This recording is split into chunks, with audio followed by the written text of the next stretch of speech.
Inner Sanctum Mysteries, starring Ann Seymour and Myron McCormick.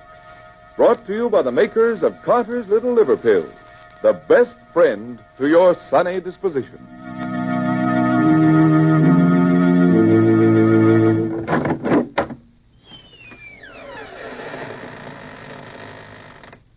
Good evening, friends. Welcome. Welcome to the Inner Sanctum. This is Raymond, your host, teller of strange tales. Come in, if you dare. Now, before we begin, a word to those of you who don't frighten easily. It'll be no disgrace if before we're finished you find yourself trembling against your will.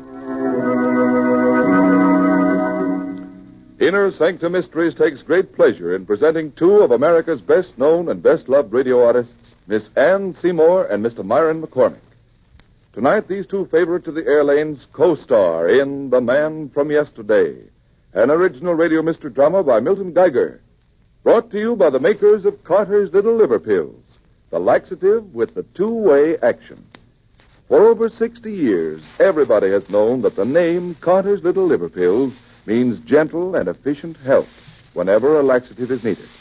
Yes, and they know, too, that Carter's Little Liver Pills bring added relief by waking up the flow of a very important digestive juice. So take advantage of this two-way action and ask for Carter's Little Liver Pills.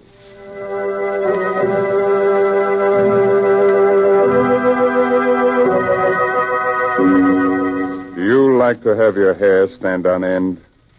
You like to feel your blood run cold? Of course you do. Come along with me, then, to the jungle. Still and hot, weirdly yellow in the strange light of the tropic moon. In a clearing, the African natives of Dr. Robert Rand's museum party sway to the slow throb of their drums. A few hundred yards off in the thick bush, a monstrous humpbacked shape drops silently from the trees, moves swiftly across the shadowed jungle floor. Suddenly the earth gives way under the dark, crouching monster's feet. He struggles wildly a moment and falls, disappearing into the earth.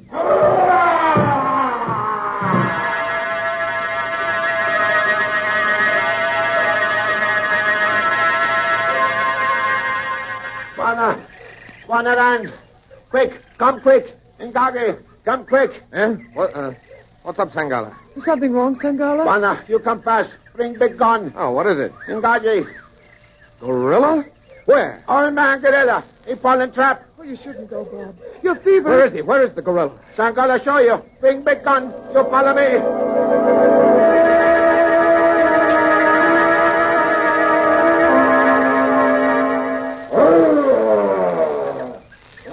Can you see him down there, Bob? Can I see him? What a fellow. What a prize he'd be for Professor Converse at the museum. A full-grown gorilla. Ruth, we've got to get this fellow home, alive. Oh, Bob, it's dangerous. You're ill. Must you? Converse would never forgive me if I didn't. Bob, What is it?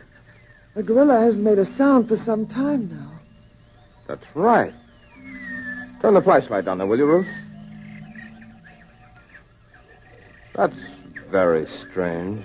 Is he hurt? No. But look at him. See how he stares up at me. Yes. And such steady, knowing, intelligent eyes. Almost human. Yes. Gazing so steadily into my own. Unflinching. Unafraid. And puzzled. As though he's seen me before. As though he recognizes me. Is trying to remember me from somewhere. Sometime.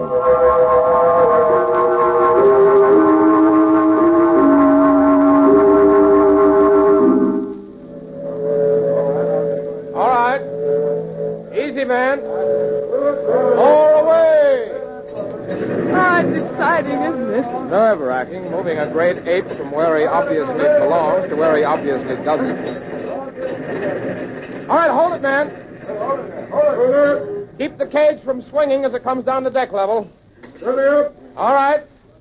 Lower away. Easy there now.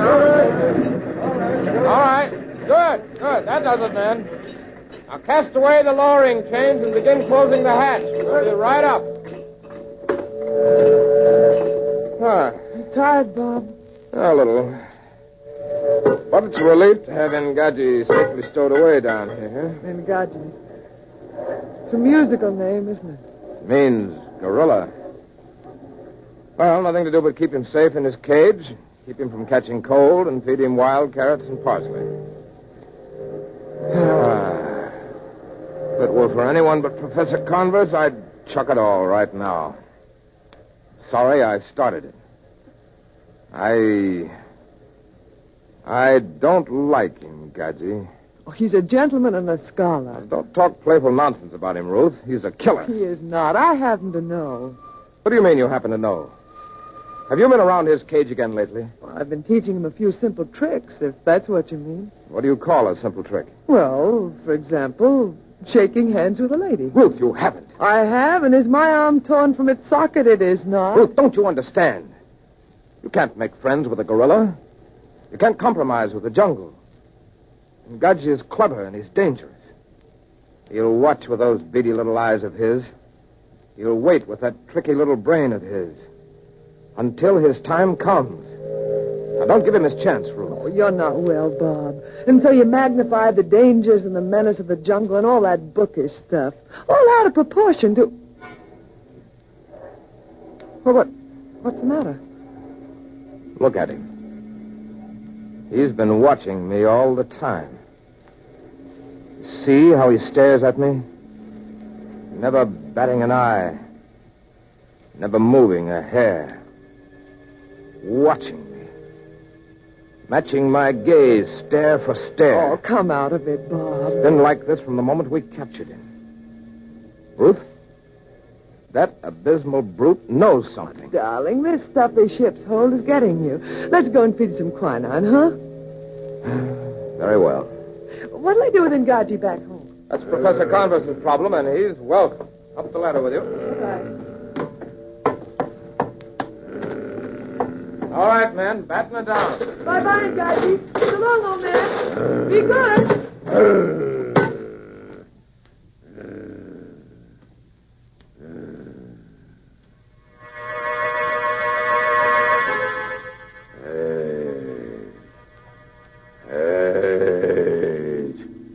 Hey, from before. When? Where? Hey! I am Ingache, King of the Jungle!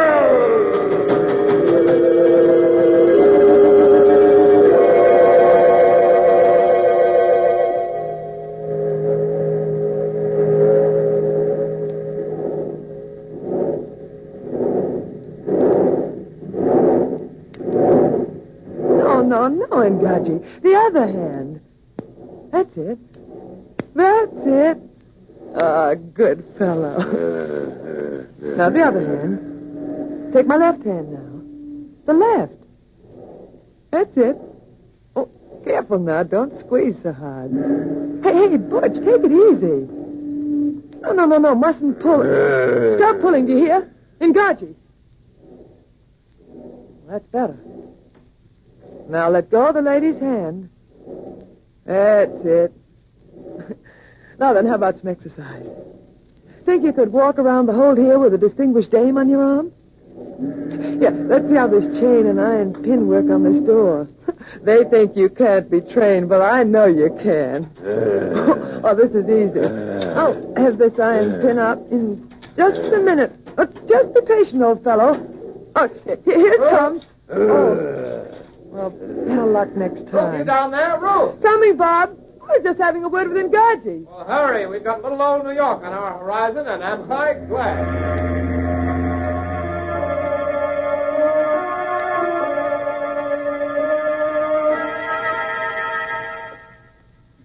That's very kind of you, Professor Converse, putting Ruth and me up at the museum like this. Not at all.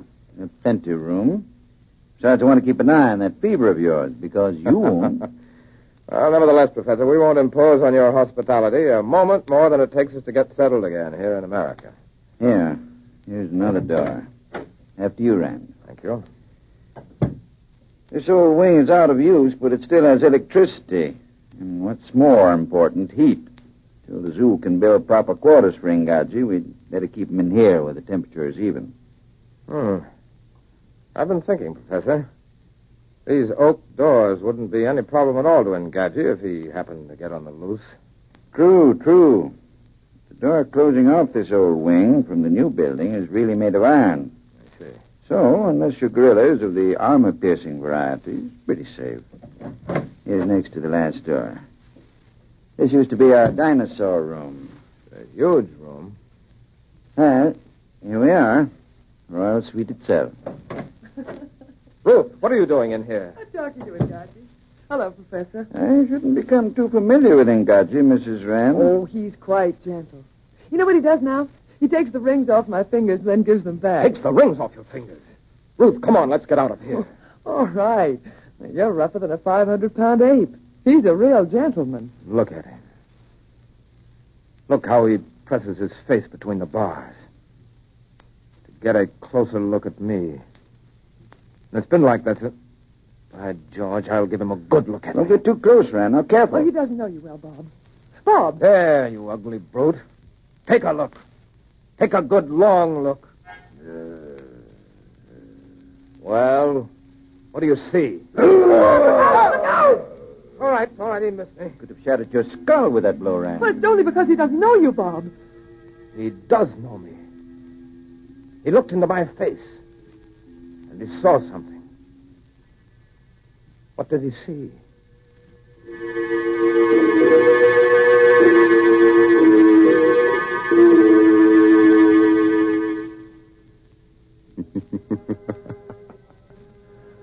What do you think he saw? Well, I'm no fortune teller. I'm only Raymond, your host here in the Inner Sanctum. But I can tell you he must have seen something. But what was it?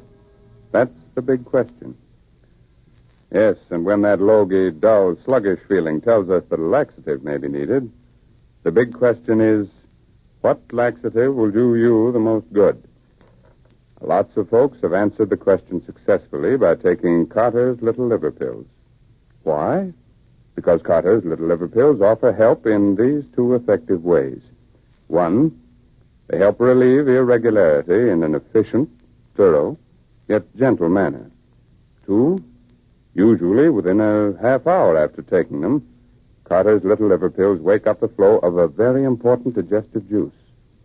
It's this vital juice that helps tone up a lazy, sluggish digestive system so that folks can lose their grouch and feel better. You better keep that in mind, friends. And next time, remember Carter's Little Liver Pills. The laxative that helps in more ways than one.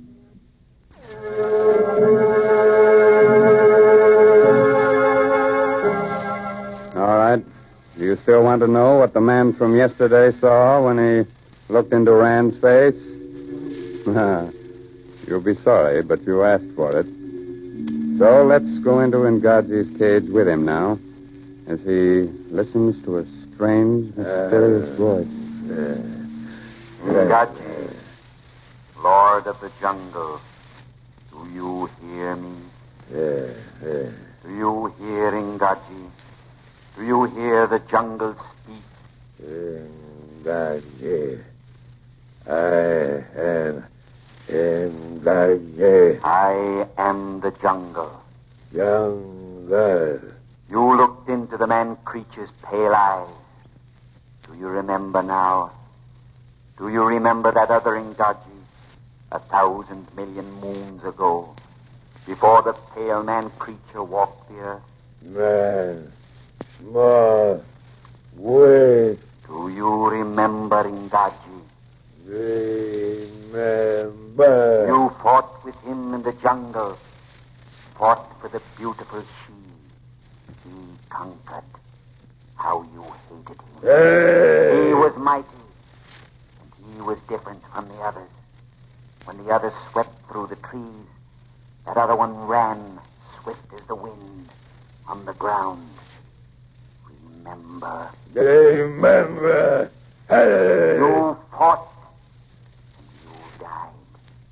That other one who was different stood triumphant in the clearing, his neck half bitten through, victorious.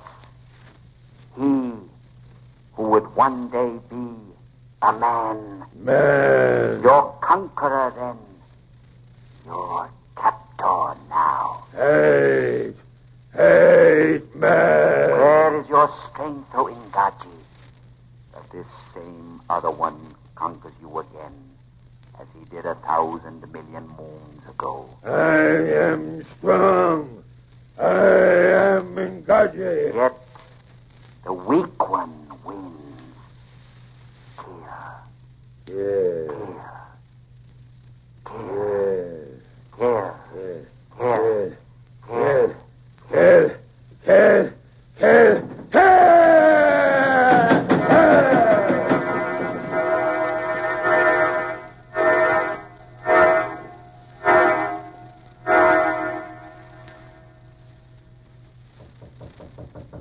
Come in, Rand. Come in. Good evening, Professor. So you know it was me. Of course. Well, That's exactly why I'm here, Professor. It's getting to be a habit around here. There's a knocking. It must be that feverish fool Rand. come now. We want you here. There's such a thing as wearing out your welcome. You've paid 1,000 times by bringing us back that magnificent gorilla. I don't consider that adequate compensation. Professor, I might as well tell you. I'm sorry I ever blundered over the brute. He's just getting you again. Go to bed and take some... No. I'm afraid of him, Gadget. Not in the physical sense. I could cope with his power, his force. But he's changed. I can't cope with what he's become. It infuriates and humiliates me that gorilla has something on me. Has me at some disadvantage that I don't understand. It's gotten under my skin. You remember when he struck at me 3 weeks ago? Do I remember? Of course I do. He changed after that. When he looks at me now, he isn't puzzled. He isn't searching his memory for some clue to me anymore. He knows. He knows who I am and what I mean to him. Whatever it is, he hates me. Hates me with a dreadful, consuming energy. I don't question that, Rand. It's plain enough. Yeah, do you hear? He never had those tempers. Now something is tormenting him into a frenzy of hatred and defiance. Something in that secret brain of his. You'd better calm him down before he dashes out that secret brain of his. Come on, Rand. We'll talk later.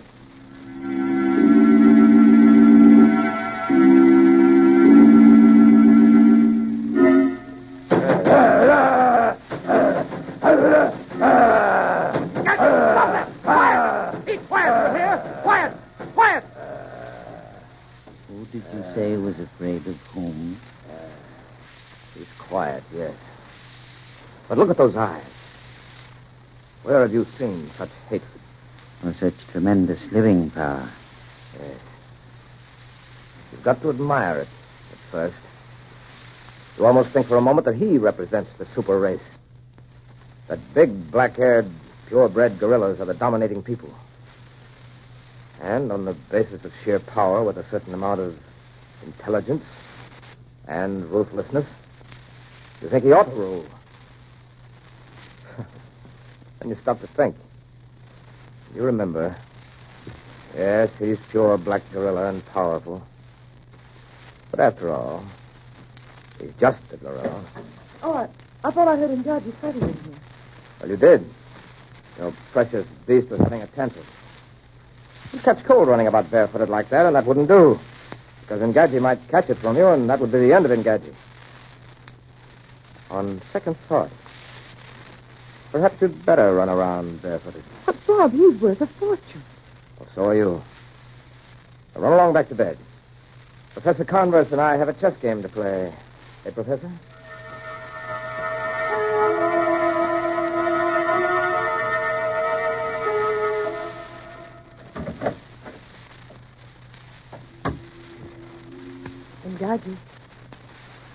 Gadget.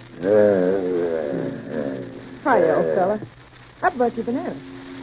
Here. No, I haven't got any more. What? Oh, my hand. Which one? This?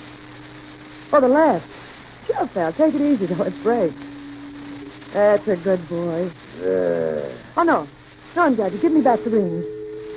Come on. Hand over the jewels. I'll pick them up, Ngaji. Ngaji! All right. Get them myself. But you won't hear the end of it. I'll show you. You've eaten your last banana for a month, and don't you forget it. Ngaji! What's the matter? Why don't you know me? Ngaji, stay back! Stay back!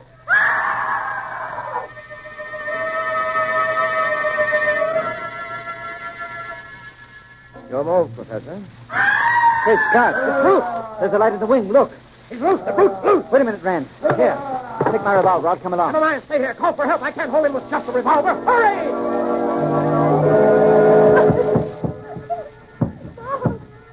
Bob, help me, Bob. Help me. Ruth, what happened? Are you hurt? That's my ankle. I unlocked the cages. He opened the door space for him. I could just get in here and bar the door before he realized he was free. Can you walk down there? No, I ran to the door, but I hit my foot and walked. I can't stand, Bob. Put your arm around my shoulder. Hurry. He's breaking through. I let him escape. I let him. That's it, darling. Now hold tight. Oh, you're yourself. You can't carry me too, Bob. Hobble on one foot No. now. Up. Oh. Come on now. All right, darling. Quick. The next room. Quick, in here. Now, the next room. We've got to hold him up, blow him up. Come on, Ruth. Hurry, darling. I can't. I'm holding you back. Oh, leave me. Leave me with a gun. I can shoot. Please. Please. No. In here. I'll try it. I got him. Quick now, before he recovers. Bob, you can't go on with me. Just one more door. Oh. The last door. All right. Can't strike iron. Keep moving. Try to help him, can you? I'm trying. A little further. Just a little further. Here. Oh, Bob. What's the matter? Ruth. It's locked. From outside, it's automatic. Bob, but the professor. I don't know. He's gone for help. Oh. Steady, girl.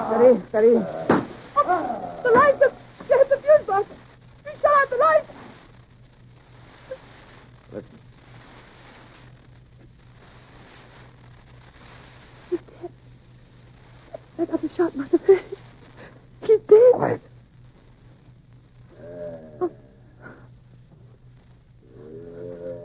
Oh, he's alive.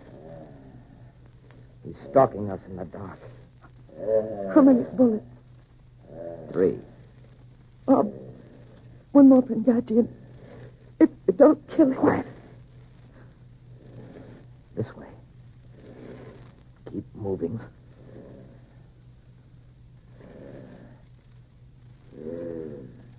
Now, Bob. He's against the window.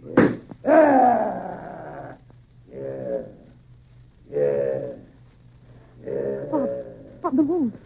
The moon's coming out. Find it. We'll see him, too. And I've got 2 shots left. Perhaps... The moon. He sees it. Steady.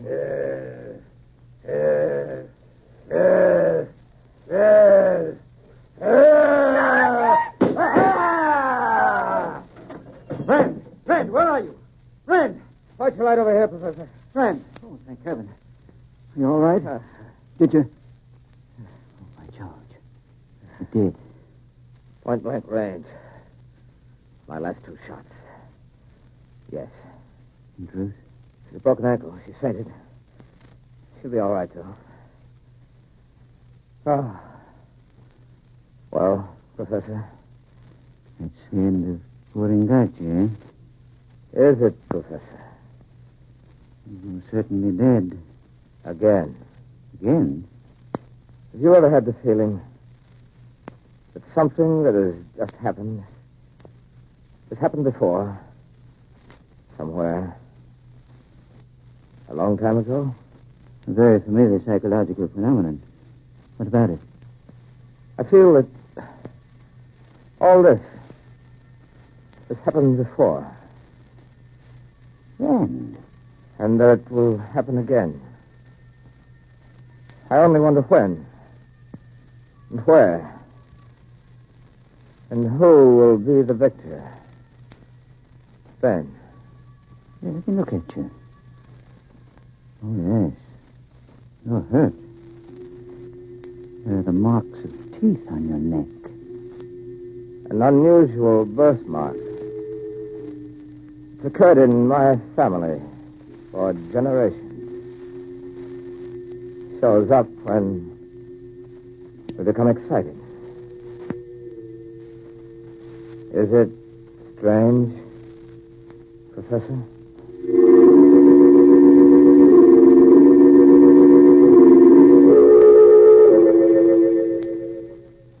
All right, friends. You can come out from under your table. Everything's all right now. Ngaji is dead, and we're safe for another 10,000 years. Good.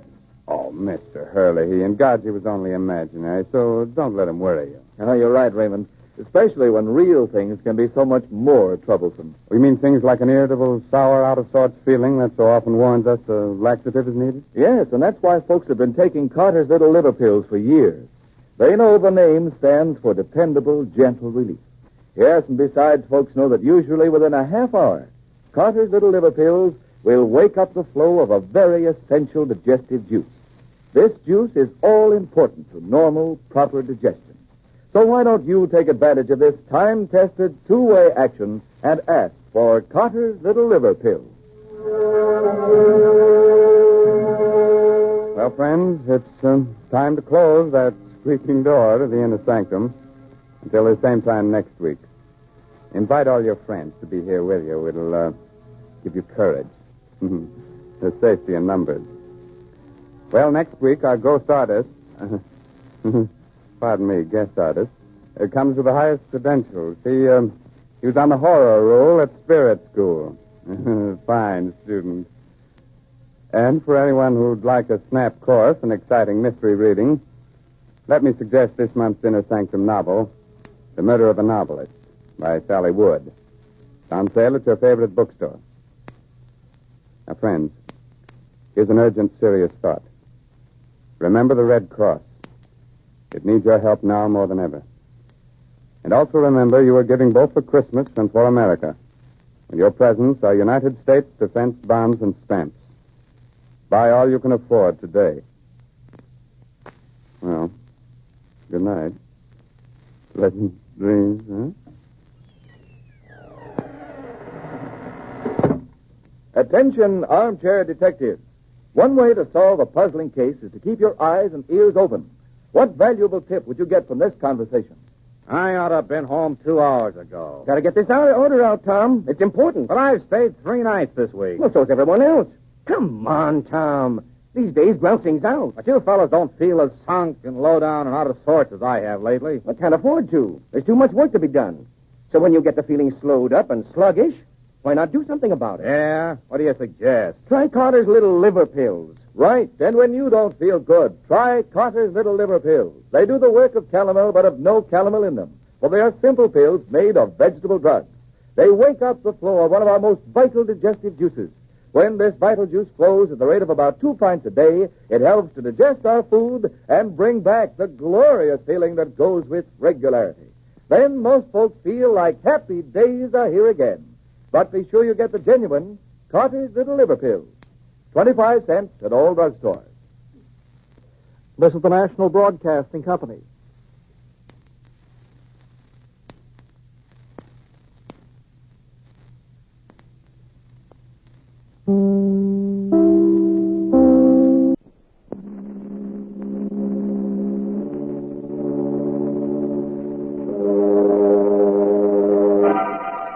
Lipton Tea and Lipton Soup present Inner Sanctum Mysteries, starring Irene Wicker.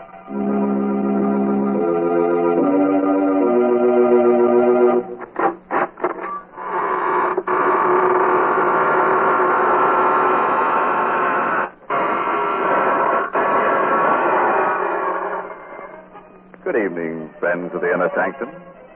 This is your host inviting you in through the squeaking door. Ease yourself in. The welcome bat is out. Pick yourself a place to stand. You have several choices. You can stand in awe, or stand aghast, or stand rooted to the spot. Or if you find you can't stand it at all, just stretch out on the floor and lie still. You'll have plenty of company there before we get through with tonight's list of victims. Good gracious, Mr. Host. I don't think I'd enjoy that company. Well, they're not very lively, Mary. In fact, you may find them a little stiff at first. But they won't interrupt if you want to talk. And you know I do want to talk, Mr. Host. So suppose you go greet your other visitors while I have a little chat with our Lipton listeners. You know, folks, sometimes when you're trying to describe a thing, you find it's very hard to think of just the right word. But that doesn't apply when you set out to describe Lipton tea. For Lipton is so different from other teas. Its flavor is so extra special that there's a special word to describe it. Brisk. Yes, brisk is the tea expert's word for full-bodied, tangy flavor. Oh, but then why bother with words when Lipton's itself can tell you so much more? You'll taste the difference right away and discover how much Lipton's brisk flavor adds to your enjoyment. Yes, with Lipton's, you get all the goodness nature puts into tea. So for deep-down satisfaction, folks, fill your cup with brisk-flavored Lipton tea. That's a good idea, Mary. And now, friends, if you'll just reach over and switch off those harsh, bright lights, we'll begin our story of The Creeping Wall by Sigmund Miller, starring Irene Wicker in the role of Karen Jeremy. Just let the soothing darkness envelop you like a straitjacket. You'll be surprised how nervous you'll feel. Here's Karen now. Can you think of anything more absurd than being afraid of the walls in your own home? Why I should feel that way, I don't know. My husband Horace seems to think it's just a case of nerves. Walls are just made of wood and plaster. Still, they give me a queer feeling. Once, while sitting alone and reading, I had an odd sensation that the walls were tilting. I looked up, and sure enough, they were all leaning toward me. I closed my eyes, but when I opened them again, they were all straight again. Oh, it was a horrible experience. But a much worse thing happened to me last night. I was asleep, dreaming that I was sitting in front of my vanity, making myself pretty. I was alone, and it was late at night. Suddenly, I noticed through the vanity mirror that the wall behind me was a little closer. I sat quite still for a moment. And I turned round, and it was closer. You have to experience it to know what a dreadful feeling that is. And I heard a crunching sound. The opposite wall also had moved nearer. I screamed. But it was only a whisper. Then all the four walls began to hem me in. They moved nearer and nearer. I could feel the cold of the walls filling the remaining space of the room. I was going to be crushed to death. There was a book of matches on the vanity. I lit a match and held it near the cold walls. They stopped moving. They were afraid of the heat. Then the match went out. The walls began to move again. I lit another match. They stopped. I held it until it drained itself out in my hand. I frantically lit another one. The last. It flared up, and then it died out. The walls began to move. They were just inches away now. And one of them touched my hand, icy cold and dreadful. In an agony of terror, I beat against the walls, and then I screamed with every breath of life. Karen, what's the matter, dear? Don't let them crush me. Help me, Horace. Stop beating the walls. Karen, what is the matter with you, dear? Oh, dreaming. The walls were closing in on me. I had to light matches to stop them. Oh, Horace, it was ghastly. I'll never forget it so long as I live. Well, nightmares are always frightening, dear. You threw the covers off and the room's very cold. That's what probably brought it on. You forget it, darling. The dream won't come back. We talked for a while, and Horace dozed off. But I remained wide awake. I tried to sleep, but I couldn't. I even tried counting sheep. While I was counting, I got a sick feeling the walls were really closing in on me. I continued to count. 14, 15, 16, 17. The walls were coming closer. I mustn't believe it. It was my imagination. Only in mind. 18, 19, 20, 21, 22. I could feel the walls hovering over me. They were moving silently this time. 23, 24, 25, 26. Karen! Get some water quickly. The curtains are on fire. They were on fire. The flames were creeping up the curtain. Here, help me pull the curtains down. Here's the water. How did they catch on fire, Horace? Well, there's a book of matches on the floor, Karen. Here's a burnt-out match. I didn't do it. Oh, believe me, Horace, I swear I didn't. Darling, you haven't been feeling well lately. I think you ought to see Dr. Gustafson. I'm you sure don't that... believe me. I wouldn't do anything like that. I couldn't. You probably weren't aware of it. Probably nothing serious. Dr. Gustafson's a very good man. Now, Karen. Don't be a baby, darling. All of us get ill sometimes.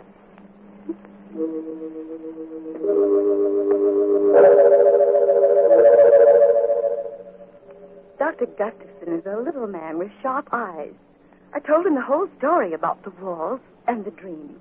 Tried to be at ease. There was a mirror on his desk, and as I talked, I kept fixing my hair. Didn't look so well today. 2 new gray hairs I had to pull out.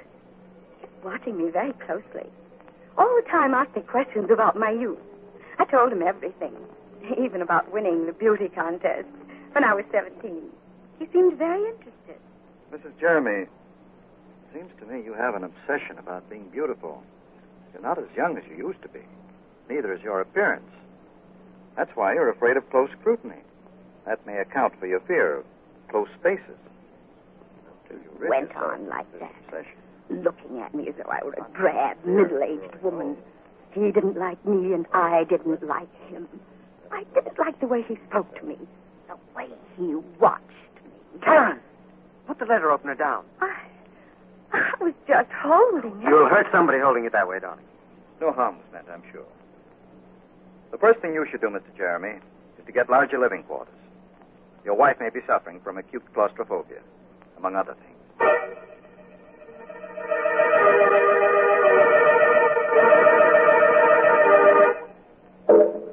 I was glad the visit to that horrid little Dr. Gustafson didn't influence Horace at all. He still loved me. Told me I was the loveliest woman in all the world. One day he came home in great excitement. Darling, I've got a wonderful surprise for you. I've just bought the famous Meadow Mansion. Oh, Horace, do be careful. You must my hair. What is this Meadow Mansion? Well, it belonged to John Aiken. You know, the famous naturalist. Mm-hmm. He was killed, poor fellow, in an auto accident. It's a huge house, and you won't be troubled by walls ever. Come on now, darling. We have to see the agent and sign lots of papers. We went to the agent's office. Mr. Swanson was his name. A very friendly old man. He kept looking at me all the time he was talking. Mr. Swanson, we'd like to take occupancy of the house right away. I don't think it's a good idea, Mr. Jeremy. You see, there's still a lot of Mr. Aiken's property in the house, and... Oh, well, we don't mind that. You don't understand. It's specimens Mr. Aiken's left there, animals and snakes. They're waiting to be shipped to the zoo. Well, there's nothing to worry about. They're in cages, aren't they? It'd be very unpleasant if they weren't. I'm scared to death of snakes myself. If we'd only wait a few more days, they'll all be shipped out. Oh, don't worry about it. We'll leave the animals strictly alone. We've just got to move in right away. Well, the house is so big, I guess you can manage. Here are the keys, and good luck to you both.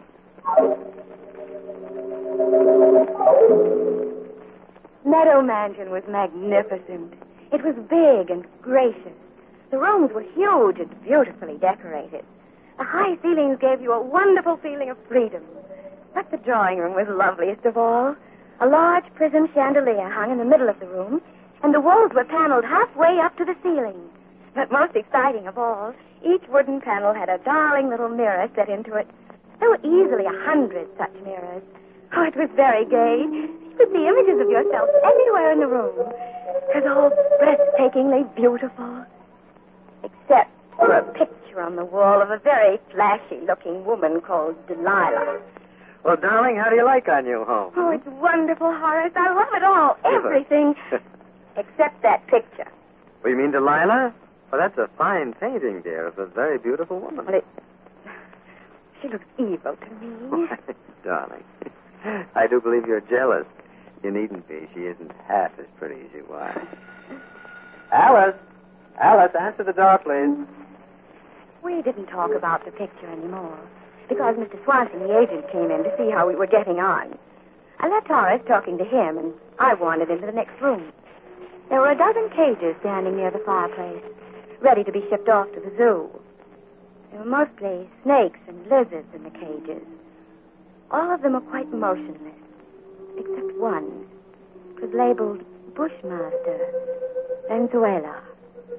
Very odd name for a reptile. Fearfully ugly, yet it fascinated me. About 4 feet long, fat and clumsy looking, yet it slid round the cage with wonderful grace. Kept moving round and round, trying so hard to get out. It looked at me pleadingly. And then I found my hand on the safety catch.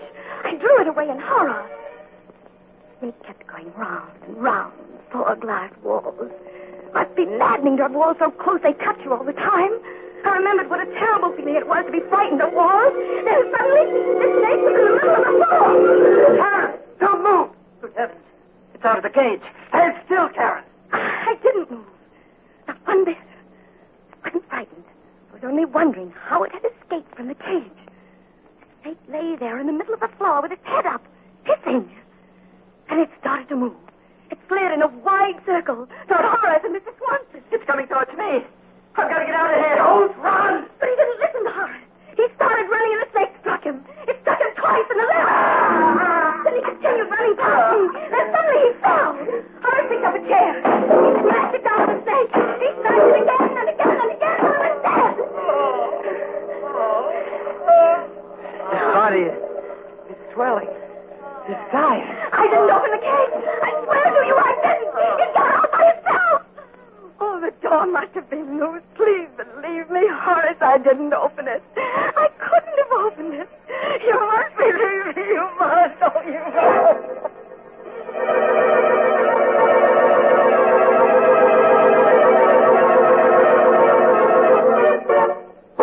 Oh. You know, I'm really upset about poor Mr. Swanson. He hardly opened his mouth in the story when he was out like a light. Not a nice way to make an exit. I'm really sorry we had to lose the Bushmaster. A very valuable reptile, and we could have used it in another story. But that's the way it is in our business. Our losses are terrific. Houses burn down, money is stolen, characters die away on us. Every week it's something else. It's simply murder. You do have a lot of trouble, don't you, Mr. Host? Mary, we have so much trouble on Inner Sanctum, even our troubles have trouble. I think there are times when all of us feel that trouble is piling up on us. But you know, friends, I've found a good way to get over that feeling. Just say to yourself, I'm going to relax and have a cup of Lipton tea. Then when you're comfortably seated with your teacup within easy reach, give your mind something pleasant to think about. That Lipton tea, for instance. Notice Lipton's deep amber color and its welcome, familiar fragrance that's so tempting. Then taste it and discover how really delicious that brisk flavor is. Just for real enjoyment, any time during the day, just take a few minutes out to enjoy a piping hot cup of brisk-flavored Lipton tea. Well, I'll certainly give your suggestion a try, Mary. And now, friends, if you'll give me your hand, we'll go on with the story. Or would you rather take yourself in hand? Things are going to be a little rugged from now on, so take a firm stand, sit tight, and buckle down. And it won't be a bad idea to grit your teeth and square your shoulders at the same time. By the way, if you can do all those things at once, let me congratulate you. You're quite an athlete. Well, here she is, Karen Jeremy. I was ill for a long time. I don't remember how long. Weeks, maybe months. Horace never spoke about that horrible afternoon. And after a while, I stopped thinking about it. I liked my new home.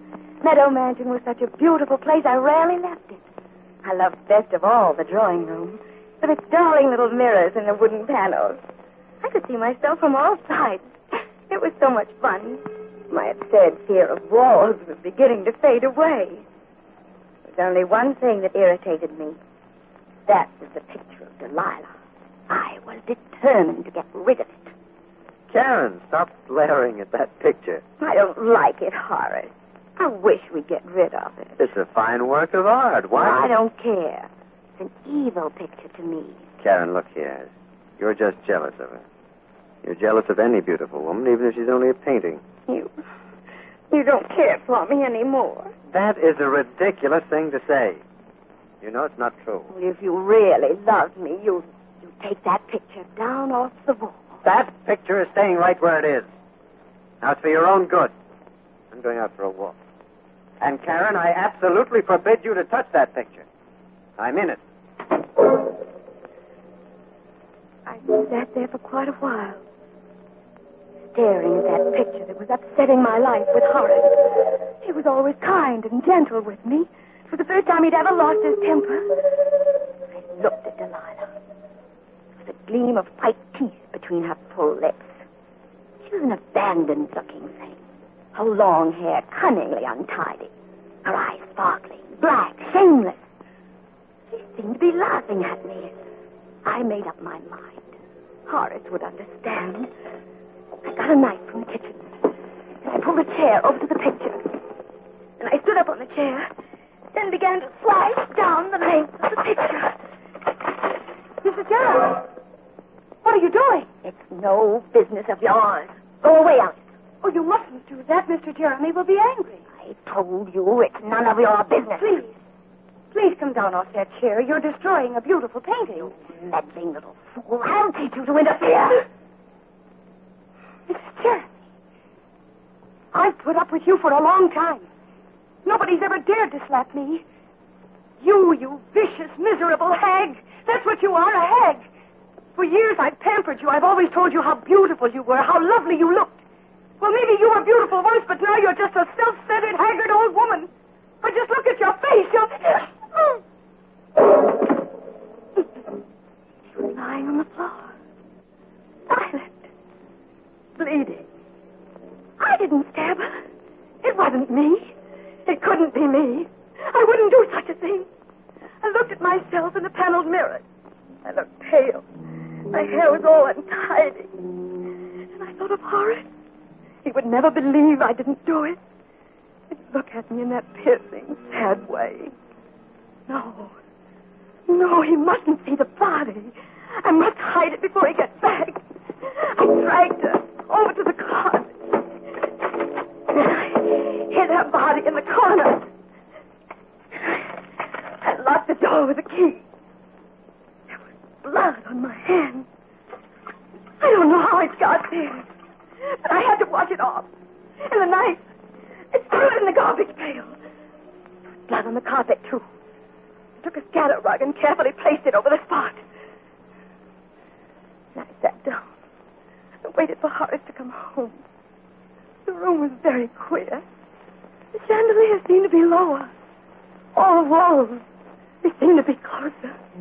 I sat there fighting off that old terror, praying and praying that Horace would come home. As soon as he came, I'd put my arms around him and never let him go again. Never let him go. And I heard the doorknob turning. I hurried over to the door. Hello, Karen. Oh, darling, I'm so sorry. It was all my fault. Please forgive me, Horace. I can't bear your being angry with me. Please say you forgive me. That's all right, Karen. I shouldn't have lost my... What happened to the painting? It's cut. I don't know what came over me. But you see, I didn't cut it all. I stopped. It does cut a little. I can repair it. It'll be just as good as new. I'll never do it again. I swear I'll never touch it. Well, it's not too badly damaged. I'll get Alice to take it over to the art shop. Maybe they can repair it. Oh, Alice isn't here. She's gone to get your blue coat from the tailor's. Karen, that is not true. Alice got that coat this morning. Where is she? I don't know where she is. Karen, you do know. Where is she? She was here just a little while ago. She must have gone out. Alice! Alice! I'm going to find her. No. Please don't leave me. Please, Horace. Don't tell me where she is, Karen. I can't remember. I can't remember anything. Karen, did you do anything to her? No, nothing. You're not telling me the truth. Something has happened to her, and you're hiding it. Now, I'm going to find her. She must be somewhere. No, she isn't in the house. How do you know she's not here if you don't know where she is? I didn't mean that. I'm going to look around. All right. There's blood on the floor near the closet. Yes, I cut my finger. The closet is locked. Have you the key, Karen? No, I don't have it. Karen, give me that key.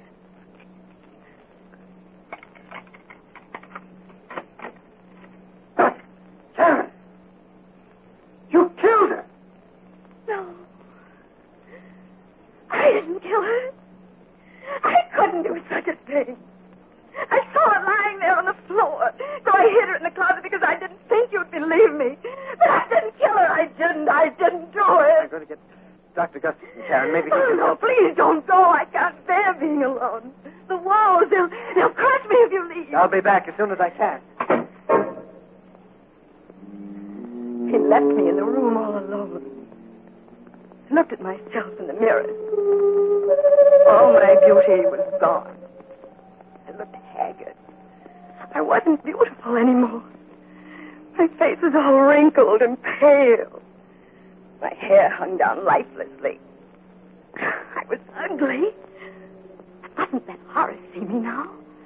I looked evil. I bolted the door.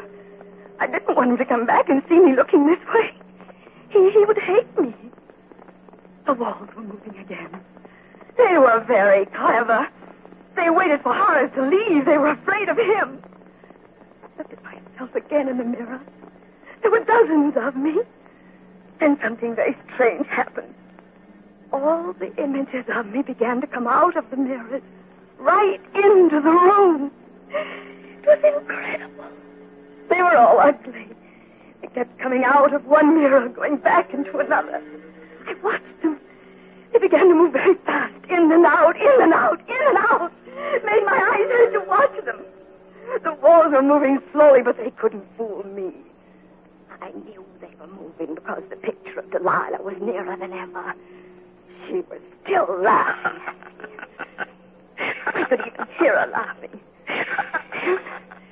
She pushed one leg out of the picture frame, then the other. She came slowly toward me. Hello, Karen. Don't you think I'm beautiful? I didn't answer her, but she kept on talking to me. I'm Delilah, and I'm going to cut off your hair. Oh, I couldn't stop her. She laughed as she cut my hair. It made me very, very sad. I began to cry.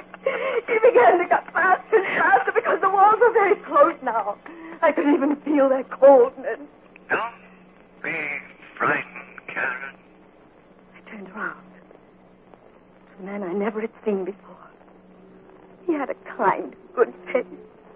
He looked at me tenderly, admiringly. I'm Meadow, the spirit of his love. You mustn't be afraid of me. I think you're beautiful. I've always admired you. You're even lovelier than Delilah. Oh, please help me, Mr. Meadow. The walls are so close. They're going to crush me.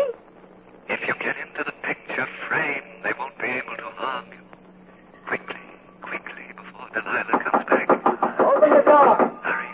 You better hurry and climb into the frame, Karen, before it's too late. Alice, open the door. Hurry. You haven't much time. You'll be safe inside the picture. Miss, heaven forbid. In the picture frame. Karen, you've cut your hair off. It's amazing. She looks 20 years younger. And she's beautiful. I'm safe now, darling. The wolves can never get me. Ever.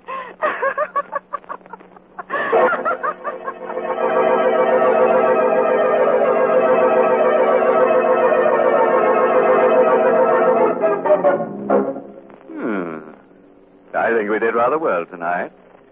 2 of our characters were gathered to their forefathers. I'm sort of sorry about that maid. She seemed like a nice sort, and I don't think it was quite kind to be so cutting to her. But that renting agent, you couldn't get an apartment out of him anyhow. As for our heroine, it's true we didn't kill her off, but we certainly framed her. Well, it couldn't have been a very pretty picture, Mr. Host. No, Mary, but you'll have to admit it was remarkably lifelike. Well, while you're admiring it, I have a few words for our friends listening in. You know, some people tie a string around their finger to remind them of things. Well, I'm not going to ask you folks to do that. All I want you to do is just remember all the good things I've told you about Lipton tea, and let them remind you to get a package of Lipton's tomorrow. Lipton's wonderful brisk flavor, its full-bodied goodness mean more contentment in your teacup. Remember, Lipton's is the tea that gives you extra pleasure and extra satisfaction. Ask your grocer for a package tomorrow. Well, that should be easy to remember, Mary. Well, friends, it's time to close the squeaking door until next Tuesday, when we'll get together again for another killing time. Oh, by the way, this month's Inner Sanctum Mystery novel is The Pavilion by Hilda Lawrence. Yes, in next week's Inner Sanctum story, directed by Hyman Brown and brought to you by Lipton Tea and Lipton Soup, next week's story is called The Edge of Death. Feeling a little edgy already? Very interesting story. Yeah, sort of a mixture of Russian legend and modern psychiatry that tells of a beautiful and sinister old sword. But I'm sure you'll get the point. So, until we meet on the edge of death next Tuesday, good night. Pleasant dreams.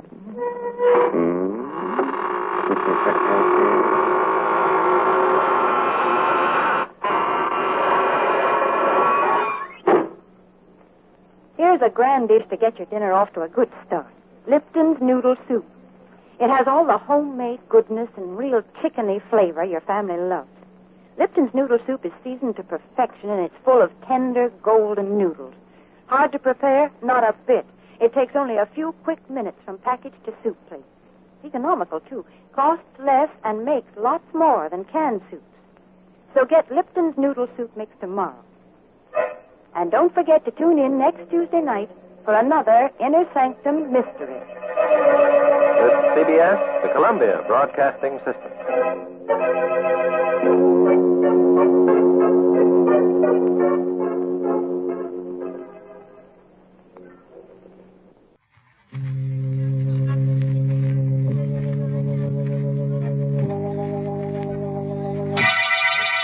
Lipton Tea and Lipton Soup presents Inner Sanctum Mysteries.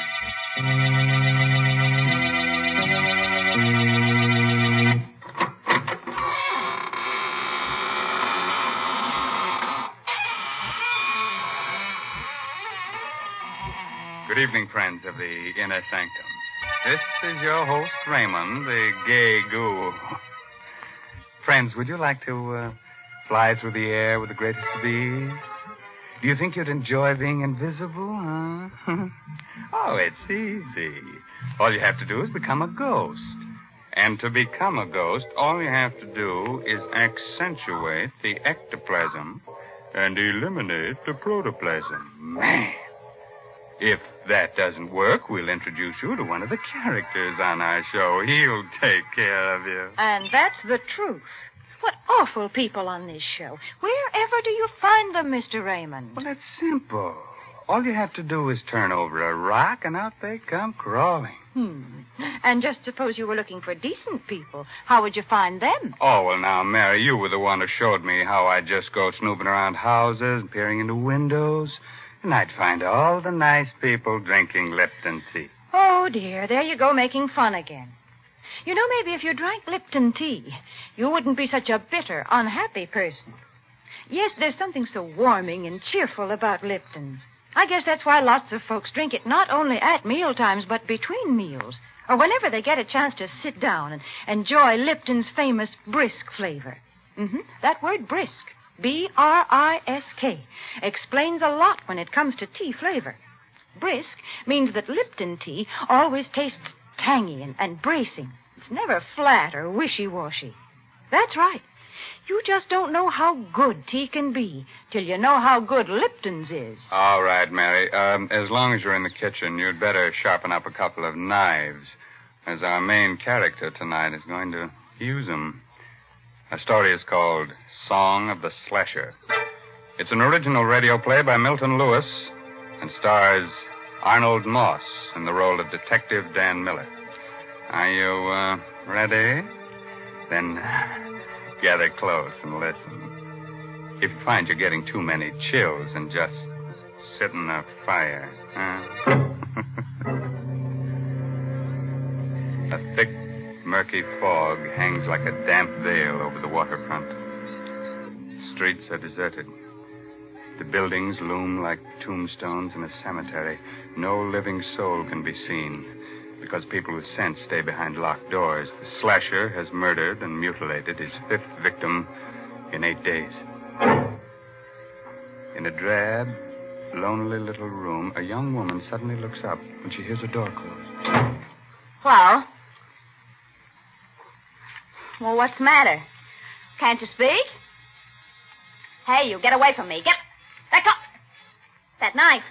What are you doing with that knife? You're that slasher. Help! Help me, someone! It's the slasher! Help! Hello, police headquarters. Hello? It's the slasher. What are you talking about? He's here. 12 Dock Street. He's upstairs.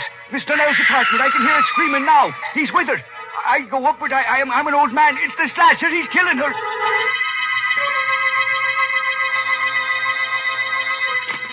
Hello? Is that you, Miller? Speaking. This is Captain Quinn, headquarters. Here's the chance you've been waiting for. The slasher's at 12 Dock Street, right around the corner from you. On my way, Captain. Bye.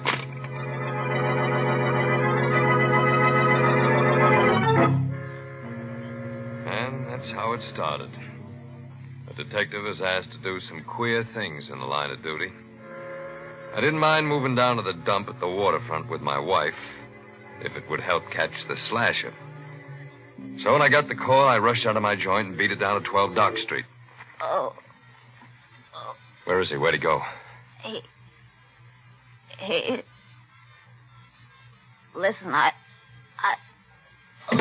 Don't do that. I'll get you a doctor. And listen to me, sister. Chanel, her name is. Are they going to send an ambulance? Yeah, but it won't do her no good. You were too late. Did you see the guy who did it? I saw nobody. He can't be far. He was here a minute ago. I heard someone go out the back way. When? A minute ago. Listen. It's coming from that alley down there. Fog's so thick you can't see 2 feet ahead of you. The back way goes into the alley. Well, then it's him. The slasher.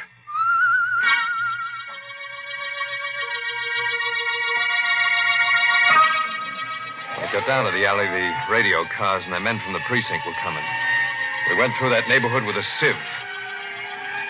But we couldn't find the guy who whistled that queer tune.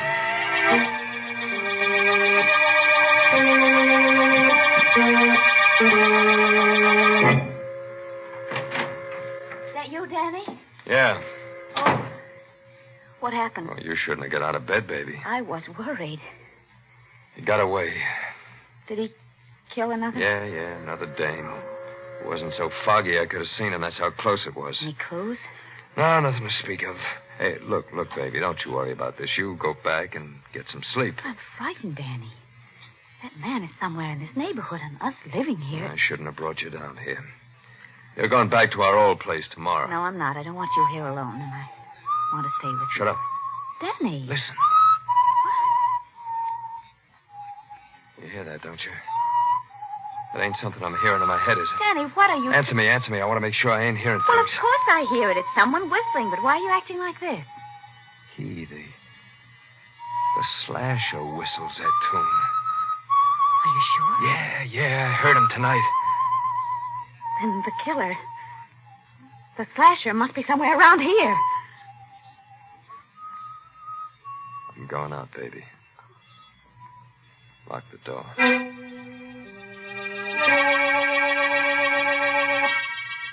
The The whistling was somewhere in the building. I listened. Where was it coming from?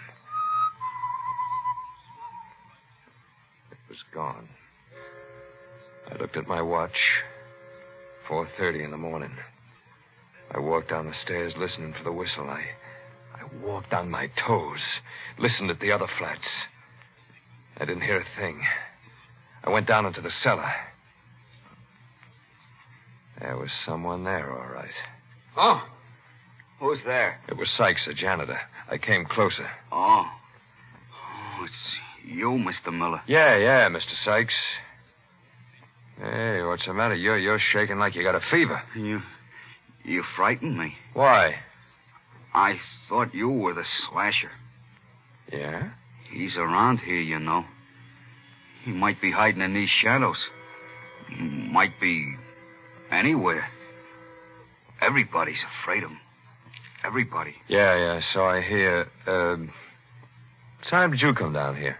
4:30, like I do every morning. Why? See any stranger in the building? No, I didn't see anyone. Who lives in the flat below us? Mr. Trevelyan. Reginald Trevelyan. Funny name. He's a funny fella. Never sleeps at night. Wanders around the building whistling to himself. Whistling to himself? Yeah. He writes music or something. He got a piano in his place today. He talks crazy sometimes. Think he's up there now? Yeah, he never sleeps. Here. $20? Yeah, it's for you. Why are you giving this to me? I want you to tell me when Mr. Trevelyan leaves his apartment. Do you get it? Yeah, but why? I ain't paying you $20 to ask questions.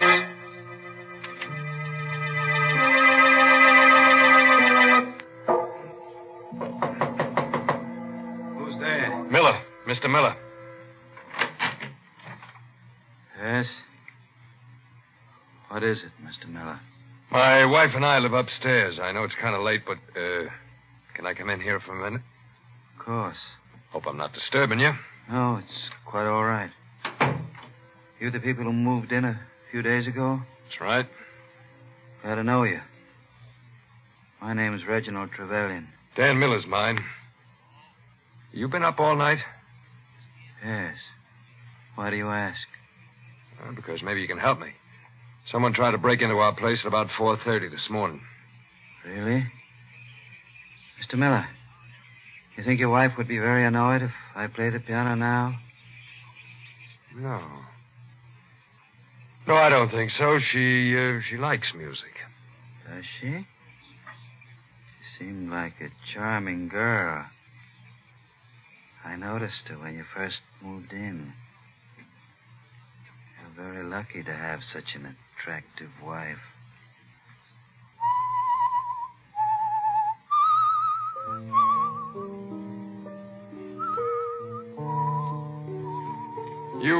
You whistle yourself like that very often? Yes. Especially when I'm working on a new composition. Wait a moment. I think I have it. I've been trying to work out that passage all night. Mr. Miller, please get out of here. I want to be alone. You're a query, you are. I'm not interested in your opinion.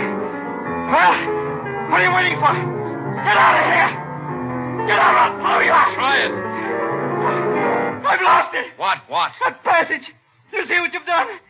I had it a minute ago, and now it's gone.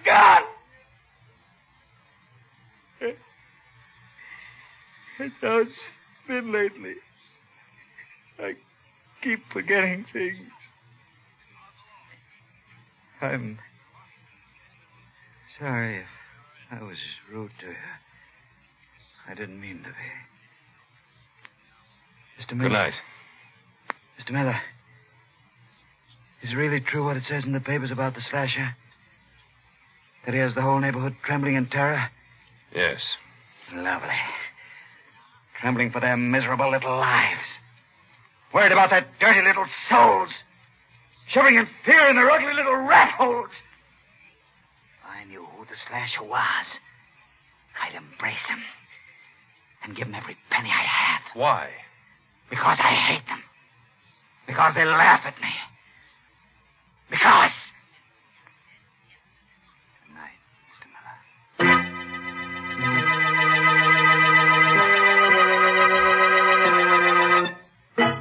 I phoned headquarters, told them to check on Trevelyan. Oh, he was a queer one, all right. So queer I didn't tell Laura about him. I didn't want to scare her. Couldn't arrest him. I didn't have anything on him yet. I lay down to rest.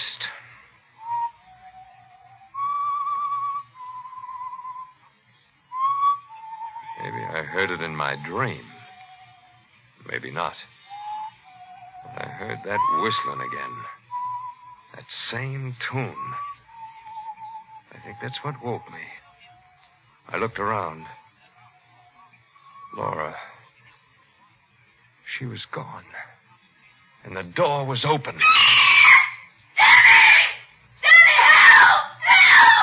I rushed out. The hall was filled with thick fog. In the yellow light, I saw a crumpled heap on the floor. I recognized Laura's bathrobe.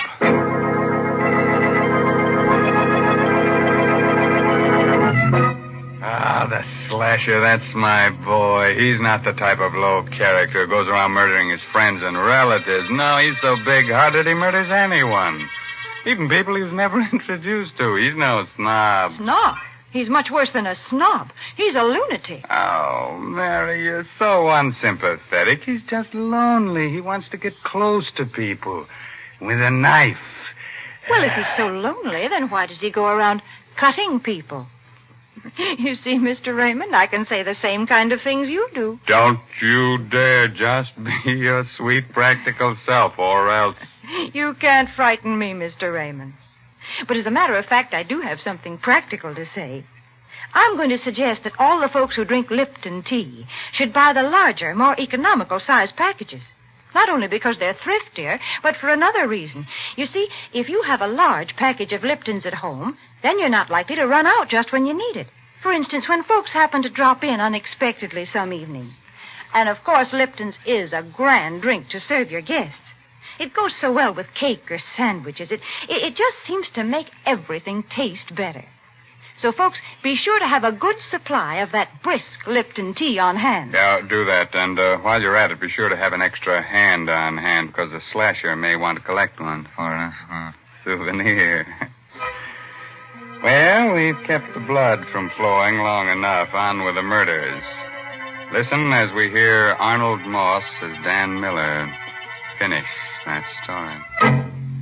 Laura was alive, in a dead faint.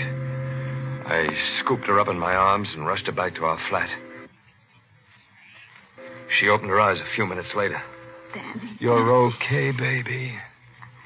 He was going to kill me. Yeah. Drink some of this. Thanks. Oh, Danny, it was awful. What happened? Well, you were asleep. I went out to get the milk, and I heard someone whistling. Do you remember what? That same queer melody we heard before, the one the slasher whistled. So I thought I'd help you. Help me? I thought I'd see him. I walked quietly down the hall, and there was no one there. Then I turned the corner. Yeah? I saw the knife gleam. Someone was hiding in the shadows. He grabbed my neck, and I screamed. I screamed, Danny. I screamed so I thought I'd burst my throat, and then it all went flat. Did you see him? No, but I felt his hands on my throat. They were strong hands, fingers like steel, and I... Oh, Danny, I'm sorry. I can't even talk about it. Now, lie down. You'll be all right. But when you think that he's right here, maybe living in this building... Well, he won't be here long. I'm calling headquarters. Do you know who he is? I got a good idea. Now, just let me get on that phone and... Oh, Danny, maybe that's him. Now, take it easy, kid. Who's there? Sykes. It's just a janitor, baby. Oh. What do you want? He went out. Trevelyan? Yeah. Okay. Laura, get dressed. I want to get you out of here before the trouble starts. I'll be gone for a few minutes. Where are you going? With Mr. Sykes. You got a key, Sykes? Yeah, but I'll have to go along with you. You can't take anything. You know what this badge means? You a detective? Yeah. Now, let's go. What are you doing here? Looking for the slasher? I'll write you a book about it, pal. Now, here's his joint. Open the door. All right. But you'll have to hurry. He may come back any minute. All I want is enough evidence. I'll take care of him when we get it. The door's open. Come on in. It was 8 in the morning. But it could have been 8 at night. The fog was so thick.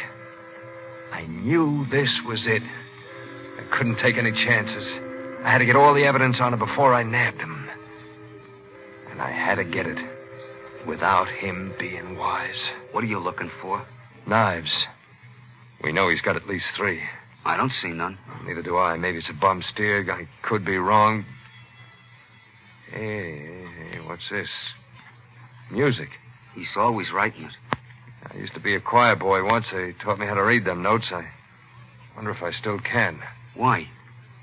Because I think this may be a tune I'm looking for. Now, let me see.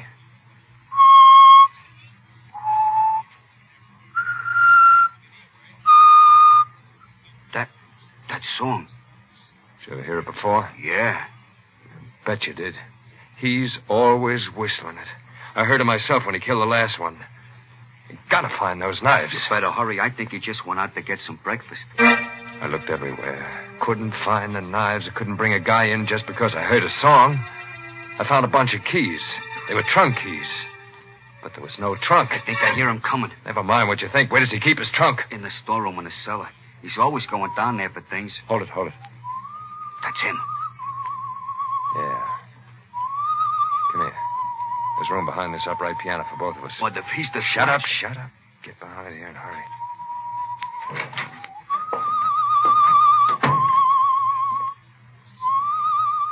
He sat down at the piano and played a queer arrangement of the same tune that led me to him. I reached for my gun just in case. Suddenly, I felt the sweat ooze out of me. It was sweat that felt like ice. I didn't have my gun. I remembered I took it off when I laid down to rest. It's all wrong. Why can't I get it right? He's going out again. Come on, Sykes. I told you to hurry before. I hear him going down those stairs. It's safe to go now. All right, Sykes. We're going to open that trunk in the storeroom.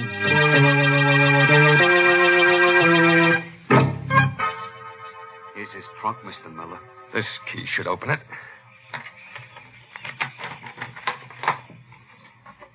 Are they the knives? Yeah. The knives. Look at them. Covered with blood. Gee. Sykes, go to the police precinct. Tell them Miller sent you. Tell them to come over here with as many men as they can spare. All right. I took the knives and put them under my coat. Went up to my room.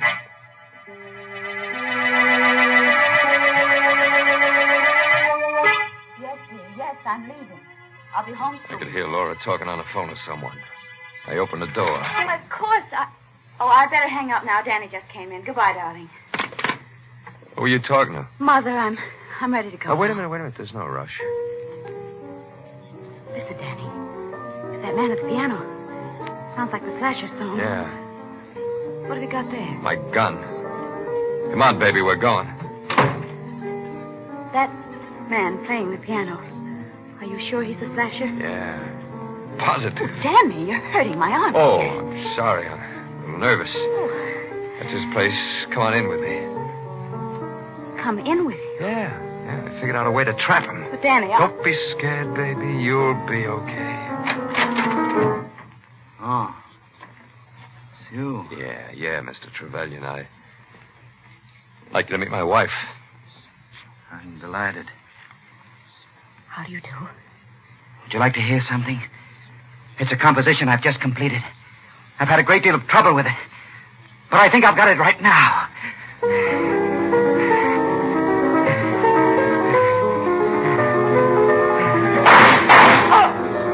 You. That gun. Yeah, you got it coming to you, Slasher. You stupid swine. You idiot. Why did you give me a chance? My music. Not even written down.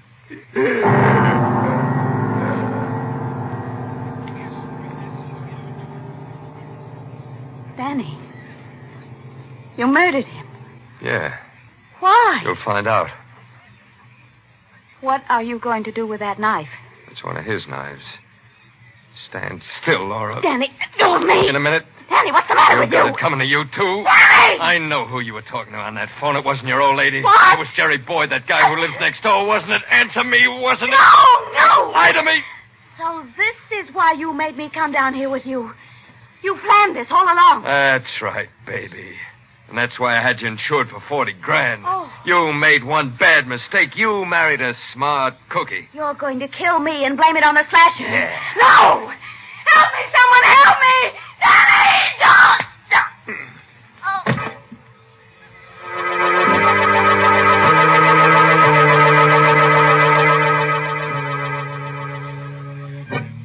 When it was over, I wiped the knife clean of fingerprints. And then I smeared Trevelyan's hand over the handle. I knew what to do. Made it look good, made it look perfect. There's a way to get away with murder.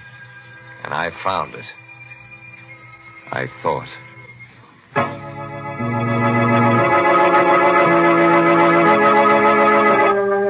Go on with the report, Noah. Well, Captain Quinn, after I sent Sykes to the precinct, I went upstairs for my gun. My wife wasn't there, and got the gun, and I heard a scream. I rushed to his place. I opened the door. I saw Laura. For a second, I thought I'd pass out. Yeah? He grabbed a knife and come at me, and I shot him and killed him. Oh, Laura. She was insured for $40,000, wasn't she? Yeah. Yeah. Well, what difference does that make now? A lot of difference, Miller. I want you to meet someone. Come in, Sykes. Yes, Captain. Did you hear Detective Miller's report clearly? Yes, sir. Was he telling the truth? No. He lied. What are you talking about? I didn't go to the police when you told me. I hid in the cellar. I saw you go upstairs. I saw you get your wife and go to Trevelyan's place. I listened at the door. I heard you shoot Trevelyan and then murder your wife. Captain, the man's insane. Yes, Miller. A homicidal maniac. I'll take away his coat. You see? He's handcuffed. I don't get it. He's the slasher. He? It's impossible. I told you about that melody. Why, it's still on Trevelyan's piano. Trevelyan copied down that melody after he heard Sykes whistle it. Yeah. I whistled the whole thing for him. But the knives I found in Trevelyan's trunk. I put them there. I know who you were. Sykes was trying to frame Trevelyan. He's made a complete confession, Noah. But how did you find out when that you asked us to check on Trevelyan, we discovered that he's quite a famous, if eccentric, composer. I checked up on the other people in the building at the same time. I found out that Sykes escaped from the State Institute for the Insane 2 years ago. He's confessed. Yeah. I'm the slasher. Why should Trevelyan become famous for what I'd done? You had a perfect crime all figured out, Miller. But you made one little mistake. You decided the wrong person was the slasher. Even a copper can't pull a perfect one, Miller.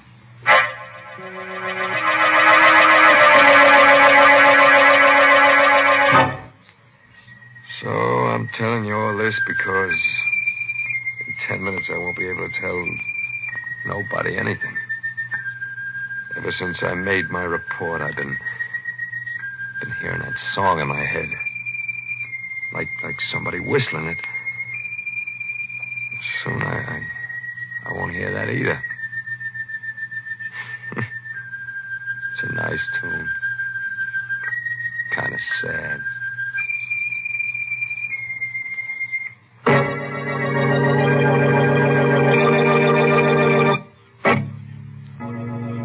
The moral for tonight's story is never quarrel with your wife. Avoid strife. If that doesn't work, get a carving knife. Now, there's the perfect formula for domestic bliss. Don't you think so, Mary? I do not. Oh, well, then I'll give you another one. You'll love this one. Beat her till she's black and blue. Break her arms and legs in two. Then tell her to brew a cup of Lipton tea for you. Oh, I give up. All I can hope is that folks don't pay any attention to all these peculiar things you say about Lipton's. And I guess they don't. The proof is that more people drink Lipton tea than any other brand. But if any of you folks haven't tried Lipton's, then why don't you do so now before Mr. Raymond says a word more about it? Why not let that famous brisk flavor speak for itself? Well, now, if you weren't too cut up by tonight's story, let me tell you about next week's gory little tale. It's about a beautiful woman who holds your hand, tells you about the future. Of course, she's kind of pessimistic. She sees a man with a knife stuck in his throat, the girl waving gaily from the gallows. And listen to this. Our star will be the glamorous motion picture actress, Wendy Berry. Let's make it a date, huh? Oh, by the way, this month's Inner Sanctum Mystery novel is The Lucky Stiff by Craig Rice. And now I guess it's really time to close that squeaking door until next week at the same time when Lipton Tea and Lipton Soup bring you another Inner Sanctum Mystery directed by Hyman Brown. So until then... Good night. Pleasant dreams.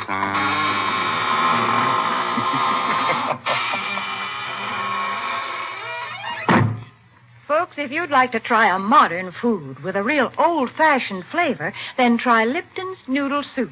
You see, Lipton's comes in an envelope, and all you have to do is empty the contents into boiling water, and in no time at all, soup's on. And what a delicious, chickeny-tasting soup it is. It really tastes homemade, and it's brimming with golden, tender egg noodles. Lipton's is economical, too. It costs less and makes more than canned soups. So, folks, don't forget to try Lipton's Noodle Soup. And don't forget to tune in next Tuesday night for another Inner Sanctum Mystery. This is CBS, the Columbia Broadcasting System.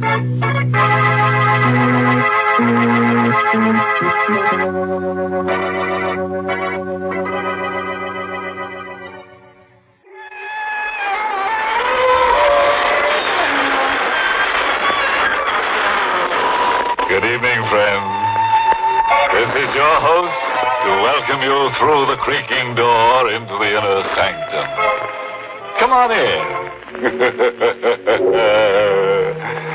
One prankish little fellow, whom we shall call Maniac, for lack of a stronger word, just set fire to the walls. He said a closed room made him feel confined. As a result, 4 other characters are slightly burned up now.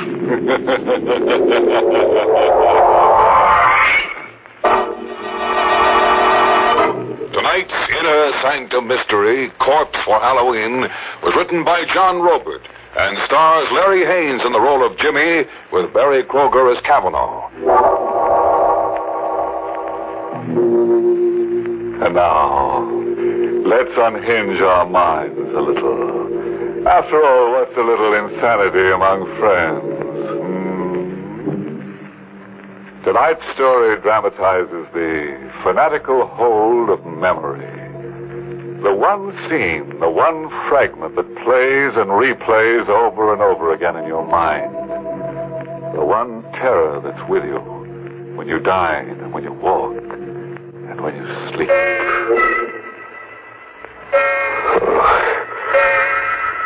Sleep. Who can sleep?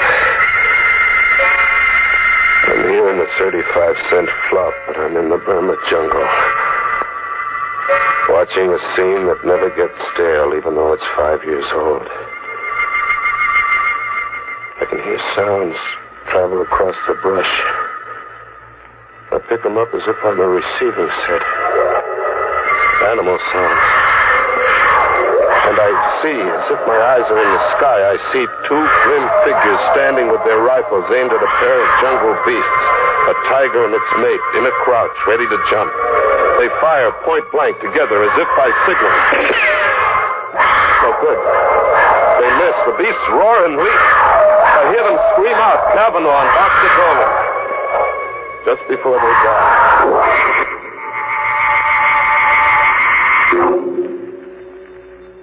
5 years. you've been everywhere trying to forget. And you almost do forget. But it edges right back into your mind by itself.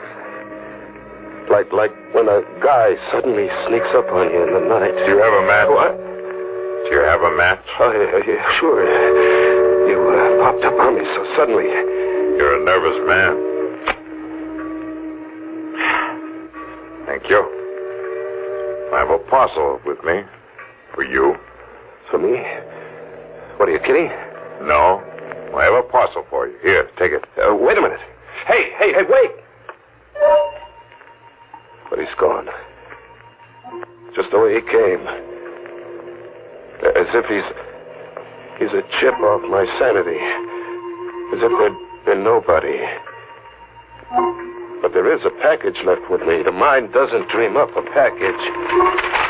A cardboard box, heavy kind of. And tissue, lots of tissue around something that had the feel of a head. It is a head. The stuffed head of a jungle tiger. Its mouth fixed in a snarl that sends the blood hammering to my head. Doesn't make sense. No good figuring it out. Toss it into the river, box and all, and get away. Get among people. Yeah, Rocco's. Go to Rocco's. Get the jukebox going and slip into a fog. Coffee, Rocco. Jimmy, I got something for you. For me, Rocco? A package. A guy come in before and leaves a package for you. See? For Jimmy Fox. Your name on it. My name? My name's Jimmy Scott. You know that. Scott, yes, but the man says your name is also Jimmy Fox. He says he knows. He knows? I took the package outside into the night, into an alleyway. Another cardboard box, heavy. And tissue, lots of tissue around something that had the feel of a head. It was a head, but not a tiger's this time. It was a human skull. It shone with a hard white light where the moon touched it. And then it seemed to speak. Do you have a match? What? You're being an idiot. It isn't the skull talking to you, it's me. You? Where are you? I'm behind you. I don't see you. It's because you're afraid to. See me now? Yeah. A black suit and a face grinning at me like a laughing mask. It is a laughing mask. Well, why are you wearing a mask? Why not? Tonight's Halloween. Halloween? Sure. Halloween. Not everybody plays jokes. Oh, gosh, I should have remembered it was Halloween. Can you identify the skull? Look, what kind of a gag are you trying to... Suppose I give you an hour to identify the skull. It's 8 now. Until 9 o'clock then, Jimmy. Wait! Hey, wait! He was gone again. As if there'd been nobody. Just another big chip off my sanity. I really had to get away from myself now. I hit the back streets, and then somewhere a big neon sign across a tenement pulled me off the sidewalk. It read, the Tillery Street Boys Neighborhood Association. Halloween costume ball. Public invited. A girl in a boot, masked like a witch, stopped me at the door. Mask, mister? Mask. Oh, sure. Give me one. Black, green, yellow, or purple? What's your favorite color? Yellow. Here you are. 50 cents. There you are. Oh. Oh, what? Just a description left with me. I'd almost forgotten. Are you Jimmy Fox? Suppose I was Jimmy Fox. What about it? This grocery bag was left here for you. A man told me to tell you. You forgot it somewhere. And he said that he'd meet you one place or another later. Here, take it. By the shape of it, I'd say you had a Halloween pumpkin inside. What if I told you there was a human skull inside that grocery bag?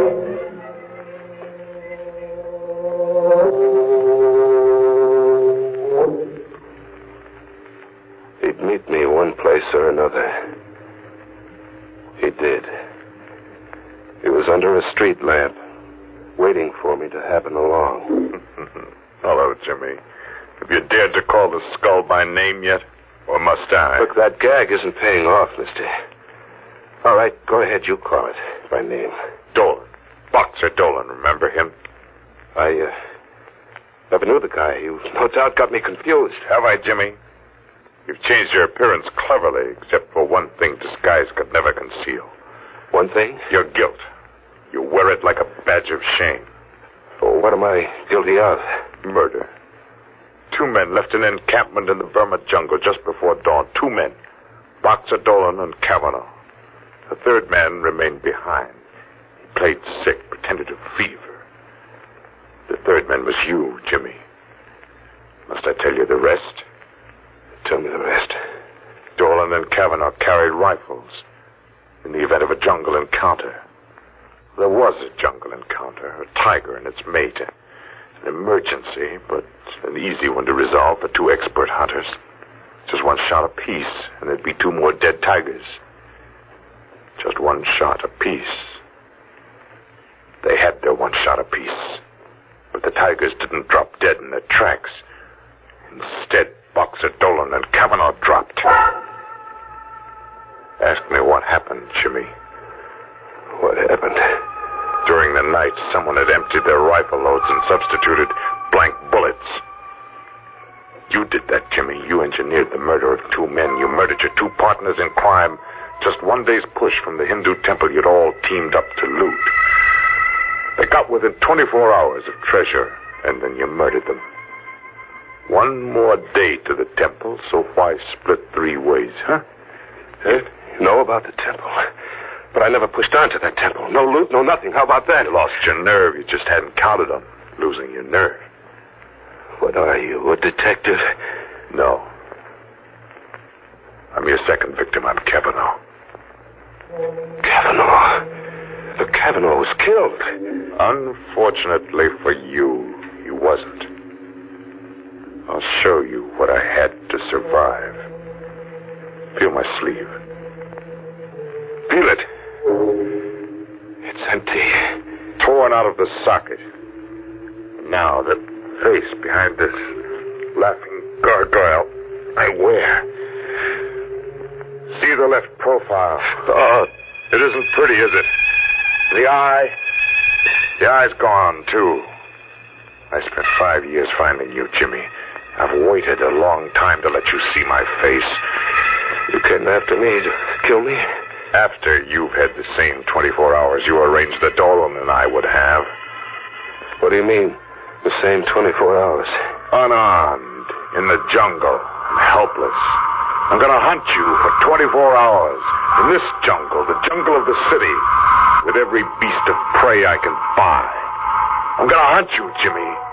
And in the end, when I've wrung every suffering from you, I'm going to kill you. What do you mean? Every beast of prey you can buy. The denizens of the city jungle, the riffraff, the murderers, the men and women who buy and sell murder. I can afford them, Jimmy. See this, Ruby? Is it real? And I have dozens, Jimmy, dozens.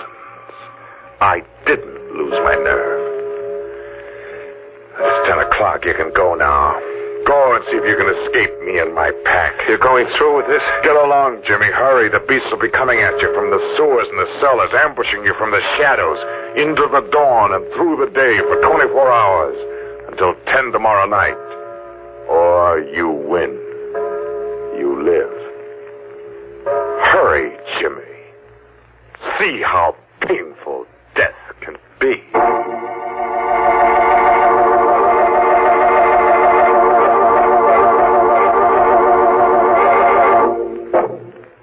That Kavanaugh's one fella I never want to hunt me up. No, sir. That guy slays for creeps. 24 hours. Kavanaugh's got 24 hours to kill, and Jimmy has just enough time to die. Yes, you know, Jimmy might win out over Kavanaugh. Now that he's got an extra skull to go with the one he's stuck with. After all, 2 heads are better than 1. Let's live out the terror now, shall we? An animal game of murder for 24 hours.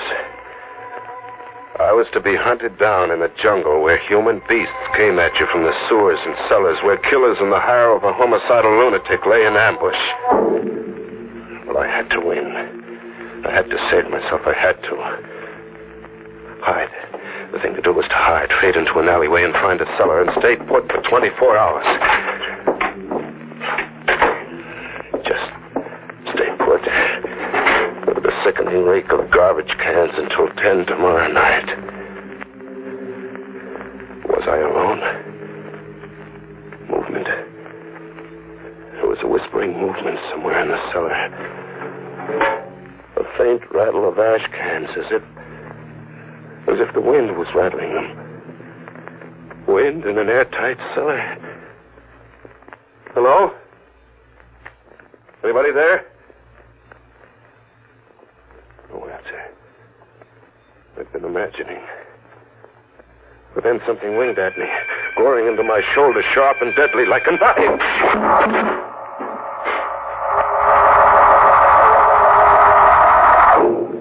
I came to, bleeding from a shoulder gash. I got out of there and back into the streets, into a jungle of faces.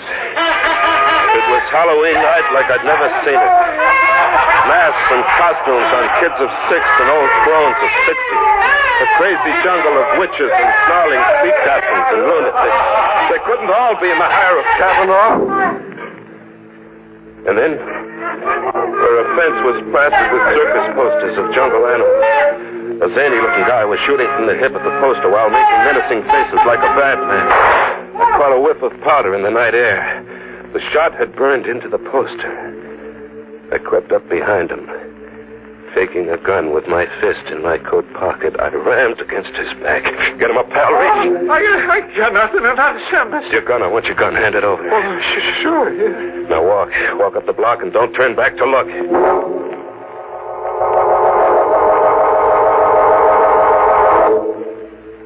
I had a gun now, and the tables were turned. I was the hunter now. I drifted to the docks and took up a position with my back to the river. Thinking of suicide, Jimmy? Not anymore, Kavanaugh. You sound as if your morale had suddenly improved. My morale's going great, Kavanaugh. Your animal hunt's about to boomerang, blow right up in your face like this. Who's hunting who, Kavanaugh? Who's hunting who? Kavanaugh kept standing up. 3 bullets, point blank, enough to blow his head off, but Kavanaugh kept standing up unharmed. How does it feel to hunt game with blank cartridges like Boxer Dolan and I did once? Blank cartridges? But that crazy-looking guy, I saw him burn a hole in the circus poster. Only 1 bullet. The first one was real. Simple? Yeah, simple. I get it. Dead-Eye Dick was another one of your beasts. Who's hunting who, Jimmy? Who's hunting who? Kavanaugh! Kavanaugh, wait! Kavanaugh, kill me! Get it over with and kill me now, will you? Kavanaugh, you gotta kill me! I had to get out of there. The subway. Yeah, the subway. Fade into the subway. Get on a train and ride to the end of the line. Ride out of the jungle. An empty station. No one in it. No, someone. 2 people. A dapper little guy buried behind a newspaper. And an old lady in ragged clothes carrying a pet half hidden under a coat. A pet that looked like a cat. She came up to me, close, like to ask me something. This side goes to Lefferts Avenue Station? Lefferts, I don't know. I'm a stranger here. Oh, hush, Genevieve. Oh, Genevieve is hungry. That's not a cat. No, son. A cub. A tiger cub. A tiger cub? Would you like to stroke Genevieve? No. Don't run away, Stark. Genevieve won't hurt. I ran away with the old crone after me, hobbling on her skirts, and the little dapper guy behind the newspaper circling at me from the opposite direction, cornering me. I jumped to the tracks, my only out, and I ran. I ran deep into the bowels of the subway, deep, very deep, with the little dapper guy after me, as if he meant business. And then the train. It had a Halloween look, too, bearing down on me, an iron face with banjo eyes. I ran against the wall and flattened out. The train flashed past, and the dapper little guy screamed.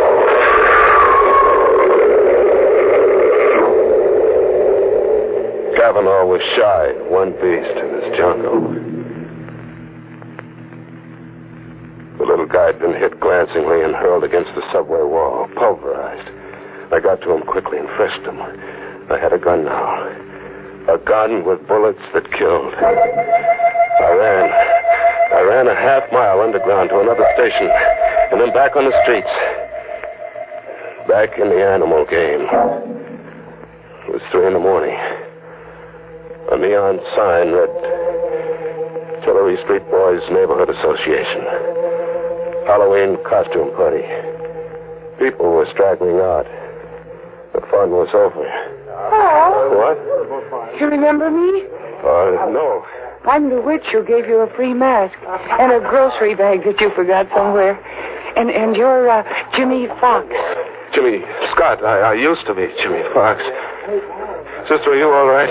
Am I all right? I mean, are you just what you look? A sweet kid with brown eyes and a heart. Are you drunk? No, beat. I'm dead beat. I've got to hole up somewhere, get some shut-eye. I've got to or I'll die. You're sick? Yeah, I'm sick. If I could just sleep around the clock until 10 tomorrow night. If an angel came along and said, come home with me, I'll put you up. Come home with me, Jimmy. I'll put you up.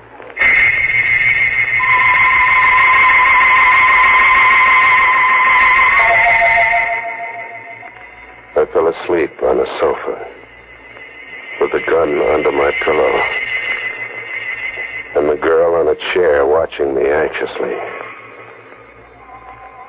I had a friend. I could drop off and live in dreamland until 10 that night. At 10, I could wake up and live. Coming awake, I heard the alarm we'd set go off. The alarm stopped. And there was a sound. An animal sound. And then a claw scratching at me, tearing at my cheek. And I jumped up. The girl was gone. A guy was sitting watching me now. A skinny kid with a heavy shock of hair, not a day over 21. Oh, that's a lousy way to have to wake up from a sleep, pal. Lousy way. There was an animal clawing at me. My cheek's bleeding. Genevieve, she isn't housebroken. Still a little wild. You should have seen her dash for the kitchen when you let out a scream just now. Genevieve. Who are you? You're Jimmy Fox, huh? Yeah. I got something for you. For me? Yeah, it was given to me to give to you. Here. A ruby. Hey, wait a minute, look.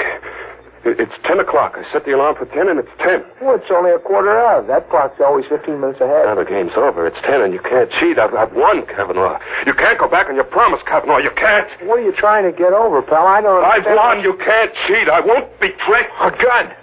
Pal, you're crazy. Here, wait, look. Oh! You're crazy. It's 10, and I won't be tricked, Kavanaugh. I've won.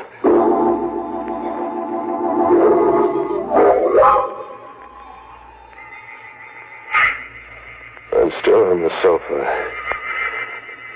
My arms are rigid, and my legs rigid.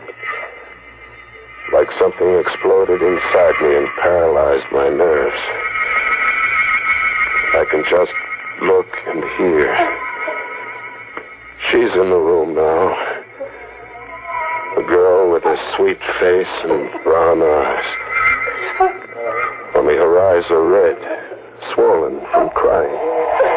I hear her talking to a cop. He's taking down what she said. He was a stray. He was like a sick dog in the street. So I picked him up and brought him home. Yes, sir. Why did he kill your brother, Buddy? I don't know. I was taking a shower, and I heard him screamed like a crazy man. I heard him talk all mixed up. But I was taking a shower and I couldn't get here in time. There must be something you can tell me, miss. Oh, officer, everything is so mixed up. At the Tillery Street costume ball, a man gave me a cat with tiger stripes, and he begged me to keep it for him for a while until he found a new home for it. He'd been evicted, he said. Yes. Well, then, in the all-night restaurant my brother works in, a man gave Buddy a ruby to give to Jimmy Fox. When he woke up, he told my brother the ruby belonged to Jimmy Fox. This piece of glass? Yes. That's something off the Woolworth time counter. What else? That's all.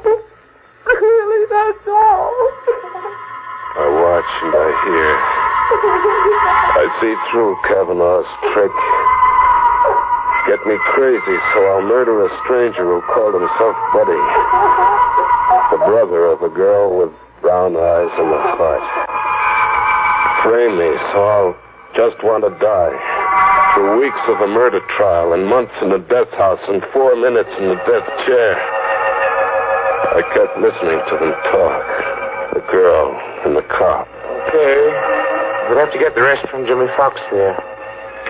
Yeah, look at him. He's paralyzed with fright. I wonder what kind of a crazy Halloween story he's going to try to palm off on us when we get him talking. Captain Devereaux speaking. McAvoy, send a police ambulance to 445 10th Street, apartment 3 rear. And McAvoy, see that a straitjacket's on that ambulance.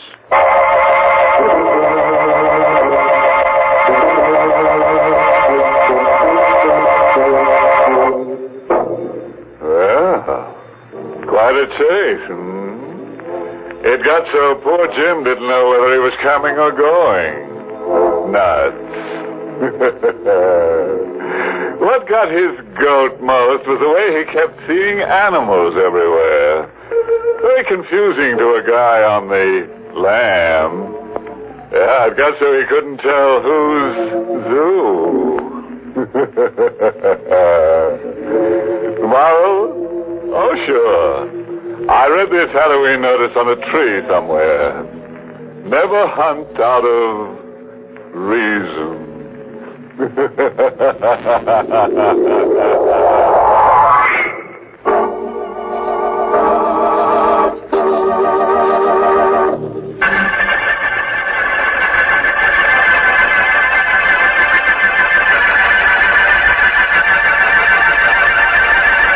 Good night.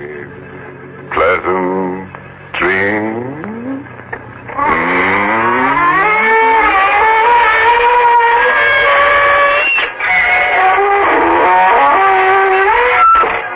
Inner Sanctum was heard in the United States over CBS, the Columbia Broadcasting System, and has been rebroadcast for servicemen and women overseas.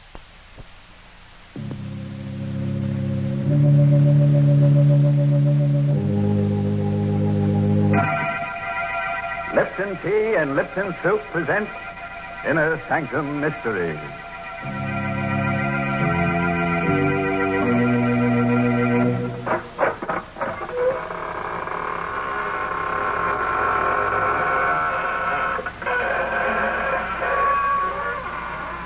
Good evening, friends of the Inner Sanctum. This is your host to welcome you in through the squeaking door to another half hour of horror. Come in, won't you? Sit down. I hope you'll forgive me if I don't get up, but I'm terribly tired. I spent last night with a friend who's a book collector, specializes in bestsellers. He certainly showed me some interesting ones. In fact, he tried to bury me in one. Because all the very best sellers have corpses in them. Why, that's downright silly. Most cellars do not have bodies in them. But of course they have, Mary. You know the old saying, even the walls have ears. You certainly don't make a house sound homey at all. Why don't you talk about the kitchen with its good, warm smells of homemade food? Yes, and while you're at it, you should mention Lipton tea, because Lipton's makes good food taste better. If you're willing to gamble with your peace of mind, put out the lights and listen to Death by Scripture. It's an original radio play by that old gravedigger, Robert Newman. Yes, and our star tonight is Stefan Schnabel, who plays the role of Stefan. The place is China, somewhere near the outskirts of Shanghai. A man-made wasteland ravaged and devastated by war. Driving through an abandoned village on his way to a camp for displaced persons is Major Roger Mason. Suddenly, the glare of his headlights picks out a strange, wild-eyed figure who stares, then scuttles into the shelter of an alley. Mason hesitates for only a moment, then stops his jeep. Hello there. Come back here for a minute, will you? Hello. Okay, if you want to make a game out of it. This alley somewhere. Oh, there you are. Please, master, please. I mean no harm. Easy. Now, no one's going to hurt you. Certainly not me. I'm an American on my way to Camp 14. Camp 14? The camp for refugees, displaced persons. I know. I was there. I thought so. How was it they let you leave? They did not let me. I ran away. Oh? Why? Because to stay would have meant death. To me, it would be a lot more dangerous to go wandering around here. Suppose I take you back there with me. No, please. But there's nothing to be afraid of. You think not? Very well. What can man do against fate? I tried. You're a witness that I tried. But I warn you, if I go back, it will mean death, not just for me, but for others. Many others.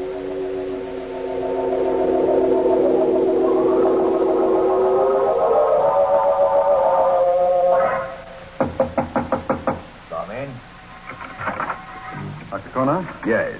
I'm Major Mason. Major Mason, I'm very happy to meet you. Welcome to Camp 14. I'm very glad to meet you, too. I've heard a great deal about you. The job you've been doing here. Oh, Dad. There was not much I could do when we were all prisoners. But now that we have been freed and are beginning to get food and medical supplies, it is almost like a holiday. May I present Miss Mia Singh, who has been assisting me? Major Mason? Miss Singh? I brought someone here with me, someone I picked up on the road, and Stefan. I did not want to come back. He made me. Well, then he does come from the camp here? Yes, of course. A curious case. We have never been able to discover his last name or even his nationality. We have many kinds here, you know. White Russians, Koreans, Siamese, Burmese. Stefan, why did you do it? Why did you run away? Because I was afraid. Because of this. Another one. That same paper. What is it? We found about a dozen of them scattered around the camp this afternoon. Read it. You have not escaped. There is no escape. Do you recognize this symbol here? Japanese Black Dragon Society. It says there is no escape. And it's true. I tried to escape, and what happened? He brought me back. Our benefactor. Our savior. I told you there was nothing to be afraid of, Stefan. Afraid? Is death something to be feared? It is the one escape they cannot take from us. Death, to sleep, to rest. To rest. Australia in a pretty bad state. Couldn't you put him up in the administration building? That might be exactly what they want. Well, what do you mean? It is not like the Black Dragon Society to warn someone they mean to kill. But suppose they don't know exactly who they do want. Wouldn't they do what they seem to have done? Make a general threat? And see who showed fear? Who did run away? The war is over, Cornell. The Major is right, Doctor. Are we still living in the past? And we do have a room here where we can put Stefan. The one down the hall. Very well. But remember, I warned you. I, too, think it will mean death.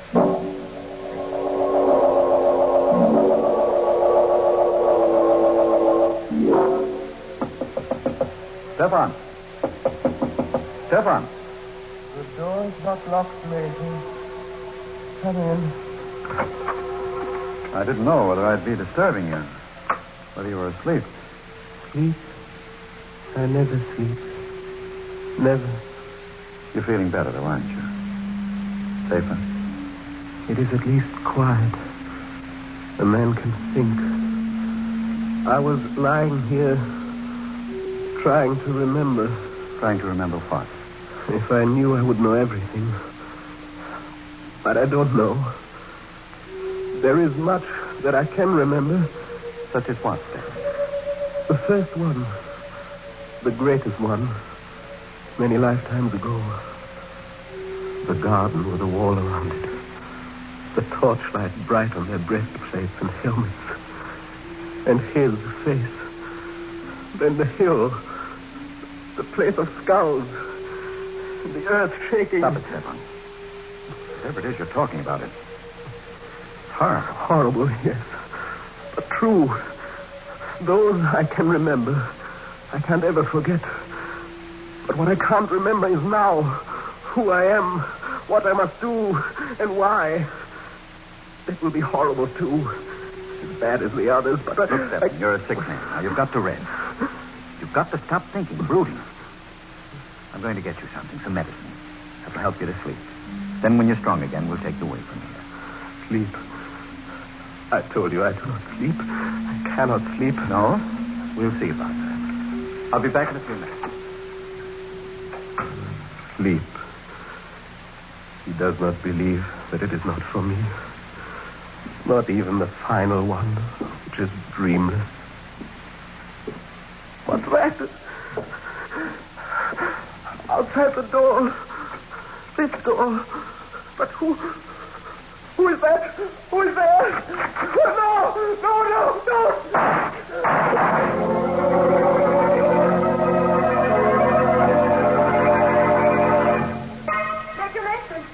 Major Mason, did you hear Yes. Down at the end of the hall there. Stefan's room. Come on, quick. Major Mason, Mia. This way, down here. It sounded like shots, as if... What? Look. Jason. No, don't touch him. Let me see. Dead? Unless he's not flesh and blood. 3 slugs right over the heart. Must have been fired right from the door there, and... Good Lord. What is it? His pulse. Still there. Where's your searcher? Right next to the office. What there is of it. Here, help me carry him in there. We'll operate immediately.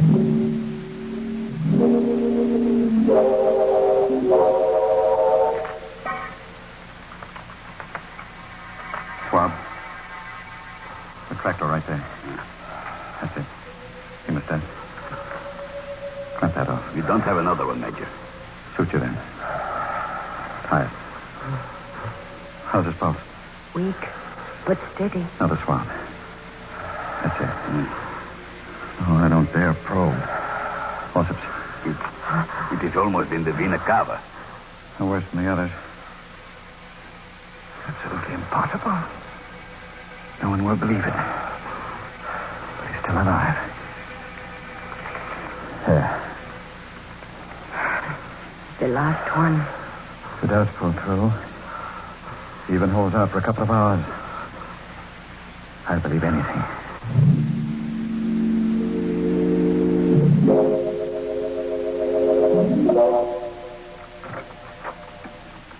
How is he, Mia? I don't believe it either. But he's better. His pulse is still strong and there are no signs of shock. I'll stay with him for a while. You go get some food. No, I'm all right. I'd like to stay until we are sure that... Major, look. He's coming to. No. Don't make me come back. Don't make me do it again. Don't. Hello, Stefan. How are you feeling? What?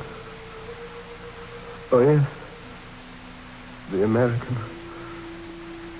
Why are you looking at me like that? Because you have no right to be alive now. And you wouldn't be if it were not for him. I never had any right to be alive. But I am. And I won't die. I told you I wouldn't. I couldn't. Until I do what I have to do. And what's that? It is coming to me. Slowly. I'm beginning to remember. I do not see it all yet. But I know what it will mean. vultures and blood, coffins and death.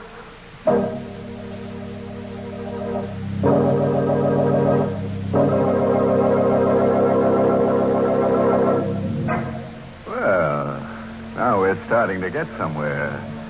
But I wish our friend with a bad memory would stop talking about what he has to do and do it. Here we are halfway through our story with only one shooting and no corpses. If things don't pick up, I'm going to get in there myself and show them how to pour gore. My goodness, aren't you ever satisfied? I've had the creeps ever since this story started. I just refuse to think about what's going to happen next.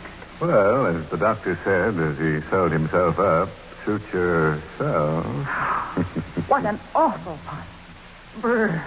Why, Mary, did you say brisk? I did not say brisk, and I'll thank you not to make fun of that word, because it's a mighty important word in the language of tea experts. Yes, brisk. B-R-I-S-K is the word they use to describe the flavor of Lipton tea. It is the next evening, about 10 o'clock at night. The dust-laden wind still wails around the lonely camp, and the refugees from many nations sit huddled in their rooms. Stefan, his face gaunt and drawn, is sitting propped up in bed in the administration building. Are you sure you feel well enough to talk, Stefan? There is pain, but that does not matter. What is it you wish to know, Major? You were shot, Stefan. You know that. Did you see who it was that shot you? Yes, I saw. But that is not important. Does not matter. What do you mean it does not matter? Just that, Doctor. You see, much has come back to me. Not who I am, but what I must do. And I know now that I have nothing more to fear. That I was shot by mistake. Mistake? What the doctor said last night about the Black Dragon Society was quite true. There are 2 men here in the camp for whom the Japanese have been searching for years. Men who have been leading the resistance movement in their own countries. Even now, the Black Dragon Society feels that those 2 men must die. Do you know who they are? Yes. Do not mention their names. Do not even think them. You know who they are, don't you, Mia? One of them is your own father, Ram Singh. And the other is Pao Tung. Is that true? Yes. It is true.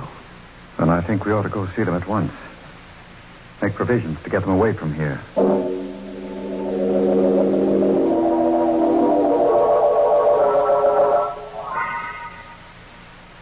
That, then, is the situation, gentlemen. And I should like to have you escorted to Shanghai as soon as possible. You are very kind, Major. We felt that our best protection lay in anonymity. We may have been wrong.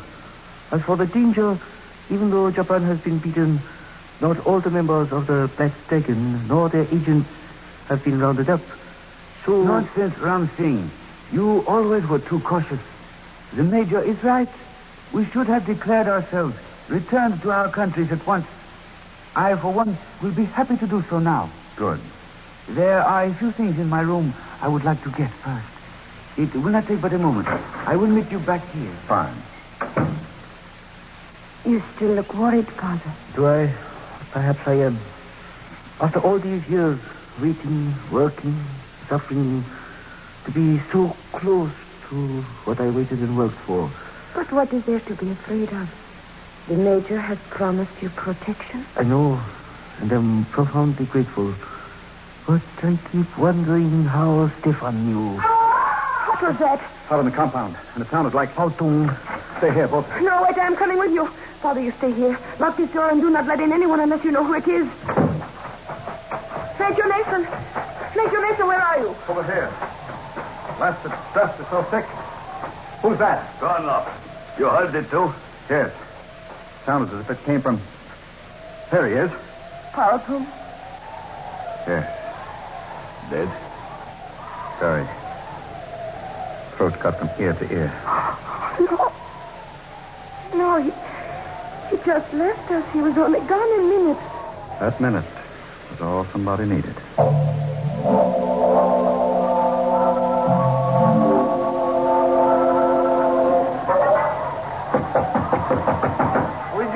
Dr. Konov, Ramsey. Major Mason asked me to take you up to the administration building. Just a second. That scream out in the compound, was it? Yes. Pautong. And was he... Yes. Killed. That is why the Major wanted me to come and get you. To put you somewhere where you would be safe. You are ready? Yes. Poor Pautong. To have lived through so much. Waited for so long. Then... Is it known who did it? No. Not yet. But they are closing the gates. Whoever it was will find it difficult to get away. Will they? I wonder. In this dark, where the dust's so thick you can hardly see. Besides, suppose it is not someone from outside. Suppose it is someone from the camp here. Someone who has been here for a long time. Wait. Oh. Dr. Konov! Dr. Konov, where are you? Dr. Konov! Must have lost him as we came through the alley. With this wind. Dr. Konov! Is that you? Who is it? Answer me! Tell me who it is. No! Let me go! Let me go!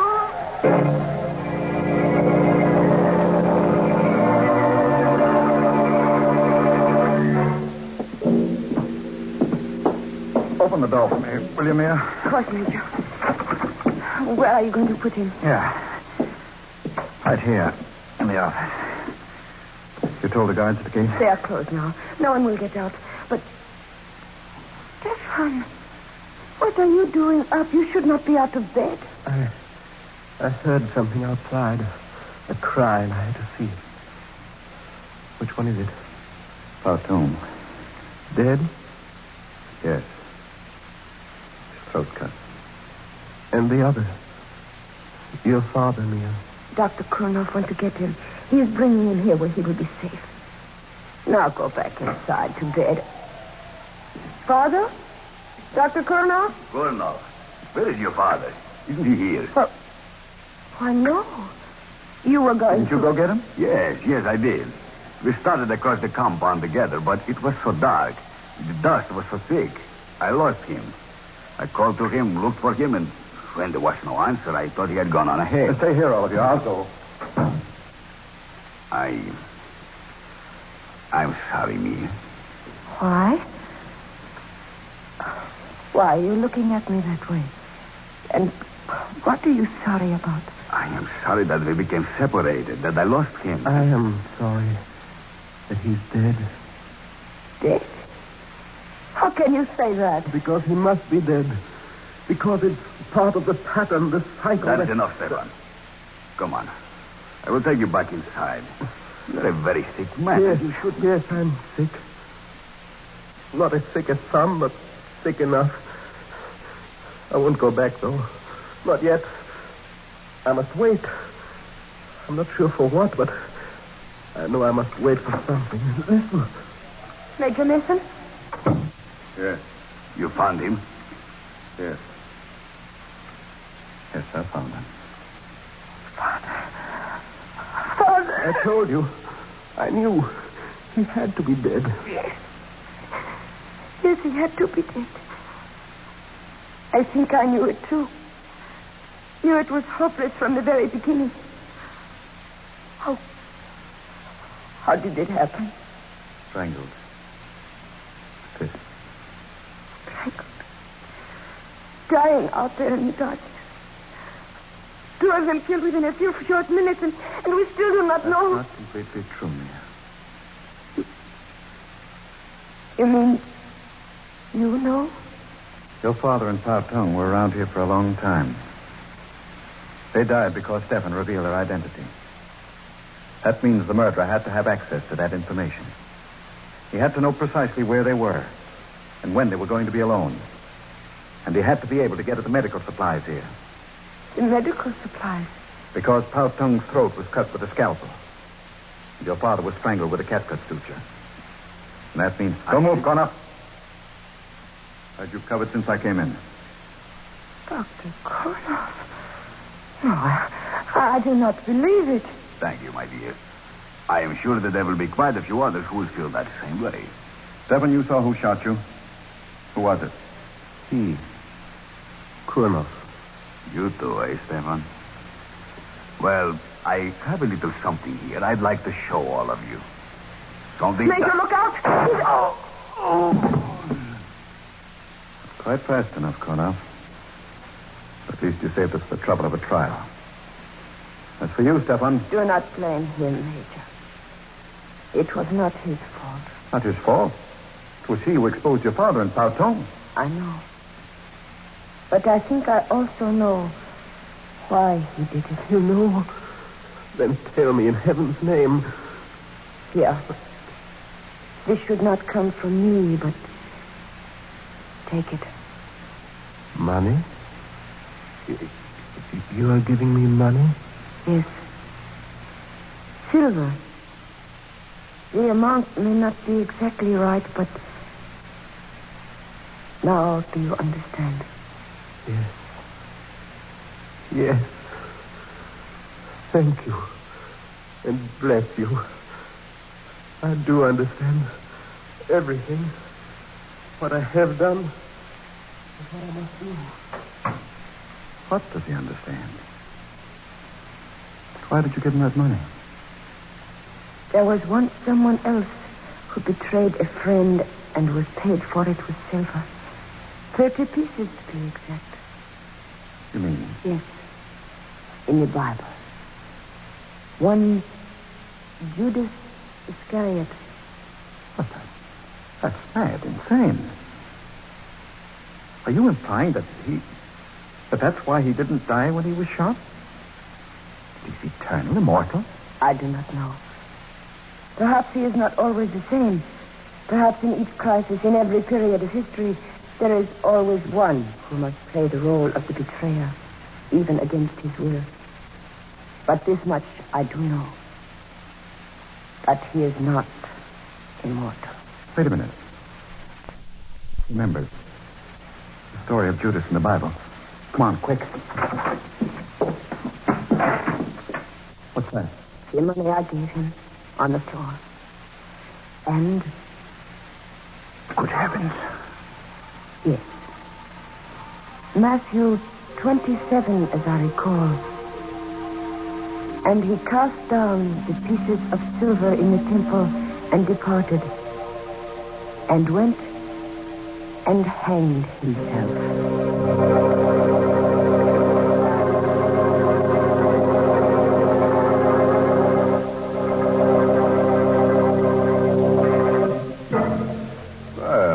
The kind of character we like to have on this program.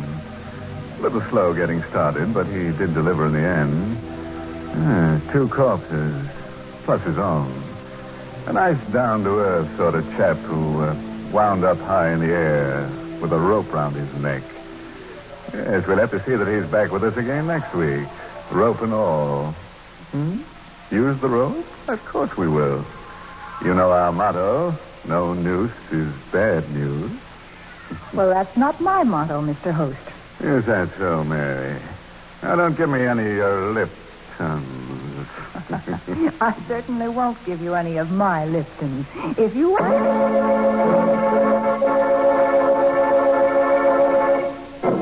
And now, here's a word of advice, friends. If you should be invited to spend the weekend with a friend in the country, and he should wake you at midnight carrying a lantern and shovel and invite you to go burying with him, make sure he doesn't mean burying with a U. And when I say you, I do mean you. Oh, by the way, this month's Inner Sanctum mystery novel is The Whistling Legs by Roman McDougall. Yes, and next week's Inner Sanctum story, directed by Hyman Brown, and brought to you by Lipton Tea and Lipton Soup. Next week's story is about a honeymoon couple. Funny kind of characters to be on this program, eh? Is that what you were thinking? Well, this couple finds a corpse right in the middle of their bed, and they can't ask the corpse to leave, not to its face anyway, because you see, it has no face. Now it's time to close the squeaking door. Good night. Pleasant dreams.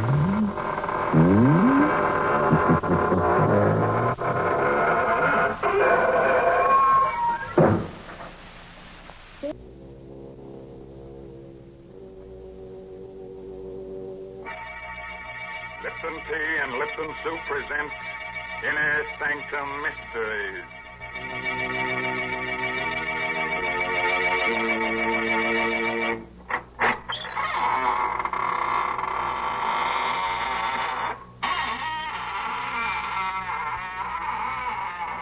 Good evening, friends of the Inner Sanctum. This is Raymond, your host at the squeaking door. Come in, won't you? Well, you're shivering.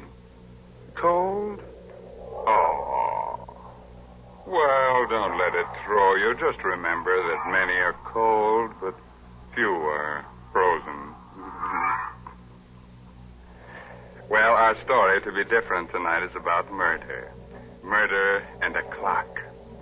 So, if you've got a little time to kill, let's do it now, huh? Why, Mr. Raymond, nobody can really kill time. Well, maybe not. Did you ever hear of an alarmed clock? Mr. Raymond, someday you're going to choke on one of those puns. And won't that be nice, Mary? Then you can revive me with guess what, Lipton tea. Oh, dear. Must this go on week after week? Why must I talk to the only person in the world who doesn't know the proper uses of Lipton tea? Oh, don't say that. It isn't used to revive people. At least not in the way you mean it. Of course, lots of folks do find that Lipton's makes the day seem brighter. Yes, it sort of helps them through their housework to sit down now and then between meals, as well as at dinner and supper, and enjoy a cup of Lipton tea. And the reason why Lipton's is so satisfying is because of that one little word, brisk. B-R-I-S-K. Tea experts say that Lipton's has a brisk flavor, which means that it always tastes tangy and bracing. It's never flat or wishy-washy. So folks ask for Lipton tea at your grocer's. You just don't know how good tea can be till you've tried Lipton. Yes, and when you leave the grocer, step next door to the clockmaker shop and ask him for the Judas clock. If he doesn't have it on hand, just ask him to give you the works. Yes, the title of tonight's story is The Judas Clock. It's an original radio play by that old clock watcher, Christopher Mayo. Our star is Barry Kroger, who plays the role of Sebastian Packer. I'm a clockmaker. I carry on the profession my father taught me in London. I like clocks. All that is but one. For 30 years, I've looked for a certain clock and a certain man. The clock is known to collectors as the Judas clock. The man I swore to kill when, as a boy of 14, I closed my father's glazing eyes and wiped the froth of blood from his lips. Last night, I found the Judas clock. Tonight, I may have found the man. I'm told you're an expert clock repairman, Mr. Packer, madam. Yes, I suppose I am. Well, I have a clock. Rather, my husband has, and it hasn't run for years. Would you have a look at it? Well, can't you bring it in? Oh, heavens, no. It weighs 500 pounds. One of those huge marble things. Italian Renaissance, I'd say. Marble? Italian? Well, can you describe it further? Well, it's rather unusual. Black marble, heavily carved with biblical characters. The ivory face has a beautifully etched scene on it. But it's a gruesome one. Gruesome? What kind of a scene? It's a picture of a man hanging from a tree. Judas. His face is positively ghastly. The Judas clock. I knew without seeing it why the clock wouldn't run. It had been built in Italy for a prince of the House of Savoy in 1598. He conceived the idea when he discovered that his family's treasures included the 30 pieces of silver of Judas Iscariot. The clock was made to run only when the 30 silver coins of Judas were in place in the clock's hollow weights, 15 in each weight, and the coins had been in my possession since the day of my father's death. Somewhere inside me, that clock still beats its deep-throated song, and I have but to close my eyes to hear again my father's voice. It's an evil clock, son. As evil as Satan himself. And it's cursed. There is a legend that every man who has owned it has died a violent and bloody death. Well, Mr. Packer, can you fix it? Oh, I'm sorry. I was daydreaming.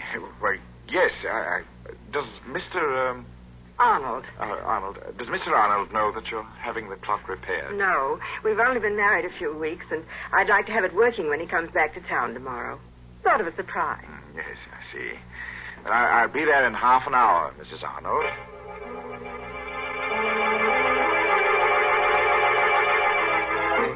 So last night, I went to the Arnold house and found the Judas clock again. I started to work. Foghorns from the East River sounded much as I remembered they did in London. And suddenly, I was back there on a fateful day, about a fortnight after the clock had been uncrated by my father. I was in the shop when the man from Scotland Yard stepped in. He walked straight to the clock and stared at it. Good afternoon, sir. Does the clock interest you? Very much. When did you acquire it? A cousin bought it at an auction in Italy, and I'm displaying it for sale and consignment. My name's Pettibone, Scotland Yard. I've been looking for this clock for a month. It was stolen in Italy. Stolen? Yes, Mr. Packer. And worse, murder was done. Afraid you're involved in a bit of something here. Murder? I'm taking possession of the clock in the name of the Crown. I shall never forget the look of horror on the detective's face a moment later. He laid his hand on the clock's carving, and it froze there, while his face drained white and his eyes bulged. He opened and closed his mouth soundlessly and crumpled to the floor with his hands to his throat. He was still and twisted and very dead. Mr. Pettibone had died of a heart attack the moment he took possession of the clock. I helped Father drag him into the stockroom. Father wanted time to think, so I went to my room. I dozed off only to wake hours later at the sound of angry voices. Well, Cousin Andrew, you've done me a fine turn, haven't you? I've told you I didn't mean to kill the old girl. It was an accident. Don't talk so loud. Boy will hear us. You killed her as soon as you learned she'd made out a will in your favor. Then when you thought it was safe, you sold all her furnishings and sent the clock to me to sell. Very well, I did. You're in it to the ears. I'll go to the police. And how will you explain poor, stiff Mr. Pettibone lying in your stockroom all this while? Besides, Timothy, there's nothing to fear now Pettibone's gone. He was the only one who suspected me. Now, you're the only one who knows. I'll crate this cursed black monster tomorrow, and you leave with it. And will you also crate Mr. Pettibone? I have a plan. Here, sit down in this chair, right here. I'll show you how we can solve the whole thing. My young heart beat with a wild dread as I listened. I could only see Cousin Andy's back, but I could see Father seated dejectedly in the chair near the Judas clock, his head in his hands. It was midnight. All the clocks in the shop began striking the hour, and louder than all the rest was the chime of the evil clock. If only then I had known, I might have done something, but the slow strokes beat on. 8, 9, 10, 11, 12. And before my horrified eyes, the heavy marble piece leaned slowly from the wall and crashed across my father's back. Cousin Andy stood facing my father as the clock crushed his frail form and choked him. He made pitiful little sounds, his eyes begging for life. And the murderer just stood, his back to me, and watched. Thundering sinners, you die hard. Cousin Andy ran from the shop crying for help. He would claim an accident. I raced into the shop. My father was dead. I choked back my tears, and I closed the poor, staring eyes. I took the coins of Judas from the weights of the clock and ran from the shop, the blood-stained pieces jangling merrily in my pocket.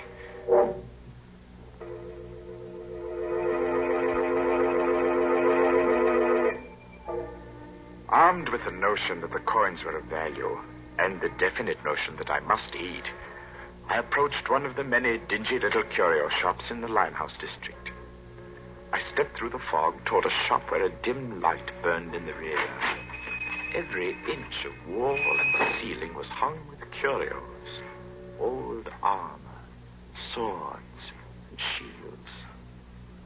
I would have run out, but a weazened, apish man barked at me from the rear. Hey, what you want? I have something to sell. What you got? I have the 30 pieces of silver that belonged to Judas Iscariot. I'll twist this scrawny neck off you. Pulling me leg, eh? Oh, no, sir, I'm not pulling your leg, sir. Here they are. Fine. Silver, right enough. Where'd you cop them? Oh, I didn't steal them, sir. They belonged to my father. A likely tale, that. Will you buy them? Buy him, he says. Buy him. Get out of here before I cause a bob of your scant. Get out! Oh, no, give me my coin. Get out or I'll come about and fetch you a sound one. The ugly brute came toward me. He held my coins clutched in a tight, hairy fist. Before I could move, he had struck me. And I hit the wall with a clatter. And then it happened again. For the second time that night, the curse of the Judas clock struck. As I hit the wall, my eye caught a metallic glint above, and a heavy object dropped from the ceiling.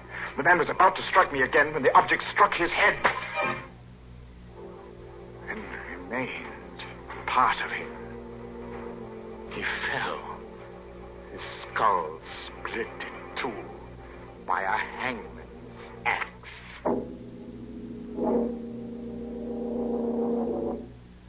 I clamped my mouth on a cry and pried the man's fist open. The fresh blood made it hard, but I recovered the coins.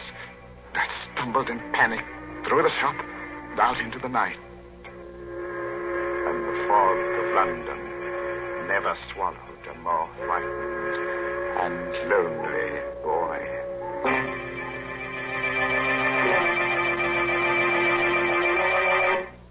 That nasty fog swallowing a little boy. That reminds me of a little nursery rhyme. Hickory dickory dock, the mouse ran up the clock. The clock struck 2. Look out, it might strike you.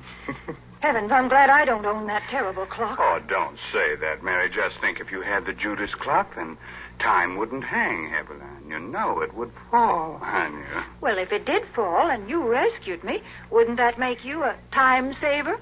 Well, split my sides with an axe if Mary didn't make with a joke. Well, a very little one, Mr. Raymond. That's true. But seriously, I do have something to say about a time saver. And I'm thinking about Lipton tea. You know, Lipton's is such a handy beverage. It takes so little time to prepare, and it's always so welcome. Yes, its famous brisk flavor makes it enjoyable, not just at your own meal times, but between meals and whenever folks drop in for a visit. That's why it's a good idea to buy Lipton's in the larger, more economical size packages. That's right. The larger packages are much thriftier. So you see, it's wise to keep on hand a really good supply of that brisk-flavored Lipton tea. Oh, sure, it'll come in handy to warm up the chills you get from these Inner Sanctum stories. And, brother, you're going to shiver plenty with Barry Kroger as Sebastian Packer as this story goes on about the Judas clock. I hadn't touched those horrible coins of Judas Iscariot since the day the storekeeper was killed. By now, I half believed the legend that death followed them. I began to feel that the only way I could escape their curse was to find the Judas clock and put the coins back in its weights where they belonged. One day, as I read the notices in the Times, my heart skipped a beat. It said, auction of clocks. Chopin Place, auction room, Saturday at 7. Rare items, one of them fine Italian Renaissance piece of black marble. Rare treat for collectors, come early. In Interested in something, young man? Oh, why, yes. Well, that is nothing in particular. Just looking at these splendid pieces. I thought I might stay for the auction. Look about. Auction won't start for a bit yet. I sauntered toward the black clock. My hand had scooped all the coins from my pocket. I would have to work fast and noiselessly. My sweating fingers began to unscrew the small cover on one of the weights. I would soon have the coins put back. As I thought. What have you got in your hand there? Let's have a look. No, nothing at all. I was just examining. Examining my foot? You've got a flock of coins there. You must have taken them from somewhere in the clock. Yes. No, give them to me. Sometimes when things happen quickly, the mind retains details that would otherwise escape notice. As the man and I struggled, I dropped the clock's weight. It hit a short, round bit of metal directly below it. The man had a vice-like grip on my clenched hand. Blasted little wretch. No! I'll wrench your hand off for you. I heard a whirring sound within the clock, and before my horrified eyes, the supporting panel at the front of the clock's base slowly lifted on hinges. The clock was off balance and began to fall forward. I screamed a warning.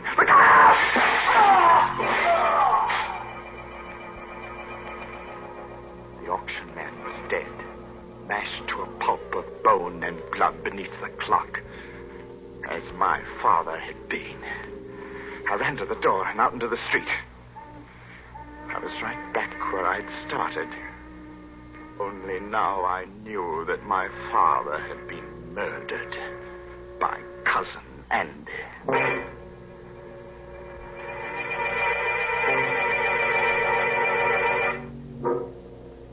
I walked for miles, trying to pull myself together. I wandered aimlessly, or so I thought.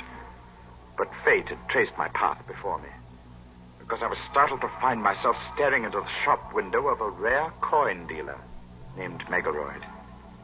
I walked into the shop. Mr. Megaroyd was a nice little man.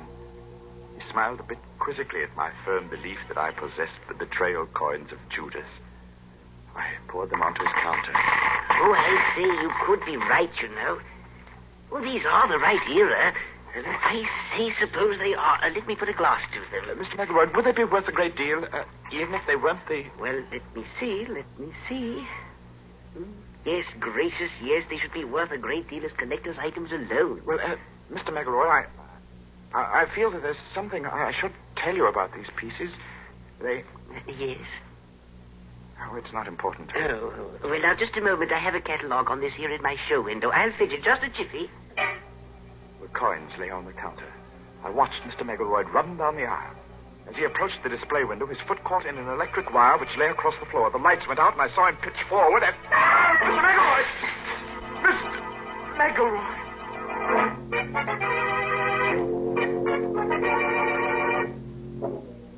The streetlight peered through the broken plate glass and played across a grotesquely sprawled form in the show window. I needed no more light than there was to see what had happened.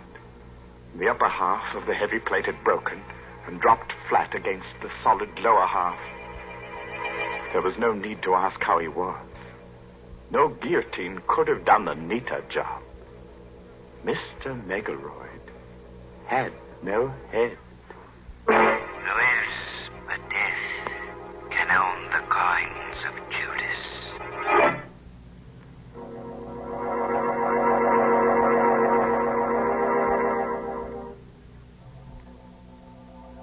Tonight, I shall find out if Mr. Arnold is Cousin Andrew. If he is, I shall feel no remorse in killing him tonight. Because while working to repair the Judas clock last night, I discovered how my father's accidental death had been well-conceived, diabolic murder. When the right-hand weight reached the floor of the clock on the 12th stroke of midnight, it tripped a trigger which collapsed the base of the clock and caused it to fall forward. My father had died on the 12th stroke of midnight. Have you finished, Mr. Packer? No, Mrs. Arnold. I shall have to come back tomorrow night. What time do you expect Mr. Arnold tomorrow? About 11, I'd say. Will you be finished by then? Well, I think so. I'll have to take these weights to the shop with me, though. Something has to be added to them. Well, of course, Mr. Packer. Mr. Arnold will be so surprised to see the clock running, won't he? He'll be very surprised, Mrs. Arnold.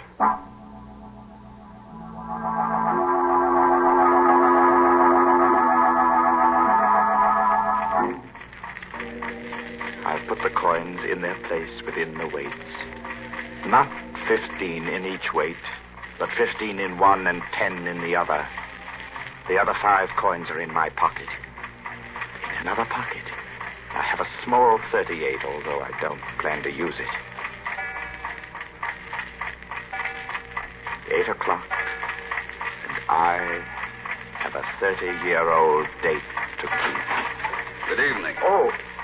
Mr. Packer? Yes, but I'm closing now. I see you are. My name is Arnold. Just came in from Chicago. Sorry to spoil your little surprise. Or my wife's, rather. You surprised her instead? Yes. She had to confess. I wanted to go out, so she had to tell me about engaging you to repair the Judas clock. You don't want it repaired? By all means, I insist. It's a splendid idea. But what I came for, really, was to tell you that you and I have much to talk about. Oh, do we? Yes. But look, close your place and bring along whatever you need to fix the clock, and we'll talk about it at my place. I'm all set. Let's go.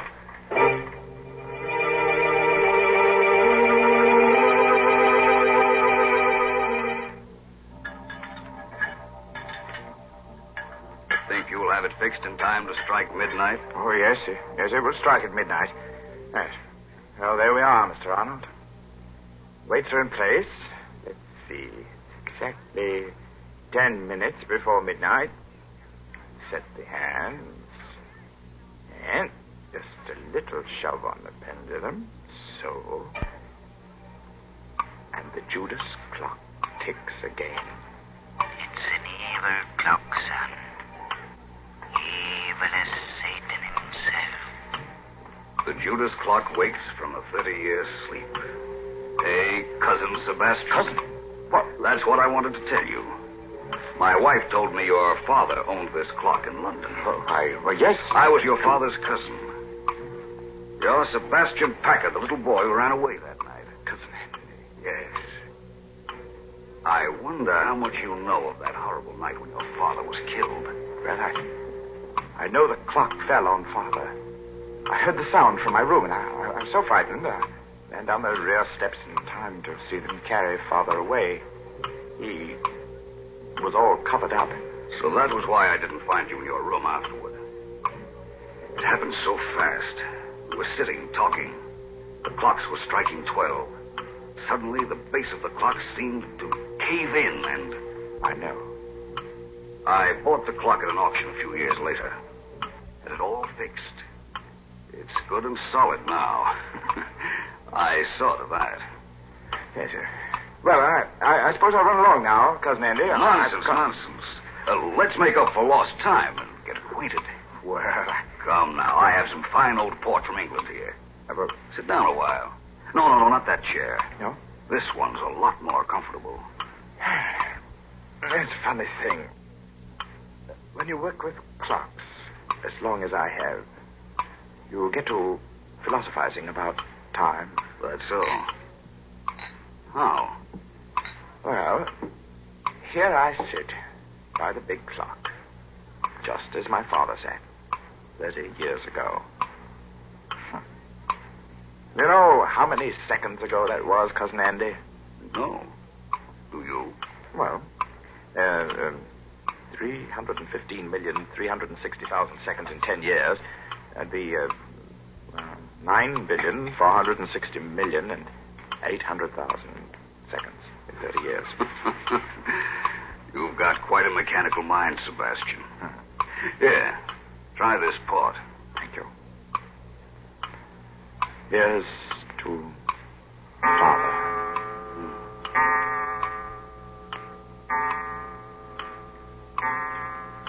What's the matter, Cousin Andy?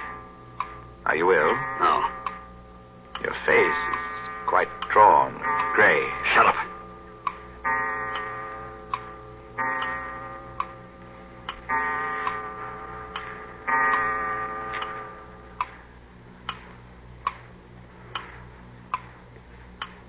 Well, Cousin Andy, it's late. I guess I best go. You know, you do look awfully sick. Oh, don't get up, old man. Here, sit down and relax. Take my chair. It's the more comfortable. Oh, you're shaking like a leaf. Now, just sit quietly. I'll see myself out. Thundering sinners, Good night, Cousin Andy. Oh, Sebastian. Sebastian. Get it off. Back in heaven's name. Poor Cousin Andy. You're choking to death. You die hard, too, don't you? It was just a matter of timing. I set the hand a minute fast and the weight didn't touch your clever little spring device till just now because it's lighter by 5 pieces of cursed Judas money.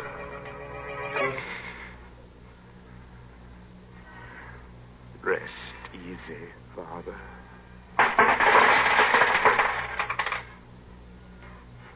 And he cast down the pieces of silver in the temple and departed and went and hanged himself.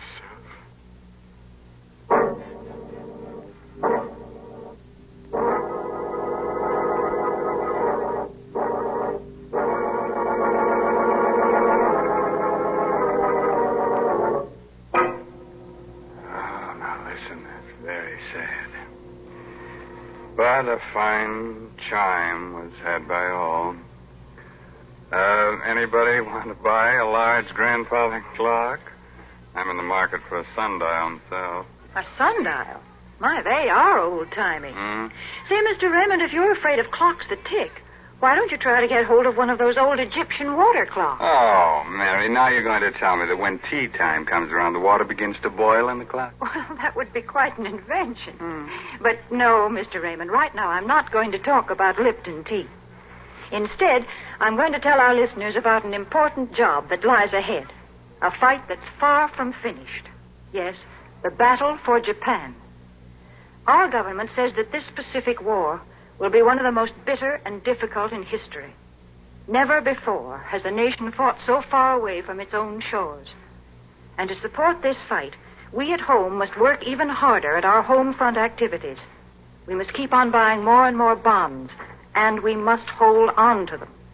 And above all, we must stay on our war job until the job in the Pacific is over.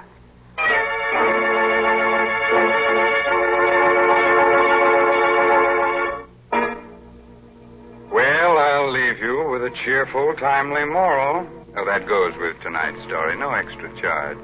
Now, you can figure out how many seconds you've lived.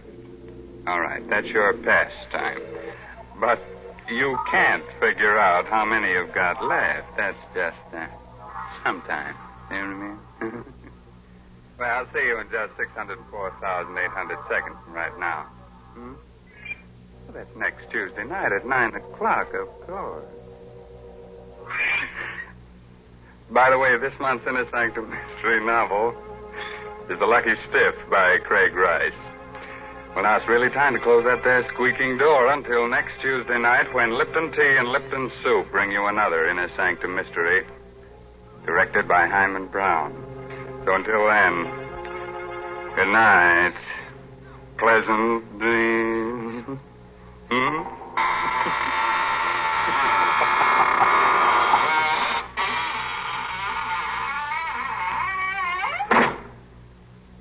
Folks, if you'd like to give the boys overseas a real taste of home, then why not include a package or two of Lipton's Noodle Soup Mix the next time you send them a box of food? Yes, Lipton's has the same homemade, chickeny taste as the soup you make right in your own kitchen. That's why it's a thoughtful, welcome little gift to send Lipton's. And as you know yourself, Lipton's Noodle Soup makes a grand snack. So remember, send a package or two to your boy. And remember to tune in next Tuesday night for another Inner Sanctum Mystery.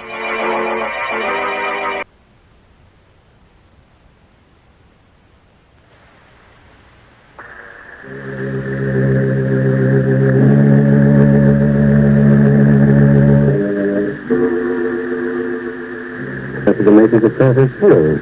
And you're to be my guest tonight in the mysterious circle of the Inner Sanctum. Come in, friends, won't you? Thank you. Take that rabbit fire. Good. And you have become accustomed to the dim lights in a moment. Don't get too comfortable, because we'll have you out of that cell with flames and flames. Go back and go back. No, sorry, aren't you? You'd better be. But don't worry. Instead of the arch criminals haunting us, we're going to haunt them. We're going to scare the daylights out of them. Yes. Welcome, then, friends. Welcome to the mysterious circle of the Inner Sanctum. And listen to as weird and strange a tale as ever was told. The amazing death of Mrs. Putnam.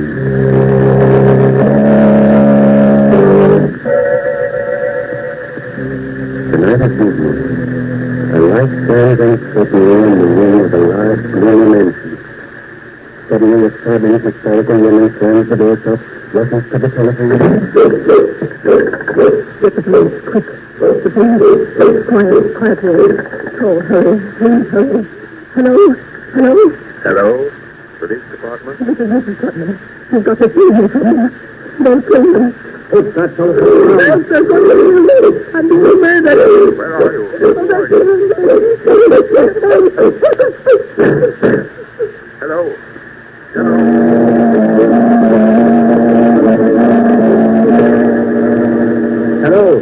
Hello? Hello, operator. This is Jeff Hansen, police headquarters. Trace the call that just came through to us. Hurry. That's funny, Jeff. Did you hear what I heard, Porky? I sure did, unless we're both having the same dream. Hold it, Porky. Yes? Yes, operator. Hansen, Jeff Hansen. You have? At 12. Write this down, Porky. Yes, sir. Yes. The Putnam House, Maple Street. Thank you very much. The Putnam House? Yeah. Say, that's the first time in centuries we've heard that name in the police department. Come on, Porky. Someone in that house is in great danger. We've got to get there, and quickly.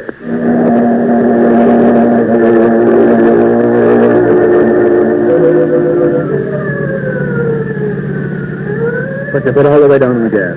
Oh, what's all the excitement, Jeff? It's just another murder case or something. We get them wholesale. Maybe you're right, Porky.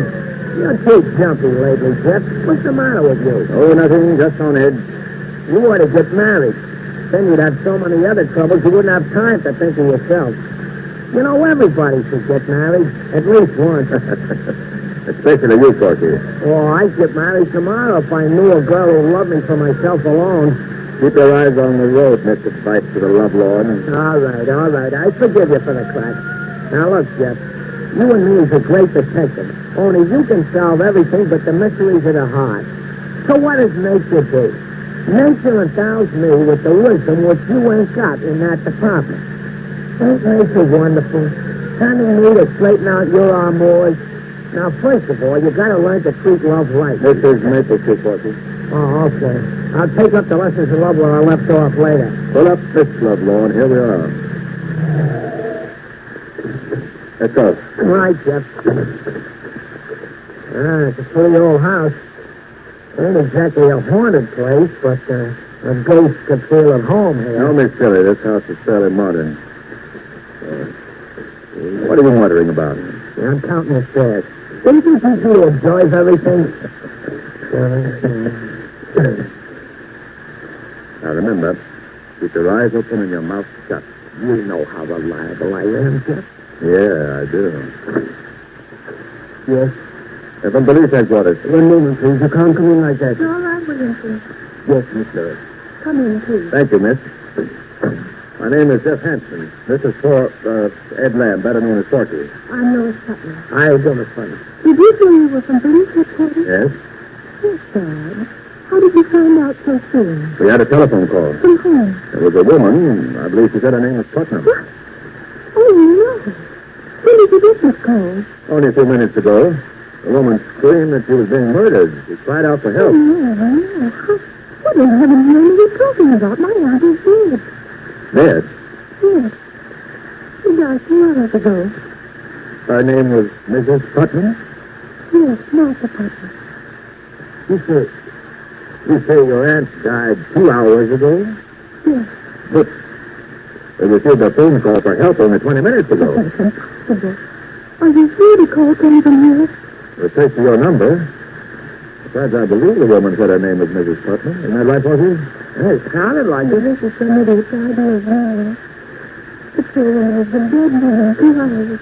Lois, you should work. She hasn't closed your eyes. How do you, Doctor? We've men from police headquarters. Oh? This is Dr. Harvey. Doctor? Detective Hanson, did you say? Jeff Anderson. This is Ed Lamb. Hi, Doc. What is police? Which one of your aunt's Putnam? It's just a strange phone call back to this house, Doctor. Somebody screams for help. From this house? Yes. And why didn't we hear it? Perhaps we made a mistake. However, we're forced to sort of look around. Please forgive us, Miss Putnam. Whatever you like. Thank you. Well, perhaps you'd better lie down there. I'll be all right. Porgy, I want you to make a thorough search of the house and don't let anything go unnoticed. You're back, Jack. Oh, Doctor. Yes, be back in a moment, please. What is it? If you don't mind, Doctor, I'd choose to ask you a question. Please, follow up. What caused Mrs. Putnam's death? The causes of her death were quite natural. A blood clot lodged itself in the veins of her heart. You may have reported cold, coronary thrombosis. How many members are there in the family? My oldest Lois and Mrs. Putnam's brother. He's very ill and his sight is failing. Is there anyone else? Yes, there's Joel Adams, the gardener. He lives in the back of the garden. One, the butler, has been with Mrs. Putnam for years. Would you mind, Doctor, if I looked at Mrs. Putnam? If you wish, just follow me.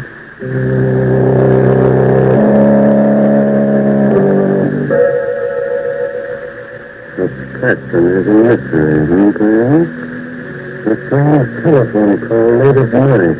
A woman calls for help, a dog barks, 2 shots ring out, and then the police dash to the house. You find that the woman died of natural causes 2 hours earlier. Riddle me that, my friend. Don't have no fear for the day of ghost-like voices from the dead and the day of superstition is past. Is it?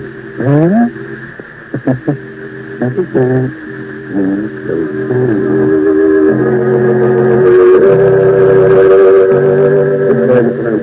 Thank you. Why do you keep this door locked? Oh, simply to avoid any fumes. They're all so high strung. Oh.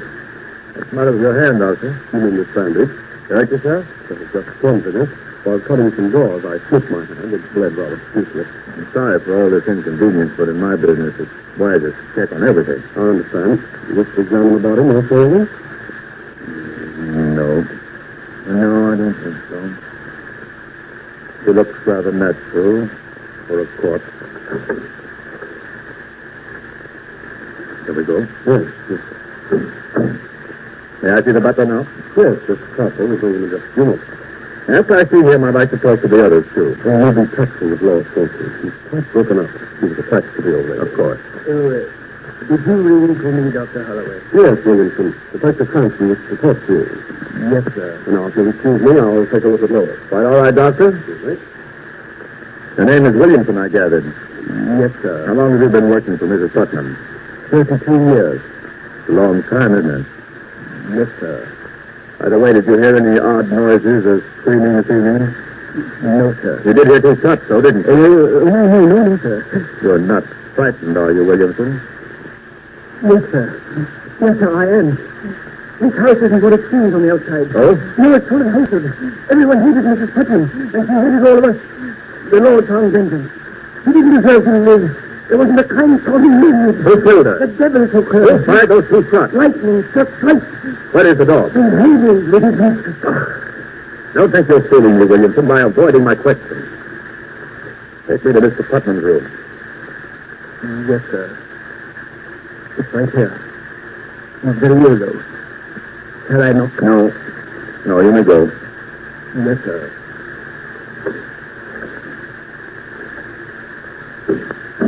Who is it? I'm sorry to intrude. Are you Mr. Putnam? Who are you? Detective Hanson, police headquarters. Police, What are you doing in my house? I thought the house belonged to your sister. It belongs to me now. What business is it of yours? Who else is to leave everything to? Mr. Putnam, did anything unusual happen to your sister earlier this evening? I mean, has she been ill? This cat was never ill in her life. Would there be any reason for anyone murdering her? Yeah. Maybe. Yeah. I don't know. Maybe. He's hurt each and every one of us. He ruined Lois' life by sending her fiancé away many years ago. He made me into the wreck I am with a cruel tongue and a devilish disposition. He was responsible for the death of the gardener's wife long ago. Hasn't done a kind thing in her life. If she's been murdered, then I say good riddance. Is it possible that all of you have given her cause to treat you that way? Don't you dare say that. You stupid, foolish maniac. You didn't know that. How dare you? Get out of my room. Get out of my house. Get out of my... I'm sorry, Mr. Putnam. I didn't mean to upset you. I'll go now. Jack. Hey, Jack. Yes, what is? Hey, I've been looking for you. Yes? Yeah, I've been all over the house. I checked on everything. 15 rooms, 19 windows, 8 beds, 3 fireplaces, and 3 bathrooms. And nothing left suspicious? No. You think maybe they made some mistake, Jack? I don't know. A phone call being traced here is absolute. They never make a mistake. But her voice and her death almost 2 hours before we got the call makes it strange. I must confess I'm stumped. Did you talk to everyone? I'd like to talk to the gardener, but right now we'll pretend that everything's all right. And we made a mistake. We'll drive away and then come back later. You mean you really ain't thoroughly convinced? That's right, Porky. I've got a hunch that we're up against a case that's stranger than any we've ever known or heard of.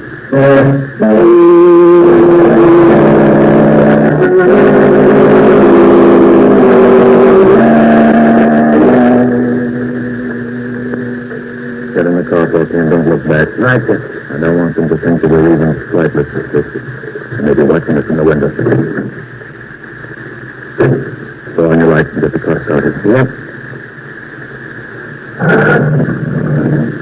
Okay. What's it? Don't move.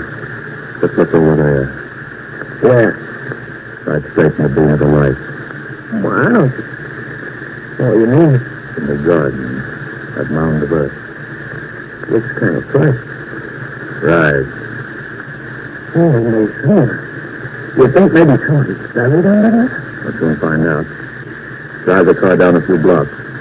We'll come back on foot and very quietly. Jump a catfish, Jack.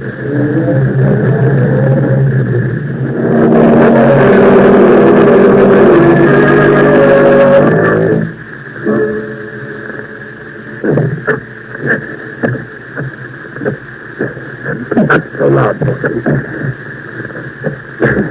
Don't let me out. How much deeper are we going to dig, Jeff? The earth is still soft. We haven't reached what we're after. What are we after? We'll know soon enough. You think the old lady might be buried here and the body in the house of somebody else? I don't know. Hey, Jeff. Jeff, I hit something firm with my shovel. Feels like a body. All right. Don't use the shovel anymore. We'll dig with our heads. Porky, you're right. It is a body. Yeah, it feels like it's wrapped up in a rug of some kind. All right. Get a grip on it. We'll pull it up. Okay. Let's go. The dog. The dog. We heard barking on the phone. Then there were shots. And that woman's voice did come from this house. They killed the dog and the woman, too.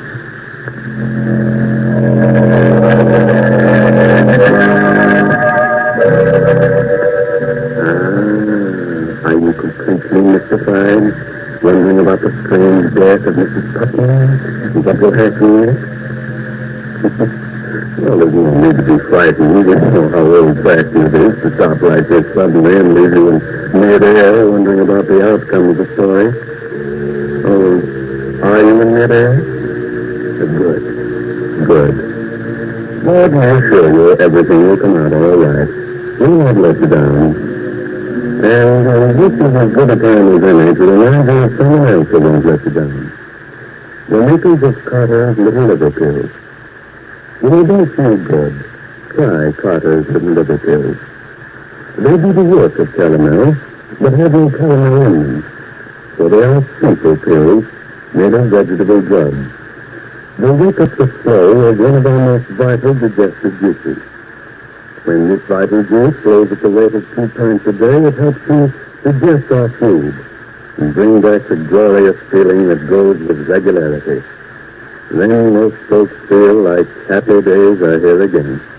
But be sure to get the genuine Carter's Little Liver Pills.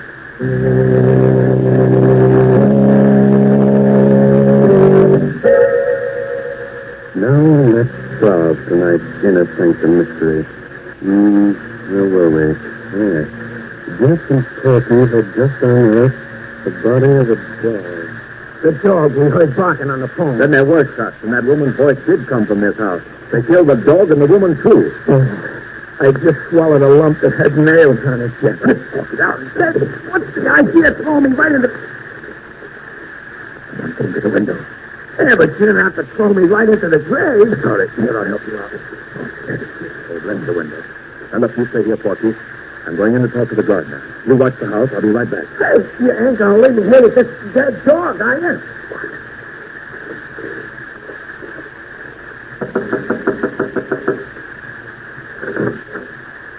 What do you want? I'm from police headquarters. You better let me in. What do you want? I want some information about that dog that was buried in your garden. You're crazy. Who buried it there? There's no dog in my garden. Was there a dog in the house? I don't know. You'd better answer my questions, Mr. Adams, unless you prefer going to jail. I don't know anything. Who killed Mrs. Putnam? Everybody. Everybody hated her. What do you mean by that? Everyone in that house wanted her to die. Her brother cursed her. Williamson might have poisoned her. What about you? Me? I didn't hate her anymore. She promised to leave all her money to me. Oh? Why? Well, it was her only sign of repentance. Why, no other reason? None that might be your business. Did you hear any shots in the house this evening? I was away. Jeff! What is it, Porky? Let's go quick, Jeff. What's happened? I had a brainstorm. Hurry, Jeff, hurry. Come on. You'd better not leave your house, Mr. Adams. I'll be here. What's up, Porky? The windows. Huh? While I'm out here watching the house, I casually count everything. The stairs again. I count the colored bricks and the large bricks, and then I count the windows. Count them, Jeff. What are you driving at? Count them. Come on. Walk around the house. Huh? Count them. 2, 4, 6, 10, 15, 17, 19, 20. 20 windows. But... Great skeleton ghost. 20 windows on the outside, and you said you counted 19 on the inside. That means that there's one window camouflaged on the inside. There must be a room within a room. Come on, Porky. We're going back inside that house. Only this time, uninvited and unseen.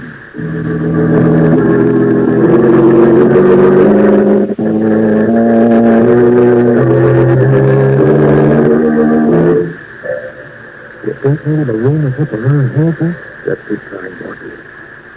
Run your fingers over every inch of wall and furniture. I got something. Heart failure. I get a splinter in my finger. Why did I ever... Quiet, puppy. I think I've got it. No kidding? Sit over here. Have your gun ready?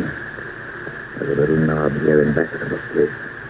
I think if we swing the bookcase open and lead us into another room. There goes. Look out, Lucy.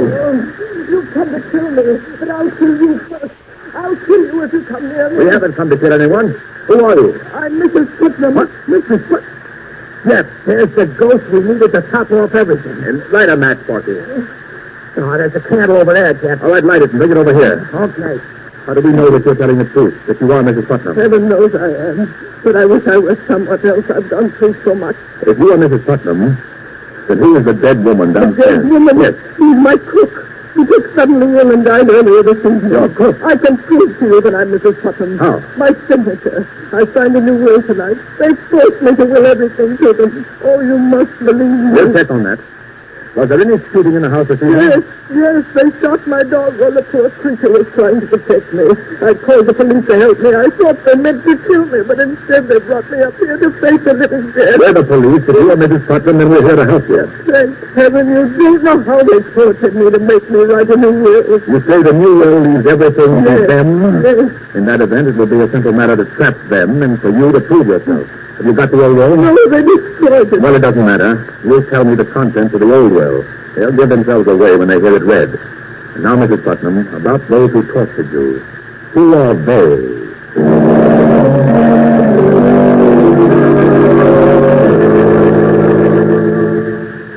I'm grateful to all of you for not objecting to my presence at the reading of this will. Well, having you here to take the castle is best for all of us. You're really obliged to for your kindness. Thank you, Miss Putnam. And now, if all of you don't mind, Dr. Holloway, Mr. Putnam, Williamson, Adams, I'll be brief. Oh, Porky, wheel Mr. Putnam's chair a little closer. Right, Captain. I had the court appoint me to see that this will is made valid and legal. Now, this is it. I, Martha Putnam, being of sound mind and body, do hereby bequeath my entire fortune and all my worldly goods to Joel Adams, my partner. Oh, no, you've made a mistake. Captain Lois. What did you say, Miss Putnam? That isn't my aunt's last will. Lois. No, I must confess, Miss Putnam, that isn't in your aunt's last will. What do you mean by reading that? My aunt left everything to me. Please, Lois. You're right, Lois. I did.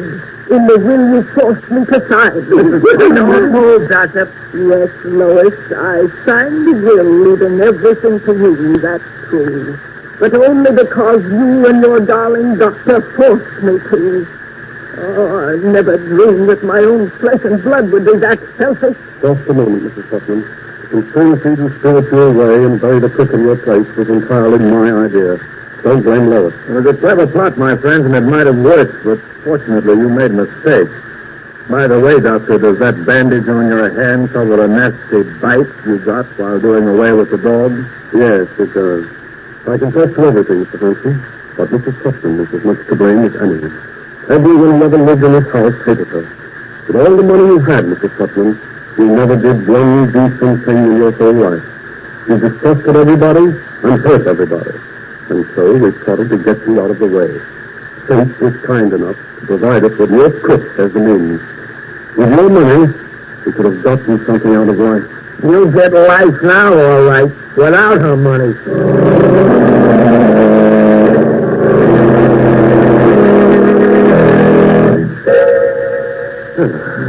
You can relax now, friends. This story is over. But still another plot is being formed for our next session in the Inner Sanctum. Are we scared? Sure. But what of it? Isn't the villain a great deal more frightening than me? But thanks to clever sleuthing, everything will be solved. And there's one more mystery we may be able to solve for you quite easily. When you don't feel good, when you're low and irritable and the whole world looks black and uninviting, try Carter's Little Liver Pill. Don't give in to that depressed feeling that bogs you down. Go to your nearest drugstore right now and ask for genuine Carter's Little Liver Pills. Regular size, 25 cents.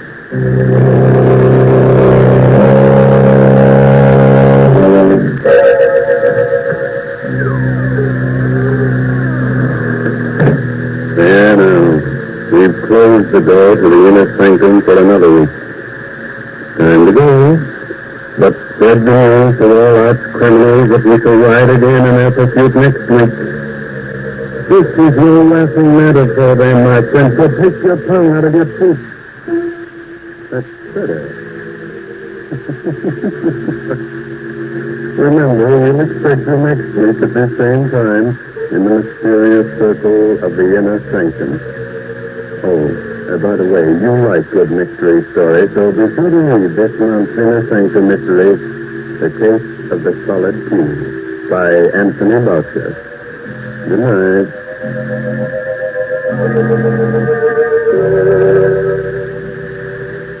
This is the National Broadcasting Company.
Inner Sanctum.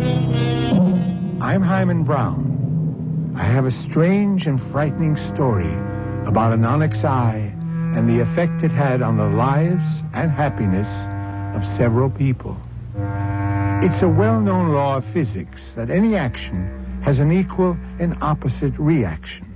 If you press down on one side of a seesaw, the other side goes up. If you drop a stone into a puddle of water, the water rises in exact proportion to the displacement of the stone. If good luck is on the face of a coin, wouldn't the other side bring the reverse? It's for you, Kathy. Oh. A birthday present. Now close your eyes and hold out your hand. There. You may open your eyes now. Oh, why, it's beautiful. You don't like it? Oh, yes. Yes, I do. It's very unusual. It looks like an eye. Well, the little man I bought it from said it would bring us luck. It's onyx. The eye in the onyx makes it valuable as an oddity. Oh. What's the matter?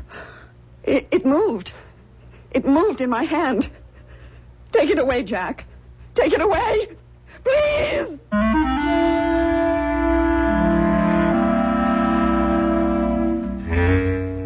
Our mystery drama, The Onyx Eye, was written especially for the Mystery Theater by Sidney Sloan and stars Francis Sternhagen and Michael Wager. I'll be back shortly with Act One.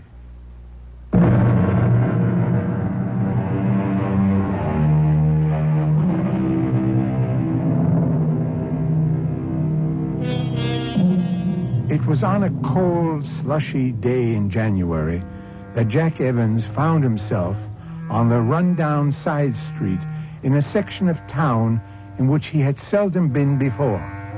He was weary and cold from job hunting, but he knew he could not go home and face Kathy, his wife, on her birthday without some small gift. Then he saw it, a little curio shop. He looked in the window at the collection of junk jewelry, and his eye was attracted to an interesting egg-shaped object, dusty and half-covered by other things. He immediately knew that this was what he was going to buy for Kathy. Hello? Anybody here? Yes. Can I help you? Oh, I didn't see you. What can I do for you? I haven't much time. I was just about to close. At 3:15 in the afternoon? Young man, I am closing the doors and leaving. I will not return. I have been here for over 60 years. Long enough. Long enough, wouldn't you say? Yeah, I guess so. So you will be my last customer, and I will be generous. Name your own price for the thing you want. I haven't made up my mind about anything, but I did notice a white egg-shaped object in the window. Why, yes, how did you know? I knew. I remember my mother had a china egg when she used to darn socks. You know what I mean? Yes. And I thought I'd like to get one for my wife. It's her birthday. Ah, yes. I know it isn't much of a present, but, well, I can't afford more at this time. Oh, it will bring you luck. And if you ask to buy it, I must sell it to you. What? Would you like to see it? I'll take it out of the window. Well, yes, please. Here. Here it is. But I must tell you, this is not a china darning egg. It is onyx. Here, don't drop it. Oh, feels heavy. Heavier than I thought. Turn it over. Good Lord, it's an eye. It looks like an eye. If you still want it, you may have it at your price. Whatever you offer, I must accept. But you must be sure you want it. And all that goes with it. Because you will have it with you forever.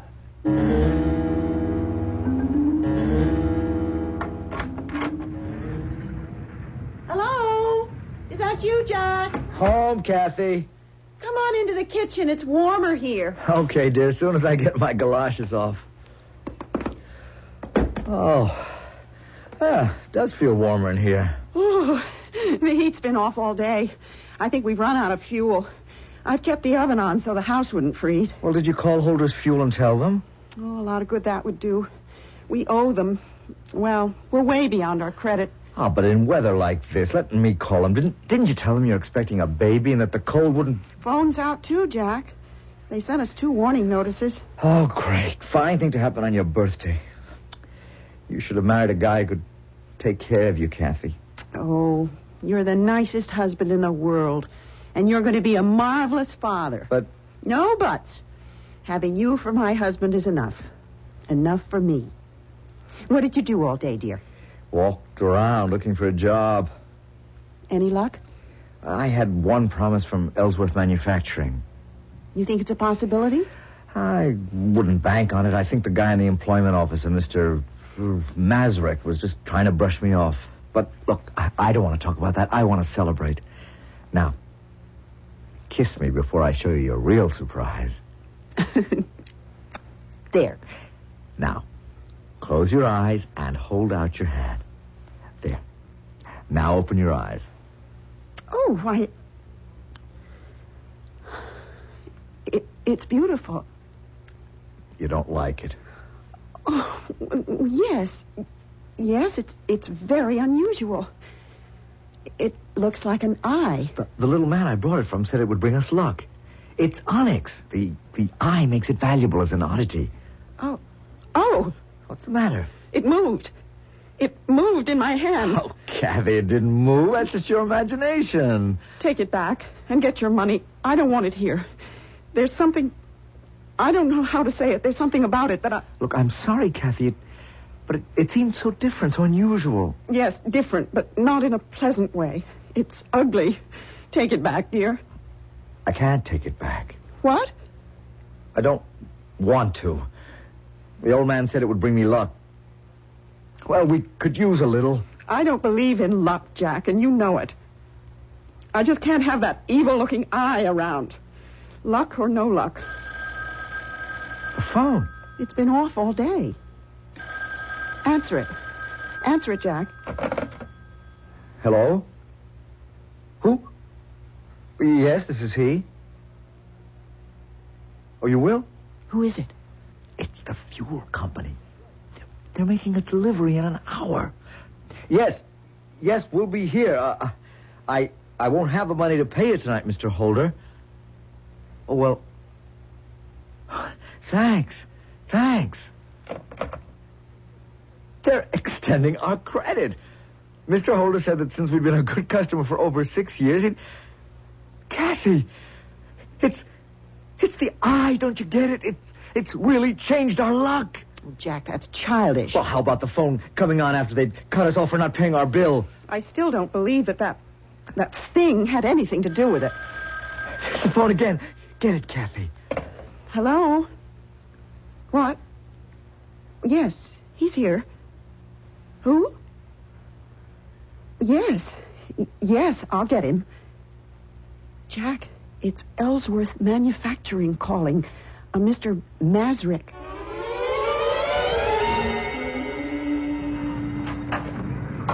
Oh, good morning. Can I help you? Oh, Mr. Evans. Well, we ain't seen you in the store for quite a while. Yes, I want to pay my bill. Oh, sure. Is that all? Now, just a minute. I'll get out the credit book. Sorry to have let it run so long. The bill, I mean. Oh, don't give it another thought. You see, I was out of work. So you stayed away. Now, that was foolish. Now, Harry and me, well, we sized you up as an honest man. Right away, we knew you was okay. The first time you and your wife came in the store. Hey, how's she doing? She have the baby yet? A couple of months more. Oh, the last couple of months seem mighty long. Take it from me. Nah, that's the bill. Let's see. Evans, Evie. Here it is. Yeah. $16.85. Part of it was for that baby magazine your wife was getting. Oh, yeah. Well, I can pay it. Just got my first week's pay. Oh, wonderful. You see? Nothing like a baby to bring a couple luck, Mr. Evans. Now, you'll find that Providence provides for a baby. I guess you're right. I'm working for Ellsworth Manufacturing. I'm a foreman. Oh, that's great.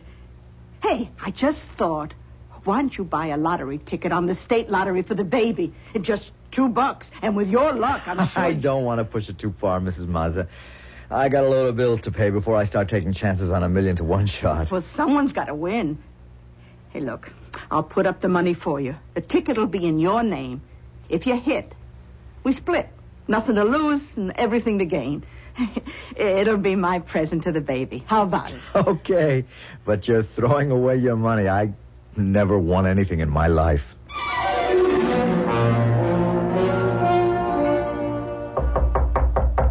Come in. Mr. Ellsworth? Yes? They told me in the plant that you wanted to see me in your office. Your secretary told me to go right in. Yes. You are Mr. Evans. Jack Evans. Oh, yes. I have your name right in front of me on my pad here. Pardon me while I read this memo from your supervisor. I would like to say something, if I may. Yes? I need this job very much. I know I'm new at it, and I probably made many mistakes. My good man, you're getting yourself needlessly upset. You're in no danger of losing your job. I'm not? Oh, really, I thought I was coming to see you to get fired. You are here to see me because of a memo from your supervisor, who praises your hard work and dedication. You see, there's a new opening in supervision on the executive level. A big step up from the plant job you hold now. And we think you can handle it. What do you say?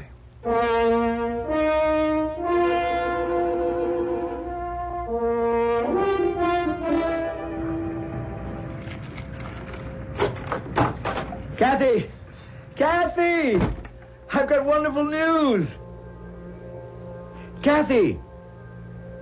Well, that's strange. She doesn't go out at this hour. Kathy! A note. Jack, dear, I'm getting pains. I thought I'd better not wait. I'm asking Mrs. McCarthy next door to go with me to the hospital. Love, Kathy. Good Lord. It's too early. Too early. Yes? Yes, this is he. Oh, yes, I know. She left me a note. How is she? Yes. Yes, I'll be there in 10 minutes.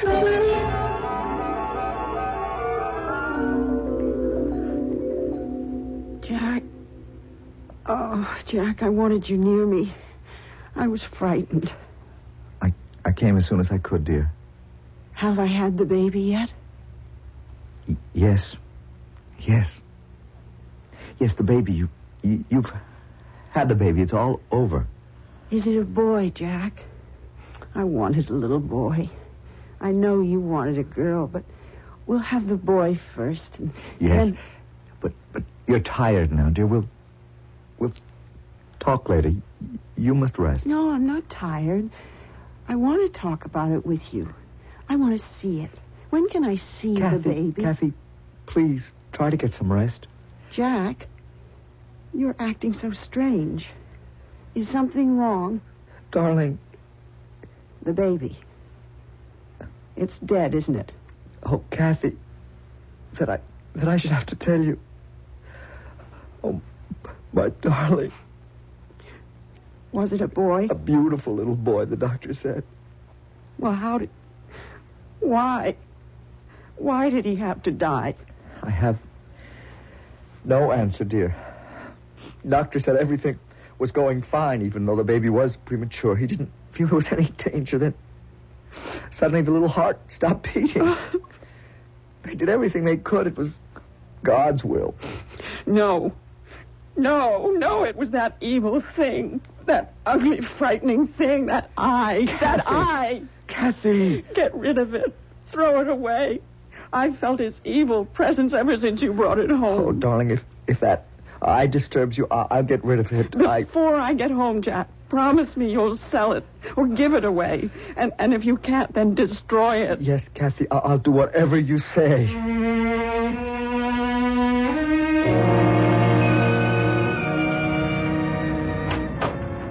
Hey, I was just closing up, mister. It's me, Mrs. Mazza. Oh, Sure, Mr. Evans. I hate to bother you so late, but I spent most of the evening at the hospital with my wife. And... Yeah, I heard about that this afternoon. Mrs. McCarthy told me. Oh, gosh, that's a terrible thing to happen to a nice young couple like you two. I sent your wife a card. Yeah, thank you. Listen, what I came in to ask you... You know this neighborhood well, don't you? Uh-huh. I lived here all my life. Do you know Quentin Street? Oh, about 6-7 blocks north? Yeah. Used to be a nice residential street, but it's real run down now. Do you know that little curio shop at the corner of Westerly and Quentin? You mean did I know it, don't you? Oh, it's been closed for ages. Years. No. I was in there last week and made a purchase. You couldn't have. Well, that building's been empty for nearly 20 years. Windows are broken, it's fallen apart. You know, I remember it when I was a girl. There was an old man. A small old man? Yeah, we were scared of him when I was a kid. But I bought something from him, a present for my wife on her birthday. It was just a few weeks ago. Oh, but you couldn't have. Well, the building's been condemned for over 5 years. It's supposed to be pulled down. But he was there, I tell you, in the shop. January 29th, my wife's birthday. Mr. Evans, I seen the ambulance come and take him away exactly 20 years ago. I think it was in January, too. He was dead. If you seen him, you saw a ghost. The pendulum is swinging back. Payment is being demanded. What seemed like one piece of good luck on top of another is now being eroded and lost. The payment burden may get to be even heavier, more than Jack and Kathy Evans can bear. I'll be back shortly with Act 2.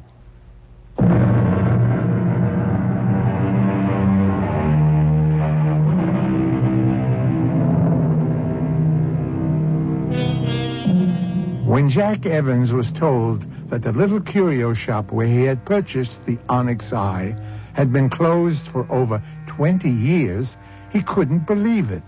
The memory of the night when he was in the shop a few weeks before was sharply edged on his mind. The next day, he went to find out for himself. The shop was no longer there.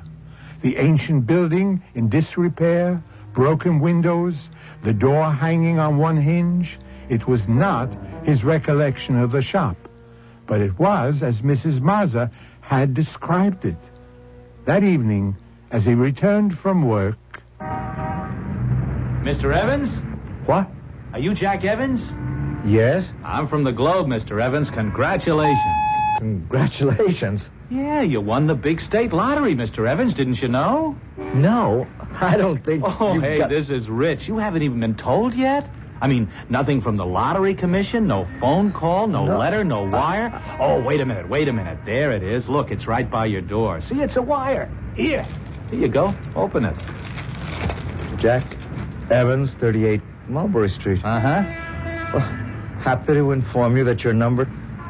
a check for $250,000 will be... Oh, good Lord. Say, are you all right? Yeah, sure. I'm great. Well, you looked a little pale for a minute. Well, I guess it sort of got to me for a minute. To think I wanted to get rid of it. Huh? Well, what? You mean your lottery ticket? No. The Onyx Eye. Huh?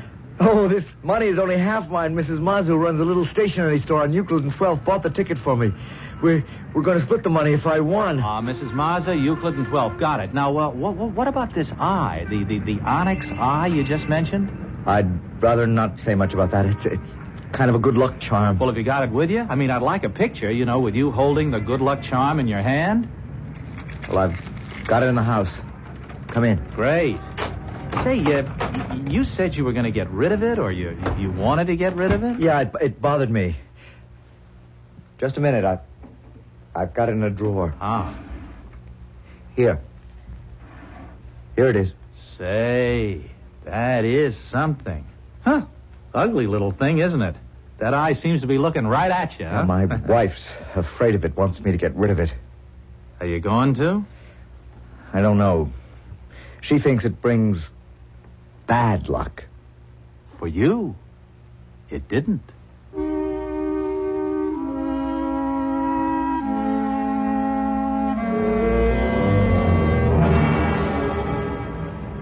here we are. Dear, we're home. Yes, Jack, we're home. Up the steps. Yeah. Take it easy. Mm-hmm. Hello. Welcome home. Oh, Mrs. Mazza. Mrs. Mazza volunteered to come over and get the house in order for your homecoming. Oh, that was kind of you, Mrs. Mazza. Oh, nonsense. Don't even say that after what you've both done for Harry and me with your good luck charm. Oh, it's beautiful. So many flowers. The entire room is full of flowers. A coming home present from Harry and me. I knew you'd like them. You shouldn't have been so extravagant. Oh, after what you've done for us, it's nothing. You know what we're going to do with our share of the money? We're going to sell the store and move to a warmer climate, which will be good for Harry's arthritis. Oh, that's a good idea. Mrs. Evans, what are you two going to do with your half? Kathy, Mrs. Mazza was speaking to you. What? Would you pick up the phone, Mrs. Mazza? There on the table. Oh, yeah, sure. Hello? Yes, this is the Evans residence. Oh, just a minute. Oh, Kathy, someone on the phone for you. The man said that the Globe newspaper. Oh, that newspaper reporter again. He called me several times at the hospital. I don't want to speak to him. Oh. Hello? Oh, well, she's busy and can't talk. What? Was she what? Sell? Are you crazy? You asking her to sell her luck? You're out of your mind, mister. Oh, you know, he wanted to buy your onyx eye, your luck. Now, how do you like that? Eye? Have you still got that terrible thing, Jack? Oh, Kathy, I haven't had a chance to get rid of it. You promised.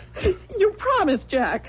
You swore to me you would get rid of that ugly eye before I came home. You promised me that faithfully in the hospital. Calm down. You mustn't go on like this. You lied to me. You know what misery that thing has caused us. It took my baby from me. Kathy. It killed my baby. Oh, look, Mrs. Evans, if you really mean that, I'll take it. I'll buy it. Yes, it's yours. A present. You don't have to buy it. Give it to her, Jack. Give it to her. Kathy. Get rid of that thing. That evil thing. Or I'll go away. You'll never see me again. All right, Kathy.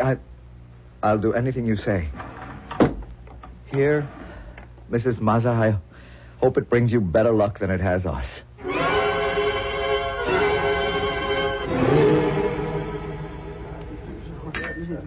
Well, Jack, like my choice of restaurants? I've never eaten in a place like this before. Well, you'd better start getting used to it. The firm has a charge account here. We do most of our business entertaining here. Oh, yes, Peter Fairley told me. That all he told you? Jack, we like you. When you came into that money, when you won the lottery, you didn't change. We all thought you'd buy cars, clothes, jewelry, a new house.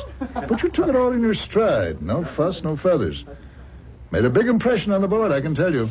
I wasn't trying to make an impression, Mr. Ellsworth. We knew that, Jack. We all knew that. You were just that kind of a man.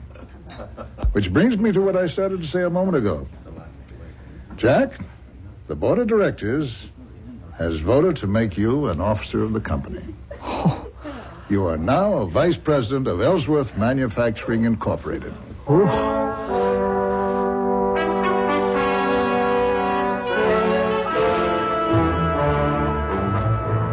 Oh, you deserve the job, Jack. But it is so incredible. They hardly know you, and they give you this big position. Kathy, I couldn't believe this was all happening to me. It all happened so fast. Oh, I'm so happy for you, darling. And you know, it was really you, your ability, your personality that put you where you are. It wasn't some stupid good luck charm, some magical eye. Oh, I'm so relieved since that thing is out of the house. I'm sleeping better. Feeling better? Oh, that reminds me. I went to the doctor today. He did some tests and a complete examination. What did he say about having another baby? He seemed very optimistic. He said he'd get back to me as soon as he had all the results from the tests. Good. I'll get it, Kathy. Hello? Oh, hello, Mr. Evans? Yes. Oh, Mrs. Mazza? I'm sorry to bother you and your missus so late at night. Oh, it's not so late. We haven't gone to bed yet. Oh, that's good. Look, I'm a little worried. I had to talk to you. Could I come over? Well, it is Well, couldn't it wait until tomorrow, Mrs. Mazza? I'm so upset. I wouldn't sleep a wink if I waited till tomorrow. Well, hold the phone for a second. It's Mrs. Mazza. She seems upset, wants to come over. Well, let her come. She won't stay very long.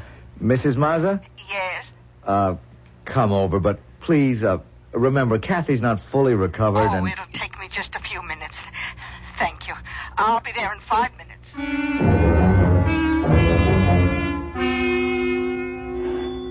There she is, Jack. Let her in. Okay. I got it. Come in, Mrs. Mazza. Oh, I'm sorry to bother you. No bother for a friend. Come in. Thank you. Hello, Mrs. Mazza. Sit down, won't you? No, I'm only going to stay a minute. I just had to tell you. It's gone. What? The eye. The onyx eye. Gone? No. No. Now, Kathy, get hold of yourself. Mrs. Mazza, I think... It's gone, I tell you. I wrapped it in an old piece of chamois in my drawer in the bedroom dresser. Tonight I went to look at it. It was gone, and the chamois was still there. Stolen? What else could it be? What else? It could have come back here. Did you stop to think of that? It could have returned to us. Returned to destroy us. Kathy, that's superstitious nonsense, and you know it. Mrs. Mazza, my guess is that it's stolen. Someone must have known that we'd given it to you. Oh, yeah. I suppose you're right. Oh, what a pity. Harry said that just having it in the house made him feel good. Oh, well, I'm sorry to have bothered you. I'll go now. Want me to walk you home, Mrs. Mazza? It is late. Oh, no, I'm okay. I know the neighborhood. And good night. Good night. You're sure you'll be all right going home alone? Oh, sure. Jack, sure. look. On the doorstep. What? Oh, my God. Oh, it's the onyx eye. It's come back. It's come back. Well, quick, look outside. See if anyone's near. No one. There's not a living soul on the street. It's come back. We'll never get rid of it.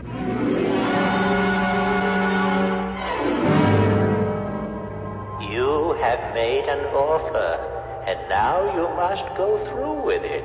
No, we don't want to take it back, please. That is impossible. I cannot take it back. You have made a bargain, and you must hold to your word. Is there no way to be rid of it? I told you, you must be sure you want it, and all that goes with it. It will be with you forever. Wait. Oh, man, there must be some way. Jack, darling. Jack. Something that would... You're dreaming, Jack. Listen to me. Wake up. Oh, man, listen. Please. Jack, listen to me, Jack. What? Jack, you're having a bad dream. Oh, Kathy, darling. You were dreaming, tossing in your sleep. Oh, what a nightmare. Frustrating dream. You seem to be talking to someone, pleading. I was dreaming of that little old man who sold me the onyx eye. I begged him to take it back or tell me how to get rid of it. He gave me no answer except that I was compelled to keep it. Forever? Forever. Wait a minute. There's something in the back of my mind. If I could think of what it is, he'd be able... A phone? This hour, it's 4:15 in the morning. Hello? Yes, this is he. Who? St. Joseph's Hospital. Yes, I see. Asked you to call me.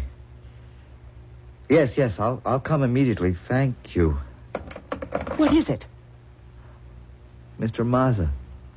Stroke. Mrs. Mazza asked them to call me. She wants me to come to the hospital. It was that thing. Oh, no. That's becoming an obsession with you. Kathy, can't you forget it? Don't you see? Mr. Mazza benefited from the luck, the lottery ticket. And now he's paying for it, as we have. Like some evil thing, the power of the evil eye reaches out to crush all who have benefited from its luck. Its influence keeps spreading like a pool of slimy, polluted water, defiling everything it touches. I'll be back shortly with Act 3.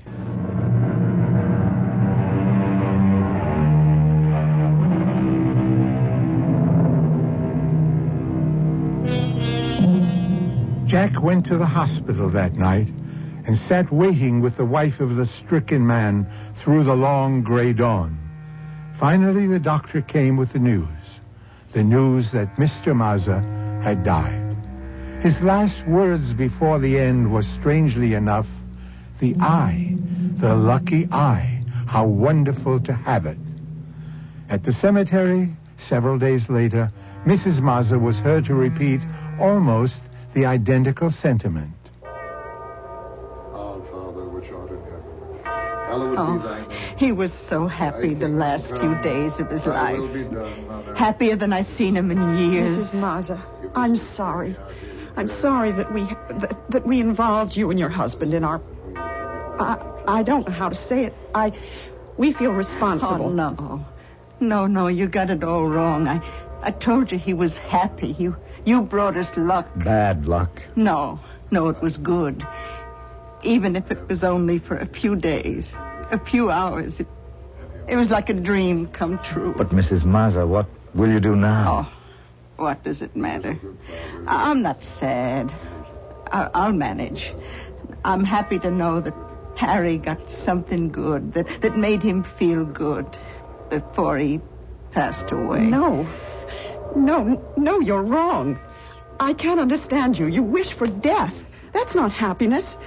I'd give up everything in this world, everything. All the comforts, even necessities to have my baby with me, alive and warm in my arms, next to my heart. Anything for that. Kathy, people are looking at you, please. Let them look. In respect for the dead. I have no respect for the dead, for this stupid ceremony of death, for the soothing words that close your mind and drug you into acceptance. Kathy, please, they're lowering the coffin. Are they? I know something else that should be buried in the ground and covered up forever. This. Aye, you brought it here. To bury it. There. You threw it in the grave. You threw it away. Yes, I'm burying it. Burying it forever.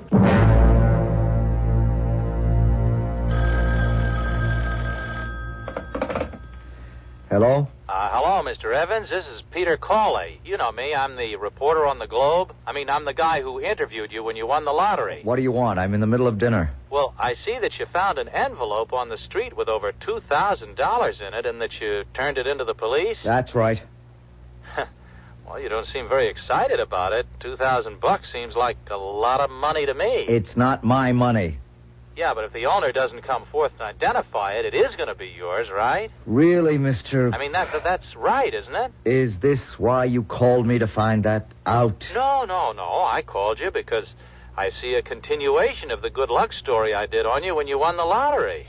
Sorry to disappoint you. I no longer have the eye. Oh, come on, Mr. Evans. Don't give me that. I haven't got it. That's the truth. It's gone. Buried. You mean, you hid it someplace to keep from losing it? I mean, we buried it to get rid of it. To lose it forever. Jack, your dinner is getting cold. Coming right in. Who was it? Oh, that reporter. You know the one. He wanted to do a story about my finding that money. I told him I didn't want to talk about it. You know, Jack, you found that envelope the morning after Mr. Mazza's funeral. Yes. Well, why should that make you pucker your brows? Well, it's the kind of thing that would happen when we had that... But we no longer had it then. Which only goes to prove what I've said. All that superstition about good luck and bad luck is childish nonsense. Now, let's forget it, shall we? What did you do today? Oh, I did the shopping. Went to the cleaners to pick up your suit. Oh, and I went around to the post office to pick up that parcel. What parcel? Don't you remember last Wednesday when we came home? From Mr. Mazza's funeral? Yes. Well? There was that slip from the post office saying that they had tried to deliver a parcel, but we weren't home. Oh, no. Yes, I remember. Well, I went over this afternoon and picked it up. It's over there on the desk. Oh, yeah. Let's see what's in it. Jack, don't open it. What? Don't open it. It's that eye. It's come back. Then I've got to know. I've got to know. Oh, good Lord. I was right. I was right. It has come back. We'll never get away from it. Stop it. Stop it for good. I'll smash it to bits. Grind it into dust. There. It's shattered. We are free of it now.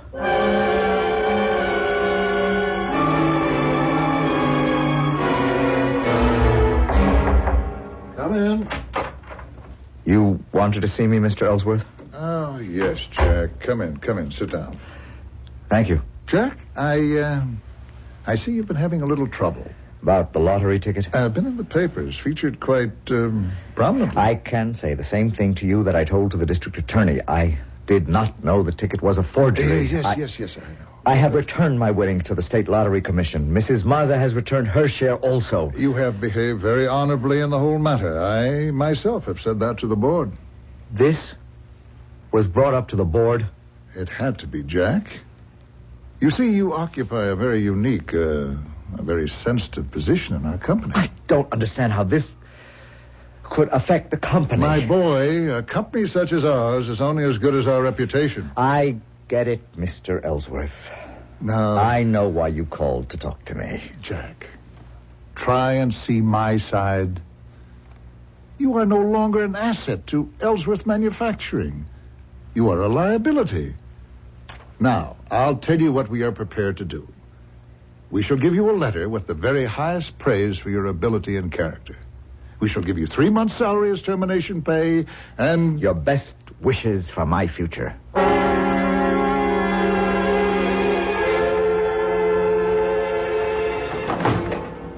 Is that you, Jack? Yes, Kathy. I've got something to tell you, Jack. Yes? It's not good. I'm prepared for anything. What is it? There's no chance, Jack. We can't have another child. Oh, of course we can, darling. We'll go to another doctor. We'll leave here, start fresh someplace else. Sometimes a change of scene or environment or... It's no use. It's happened 1,000,000 times. Doctors can be mistaken. No, Jack. Nothing will ever be right for us again. Kathy, how can you say that? Look, I'm not giving up. We'll go away. You'll see things will be good again. How could you go? You couldn't leave your job. What job? I've been let go, fired. Oh, Jack. Darling. I knew it. I knew it when I saw... Look, Jack.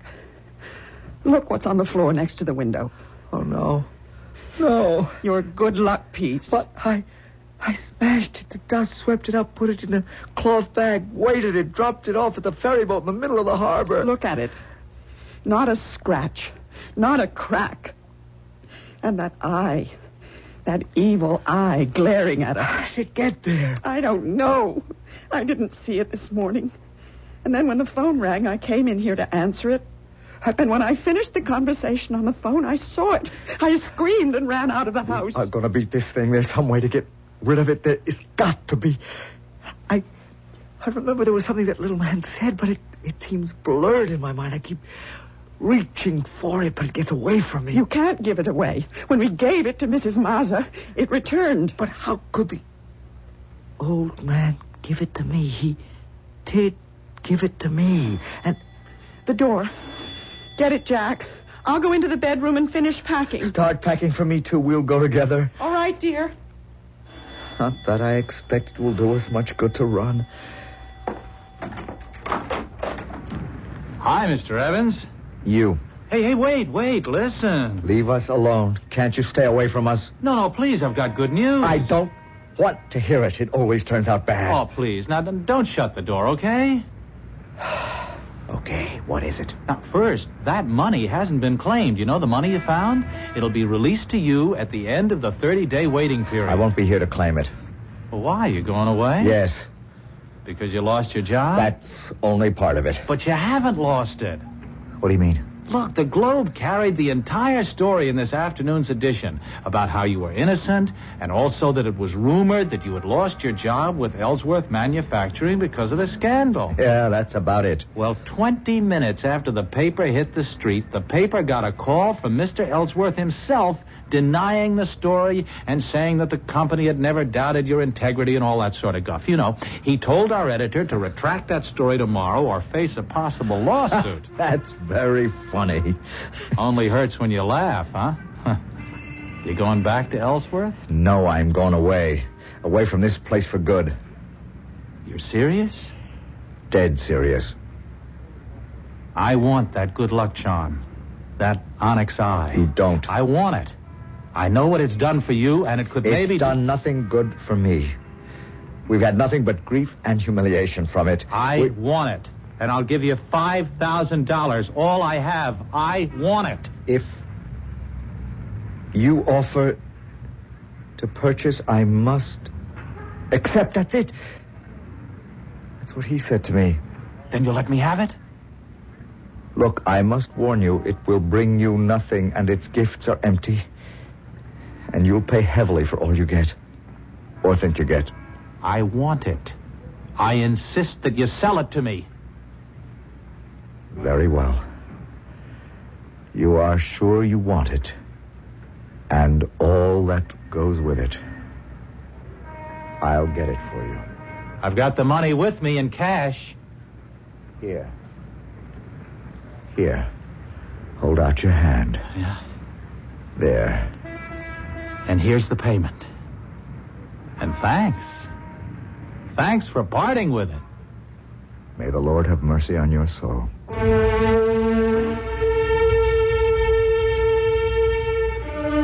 I'll be back in a moment with a final thought. The onyx eye is now in the possession of a new owner, a new master, despite the warning Jack Evans gave him that he would pay for every piece of good luck, pay perhaps with his blood or the happiness of those near him. The new owner steps out into the world, clutching the evil talisman in his hand, with his heart full of hope. Our cast included Francis Sternhagen, Michael Wager, William Redfield, Bryna Rayburn, and Sidney Sloan. Associate Director, Marlon Swing. This is Hyman Brown, producer-director, inviting you to return to our Mystery Theater for another adventure in the macabre. Until next time, then, pleasant dreams. Following Japan's declaration of war on the United States, Hawaii has been under 2 air attacks today. More than 10 persons were wounded when enemy planes machine-gunned a town near Honolulu, according to a Reuters dispatch. And General Douglas MacArthur has ordered all women and children in Manila to evacuate the seacoast and move to areas inland. The Dutch East Indies has just declared war on Japan, and Costa Rica in South America has also declared war. Keep tuned to this station for further developments.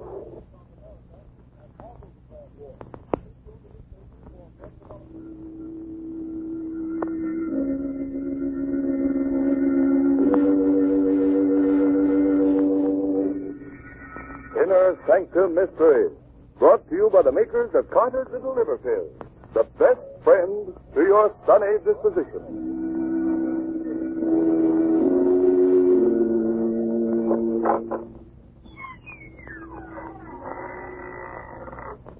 Good evening, friends. This is Raymond, your host, welcoming you again to the Inner Sanctum. Come in, won't you? Why am I smiling? Oh, but I always smile when I open the creaking door on Sunday night. You see, each week when I say good evening, I think to myself, a good evening for what? And of course, there's only one answer to that question. A good evening for a murder. Tonight, Inner Sanctum Mysteries brings you The Island of Death, an original radio mystery drama written by Robert Newman and presented for your entertainment by the makers of Carter's Little Liver Pills. Friends, a pleasant disposition shouldn't be just a once-in-a-while affair. It ought to be a regular thing. See if you can't make it regular by encouraging regularity with Carter's Little Liver Pills. Let them wake up the flow of one of your most vital digestive juices and prove to yourself that Carter's Little Liver Pills are the best friend to your sunny disposition.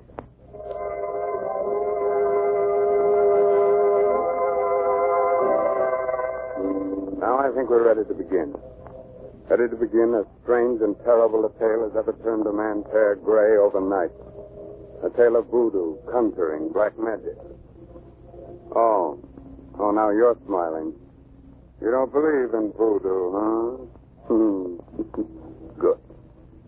Now turn down the lights, pull your chair up close, and listen to the story of the Island of Death.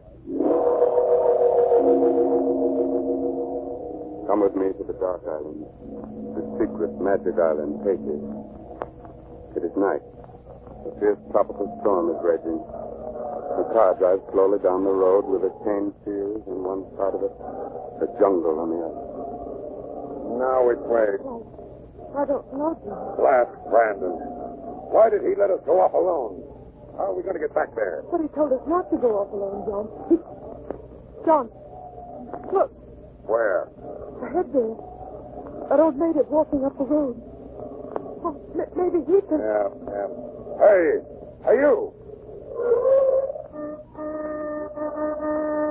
Hey! Oh, what's the matter with him? Is he deaf? You keep blowing the horn while I put my coat on and go after him, Muriel. All right, Jim. There's something wrong with it. Hey. It doesn't work. Well, it was working just a minute ago. Now, what's the name of... Something, monsieur. So you did hear me. Why didn't you come when I called you? I am not in the habit of coming when I'm called that way, monsieur. Besides, though I am an old man, my ears are very sensitive. The noise of your horn pained me. That's why I stopped it. You stopped it? Why, you... Well, okay. We're looking for the plantation St. Jack. Are we on the right road?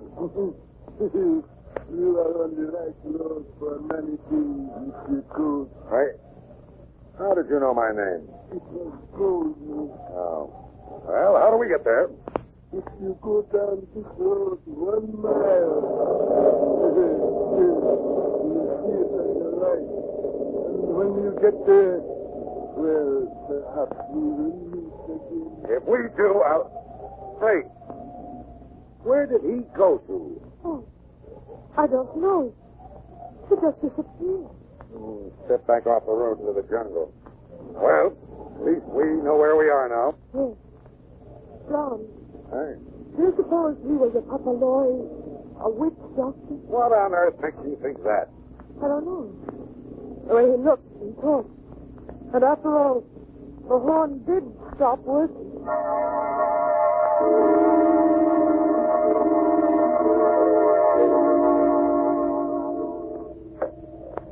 Coach?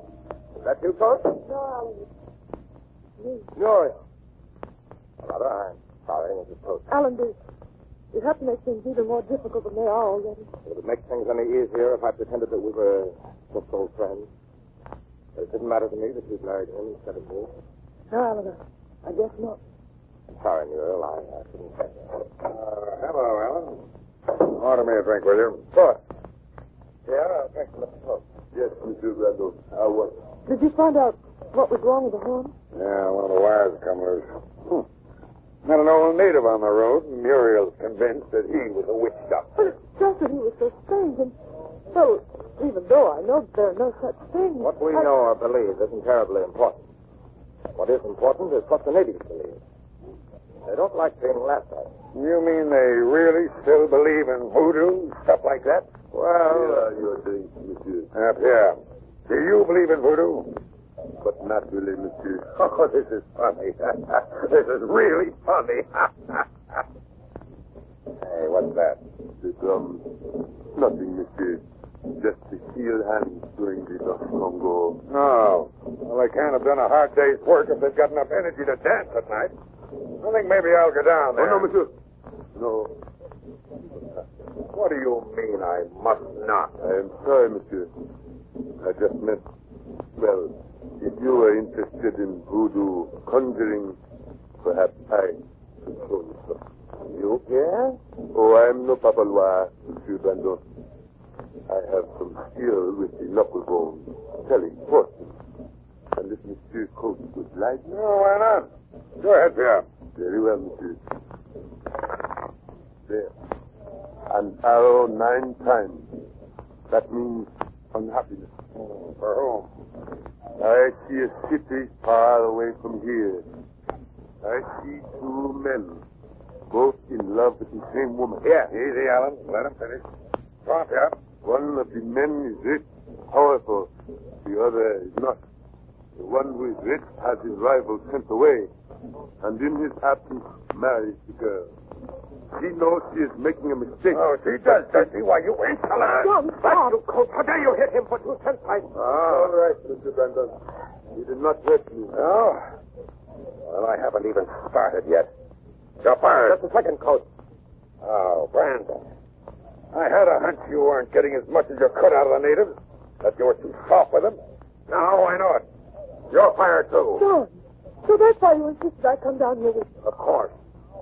Don't you think I know that you're still in love with him? Okay, Coach, you asked for it, and I'm No, going no, you're not, Alan. I've got a gun here. Now, you stay where you are. I'm going down the field and cut and really show them who's boss. Alan. Oh, Alan. It's all right, Johnny. Being fired doesn't bother me. But the other things, are they true? That is really you are love. Maybe even past. Mr. Brandon, excuse me, but I think you should know. The drum, it is not the Dutch Congo. It is the service paper. Marron is down at the dust. What? Who is Marron? He's the most famous witch doctor on the island. Dante, dear swine, will be hanged with him. Listen, Muriel, you stay here with Pierre. I'm going after John.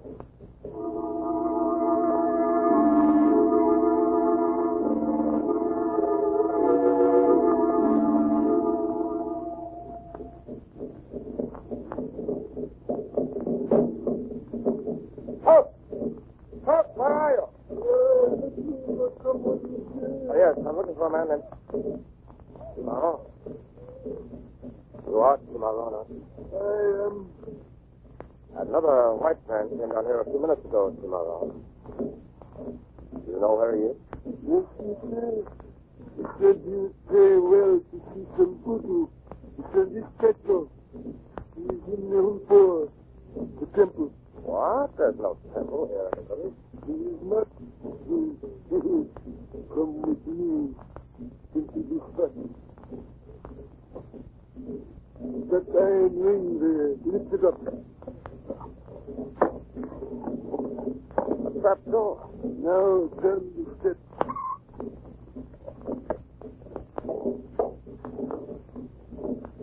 Here's the Humpo. There is open. Coach. John. What do you want, Alan? Got to get out of here right away. That's exactly what I've been looking for. The place where they hold their spookaroo. Listen, John, I never did like you much, and I shouldn't really care what happens to you, but the white-haired native that brought me in here, you know who he is? Sure. The old coot I met on the road earlier this evening. He happens to be Cimarron, the most powerful papaloy in Haiti. Yeah? Well, when I get finished with him, he won't show his face around this plantation again in a hurry, but... Alan! Alan! We are ready to be killed. Batman, I warn you. Miranyango himself will be here. And there is no telling what step he will take. Whose body he will follow. Never mind the warning. Go ahead. Very well. Happy, come back. The drum.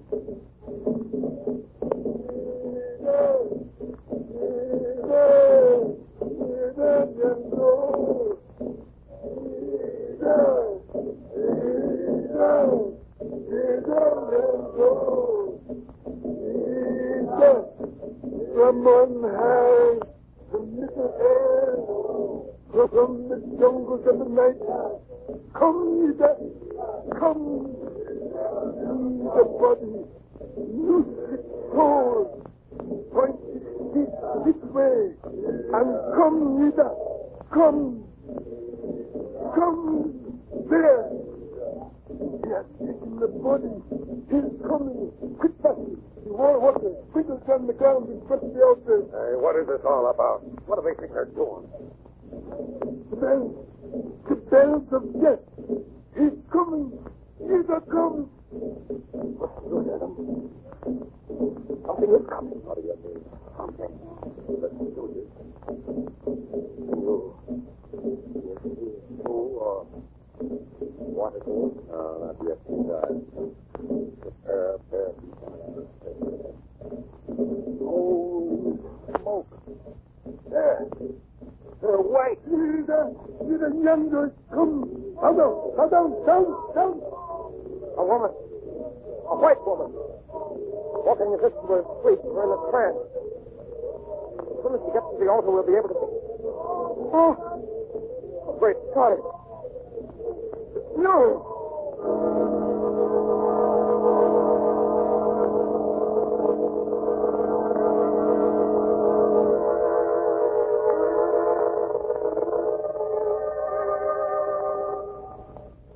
So, John Coates insisted there was no such thing as voodoo. Dared the witch doctor to invoke the god Yiranyango. And when the god did appear, he found he'd taken possession of the body of his wife. Very unusual.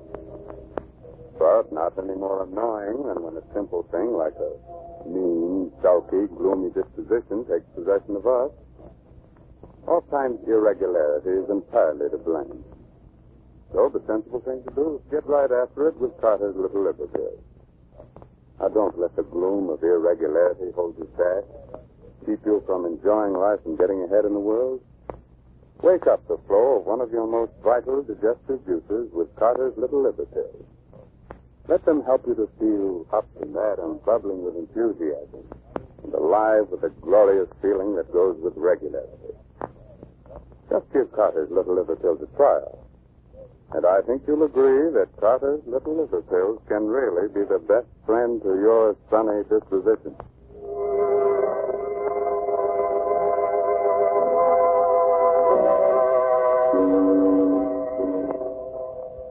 All right. Do you still think voodoo is all nonsense? Oh, you're not so sure now. But you still want me to go on with our story. Very well.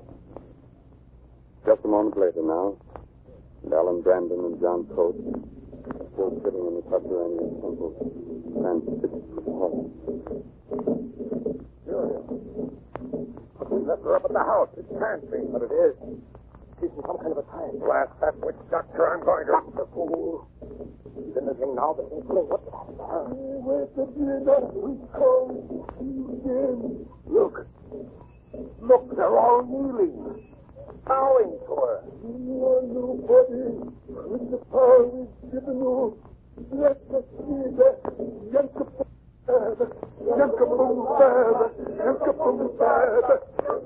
by night and by day, through the 4 seasons, as the green things grow, watch over us, O ye and bless us. Look, she's raising her hand. She's blessing them. And now, the image, the ghost without horns, take it in your hand, Rita. Breathe your spirit into it. Look, that image. She's picking it up, putting it to her lips. Oh, you black devil, I'll teach you. You idiot, what have you done? What I should have done before. Killed him. Probably killed not only him, but Muriel, too. Look. Yeah, she's just fainted. Let's get her out of here. That's the house now, quick.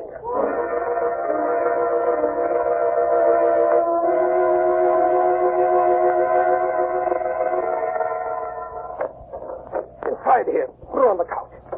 She's still unconscious. Her pulse is pretty weak. Pierre, some brandy, hurry. Yes, monsieur. Why did they let us go like that? Not even try and stop us. All of them just sitting there. Hey, I don't know, but I'd have been happier. Here you are, monsieur. What happened to Madame? That blasted witch doctor came around some kind of a ceremony with a goat. The blessing of the goat without horns. He must have hypnotized her or something like that. But he won't try any more of his voodoo tricks on her or anybody else. I killed him. Killed him?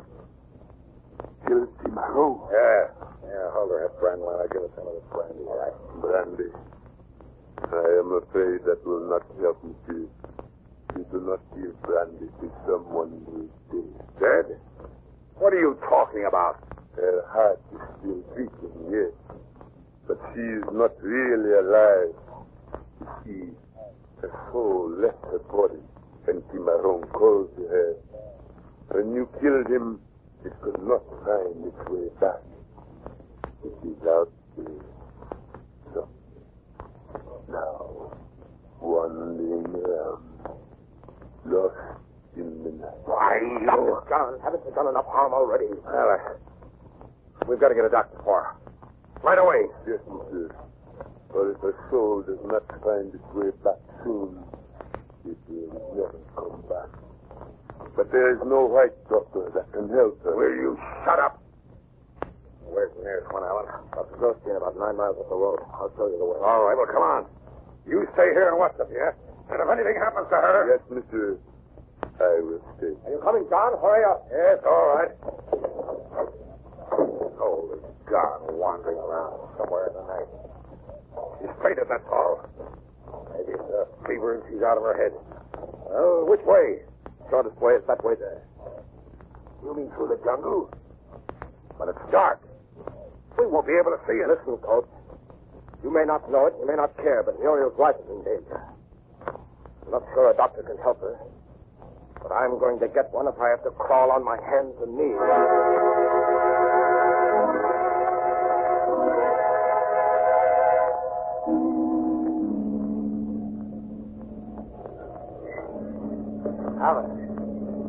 Alan. Wait. How much further? Are we going to have to go? I don't know. Can't be much further. Yeah. That's what you've been saying for the last hour. We're lost. That's what we are. Lost somewhere here in the jungle. Listen. Wrong. Yeah. And I don't care what you do. But I've had enough of this. I'm going that way. Coach, no, wait. Come here. Don't you realize it? Coach!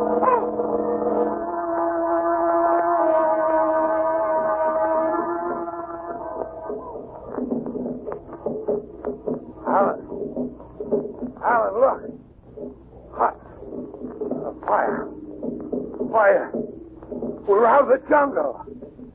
Hey, it's a village. Oh, Coach. Not a village. The village. The native quarter of the plantation. Huh? What do you mean? I mean, we've been walking in a circle and we're back where we started from. Why? It's impossible. No, monsieur. It is not impossible. It is true. Yeah. What are you doing here? I knew this is where you would end up, so I came down here to wait for you. It's a trick, that's what it is. You did this, the two of you. No, monsieur. It was not us. It was he, Cimarron. But he's dead. Yes, he's dead. But come over here. Cimarron. Lying in dead. Yes, monsieur. And there in his right hand, an egg. It is the fast catch conjure. Monsieur Coach, your life is in that egg. And as long as he holds it, you can never leave here. Never leave. I've got to. I can't stand anymore. Ever since I shot him. Those drums. The jungle surrounding us. Waiting. Now listen, Pierre. I don't care what it costs. I don't even care about Muriel. But I gotta get away from here. Coach. But that is very easy, monsieur. The egg. If you will take the egg from Cimarron's fingers, smash it, you will be able to go. Take it? But that means that I'd have to touch him and all right. I'll do it. He's holding it so tightly, it's almost as if... There. Ah. Here it is. Drop it. Break it. There. Now, can I go? In just a moment, monsieur. But you said that yes, monsieur. But I would not advise you to move at just this moment. Turn around. Slowly. Snake! Bushman. Deadliest snake there is. Not just a bushman. It is Dambala. Look well at the snake, no Dambala. Look well so you will know it again. That's for you, Dambala. I've had enough of this. Now I'm getting out of here and I'm taking Muriel with me. Start walking, both of you. Back to the house.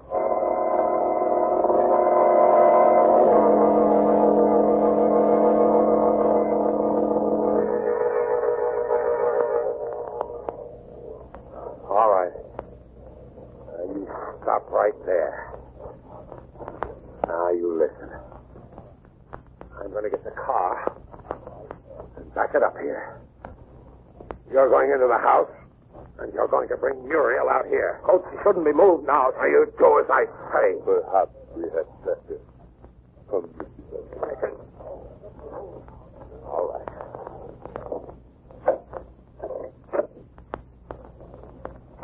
Yeah, just a second. Yes, monsieur. I'm asking you this as a friend. Isn't there anything that can be done? Any way she can be saved? You see, I love her. I know, monsieur. But you know what is written. An eye for an eye. A tooth for a tooth. A life for a life. You mean Chimaron? But she didn't have anything to do with that. No, monsieur. That is why I think she will recover. Now that what has to be done has been done. Muriel, darling, are you all right? Yes, Helen. I just feel terribly tired and weak. Is it... What happened? You don't remember? Oh, the last thing I remember was John going down to the native quarter and you going after him. Where is John? He's outside getting the car. She'd never have brought you down here with him. He's going to take you away. Away? Oh, Alan, no. After all, he is your husband. I don't care. I hate him. I hate him. Madame was not alone in hating him. And, well, I do not think she will worry about him anymore. What do you mean? Somehow, I have the feeling that... Listen. Hey there, Muriel. We'll go. Come on, Pierre. There's his car, but where is he? There he is. Yes, monsieur. John, what happened? What is... Oh. Good Lord. Dead. Yes, monsieur. What killed him? Look there, monsieur. Crawling back into the jungle. A bushman. The same one that... It can't be the same one. He shot it. Perhaps it is the mate of the one who shot. Wait. There's only one way the snake could have bitten him. If it was in the car. How could it get there? Yeah. You did. I? No, monsieur. The egg in Cimarron's hand.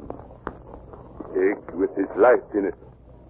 Have you forgotten that he broke that himself?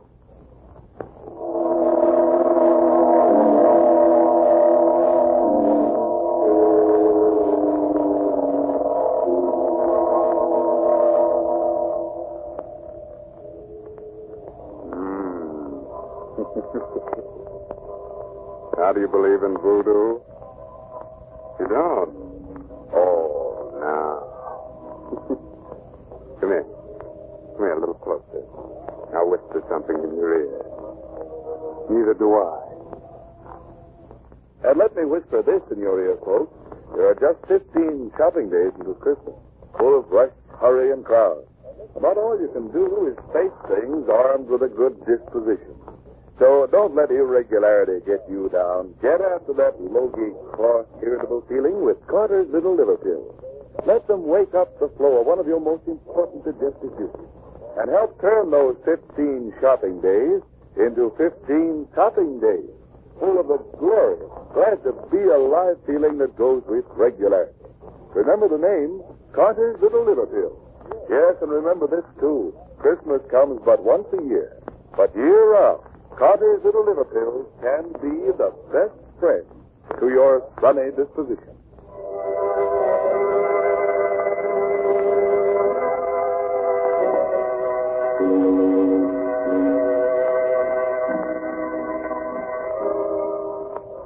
Well, this is Raymond, your host again, getting ready to close that squeaking door to the Inner Sanctum until the same time next week. And don't forget, there's safety in numbers, so be sure to have all your friends listen with you. Remember, all names of characters used on the Inner Sanctum Mystery broadcast are entirely fictitious. Now, if you should happen to get into an argument with anyone about whether the dead come back from the grave, about ghosts without horns, black magic, and conjuring, whatnot, remember the old saying, voodoo unto others, and you would have them voodoo to you. Have you read this month's Inner Sanctum Mystery novel, Trial by Fury, by Craig Rice? It's on sale at your favorite bookstore. Good night. Sweet dreams.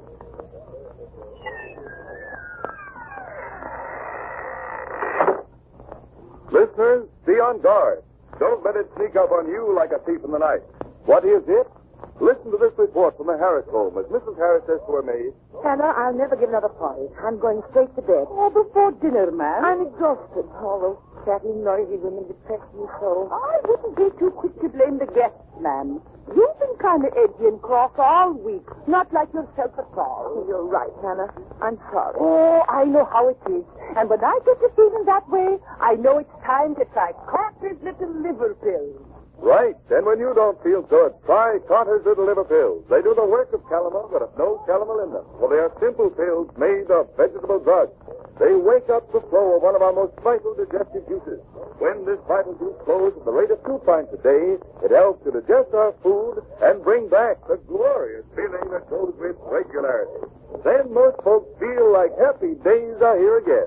But be sure you get the genuine Carter's Little Liver Pills. 25 cents at all drugstores. This is the Blue Network of the National Broadcasting Company.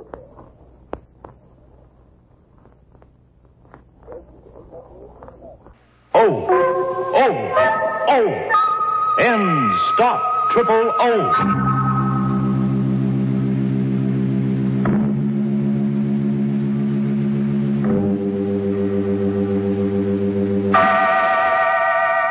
Inner Sanctum Mysteries, brought to you transcribed by High Potency Ends, America's most popular, truly effective chlorophyll tablets.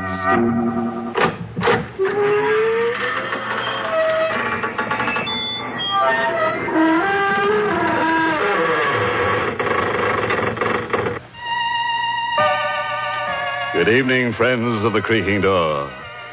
This is your host inviting you into the Inner Sanctum once again.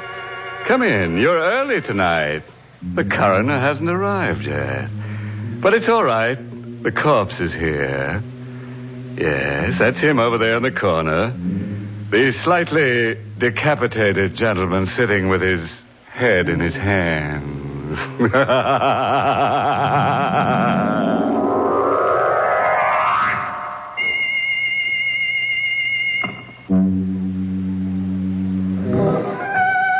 All right, friends. Let's gather round and meet that grim reaper, Mr. Macabre. No. Don't try to run away. Lie perfectly still. If you race with Mr. Macabre, you're liable to end up in a dead heat. From the living room of a small house that has seen better days, a single light shines in the early evening. Inside, Grace Denning waits alone for her father to come home. Anxiously lighting one cigarette from the other, she paces the floor until at last she hears his footsteps on the porch stairs. Father? Is that you, Father? Yes, dear. Oh, were you worried about me? Well, you're never this late for dinner. I thought something might have happened to you. You weren't down at the river again, were you, Father? No. Well, where were you? Just downtown. I stopped off for a minute. Grace, why are you staring at me? Well, you look so strange, so frightened. Well, I should be frightened. You know what it's like to live without money week after week, waiting, hoping for a break that never comes. Well, don't worry, darling. Your luck will change. I'm not worried anymore. You got the loan? Yes. From the bank? No. From Dr. Tarleton. Dr. Tarleton? He wouldn't lend you any money. He wouldn't lift a finger to help you. Why not? He's an old friend of mine, isn't he? Well, I wouldn't call him a friend. Not after the way he's treated you all these years. He still hasn't forgiven you for taking Mother away from him. Don't be a fool. Well, he hasn't. He's still in love with her. He told me so. At the funeral. Well, what difference does it make? I've got the money, haven't I?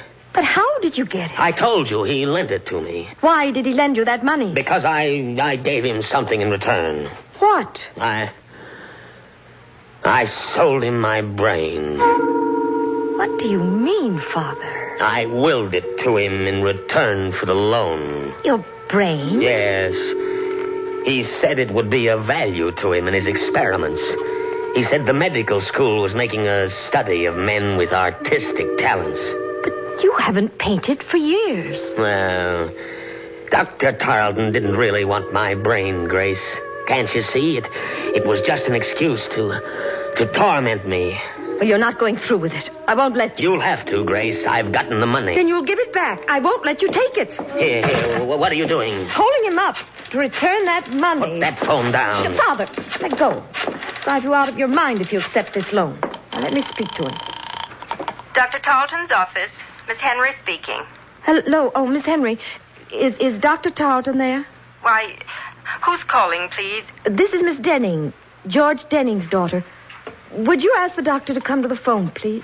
I'm afraid I can't, Miss Denning. Dr. Tarleton is dead.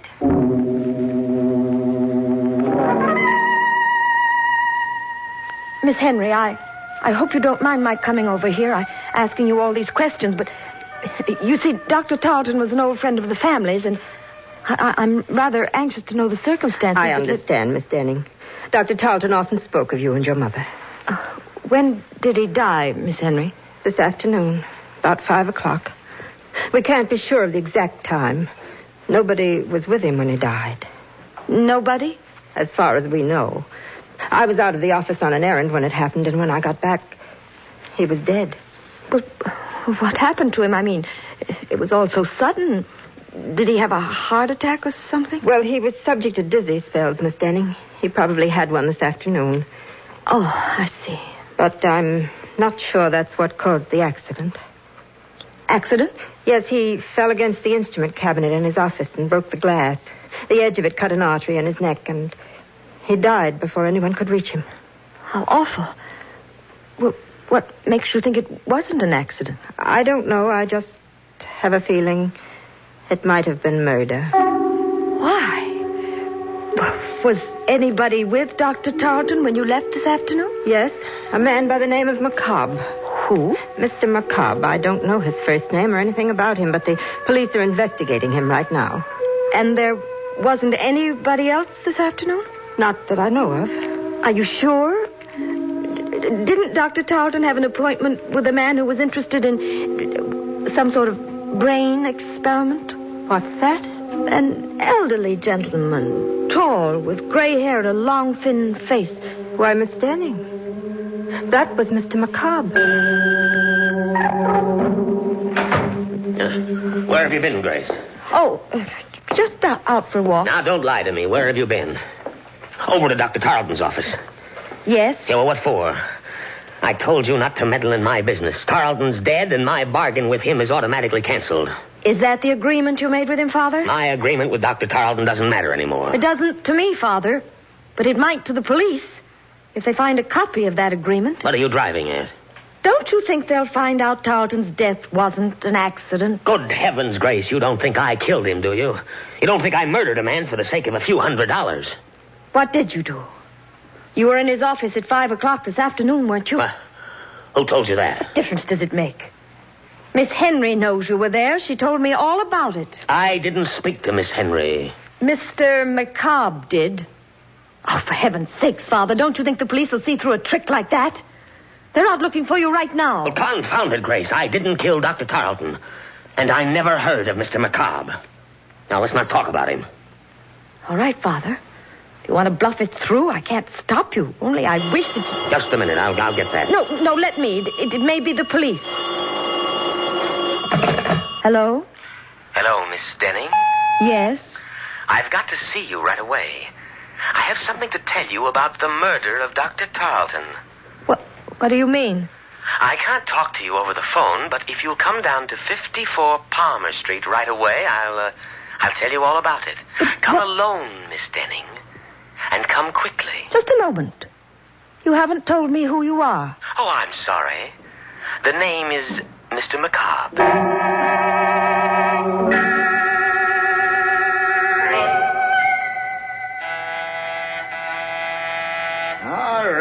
All right, I'm coming. Yes, what do you want? Why, I'm Miss Denning. Weren't you expecting me? I never expect anybody around here, especially at this time of night. What did you ring the bell for?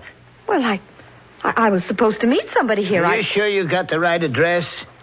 This is the University Medical School, the autopsy lab. We're closed up for the night. That's strange. I was sure he said 54 Palmer Street. Who was this? One of the students? No, a friend of mine.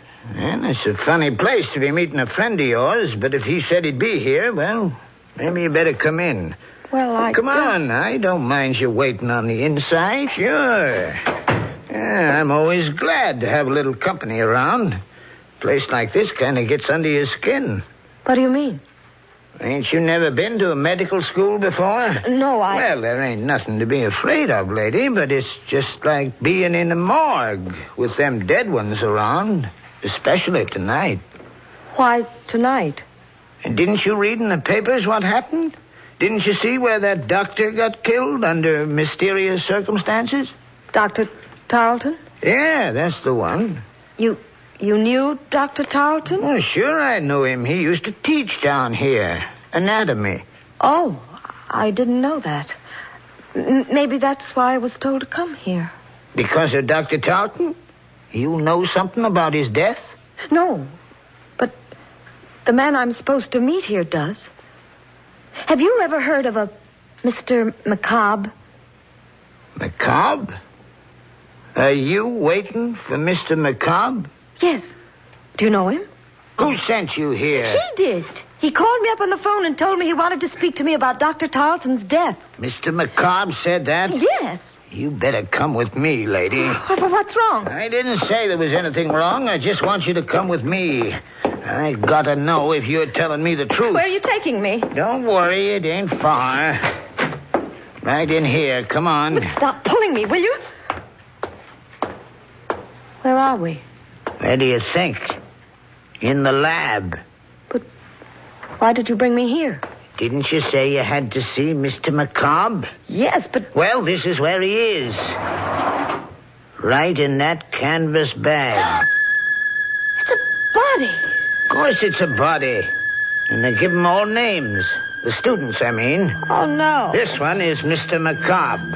That's what I want to know. Who put you up to this? Who told you to come over here and tell me he was alive? Nobody. Don't lie to me. Every one of them students know I'm scared of Mr. McCobb. They've been playing tricks on me ever since I got here. Let me go. Not until I make sure he's in that bag. What are you doing? Opening it up. No. Look. It's not Mr. McCobb. What? It's Dr. Tarleton.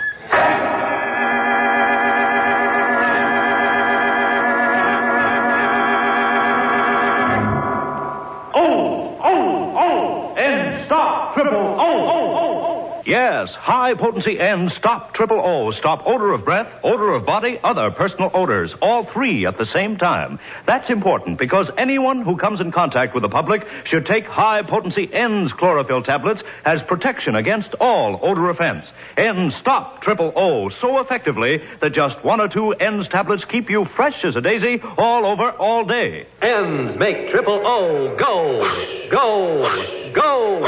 Try this test. Rub an onion slice on your hand. Now moisten an N's tablet and rub it over the same spot. Why, the odor's gone. Exactly. That's how high-potency N's act inside your body to stop odors where they begin. They're made from a more potent form of chlorophyll, contain fully effective Daratol chlorophyll, and so act faster, longer, more thoroughly than any other type of chlorophyll product. High-potency N's are guaranteed to stop Triple O the very first day or money back. No deodorant, mouthwash, chlorophyll chewing gum, or toothpaste, nothing that acts only in the mouth or on the surface can possibly stop Triple O. You must take chlorophyll internally for these results. So get N's, that's E-N-N-D-S, N's, pleasant tasting and safe as any garden vegetable. Get high-potency N's, available everywhere. Trial size only 49 cents, larger sizes even more economical.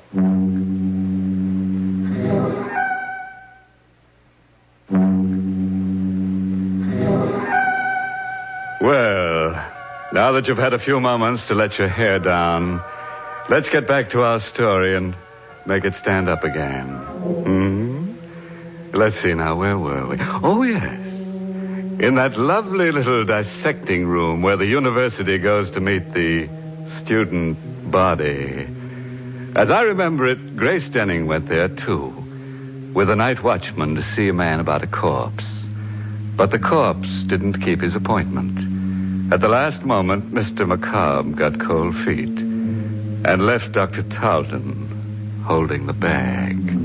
Are you sure it's Dr. Tarleton? Can't you see it is? I'm going to call the police. Now, wait a minute. You're not going to call anybody till you tell me why you came here. I told you. You told me a lie. You knew Dr. Tarleton was in this bag. You brought him here. Don't be a fool. Well, then who did? Who put you up to this? One of them students? No. They must have, or you wouldn't have told me that story about Mr. McCobb. Where is he? What have they done with him? Nothing. Please, I didn't have anything to do with it. You mean you're not playing a trick on me? Of course not. Then it's true. It was Mr. McCobb. What? He's the one who killed Dr. Tarleton. He's the one who put him in that bag. What are you talking about? You're insane. Insane, am I? You don't know about Mr. McCobb. You don't know where he came from. What do you mean? His body, Miss Denning. They brought it from the state penitentiary. He was a murderer. Stop it! Stop it! No, I can't stop it. Don't you understand? We've got to find him and bring him back before it happens again. Wait, there's the phone. Hello? Hello?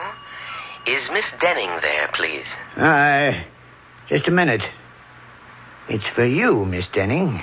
That call? Yes, here, answer it. Oh. Hello?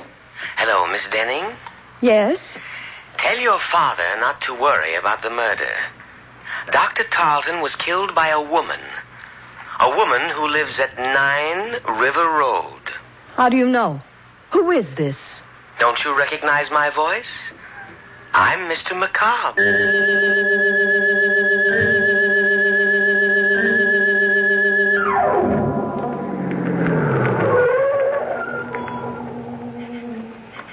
That's the house, Father. 9 River Road. Grace, you're not going in there. I've got to, Father. I've got to know who this woman is. Well, then I'm going with you. No. Please. You stay here. It may be some sort of a trap to find out where you are. I'm better off alone. Well, careful, Grace. Please be careful. If this woman is a murderess... Don't worry, Father. Just stay in the car, and I'll call you if I need you. Well, all right, dear. I'll be right here. Come in, Miss Denning. Miss Henry. Yes, Dr. Tarleton's nurse. Good heavens. How did you know I was at the door? I saw your car drive up. Come in, won't you? Quick, Miss Denning, come in. I've got to talk to you. What's the matter? Shh, I'll tell you in a minute. Just let me close the door. There. That's better. Now I can speak freely. You act as though you were expecting me, Miss Henry. I was. That's strange. Nobody knew I was coming. Oh, but you're wrong. I had a message saying you were. A message? From whom? Well, he wouldn't give me his name over the phone, but I had a feeling it was Mr. McCobb. Remember? He's the man I told you about at the office, the one the police are looking for. He called you on the phone? About 10 minutes ago. What did he say?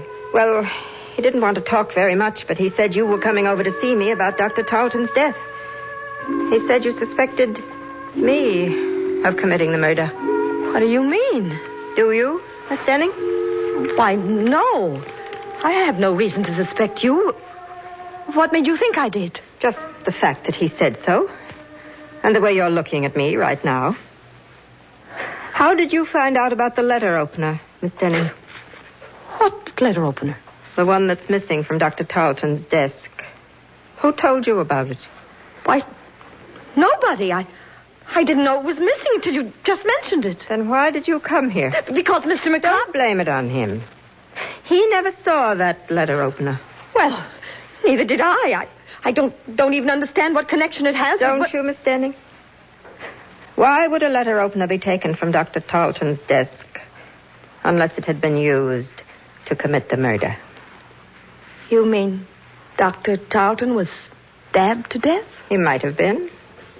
The murderer could have stabbed him first and broken the instrument cabinet later to make it look like an accident. Only that isn't the way it happened. How do you know? I know because that letter opener isn't really missing. It's just been mislaid somewhere. And if I had a chance to search the office, I'd probably find it. Why don't you search the office now, Miss Henry? I will, if you'll come with me. All right. I'll come with you. Good. I felt rather peculiar about going down there alone, but if you're with me... Miss Denning, what's the matter? Behind you, look. At the back window. What? I don't see anything. It was there, I tell you. It was there a moment ago. What? A face peering in through the window. It's macabre. That's funny. There doesn't seem to be anyone out back here. Must have been your imagination. No, I saw it. I tell you, there was something... Wait, what is it?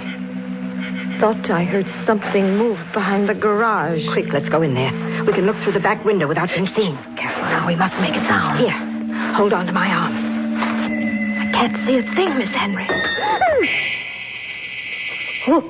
Who's there? Don't be afraid, Miss Denning. It's me. Who are you? Mr. Crane, don't you remember? The night watchman from the medical school. What are you doing here? I'm looking for Mr. McCobb. He's around here somewhere. I just saw him. Where? Out in the field, behind the garage. I don't see anyone out here. You're not looking in the right place. Come with me. I'll show him to you. No, don't. Don't go with him, Miss Henry. Why not? It may take two of us to bring him back. He might not want to come with me. Please. Will you leave us alone, Mr. Crane? Go back to your job and let the police find Mr. McCobb. No, wait. He might know where Mr. McCobb really is. Of course I know. I just told you he was down there in the field. Then you go find him, Mr. Crane, and wait for me. I'll be there in a minute. All right. But don't leave me out there alone with him too long. For heaven's sake, Miss Henry, don't you know that man's crazy? Crazy or not, I've got to know what he's up to. Here, take the key to Dr. Tarleton's office and go down there right away. Aren't you coming with me? Not until I find out about Mr. McCobb. Don't worry, Miss Denning. I'll meet you at the doctor's office in a few minutes. Are you sure you'll be all right? Of course. Go ahead. All right. I'll see you later. Mr. McCobb! Mr. McCobb! Oh, Mr. Crane. Where are you? Why don't you answer me? Here. Who's on that path? Oh, no, don't. The letter opener. The same letter opener.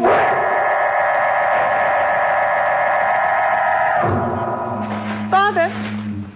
Aren't you in the car, Father? Where are you? It's all right, Grace. I'm here. Oh, where? Right here in the doorway. Why did you think I'd left you? Didn't know where you were. Why didn't you wait for me in the car? Oh, I don't know. I just got tired sitting there. Besides, I thought I heard some voices back in the house. Is anything wrong? No. At least I don't think so. I'll know better after we get to Dr. Tarleton's office. What are you going down there for? A letter opener, Father. I've got to find out if it's really missing. Oh, Grace, will you stop butting into other people's business? But this is our business. Don't you understand? Are you coming with me? Or shall I go alone? No, dear. I'll go with you.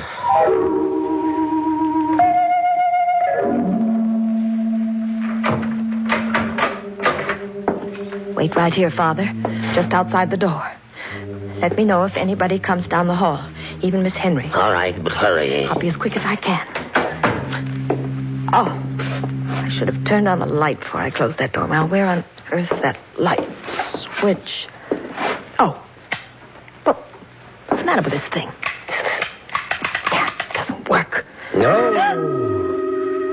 No, it doesn't, Grace. Who said that?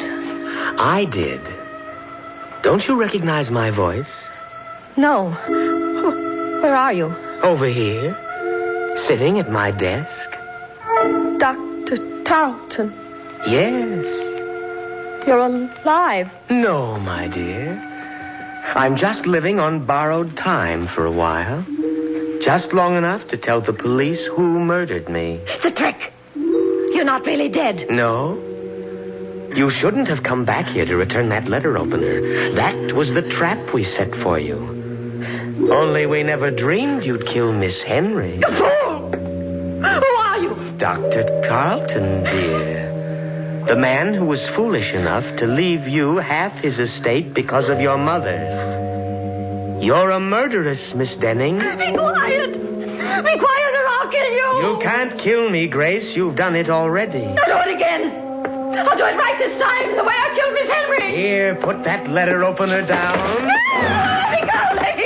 Grab her, Gus. I've got her hand. No, don't touch her. It's all right, Miss Denning. We won't frighten you anymore. We've got all the evidence we need now. You're a detective. You guessed it. The dead man. The one you had propped up in the chair. Who was that? Don't you know? That was Mr. Macabre.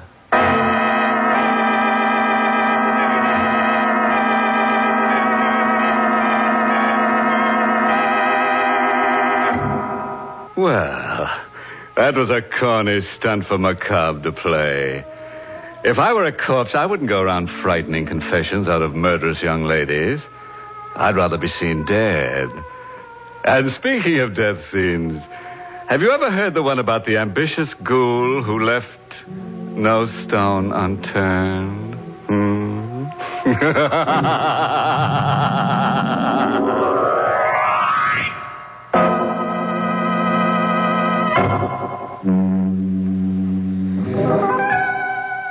Tonight's Inner Sanctum Mystery was written by Robert Sloane and starred Barbara Weeks in the role of Grace. Everett Sloane played Crane. Music was by Lou White. This month's Inner Sanctum Mystery novel is You Could Die Laughing by Alan Green. The entire production of Inner Sanctum is under the direction of Hyman Brown. When in the summer sun, over an hour a day, look out for glare fatigue. And when eyes look dull and bloodshot from wind, smoking, or reading, get Eye-Gene. Contains Lexitol. Acts like a doctor's prescription. Just 2 or 3 soothing drops in each eye floats away that tired eye feeling. Your eye doctor will tell you, don't neglect your eyes. Use Eye-Gene eye drops daily. EYEGENE. Safe, gentle, a tonic for your eyes. Trial size only 25 cents. Larger economy sizes too. Eye-Gene at drug counters everywhere.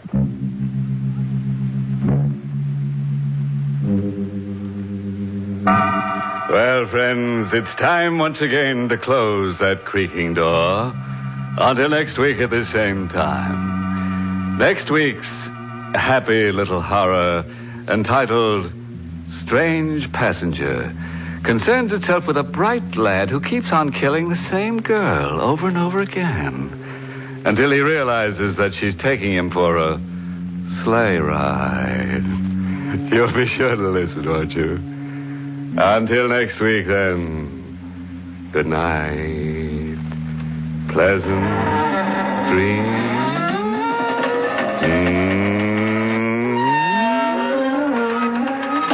Be Be sure to join us at the same time next week for another Inner Sanctum Mystery. Brought to you, transcribed by High Potency N's, America's most popular, truly effective chlorophyll tablets.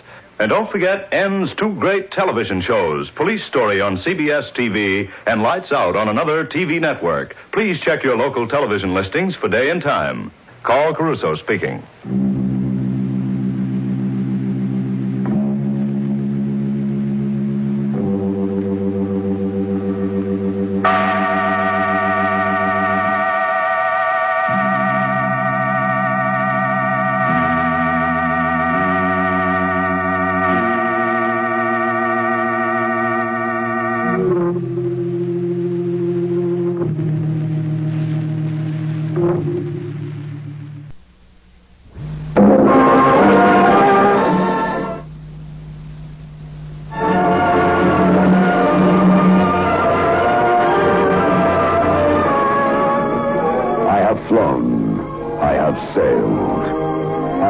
About this world of ours, and ever in search of the finest of its kind, we bring you the tops in spine chillers.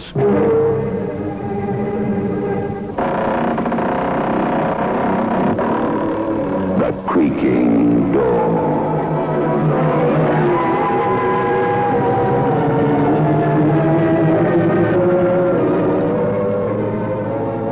Manufacturers of State Express 3/5 Filter King cigarettes take pleasure in presenting the creaking door.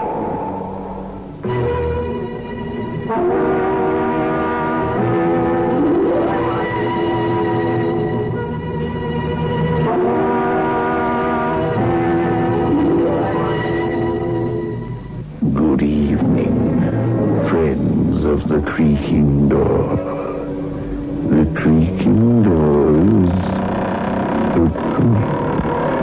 So do come. No, not that way.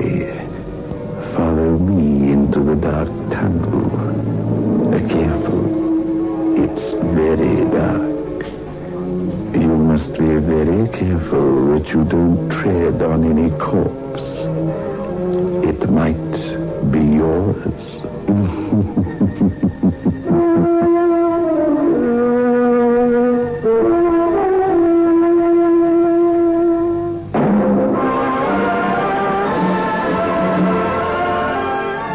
Move in world class. Get the taste of new smooth State Express 3/5s today. We promise you, it's the smoothest cigarette you can get.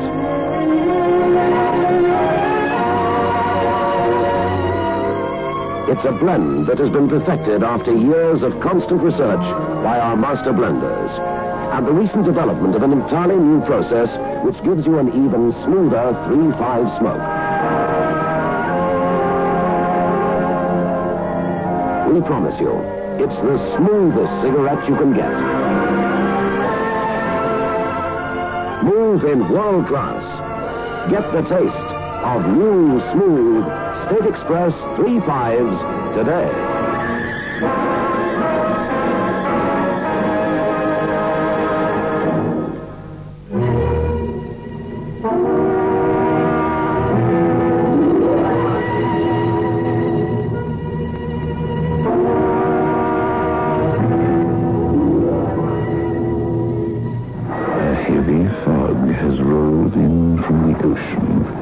Covering the coastal city with a gray, moist gauze.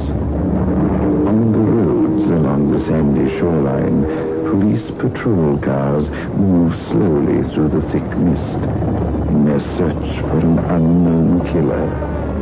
A mysterious man wearing a white scarf who has already strangled 3 women.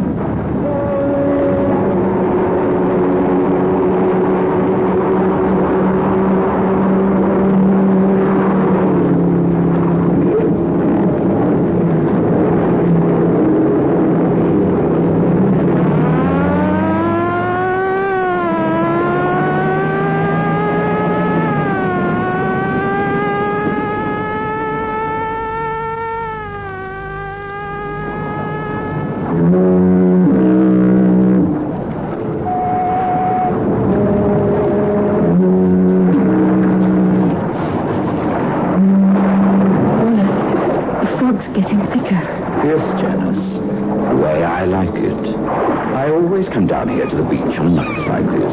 Wallace, couldn't we turn back? Oh, but it's such a wonderful evening. If you don't mind, I'd rather go home. Janice, darling, you're actually afraid. No, why should I be afraid, Wallace? You're with me. Of course, my dear. I'm with you.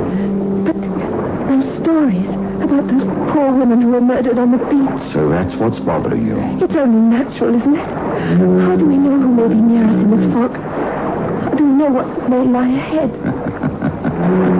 Why, Janice, my darling, that's what makes life interesting. Not knowing what lies ahead. The next step, the next minute. Wallace, please, I'm getting chilly. Well, why didn't you say so, darling?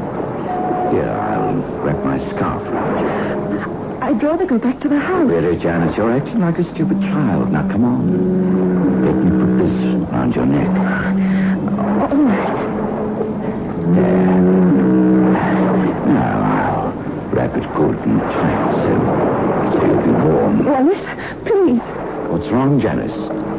Did you think I was going to hurt you? No. Well? I just noticed my bag. Your bag? What about it? It's gone. Are you sure you had it with you, my darling? Yes, positive. I must have dropped it somewhere along the beach. Well, we'll look for it in the morning. It may be gone by then. I had a pin in it, the diamond pin my mother left me. Why do you lie to me, Janice? Lie? I didn't lie. That pin you're talking about. It's there on your dress now. Oh, so dear, I'd forgotten. I don't know what's wrong with me tonight. It's my nerves. Well, perhaps we should look for your bag after all. If you don't mind, Wallace, I'll wait here till you come back. But I wouldn't want to leave you alone, my dear. Here in the dark and the fog. Your nerves, my dear. Oh, I feel much easier now. I'm not afraid. Very well. I'll be back in a moment. Now be sure to stay right here. All right, Wallace.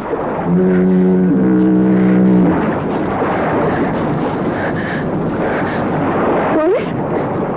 Is that you? I thought you went the other way.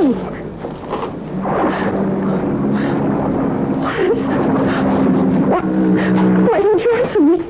Please, Wallace. Wallace.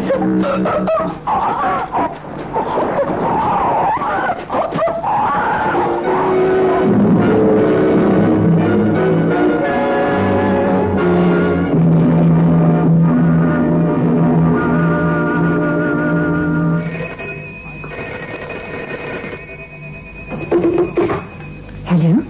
Editorial? Miss Winston? Yes? You're the one who wrote those articles about the Strangler? Yes, that's me. Well, if you want some more information for your stories, drive out to Ronson Point immediately. Who's speaking? The man in the white scarf has just claimed his fourth victim. What? What did you say? Alec, get on the other phone quickly. All right. Call the police. Ask them to trace the call. All right. Now, would you please tell me again what it was you said? Are you saying that another murder has taken place? Hello? Hello? Oh, don't bother about the call, Alec. He hung up. What's it all about, Dottie? The strangler in the white scarf. What? The man on the phone gave me a tip on the fourth victim. It may be a crank, but I'm going to make sure. Ronson Point, he said. Dottie, you can't go out there, but don't you realize that it might have been the Strag himself who telephoned you, wanted to get even with you for the stories you wrote? Yes, Alec. It has occurred to me. And that's the reason we're going out to Ronson Point right away.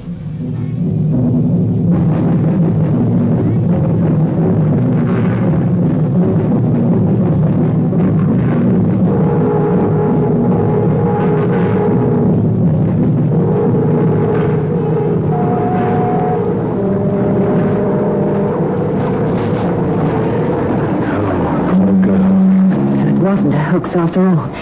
It must have been the strangler. Look, Dottie, a white scarf tied around her neck, strangled the same way as the others. We'd better call the police. Yes, Alec, we'd better. The same pattern. Perhaps Dr. Hirschman was right after all. Who's Dr. Hirschman? A psychiatrist. He has a theory that the strangler either visited or read a a great deal about northern India. India? Well, what's that got to do with murders? Many years ago, there was a caste who killed their enemies by strangling them with strips of white cloth. The cloth was knotted and pulled in the same manner as that white scarf around the woman's throat. Just a moment. Over there. Where? Behind that row of trees. I thought I saw something move. Something white. Oh, Alec. I'm not sure, but we're not taking any chances. Come on. Alec, this isn't the way to the car. I know. Then where are you taking me? That light over there, through the bushes. Into the house? Yes, perhaps. Let's run for it. That strange sound. I wonder what it is. I don't know. It seems to be an animal of some kind. Never heard anything like it before. That's my pet tiger. You live here? Yes, with my brother. We're looking for a telephone now. I'm Dorothy Winston, a reporter from the Tribune. I don't care where you're from. You're trespassing on private grounds. You'll please leave immediately. But someone's been murdered. We found her body on the beach. You'll do as I told you. Get off these grounds. My brother is ill. Much too ill to be. Wallace! Wallace! Go back to the house, Ralph. Oh, Wallace, I've been looking for you. Where have you been? You know very well I've been out here feeding the tiger. I thought perhaps you went back to the place Ralph, where the... You shouldn't be out here. You know what the doctor said about the night here. Now go back to the house. But who are these people, Wallace? The young lady is a reporter, Ralph. A reporter from the Tribune. I'd like to use your phone, but your brother won't let me. I didn't want to disturb you, Ralph. I won't be disturbed. Then I suppose it's all right to make the call now, Mr. Grimsdale. Very well. We'll take you to it. Come along.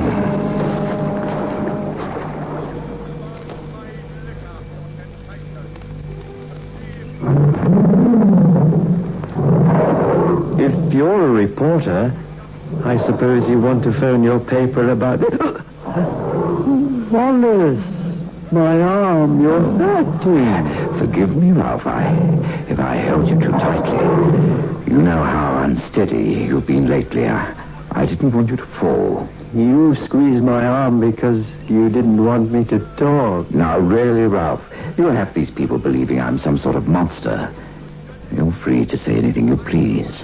You know that. Say anything you wish. You see, you've nothing to say. Oh, Wallace, please forgive me. I'm just upset because you left me alone so much tonight. But I haven't left you alone, Ralph. I don't know why you say such things. I've been in the house with you all evening. Don't you remember? Oh, yes. Now I remember. You've been with me all evening in the house.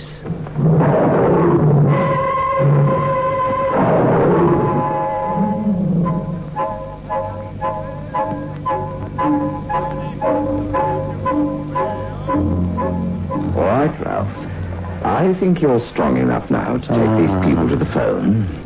I'm going to go outside a while and finish feeding my pet. Yes, Wallace. This way, please. You go with this gentleman, Alec. But Dottie... Please, Alec. Telephone for me. All right, but hurry. What do you find to be so amusing, Mr. Grimsdale? I find the obvious very amusing, Miss Winston. You stayed behind to watch me. Isn't that correct? Yes, in a way. Don't you think you're acting a bit rash? Perhaps, but that pet tiger of yours out there fascinates me. Oh? It's quite a rare species of tiger, isn't it? I didn't realize you're an expert. I have reason to know about that particular breed of tiger. Reason? You have been to India, haven't you? No. You're lying. I'd be a bit more careful of what I said if I were you, Miss Winston. You're not fooling me, Mr. Grimsdale, with that alibi of yours. Now, look here. You were on the beach earlier this evening. Ridiculous. You've changed your seat. You've changed it because the other one had a piece torn out of it. I found that piece on the beach, next to that woman's body. Now, you're lying. Am I? For your information, Mr. Grimsdale, I have that torn piece right here in my hand. Give it to me. Oh, sit down my throat. Open your hand. Oh, don't. Open it. Wait. All right, I I'll open it. I knew you were lying. There's nothing in your hand.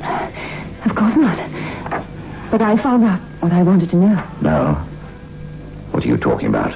The way you knotted my scarf, Mr. Grimsdale, and the way you tightened it around my throat. That's all I wanted to know.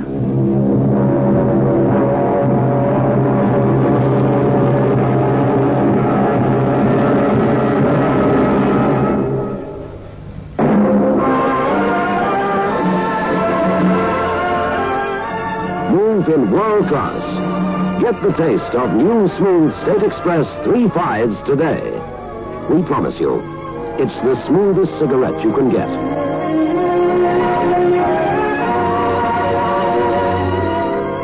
It's a blend that has been perfected after years of constant research by our master blenders. And the recent development of an entirely new process which gives you an even smoother 3-5 smoke. We promise you, it's the smoothest cigarette you can get. Move in world class. Get the taste of new, smooth State Express 3 5s today.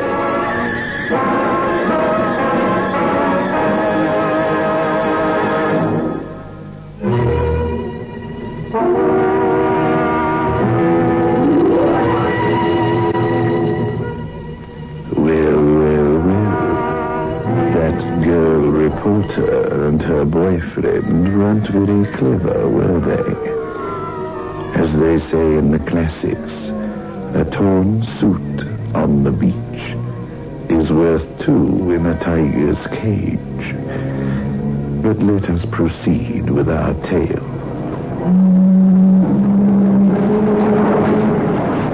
Grimsdale?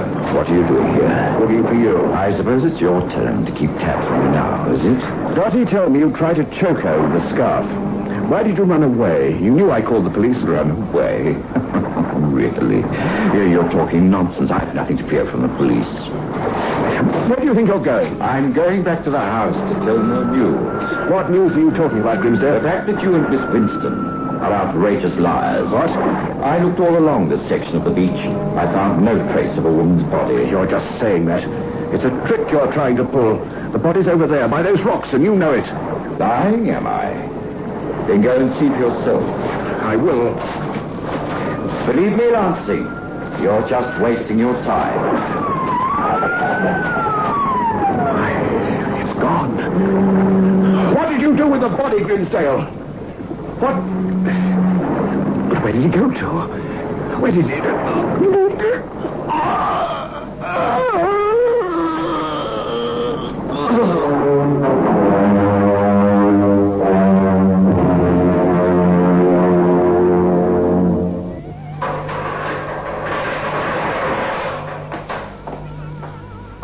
Well, Miss Winston, how nice of you to visit me here in my prison cell. You seem very much at ease, Mr. Grimsdale, for a man who has so little time to live.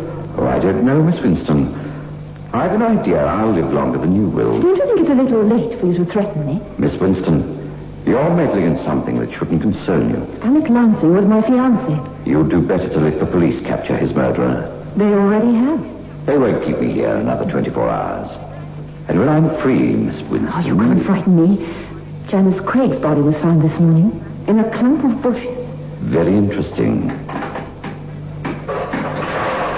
Go up, Grimsdale. You can go now. But you can't let this man go. Now, look, miss. I've got my instructions.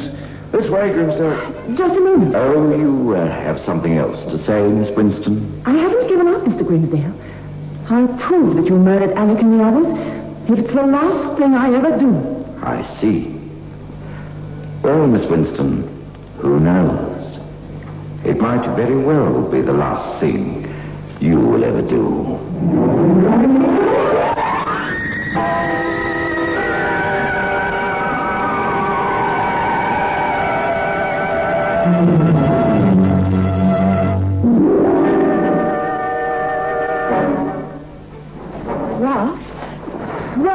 Oh, Miss Winston. Thank heavens you're here. I was afraid you wouldn't come. You said it was a matter of life and death. Oh, it is, believe me. My brother Wallace lied to the police, and he made me lie for him, too. What do you mean? He told you and the police he was in the house with me all evening, but he wasn't. I was the one who telephoned you that night. I thought it was your voice, but I wasn't sure. Go on. Wallace was out with Janice that night. I saw them walk toward the beach. Why did you call me instead of the police? I was afraid to call the police. Afraid of what Wallace might do to me. I see. He'd kill me if he thought I was talking to you like this. But I just had to tell someone. I just had to. Did your brother tell you why he wanted you to lie to him? Yes, but I didn't believe him. What reason did he give you? He said he had nothing to do with Janice's murder, but there was no way of proving his innocence.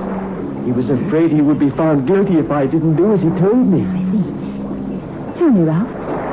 Your brother's been to India, hasn't he? Why do you ask me that? Please answer my question. Yes. We lived in the Punjab for 5 years. I thought so. When I saw the tiger in that cage, What's the matter? The tiger. It isn't there now.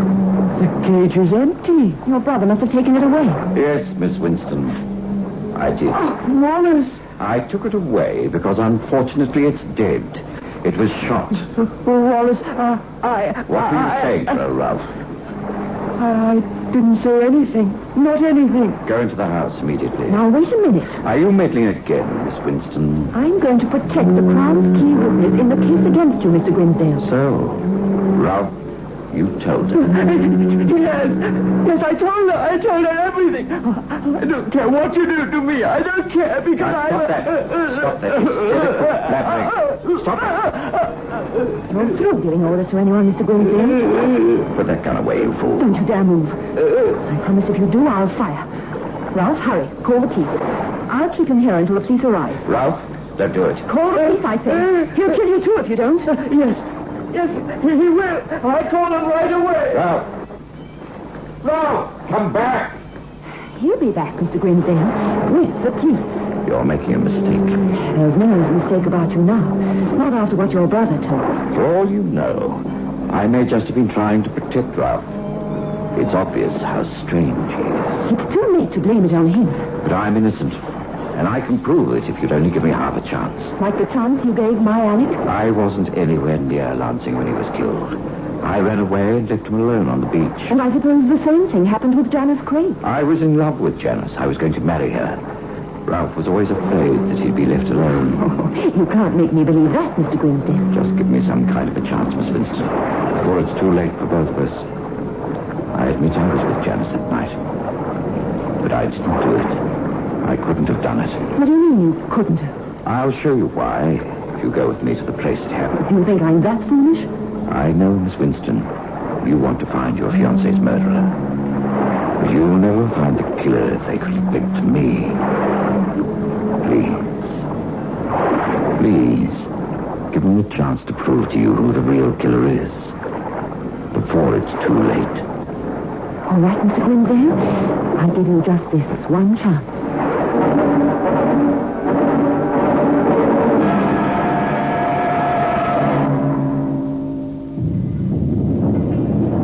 Janice and I were standing just about here on the beach. Yes, go on. Janice was frightened. She had good reason to be. Please. You said you'd give me a chance to explain. All right, continue. But remember, I'll fire this gun on the slightest provocation. Janice had just made mention of the mysterious strangler. She felt a sudden chill. So I placed my scarf over her shoulders. A white scarf? Yes, I've always had a preference for white scarves. Like the one you're wearing now? I didn't realize I'd put it on this evening. Perhaps, Mr. Grimsdale, you do many things you don't realize. You think I'm insane? You don't have much time left, Mr. Grimsdale. Go on with your explanation. But as I said, I took off my scarf and placed it over Janice's shoulders like this. No, you don't. But Miss Winston... Get your hands away from me. But Put that scarf back where it is. Very well. But I only wanted to show you what happened. I knew it would be something like this, Mr. Grimsdale. I knew you wanted to get me down here on the beach so you could kill me like you did the other 5 people. No, Miss Winston, that isn't the reason. Out of those 5 people, Janice was the only one I knew. I couldn't possibly have a motive for killing the others. They were total strangers to me. Psychopathic murderers very often kill without motive. Yes, I know. That's why I wanted to tell you about Ralph. A person like him might kill only for the thrill it gives him. Do you have anything more to tell me? Yes, just one more thing. Janice told me that she'd lost her bag. I started back along the beach to look for it. Yes? It was difficult finding anything because of the fog. I went about 100 yards. Yes? Then I gave up the search. I returned here and found Janice strangled to death with my scarf. I returned to the house immediately because I knew I'd be blamed for the... Wait. What is it? Over there, beside the rocks. It looks like a woman's handbag. Come on. It is a bag. It's Janice's missing bag.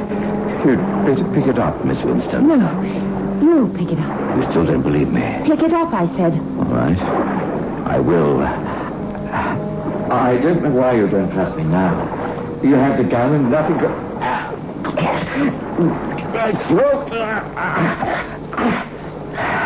I knew you couldn't resist another victim, Miss Winston. I knew. That's where you're wrong, Mr. Grimsdale. Entirely wrong. There are other ways of committing murder. I just wanted to feel the scarf tighten around your neck just for a moment. Get up. And I knew it was you. I just had to prove it. How did you know? That night I ran from the beach. I saw a woman at the edge of the woods. A woman wearing a white scarf like you're wearing now, Miss Winston. I followed you back to town to your office. That's where the police were wrong. They were looking for a man, and all the time it was a woman. But they'll never know. After I kill you with a gun with which I killed the tiger, it'll be all over. There'll be no more strangling. No, Miss Winston. You couldn't stop killing any more than you can stop breathing. I know exactly what I'm doing. I'll tell the police you tried to murder me like you did the others, and I had to shoot you in self-defense. After the gunshot, it'll all be over. Finished.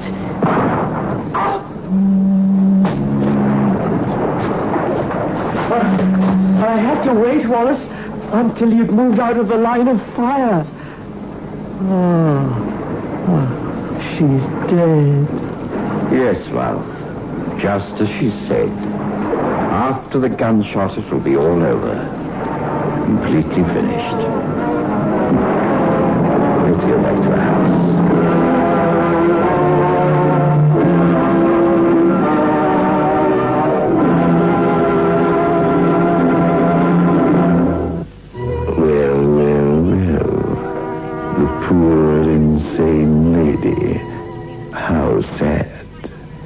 Enough to bring a lump to one's throat,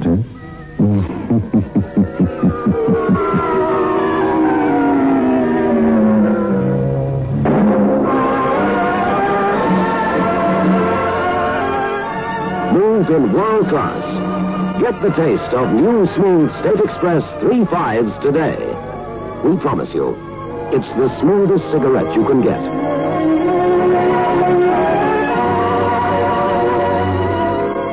It's a blend that has been perfected after years of constant research by our master blenders. And the recent development of an entirely new process which gives you an even smoother 3.5 smoke. We promise you, it's the smoothest cigarette you can get. Move in world class. Get the taste of new, smooth State Express 3.5s today.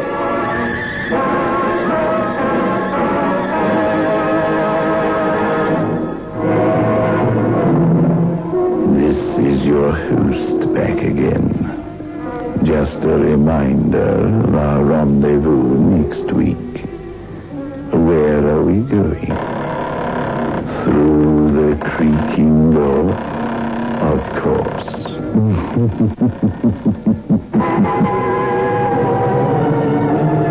The manufacturers of State Express 3.5 Filter King cigarettes invite you to listen next Saturday at 9 o'clock when they will again present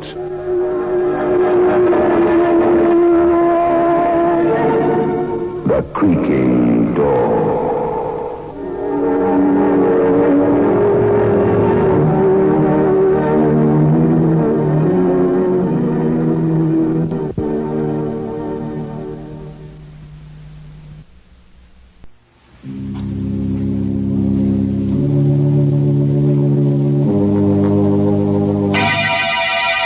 Lipton Tea and Lipton Soup present Inner Sanctum Mysteries.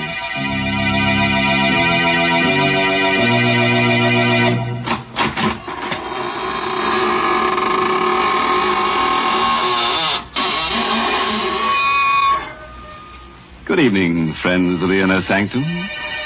This is your host at the squeaking door again. Just slither in and let me dispel your weariness with a bit of eeriness, hmm? Oh, no. No, please. Don't sit in that chair. I'm saving it for rigor mortis to set in. Oh, dear. I see this is going to be one of those nights when my favorite character gets killed. Yes, Mary, but don't scream blue murder because this is a corpse of a different color. Well, if it's going to be that kind of a story, I'd better tell folks about something cheerful first. Yes, I mean Lipton tea. Lipton's is such a friendly, welcome drink. And that's because of its brisk flavor. Now, that word brisk is important. It means that Lipton tea always tastes fresh and full-bodied, tangy and vigorous. It's never flat or wishy-washy. That's the reason why Lipton seems to make good food taste better, and why Lipton tea is the perfect beverage to serve on your entertaining friends. So even if you're not a regular tea drinker, you should try Lipton's. That brisk flavor makes all the difference in the world. And now let's leave the world, temporarily, of course. Tonight's story is called The Lonely Sleep. It's an original radio play by Christopher Mayle, who scribbled it during a nightmare. And our star is Carl Swenson, who plays the role of Archie Gold. Murder is a specter which nudges all of us, anywhere. Most of us will never murder, but can any of us say we never will? Certainly Archie Gold, 30-ish, bald and mild-mannered, never thought he would murder. Archie was the window display man for Greg's department store. At night, the store is a fantastic nightmare of eerie shadows, covered showcases, cavernous depths, and dank, stale odors, with only his own hollow footsteps for sound, because windows are dressed at night. It's night now. And Archie's busy in his storeroom crating his favorite mannequin for shipment to the mannequin factory. Being a lonely man, he talks to the mannequin. And being in love with Esther Newman of the store's accounting office, he naturally calls his favorite mannequin Esther. You've been very mean to me, Esther. The last time I asked you to go out with me, you snickered at me. That's not nice. That's why I had to do this to you. Archie tucked Esther's smooth pink torso into a crate. There. Perfect fit, darling. Perfect. Then Archie wrapped Esther's slim legs and arms in excelsior, tucked them into another crate. So, you wouldn't put your arms around me, darling. Well, you won't get another chance. Then Archie picked up Esther's pretty head and placed it on his workbench. Oh, Esther. I'm so lonely. Why don't people talk to me? Why can't I be popular? What's wrong with me? Why don't you go out with me? What Archie never dreamed was that the real Esther Newman was at that moment slamming the last of her monthly report books closed, clicking off the light, and starting out of the finance office toward the rear door of the store. Oh, Esther, I want to tell you. She stopped by Archie's half-open door when she hears his voice. No, listen to me, Esther, darling. I am making enough money here to buy us a little place over in Jersey. See, all my life I wanted to love someone like you. You're so beautiful. You will marry me, won't you, darling? Why, Archie, go. Sitting there proposing to a dummy, and the dummy's name is Esther. What a coincidence. Esther, you worked late? I didn't know. No. I mean, yes, I give the mannequins names. It's sort of a game. Yeah, game. That's it. Well, they don't talk back anyhow. No, they don't talk back. But they're sort of kind. They smile at me. And, see, I'm lonely. Mm-hmm. I work all night. And, Esther, will you go out with me Sunday night? Mm-hmm. Please. Just dinner and the movies. Are you kidding? Why don't you ask your dummy friend? Hey, say what a swell idea. She won't eat much. You can maybe get her into the movies for half price. And when you kiss her goodnight, Archie, she won't slap your face. Why are you looking at me that way? You shouldn't laugh. You're crazy. You're trying to scare me. Yes, that's it. No, you're not. You are crazy. Don't come near her. Archie. You shouldn't laugh. Archie, don't. You shouldn't laugh. My turn to laugh. See? My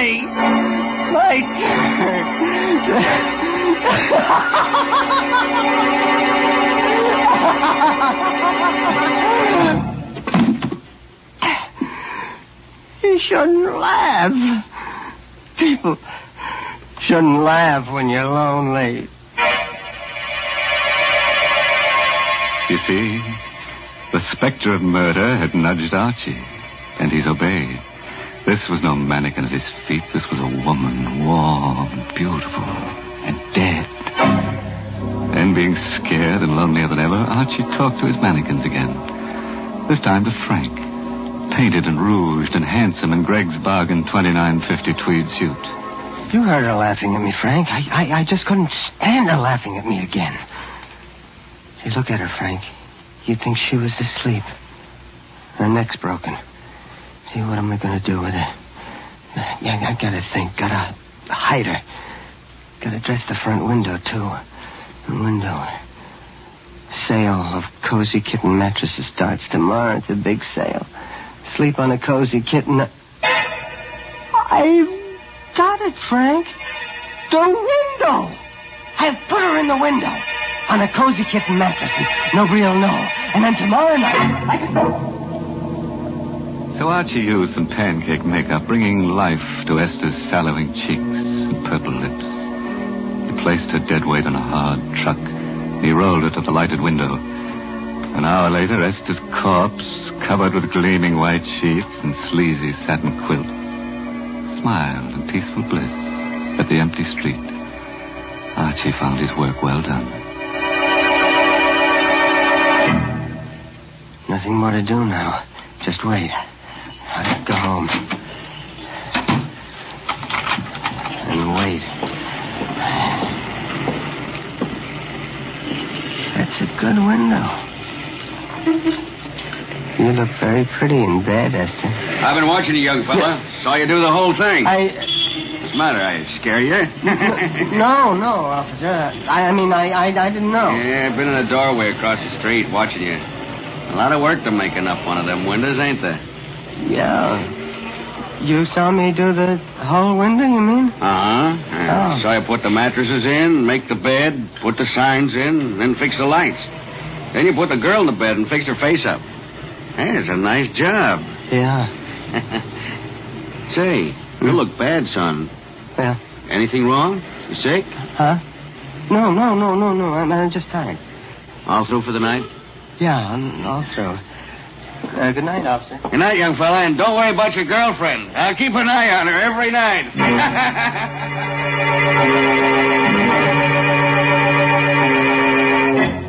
So Archie went home, as you or I might have done.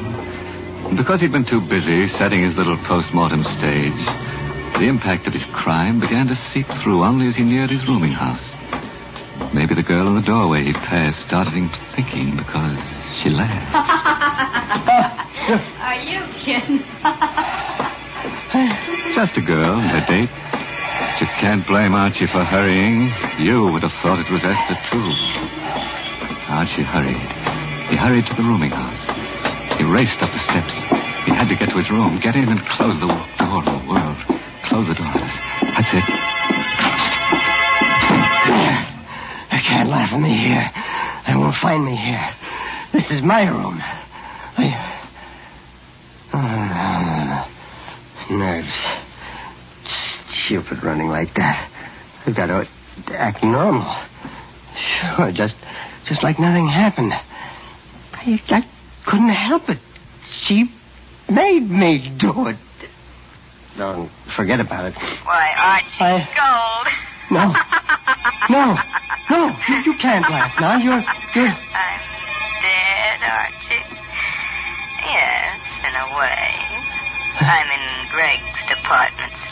I don't believe in ghosts.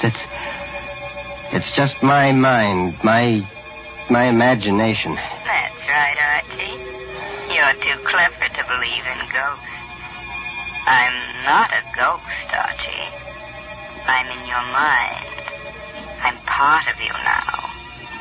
Part of you. Get out! Get out! I'll drive you out.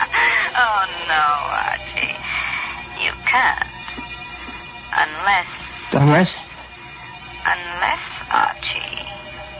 Unless you replace me with someone else. Yes. That might do it. Someone else. Another girl. See?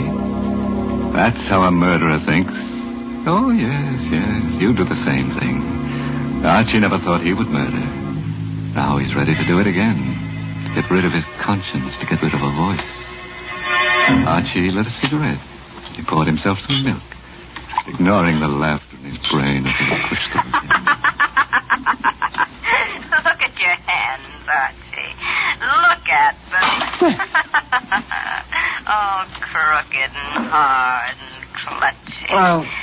Like they were on my throat. No, shut up!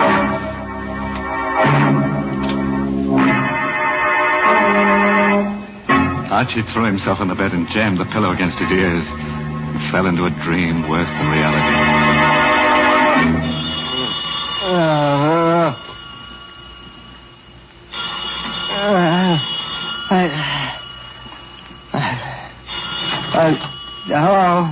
Huh? Archie Gold? Yeah, this is Archie Gold. This is Mr. Gregg, Archie. I know this is your time to sleep, but it's important that you get down here right away. Is anything wrong, Mr. Gregg? I can't tell you over the phone. Come down here. Goodbye. All right, Mr. Gregg. After he'd shaved and dressed, Archie felt a little better. After all, if they'd discovered anything, Mr. Gregg wouldn't have called. He'd have sent the police.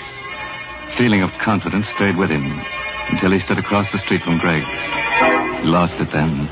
It dropped with a sickening pain about his heart and a dry pinching about his lips. People were standing 3 deep in front of his window display, and he caught sight of a policeman's cab following Mr. Gregg's bald head into the store.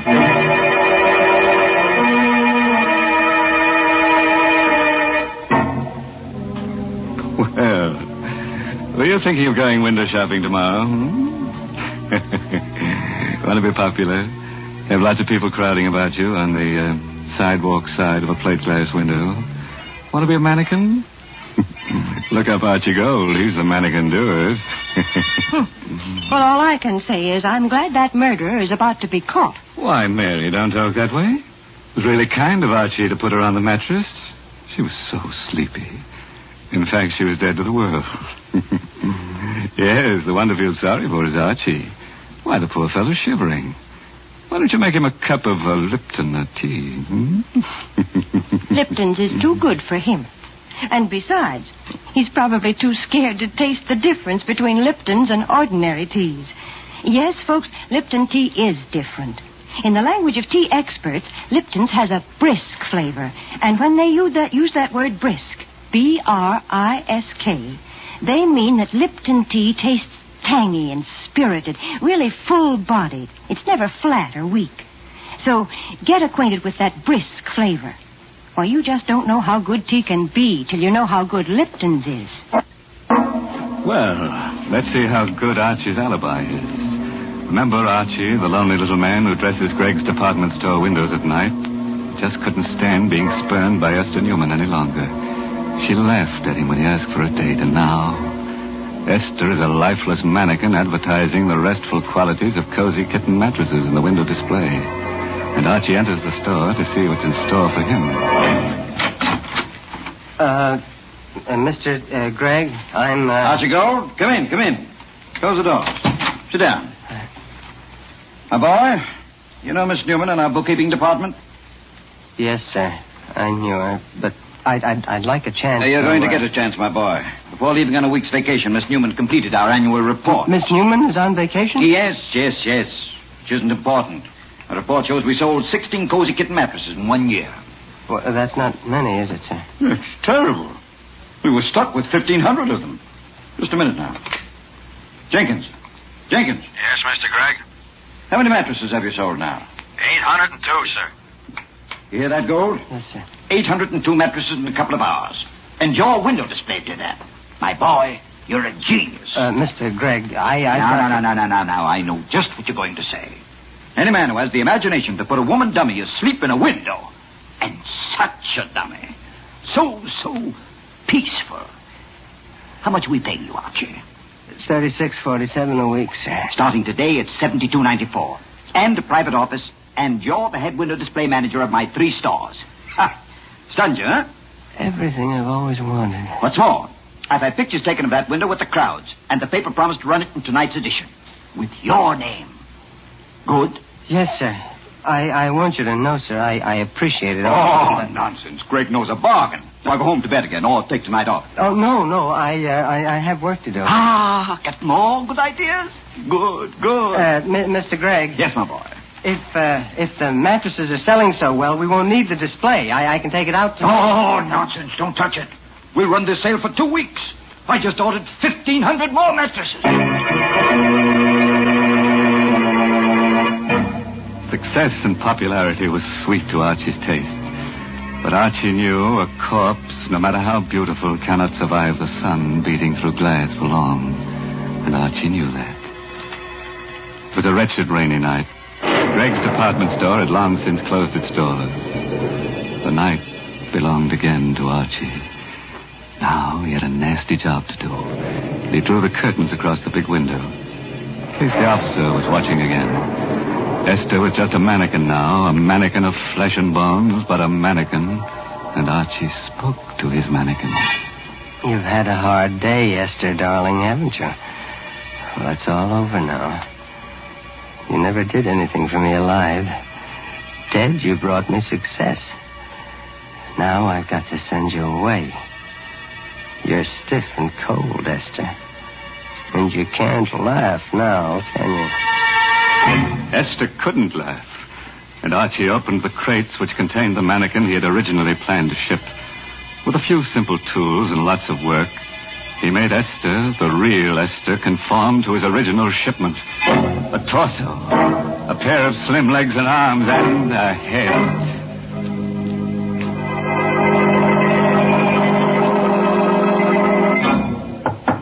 Yeah.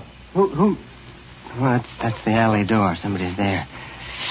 Gee, a cop, maybe. I've got to act natural. After all, she's well hidden. Could I come in? Please, I'm so wet and tired. Girl. It's a girl. Yes. Come in. Get out of that rain. Thanks. Why, you poor kid, you're soaked. Come into the workshop. I've got a heater in there. Gosh, thanks. She was sent to me. Someone to take Esther's place.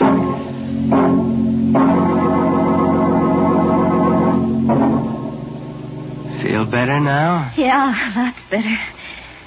You're very kind. How did you happen to pick this door to knock at? Well, the alley seemed a good place to get out of the wind. It started to rain, and I saw your light. Oh, I see. And you're broke. Yeah. Usual story. I came to town from Philly to get a job. Job was there, all right, but the boss wasn't on the level. Well, don't you have a home? Parents or a husband, I mean? Oh, that's no. a shame. Look, stay right there now. I'll be right back. You're not leaving me, are you? No, I'm going to get a blanket to put across your shoulders. I'll be right back. Of course he'd be right back. Wasn't this just what he needed? Another mannequin to satisfy Esther's voice? It made sense. The second time, it's easier. It always is. Don't move, May. I'll put it across your shoulders. All right. You're a very lonely man, aren't you, Mr. Gold? How do you know that? Because I like you. How does that prove I'm lonely? I like lonely people. Why? Because I'm terribly lonely myself. I got some coffee in the thermos here. I'll get you some. I like it here. I like to look at the mannequins, especially that handsome one there. What do you call him? What do you mean, call him? Well, you must talk to him. I would. You're wonderful. You understand. Yeah, I do. I do talk to him. His name's Frank. Frank, meet May. May, this is Frank. Hello, Frank. I'm sleepy, Frank. Oh, May. Why did you come tonight? Why couldn't you have come 2 nights ago? You're sleepy? Mm-hmm. I'm warm and sleepy. Look, I have 3 hours before my window has to be finished, and I have an errand that'll take me about an hour. You climb into the bed in the window and... People will see me in the window. No, the curtains are drawn. I'll wake you when I get back. All right. Looks like the kind of bed I could sleep on forever and... ever. Doesn't always work out the way you plan it, see? Archie didn't want to murder Esther, but he did. Archie wants to murder May, but he'd rather not. Well, Archie drew the satin quilts over May. She smiled, closed her eyes with a murmured thanks. It was asleep. Archie knew now he loved her, but he must never listen to her speak again. While Archie carried the crates containing Esther's remains into the station wagon in the alley, a little man with a sad, droopy face and a derby hat argued with the night captain of the local police station.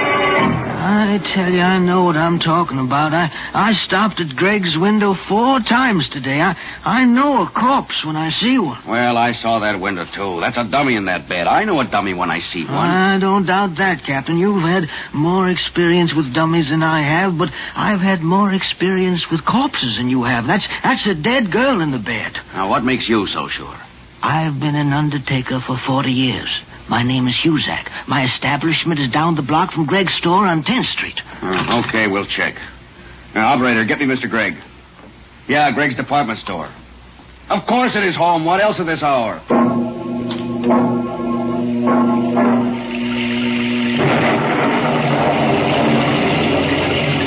Archie had a plan. Excitement gripped him.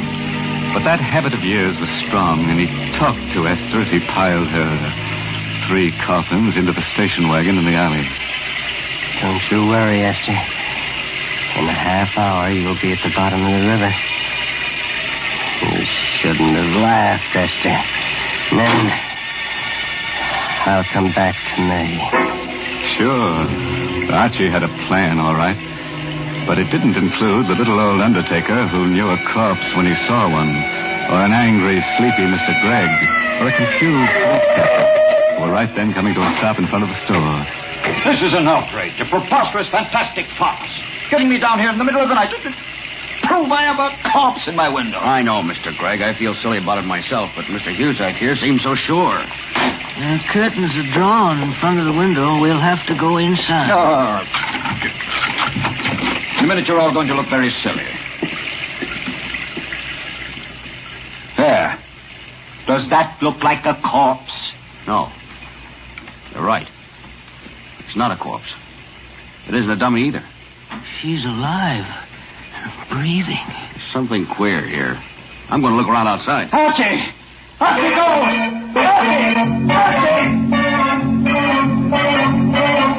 Archie didn't hear himself being paged. But at the entrance of the alley, he saw the police car in front, and he heard the police captain shouting from the sidewalk.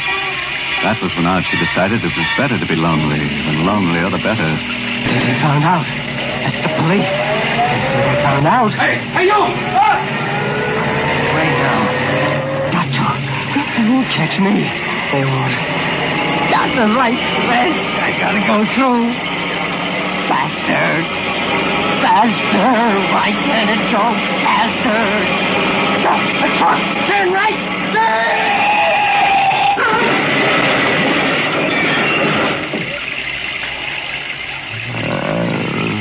No one ever heard Archie's last words. They bubbled through his torn throat as he lay in a glass-smashed window through which he'd crashed. No one. So lonely. May. So lonely. Well, Greg, here's your Archie Gold. Bet those crates will be interesting. Awful. Yeah, quite a mess. No one was cruel enough to point out a gruesome bit of grisly humor. The lonely little man who'd spent so much time in display windows had created his final masterpiece. Archie had decorated his last window in Husak's funeral parlor.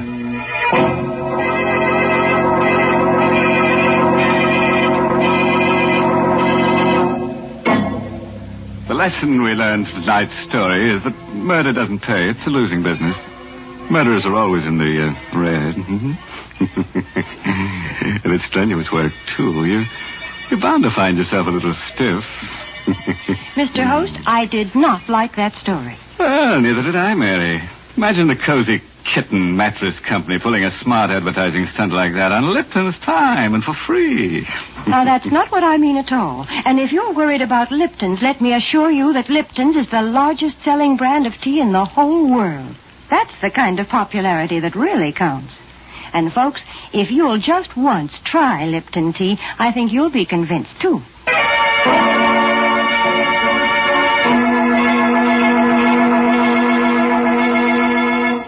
Well, I have to run along now, folks.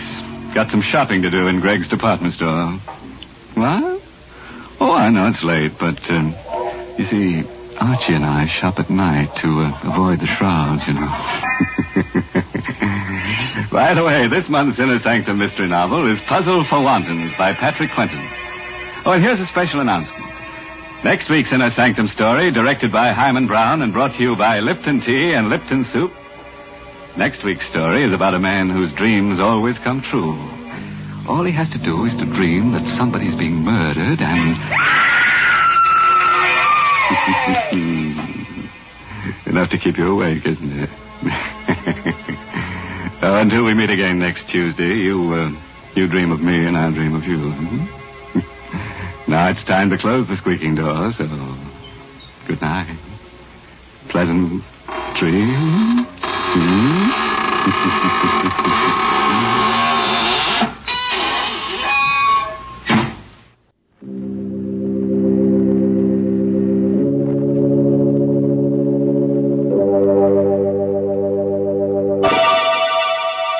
Lipton Tea and Lipton Soup present Inner Sanctum Mysteries.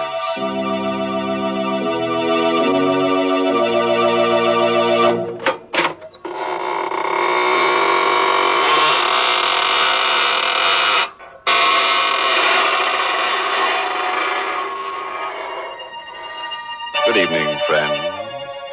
This is your host of the Inner Sanctum inviting you in through the creaking door.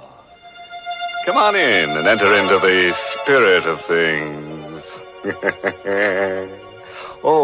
Don't pay any attention to those gurgling sounds you hear. They're the unfortunate ones. The midnight spirits who were caught haunting before midnight.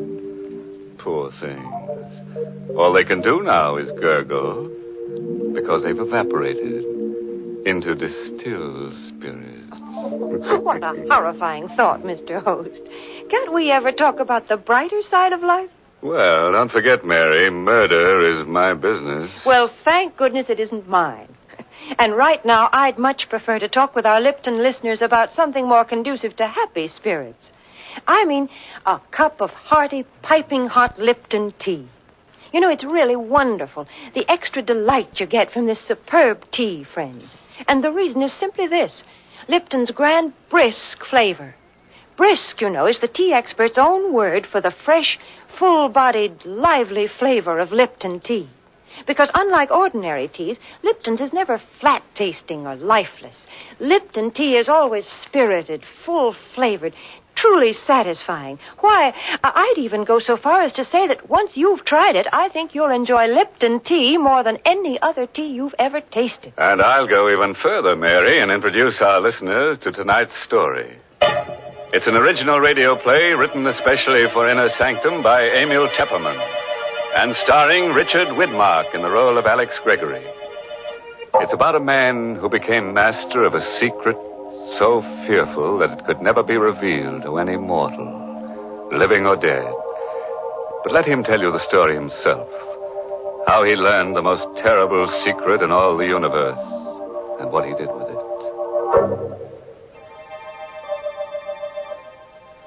It was an evening in September, the 15th to be exact, when I first learned of the existence of elixir number 4. It happened at Professor Jarman's house just off the college campus. You've heard of Jarman, of course. He was to chemistry what Einstein is to physics. But it was his daughter, Elaine, that I was interested in that evening in September when I rang their bell. Oh, hello, Alex. Oh, gosh, is it that late? I'm not even dressed. Hi, sweet. Snap it up, will you? The last show starts at 8:30. Oh, it won't take me long. Wait for me in the library. I'll be ready in a jiffy. I knew my way around the house. I went into the library, and the first thing I noticed was that the door to Professor Jarman's private study was ajar. It had never happened before. The private study and the laboratory beyond were forbidden territory in the Jarman home. Not even Elaine was allowed in there. And now the door was open. I'd heard stories of Jarman's experiments with new and secret formulae. So here was a chance. A possible chance to find out what the old codger was working on. I couldn't resist. I pushed open the door and I stepped into the private study. I could hear Jarman in the lab talking to himself. Elaine had told me once that he always talked to himself in the lab. I stood quietly in the study, but I couldn't make out what he was saying in there. I looked around. The study was just a small cubbyhole with a chair, a bookcase, and a desk. And on the desk, I saw the open diary. A single sentence was written on the open page. I stepped closer. And then I got the first shock. For that sentence was written in Latin. My Latin was rusty, but I was able to decipher the words, Vitae secretum in elixir quartum perpetus habeo. In elixir number 4, I have the secret of perpetus life. Perpetus. That was the one word I couldn't seem to place. In elixir number 4, I have the secret of something. Life. I was puzzling over that word perpetus when suddenly the laboratory door was flung open. What are you doing at my desk? Oh, hello, Professor Jarman. I asked you, what are you doing at my desk? Well, the study door was open. I thought I'd see if you were in here. You were reading my diary. Oh, no, Professor. You saw the entry in my diary. Well, really, Professor, I assure you. Do you read Latin? Latin? Well, I don't understand. You're sure you don't understand Latin? No, I Here don't. I am, Alex. Ready and... Well, is anything wrong? Elaine, I've told you time and again, no one is to be admitted to my study. Oh, I'm sorry, Dad. You must have left the door open. Oh, Alex, you shouldn't I'm have terribly sorry, Elaine. I found the door open, and I thought Professor Jarman was in here. I just wanted to say hello. All right. No harm done, as long as you can't read Latin. Now, get along, you two. I'm busy, but keep out of my study hereafter. I took Elaine to the movies, but I haven't the faintest recollection of what the picture was about. Through my mind kept running that Latin sentence, Vitae secretum in elixir quartum perpetus habeo. When I said goodnight to Elaine at her door after the show, I hurried home to my room and I got out an old Latin dictionary. I looked up the word perpetus. And then I got a strange, cold feeling down my spine. For the word perpetus meant perpetual. The Latin sentence which Jarman had written in his diary meant, in elixir number 4, I have the secret of perpetual life.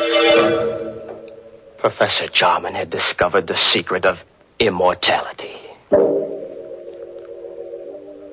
All the next day, I conducted my chemistry classes purely by instinct. I couldn't take my thoughts from elixir number 4. Every voice in the classroom seemed to sing the same refrain. Accomplished by adding to a dilute solution of H2SO4 a quantity Immortality. Never to know the fear of death.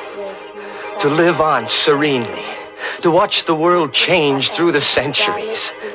Never to die. It grew on me like a festering tumor, this terrific dream of immortality, everlasting life. I had to have elixir number 4. In the afternoon, the first free period I had, I went down the hall to Jarman's office. Come in. May I come in for a moment, Professor? Oh, it's you. Yes, come in, but I haven't much time. Professor, I want to apologize for last night. Let's forget about it. No harm done. Well, whatever it was you had written in your diary, it must have been pretty important. Oh, no, not at all. Only some chemistry notes. Nothing of any importance. Just something I've been experimenting with. Well, I'd be very glad to assist you, Professor. Anything I could do, That's very kind of you, young man, but I don't need any assistance, thank you. As a matter of fact, the experiment is completed. You mean you're all finished? All but the practical application. Oh. Well, couldn't I help you on that? It won't be necessary. Tonight, I'm taking the last step. Tonight?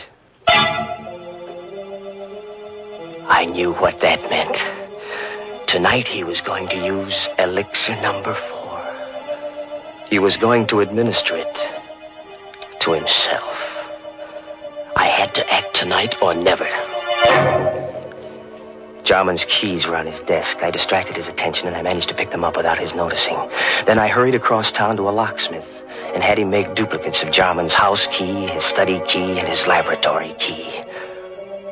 Then I returned to the college, and I managed to replace the keys on Jarman's desk while he was out. Now, I was ready for an adventure into immortality.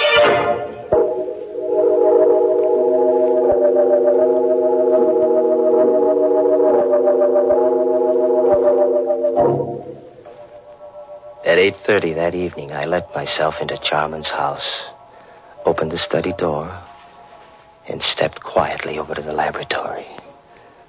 I knew Elaine was at a sorority meeting. The professor and I were the only ones in the house. Jarman was standing at the lab table with his back to me, talking away to himself. There was a small vial on the table and a hypodermic syringe alongside it. Equal quantity administered yesterday will be sufficient. At my age, since my blood is too thin, I require the additional dose. But a younger man would need only one injection to cause the necessary type change in his blood. Who's that? Good evening, Professor Jarman. I hope I'm not interrupting. What are you doing here? How did you get in? So elixir number 4 changes the bloodstream, huh? What do you want in here? Quit stalling, Professor. I know what elixir number 4 is. Ah. So this is it. Elixir number 4. Careful. Don't spill it. How much of this stuff have you got? That's all there is. 5 cc's. You mean you haven't got any more? It took me 5 years to distill 10 cc's. Before that, I experimented for 10 years. I failed 3 times. And this is your 4th try, huh? Elixir number 4. And there isn't any more of it? It will take me 5 years more to make up another bat. Please be careful. Don't drop it. Don't worry, I won't. You said this is enough to make the average man immortal. Me, for instance? It's not for you. You hear me? Not for you. Oh, yes, it is, Professor. It's for me. I won't let you... What are you doing with that mallet? What do you think? No. I'm so sorry, Professor. Wait. I'll let you have it. Don't kill me. I've got to kill you. When I take this dose of elixir number 4, I'll be immortal. And I don't want anyone to know it. Away, you fool. You'll never enjoy your immortality. You'll wish you were dead 1,000 times. I'll come back to remind you. Back to remind you.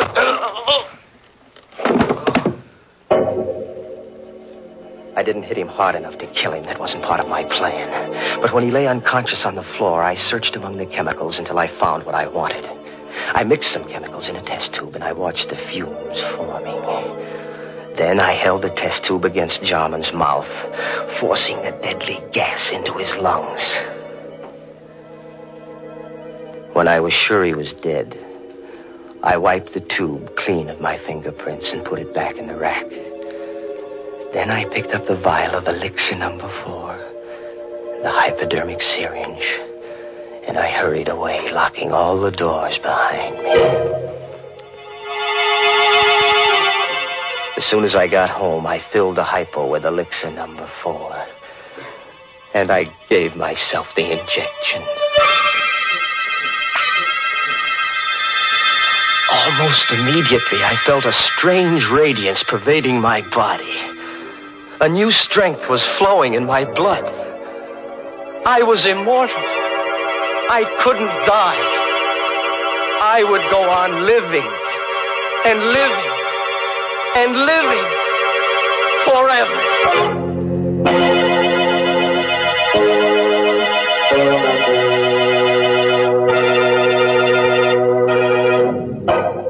Hey, what's going on here? What's all this about living forever? If you ask me, it would be more of a curse than a blessing. Now, just suppose we all took a shot of this elixir number 4. Why, think of all the people who'd lose their jobs. Grave diggers and stone cutters and shroud makers and hearse drivers and... Oh, why, go on. You see what I mean. Why, everybody'd be out of a job. We'd all practically starve to death. Well, then, Mr. Host, maybe we can be glad that nobody has ever found the fountain of youth. You know, I think it's not a matter of trying to live forever. The important thing is to get more enjoyment out of every day. Mm-hmm. For instance, Mary? Well, for instance, one splendid way to get more enjoyment out of an otherwise dull day is to invite your friends in for tea. It's a delightful neighborly custom, made even more delightful when the tea you serve is Lipton's, because there's so much extra pleasure in Lipton tea. The party will seem more of a party. The conversation will be more sparkling, and your reputation as a thoughtful hostess will soar to the skies the moment your guests take their first sip of Lipton tea. For Lipton's wonderful, brisk flavor makes it a favorite with everybody. So when friends drop in for tea, or the family gathers around the dinner table, serve them Lipton's, tea at its delicious best. And now let's get back to our story. We're all anxious to see what this fellow Alex does with his secret of perpetual life. Just imagine, a man with all that time on his hands. Time to kill. And kill. And kill. Immortality. I had it in my blood. I could feel it pulsing in my veins. The vitality, the power. I had to establish an alibi. Not that I expected to need an alibi. Jarman's death would surely look like an accident or suicide when his body was found in the laboratory in the morning. But I wasn't taking any chances on a murder charge. I had so much more to lose now. Wouldn't it be ironic if they were to execute me for murder? Me, an immortal.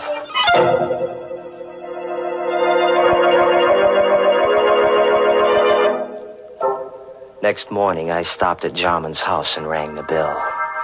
I knew Elaine must have gone right to bed when she returned from the sorority meeting last night, because she never disturbed her father when he was in the lab. But now, when she discovered that he hadn't been to bed all night, she'd want to investigate. And I wanted to be there when the body was found. Oh, good morning, Alex. Hello, sweet. What's wrong? You look worried. Come on in. Alex, I am worried. Dad's still in the lab. He didn't go to bed last night. Well, what of it? He must be working on something big. No, I'm afraid something's happened.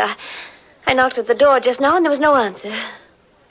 The door was locked? Yes, but I have a pass key. I wonder if I ought to use it. Well, of course you should. Well, please, Alex. You come with me. Of course, darling. Together we opened the laboratory door. I was all set to act horrified when we discovered the body on the floor. But there was no need to act. I was horrified.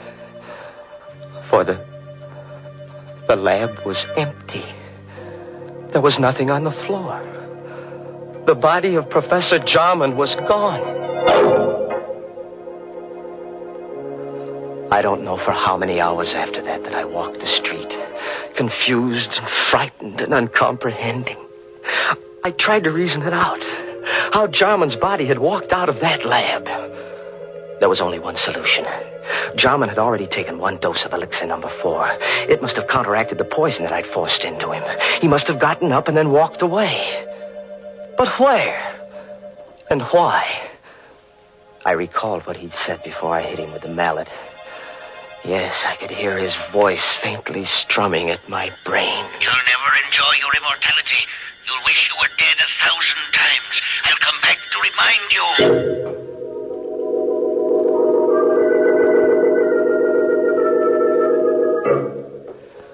The next day, I went to Elaine's house, and I saw that she was taking her father's disappearance pretty hard. Oh, Alex, I don't know what to make of it. Do you think that Dad... that he's... Now, take it easy, baby. Maybe he's just suffering from amnesia. Maybe he just walked out of the house. He might turn up tomorrow. I have a terrible feeling, Alex, that he's dead. What makes you think so? Oh, I don't know. Now, please, Elaine. That won't do you any good. Oh, but it's the uncertainty. If I only knew for sure. Alex. Do you believe in mediums? Communicating with the dead? Do you believe a medium can put you in touch with the dead? Oh, is that what you're thinking of, darling? Going to a medium? But don't you see, Alex? If Dad is dead, maybe... I was worried, too. I had to know if Jarman was dead or alive. I had to know before I could start enjoying life. Yes, that might be a good idea, Elaine. Can't hurt to try. There's a medium in town. Oh, I don't know what I want to do. Let me think about it. Well, sure, darling.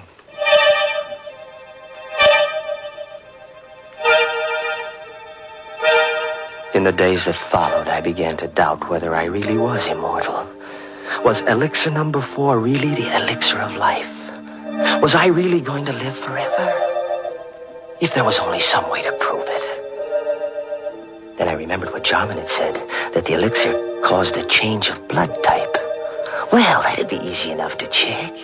Elaine was taking a medical course, so I asked her to test my blood on the pretext that I thought I had anemia. It won't hurt, Alex. Just the needle. Ouch. There, now I've got all the blood I need. Just sit here a minute while I make the test. Well, does it take long? Only a minute. Alex. She was excited. There was something different about my blood then. Alex, come here quick. What? Look. Oh, look, Alex. I can't be mistaken. Your blood. It's a new type. Elaine couldn't get over the discovery that my blood was a new type. I'd asked her not to tell anyone about my new blood type, but I knew she wouldn't be able to keep the secret for long. And once it got out, people might begin to suspect what I already knew for sure, that I was immortal. Oh, I couldn't afford to have that known, because then everybody in the world would be envious of me. They'd hate me, too, because they'd know I could go on living long after they were dead. Oh, no. No, it had to be a secret forever. No one in the whole world must know, except myself. And the only person who could spill the secret now was Elaine. So, there was only one thing to do. Elaine furnished the opportunity herself the next day. Alex, I've been thinking about that medium. I've got to know if Dad is alive or dead. All right, whatever you say, darling, if it'll make you feel any better. I'll go with you, of course. Just the two of us, huh? We made a date to go to the seance that evening, and I made my plans accordingly. I didn't intend that Elaine should leave the seance alive. We arrived at the medium's house promptly at 9 o'clock. The medium asked Elaine and me to sit close to each other. And then she put out the lights. Alex. It's all right, sweet. I'm right here. I'm right next to you. I'm frightened. Now, there's nothing to be frightened about, darling. I'm right here with you. But it's so dark. I can't see anything. I don't hear anything. Where's the medium? She's still here. She's right across the table. She's gone into her trance. Do you think she'll contact Dad's spirit? I don't know, darling. Wait and see. I timed myself carefully, waiting for the moment when the medium should be well into her trance. Then I took out of my pocket the hypodermic syringe. I held the plunger in my left hand while I gripped Elaine's arm with my right, my thumb over the artery. Alex, my arm, your fingers hurt. It's all right, sweet. Slowly, I brought the hypodermic needle up close to the artery. One bite of the needle, a single plunge of the plunger, and death would come almost instantaneously. And no one in the world could say that it hadn't been heart failure. But suddenly, just as I had the plunger ready, I heard something strange. A sound. In the room where there should have been no sound. You'll never enjoy your immortality. You'll wish you were dead 1,000 times. I'll come back to remind you. Back to remind you. The voice of the dead. Back to remind you. Jarman, where are you? Jarman, stop. You're dead. You're dead, Jarman. You can't be talking. You're dead. I saw your dead body. I killed you myself.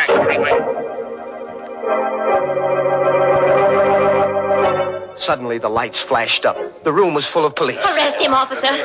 He killed my father. You heard his confession. That voice. That was Dad's voice, Alex. A recording. What? A recording? That's why he always talked to himself in the lab. He had a wire recording machine. He talked while he carried on his experiments so that there'd be a permanent record. The wire recorder picked up everything that was said in the lab the night you killed him. But we could never have proved it was your voice in court if you hadn't confessed just now. Yes, but the body. I found Dad dead that night when I got back from the meeting. And I hid the body until I could find his murderer. And now, Alex, I found him.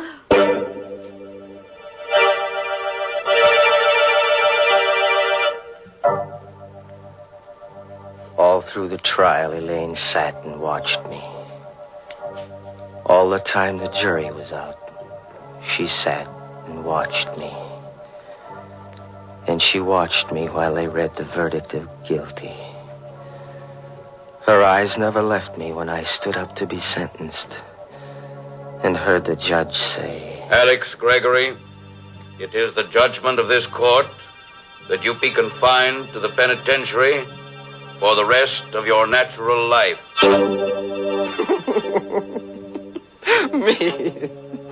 Me of all people.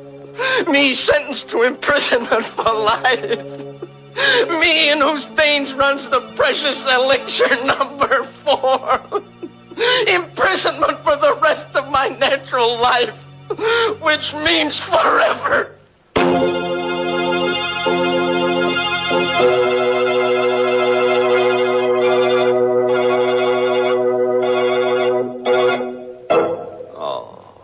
You know, I feel kind of sorry for Alex. He really got a tough break. Locked up in a cell for all eternity and no way out. Yes, looks like they'll have to build a new jail around him every 1,000 years or so. Of course, there's one way out for him. He could let his beard grow for a couple of centuries, and when it gets long enough, he could hang himself. Imagine such a thing, Mr. Host. Yes, it would be sort of breathtaking, wouldn't it, Mary? Poor Alex. He probably had many good impulses in his lifetime. As the trouble is, he didn't follow them. Well, Mr. Host, I'm afraid that's something we all do every now and then.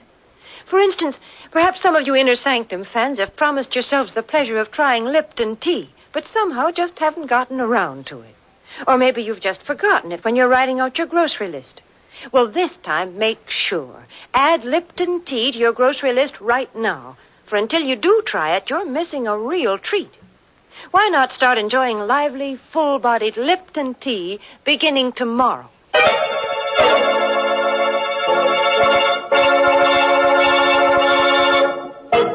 And now, friends, before I say goodnight, here's a pleasant bit of philosophy. Biologists tell us that all life starts in a little cell. And for convicted murderers, it ends there, too. Oh, by the way, this month's Inner Sanctum mystery novel is Death in the Limelight by A.E. Martin. And next week's Inner Sanctum story, brought to you by the makers of Lipton Tea and Lipton Soup, and directed by Hyman Brown, next week's story is called You'll Never Escape. So, if you feel in a capturing mood, join us next Tuesday. Until then, good night. Pleasant dreams.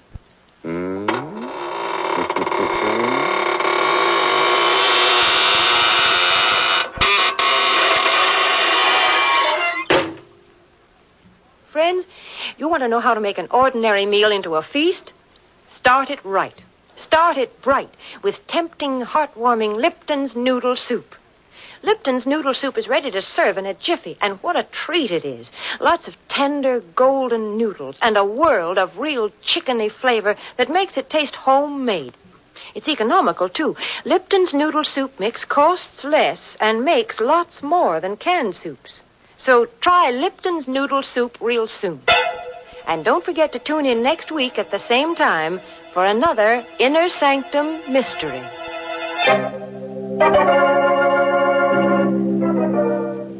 This is CBS, the Columbia Broadcasting System.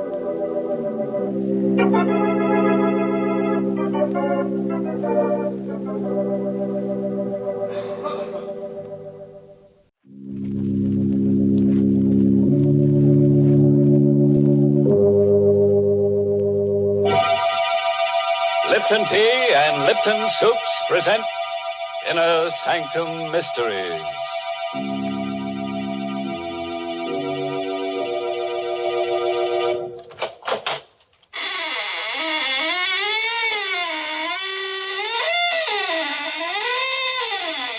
Good evening, friends. This is your host to welcome you once again to the Inner Sanctum. Do come in and join our circle, but watch out you don't get double-crossed. But, oh, you're disturbed by those bodies dangling from the ceiling. Well, you know some people, they just die to come here. Then they hang around week after week and never say a word. Well, I have a theory about that, Mr. Host. What's that, Mary? Maybe the reason they're hanging around is because they think we're going to serve refreshments later on. Hey, that could be, all right. You know, lots of folks are like that. And who can blame them? When there's good food ahead, they just won't leave. And that's especially true if there's a chance that Lipton tea is on the menu. Now, the reason for that is simply this. Lipton tea is tea at its delicious best because Lipton's has such grand brisk flavor. In fact, brisk is the very word the tea experts themselves use to describe Lipton's full, hearty taste. You'll agree, I'm sure, the very first time you try it, for Lipton's is so lively and full-bodied and satisfying. Yes, it's that brisk flavor that makes more people buy and enjoy Lipton's than any other brand of tea in the world. So whenever you ask for tea, make sure you ask for Lipton tea.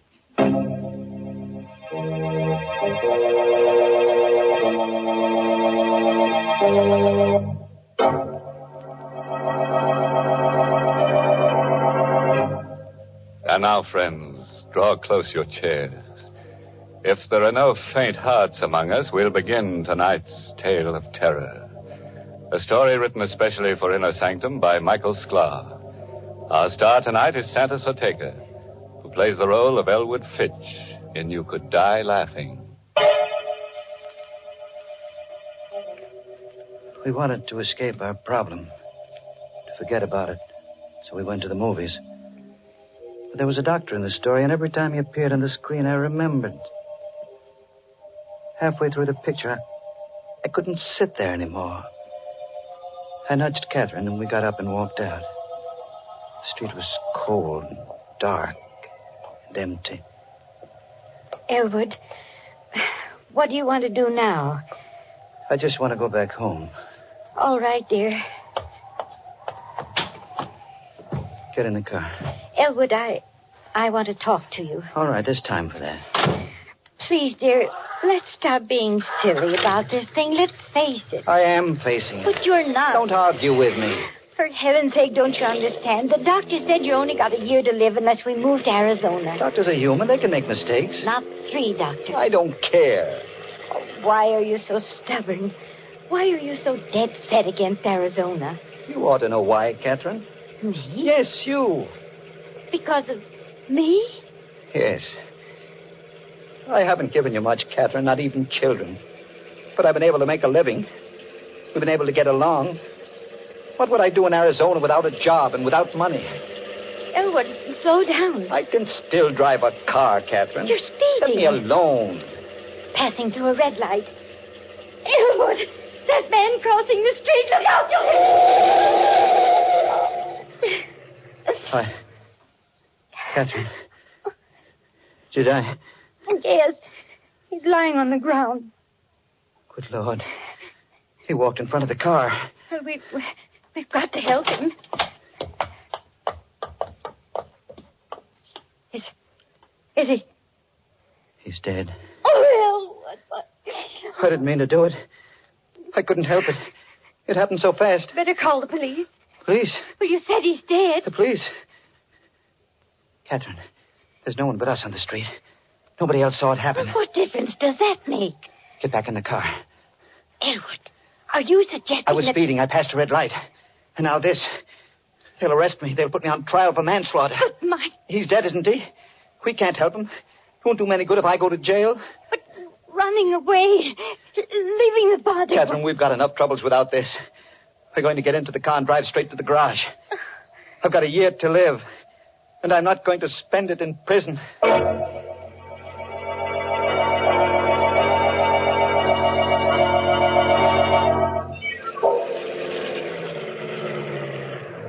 Good evening, Mr. Fitch. Want me to put the car away for you? Yes. Show must have let out early, huh? We didn't stay to the end, Ann. I didn't care for the picture. Ah, them pictures. I always tell my wife. Say, what did you hit? Hit? Yeah, your front bumper. Blood on it. That blood... A dog ran in front of the car. Do me a favor, Dan. Wash it off before you put the car away. Sure thing, Mr. Fitch.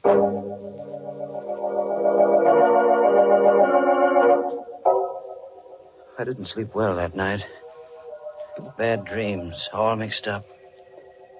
About doctors. They all looked like the man lying on the street. And their faces were covered with blood. I woke up exhausted. Breakfast is on the table, Elwood. Just a moment. That newspaper can wait. Your toast is getting cold. Oh, here it is. What are you looking for? The story. You mean last night? It's in the newspaper? Listen to this. Stenger, victim of hit-and-run driver. The body of Augie Stenger, underworld character, was discovered early this morning at the intersection of Broad and Main Streets. Police believe Stenger was the victim of a hit-and-run driver. The front door. Yes. Do you think it's the police? I don't know. Get a grip on yourself. I'll see who it is. Morning. You, Mr. Fitch? Yes. What can I do for you? I don't like to talk business on the front doorstep. Business?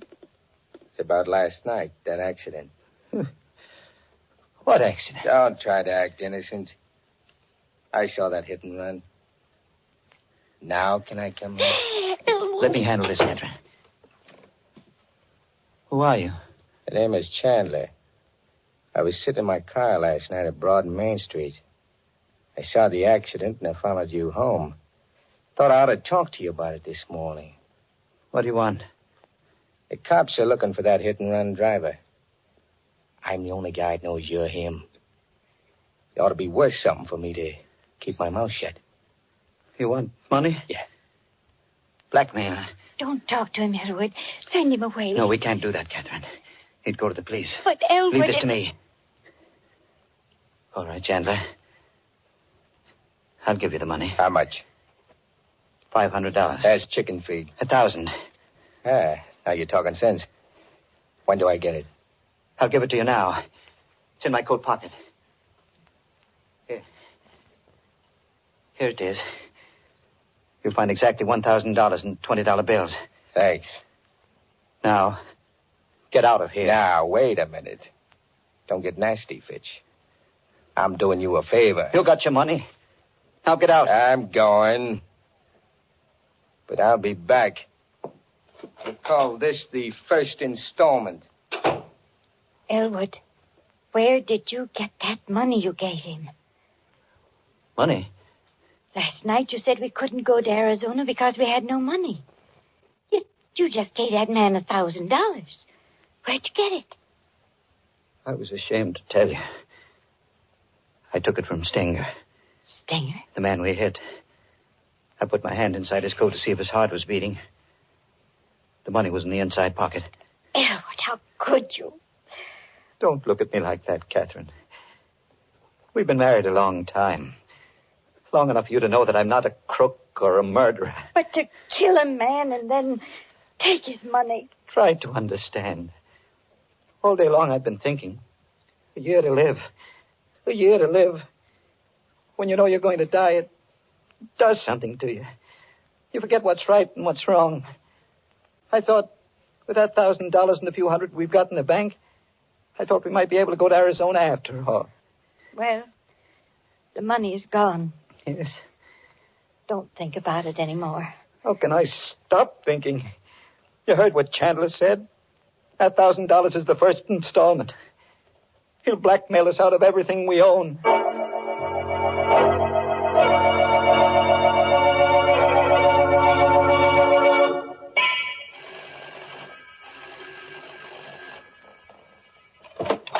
Chandler. Shut the door, quick. Who is it, Catherine? Shut that door, Mrs. Fitch. You were here only yesterday. What do you want now? The cops are after me. You and me on the same boat. What have you done? What do they want you for? Murder. Murder? You shouldn't have come here. I figured this place ought to make a pretty good hideout. No. You can't stay here. Who's going to stop me? I won't allow it, Elwood. I won't have this man in my house. All right, cut the squawk. No. I stood a lot in you, Chandler, but stay away from me. Don't you dare touch him. Elwood! Elwood! Don't cry, Catherine. I'm all right. Any more back talk, Fitch? No. Okay. I'm moving in.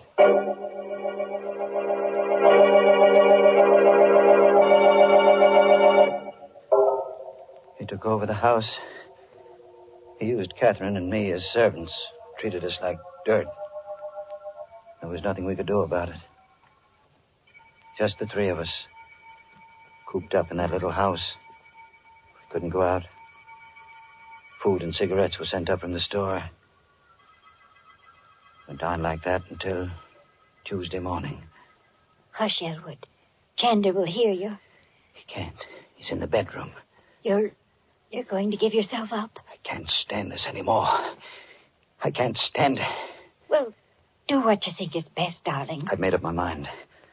Rather than put up with that man, I'd prefer to go to prison. I'll call the police right now. Hello, operator. Get me police headquarters. Got a pal at headquarters, Fitch? Hey, Chandler. Don't point that gun at me. Cancel that call. Oh, all right. Hello, operator. Operator. Never mind that call to police headquarters. No, nothing's wrong. I just made a mistake. Thank you. You made your last mistake, Fitch.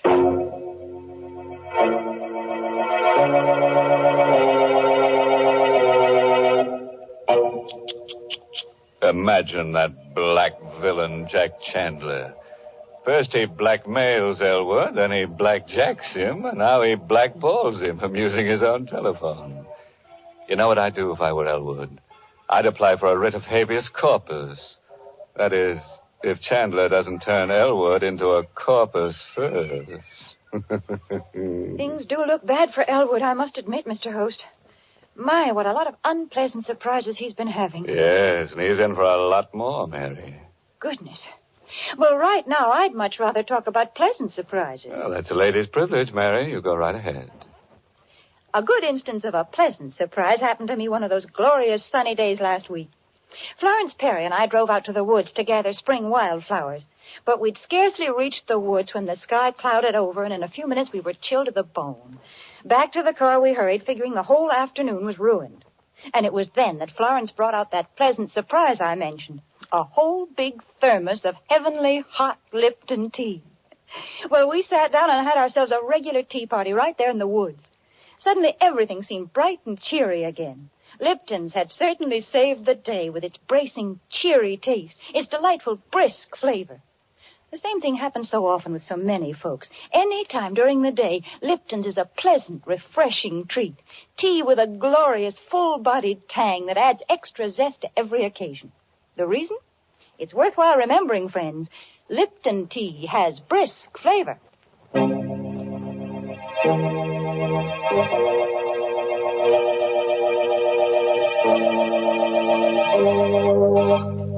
Now, friends, let's get back to those lovely people, Jack Chandler and Elwood Fitch.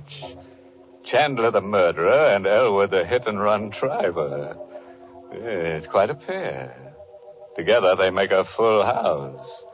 A moment ago, Elwood tried to give himself up to the police, but Chandler caught him at the telephone. So, you were going to double-cross me, huh? No. I was only going to tell the police about myself. What do you suppose would happen to me when the cops came for you? I ought to kill you right now. Oh, no. You shut up. First thing I'm going to do is pull out that phone so you don't make no more calls to headquarters. Yeah. That settles the phone. Now, stand up. What are you going to... The door. Can you see who it is through the window, Fitch? Yes. Take a look. But remember, I still got this gun. Don't try any tricks. It's a man. Recognize him? No. Now, listen. Before you open the door, I'm taking your wife into the next room with me. I'll be able to watch you and hear every word you say. You know what I'll do to Mrs. Fitch if you double-cross me. Yes. Okay. Now, answer the door. Mr. Fitch? Elwood Fitch? That's right. May I come in? Yes, of course. I'm Detective Farley from headquarters. Here's my badge. Mind if I ask a few questions? What about it? Well, I've been assigned to the Stenger case. Familiar with it? I read about it in the newspaper. A hit-and-run driver. That's the case. What do you know about it, Fitch? Why, nothing. Are you sure? See here, you don't You think... and your wife went to the movies Friday night, correct? Yes, that's right. Did you drive straight to your garage from the movies? Why, no. It wasn't a good movie, so we left early and went for a ride. Did you pass the corner of Broad and Main Streets? No. We went in the other direction. You're lying, Fitch. I've been checking garages for that hit-and-run car. Your garage man told me you brought your car in Friday night with blood on the bumper.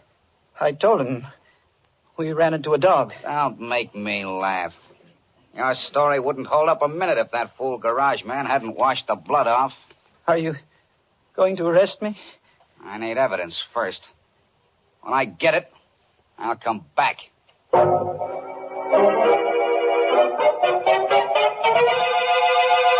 Blood on the bumper. That cop is wise to you, Fitch. He said he'd be back. Sure. He'll be snooping around looking for proof.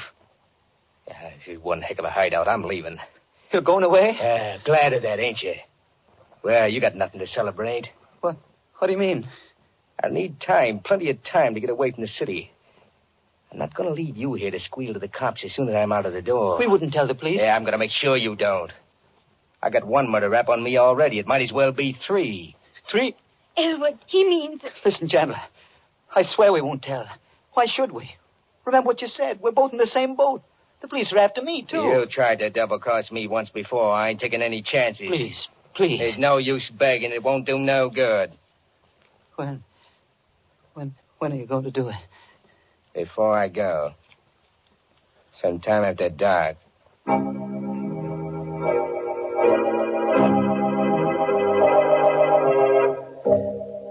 The rest of that day was a nightmare. Chandler wouldn't let me separate from Catherine. Everywhere we went, everything we did, he was always behind us with that gun in his hand. The gun. I had to take it away from him. He was much younger than I, big and tough. But I had to try. I watched for my chance. It came late in the afternoon. He was lighting a cigarette. He put the gun down on the living room table while he felt in his pockets for a match. Both of us were the same distance from the gun. I made a dive for it. Hey, get away from that rod. No, let go. I killed you for this. Catherine, help me. Grab his hand. Let go of me. Let go. Hold him, Catherine. Hang on to him.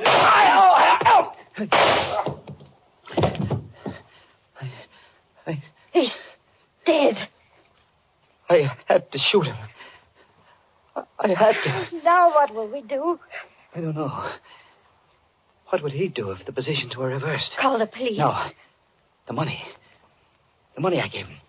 The $1,000 I took from Stenger. He still got it. It's ours again, Catherine. We're going to Arizona. Arizona? Don't you see? It's just like it was before he came. We'll take the money and we'll go to Arizona. But his body... He's a murderer, he said so himself. We'll put the body into the car, drive out to the suburbs, and leave it on the highway. The police will think it was just another gangster murder.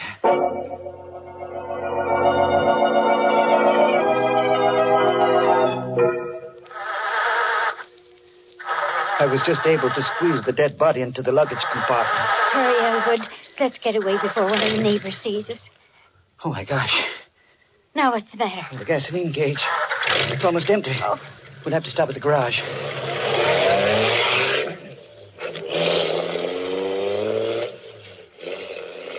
I drove back to the garage, had Dan fill the tank, and paid him with one of the $20 bills I'd taken from the body of Stenger. Dan gave me a queer look as he brought me the change. Here you are, Mr. Fitch. 13 gallons out of a $20 bill. Thanks, Dan. Oh, by the way, did a detective come around to your house the other day? Yes, he did. I hope you don't hold it against me, telling him about that blood on the bumper of your car. Oh, of course not, Dan. Why should I? After all, I had nothing to hide. No, that's right. Well, you know, to tell you the truth, Mr. Fitch, I was a little suspicious of you. I thought you really might be that hit-and-run driver. Not that it matters much now. No? No. The police don't care much now about that driver. Why not? Oh, he's small potatoes now. I just heard over the radio that guy Stenger was just about dead even before that hit-and-run driver hit him. How could that be? Well, the way the radio explained it, Stenger was shot in the back, and he staggered out into the street, and then the car hit him. But you said he wasn't killed by the car. Yeah, that's right. The coroner's inquest showed that he died of a bullet wound. He'd been murdered. The police even know who killed him. They know the killer's name? Uh-huh. I heard it over the radio just a minute ago. Oh, yeah, Chandler. Jack Chandler.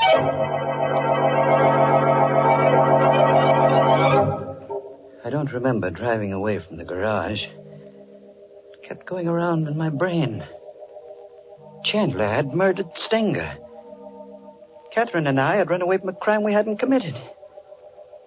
No wonder Chandler had seen the accident. No wonder he feared the police. And now he was dead. His body packed into the luggage compartment of the car. Elwood, you're not listening to me. What? Oh, I was thinking about Chandler. That's what I was talking about. If he killed Stenger, why can't we go to the police and confess everything? Because we killed Chandler. Which was self-defense. Would the police believe that? They'd have to believe it. Even if they did, it would be murder in the third degree. They'd learn about the $1,000. I'd be held for trial. We'd never get to Arizona. No, Catherine. We've got to go through with our original plan. Elwood, that siren. It's a police car behind us. What are you going to do? They may not be after us. If they do stop us, let me do the talking. Hey, forward! Stop that car! Don't be afraid, Catherine. I'll handle it. Uh-huh. Middle-aged man and woman. You answer the description, all right. Name Fitch? Yes. What's the trouble, officer? There's an alert out for you. You bought gas back at your garage a few minutes ago. Paid for it with a $20 bill. That's right. Got any more of those bills on you? Why, yes. Hand them over. Here. Here they are. Uh-huh. Looks like it's all here. This is the stuff, all right. What stuff? What are you talking about? This money. It's counterfeit. Just like the bill you gave the garage man. Counterfeit? Phony money down to the last dollar. Move over. We're driving to headquarters.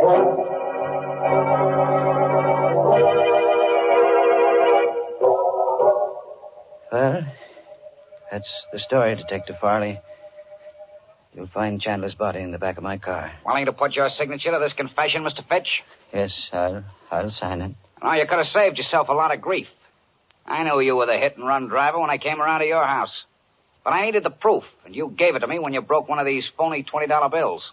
Well, did you know then about the money? Sure. Stinger had a long record as a counterfeiter. His girl told us he was carrying $1,000 in bad money the night he was killed.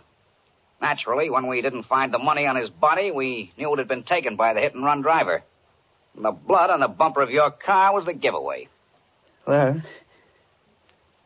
now that you've caught me, what's going to happen to me? Well, depends on the jury. You might get 20 years. Might get life imprisonment. You might even get acquitted.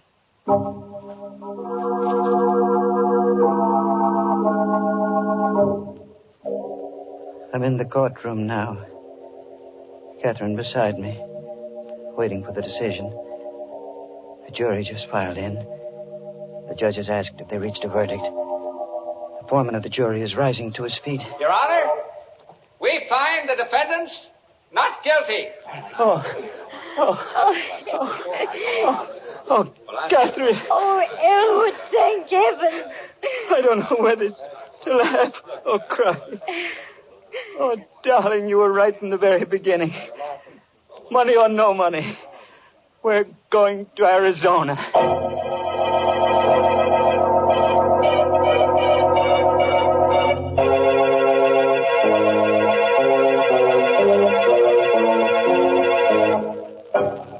Well, fooled you that time, friend. Slipped you a happy ending when you weren't set for it. But that jury decision, I don't know. It sounded a bit fishy.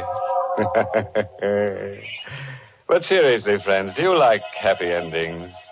I don't, but then some people do. You know, someday, just to make sure, I'm going to have some research organization take a gallows poll. Well, Mr. Host, that seems a lot of trouble to go to when there's plenty of proof right in front of your nose that says people love happy endings. And what is that proof, Mary? It's the way thousands and thousands of families every day top off delicious meals with delicious Lipton tea. There's a real happy ending for breakfast, lunch, or dinner, folks. Try it and see. In fact, so that you won't forget it, add Lipton tea to your grocery list right now, this very minute. It's the world's favorite tea, and you're always sure of getting tea at its tastiest when you get Lipton's. Because remember, Lipton tea has that marvelous brisk flavor.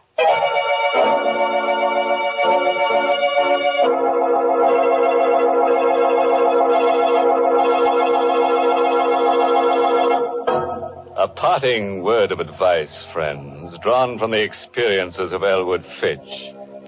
If your wife wants you to take a trip, don't argue. No, don't protest. Simply bash her on the head and deliver her to the police. You can always say she tripped. Oh, yes, this month's Inner Sanctum mystery novel is I Hate Blondes by Wolf Kaufman. And next week, the makers of Lipton Tea and Lipton Soups will bring you another Inner Sanctum story directed by Hyman Brown and called Screams in the Night. Of course, there'll be lots of screams. The kind you like. Blood-curdling. And there's the usual triangle. A man, his wife, and another girl. But the joker is, he who grasps best gasps last. Don't get it? Then for the details, better be listening to Inner Sanctum next week. Until then, good night. Pleasant dreams.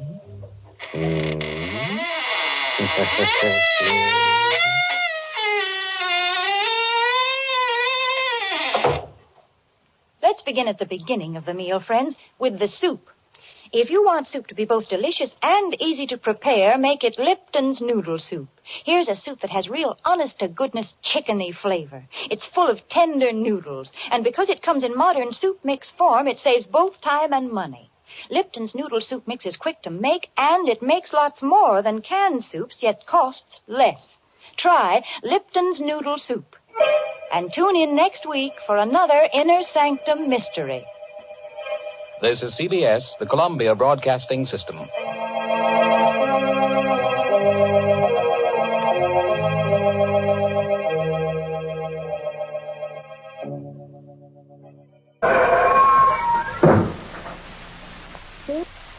WRR Dallas.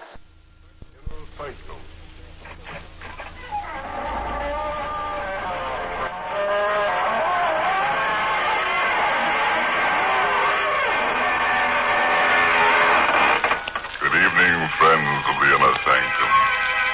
This is your host inviting you in through the squeaking door.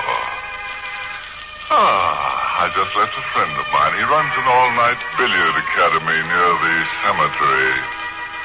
As after midnight he uncovers the ghoul tables. But no rough stuff in his place. No, he settles all arguments by arbitration.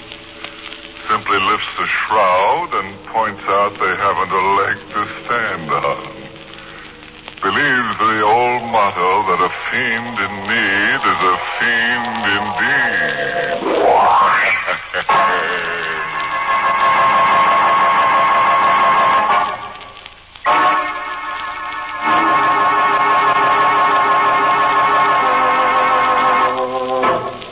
Now, dust off the edge of your chair, because that's where you'll be sitting for the rest of this half hour, and listen to Murder Comes at Midnight.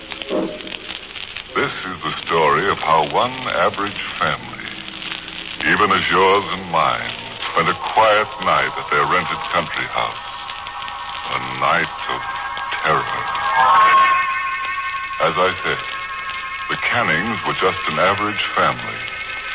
Harry was 29 and worked as a sound engineer for a broadcasting studio in the city. Ethel was 27 and had been a school teacher before she was married. Now she was kept pretty busy between writing the great American novel and taking care of Judy, her 7-year-old daughter. This was the first year they had rented a house in the country for the summer, and Ethel didn't take much to the idea of being alone either. At first, I didn't know what it was that woke me. Perhaps it was because I was expecting Harry. He phoned that he was working overtime. He wouldn't be home till after midnight. I didn't like the idea of his driving 60 miles from this city at that hour. Or maybe it was just because I wasn't used to being alone with Judy in the old house. I got out of bed. I opened the connecting door to Judy's room. She was sleeping quietly. I closed the door softly, went across to my window. Something had awakened me. What? Was it a sound I heard in my sleep? Or was it a premonition? I looked out the window. The night was dark with 1,000 secrets. Harry should have been home by this time. My watch showed a few minutes after 12. Maybe he'd had an accident. Maybe that's why I awakened. Some sort of telepathy. And then I saw the headlight. It was Harry. He was turning in our road. The headlights phased me for a moment as he swung into our driveway. Everything was all right then. I'll be right down, Harry. Breathlessly, I raced downstairs to let him in. I was so happy I could cry. It was only then I realized what tension I'd been under, all because of my silly fears. I unlocked the door quickly. Oh, Harry, I was so worried. Sorry to bother you so late, miss. Had an accident with my car. Oh, I thought you were my husband. Sorry to disappoint you. You can't come in. My husband isn't home yet. Well, it won't be for long. Oh, my heavens, you're hurt. It's your arm. Oh, hurt it in the accident. Afraid it's broken. Oh, you poor man. Here, sit down. Sit down right here. Oh, that's better. Yes. Your arm's so limp. Do you really think it's broken? I can't tell. It's kind of numb. Oh, dear, I feel so helpless. I don't know what to do. I took a first aid course during the war, but I don't remember a thing. Maybe I better call Dr. Schultz. Oh, please, don't go to the trouble. Oh, it's no trouble. The phone's right. Phone, please. I don't understand. Maybe you understand this. A gun? Put the phone down. Who are you? I'll ask the questions from now on. Your name's Canning, isn't it? How did you know? Name's on the door, isn't it? Oh. What kind of phone is that? What do you mean? Party line? No, it's a private wire. Can you dial, or do you have to ask the operator for the... Push the phone over here to this side of the table. Whom are you going to call? The phone, please. You better get out of here before my husband comes home. Oh, how do you think he'd make out in an argument with this? Oh. The phone.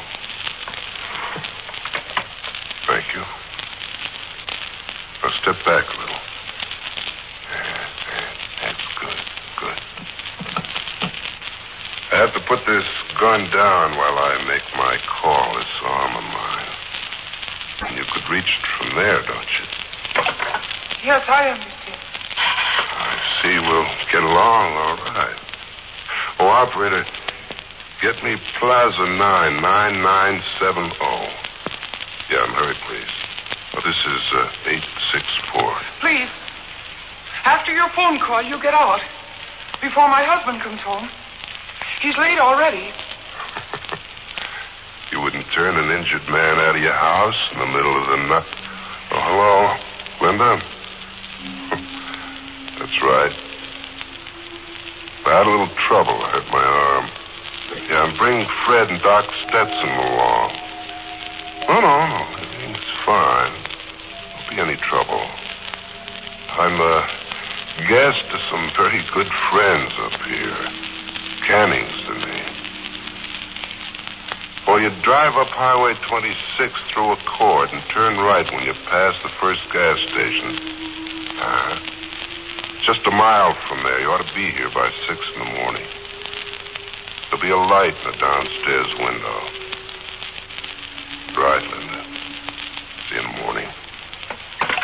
You can't stay here all night. You've got Shut to up.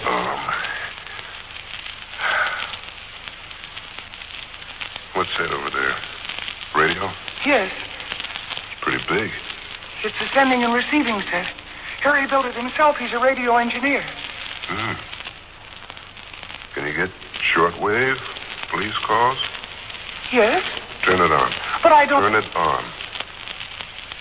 No. Well, getting brave, huh? I don't think you'd dare to shoot me. It would be murder. They'd send you to the chair. Now you get out of here. You call your friends and tell them to meet you. Worried about your husband, aren't you? Afraid of what'll happen to him if he comes home now, huh? I want you to go away.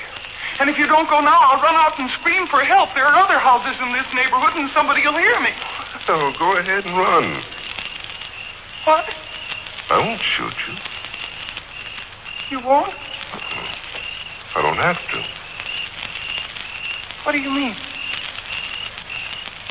You wouldn't dare to run out and leave your kid upstairs.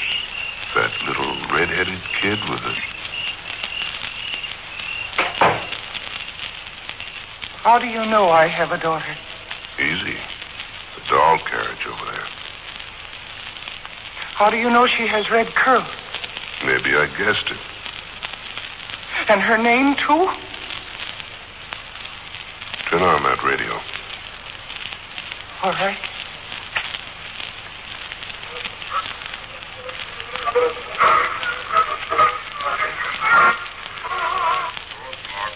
Junctions on Highway 26. All cars must be searched. Every passenger warned to exercise extreme caution. Though believed to be wounded, he's armed and dangerous. I will repeat, Arnie Bishop, known as the Gentleman Killer, escaped from custody on board the Allegheny Limited at 11 o'clock while being escorted to the death house at the state prison. He's thought to be heading north in the direction of the Lord. Now you know who I am. Arnie Bishop. You're Arnie Bishop. How many rooms in this house? 6. Fine. It'll make a fine hideout. What will you do when my husband comes home? Don't worry about him. Now, suppose we go in the kitchen and you can make me something to eat. Wait. Huh? Why did you choose this house to come to? This house of all others. Can't you guess? Yes, I think so. How did you know Judy's name? And about the color of her hair? Ah, you're getting warm. My husband, Harry. Harry told you. Oh, you know you're pretty smart. Oh, please, don't you have any pity at all? Tell me what you did to Harry. He's not hurt much. He just picked me up on the road, gave me a lift. I pumped him, found out all about this house and about you and Judy. Then I knocked him out and kept going. It was pretty tough driving with one hand, but I made it. Where's Harry now? In the back of the car. He can't get loose. I'm going out to... Stay where you are. But Harry's hurt. I can't leave him out there alone. About this little red-headed kid of yours, where does she sleep? Upstairs? You wouldn't hurt her. Oh, no. That's better. Now, suppose we have something to eat.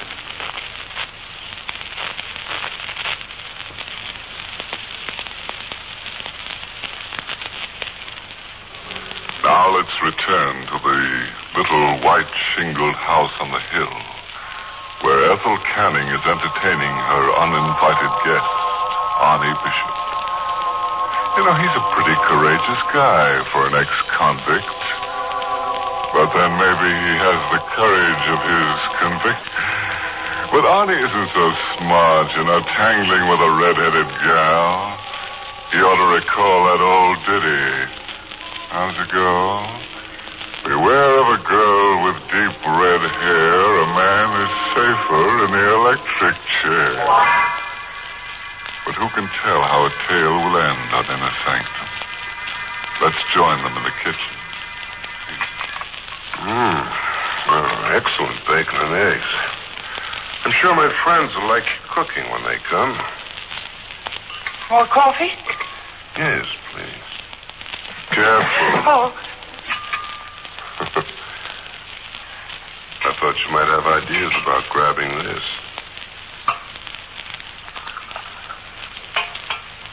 There's your coffee. What time is it?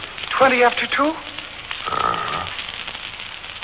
3.5 hours to go before my friends get here. How will they get through the roadblock? Oh, you leave it to there. Oh. What's that? That's the telephone. It's in the living room. You better get to it. Oh, you don't let go of that gun. Oh! You shouldn't have tried that. First, get going.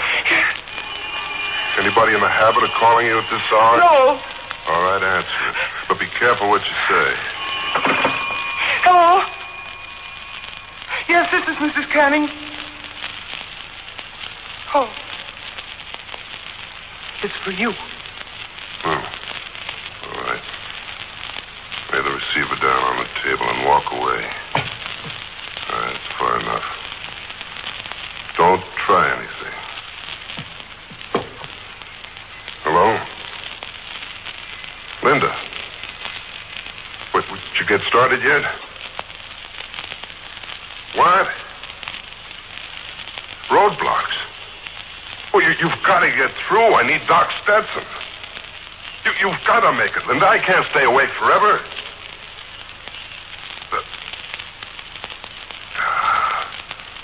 All right. Do your best. Call me back later. Oh. What's the matter, Mr. Bishop? Are your friends falling down on you? Shut up. I've got to think. Oh, you don't have anything to worry about, Mr. Bishop. Aren't you a guest of the Cannings in the little white-shingled house a mile off Highway 20? Stick to. Oh, I wouldn't dare be sarcastic to you, Mr. Bishop. Especially when you have that gun. And with my husband unconscious in the car, and you threatening to harm my child. Oh, no. No, you still hold all the cards, Mr. Bishop, and you're such a big, strong, brave man. What are you trying to do? Get me mad enough to kill you? Aren't you going to kill me anyway? What makes you think that? Because you're a killer by instinct, Mr. Bishop. It's easier for you to kill than to do anything else. I wonder why you didn't murder my husband instead of just knocking him out. Was it because you thought you might need him?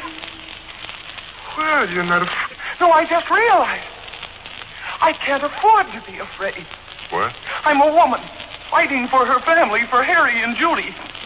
And I've got to use all my wits against you.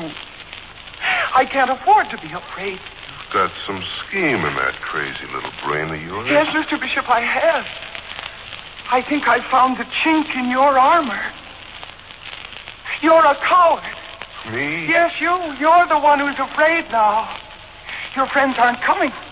You have a wound in your arm that needs treatment, and you know you can't trust me. You don't dare close your eyes even for 5 minutes.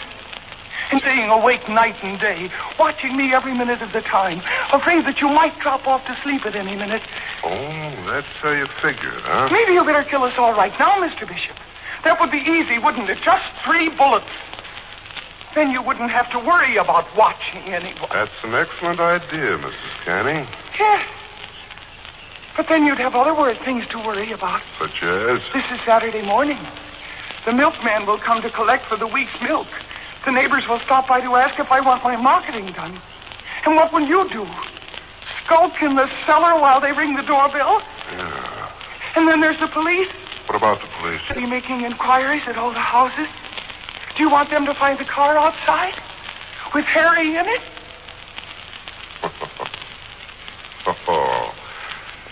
You figured all the angles, huh? You know, you're pretty smart, Mrs. Canning. I think you're even smarter than Linda. But you forget one thing. Yes? You forget that little girl upstairs. What do you mean? Come along and I'll show you. Upstairs. You stay away from Judy. Oh! Still the ball. Oh, Gun muscle hurts, doesn't it? Now, shall we go upstairs? That's better. So you think Arnie Bishop is licked, huh?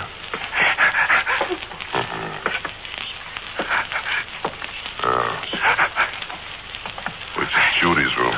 What are you going to do to her? Which is Judy's room? Or you're going to make me open all the doors to find her? No. That one. You first, Mrs. Canning. I warn you, if you hurt You Judy... first, Mrs. Canning. Please don't wake her. Oh, very pretty child. How peaceful she looks. And innocent. Hey, you know, childhood's the best time of life. almost a pity to grow up out of it. You couldn't hurt her. Oh, I assure you, Mrs. Canning, I won't lay a hand on her. Oh, no, not on a beautiful child like that. I've got to protect myself. So let's see. That's the connecting door to your room, isn't it? Yes. There's a key in the door. Lock it, please. Give me the key. Thank you. Now we'll go out the way we came in. I'll take the key out of this door, too. Thanks. You first. Now we'll lock. There you are. Everything's set. You just want to make sure she doesn't get out? Yeah, something like that. Yeah. Now, will you pull the mattress and sheets off your bed and bring them out here, please? Are you going to sleep in front of her door? Do as I say. All right. I'll help you. I don't understand. Why do you want to sleep out here? No,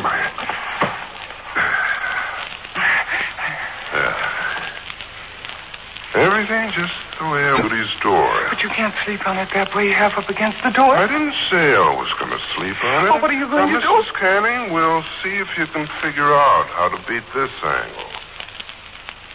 What do you mean? What would happen if I were to put a match to this mattress and bedding? Oh, no! This whole floor would be in flames in 5 minutes. With both doors locked.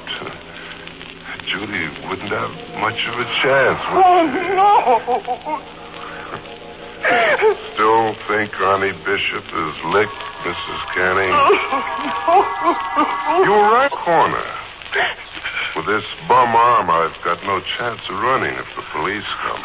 So if they do, and if I'm cornered, I'll set a match to this mattress and fight them off till the whole house is just a bunch of rubble with Judy in it. You understand me thoroughly, Mrs. Canning.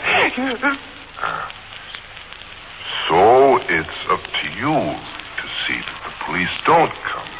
You're going to lie for me, Mrs. Canning, and you're going to cheat for me, and because I always have a match ready.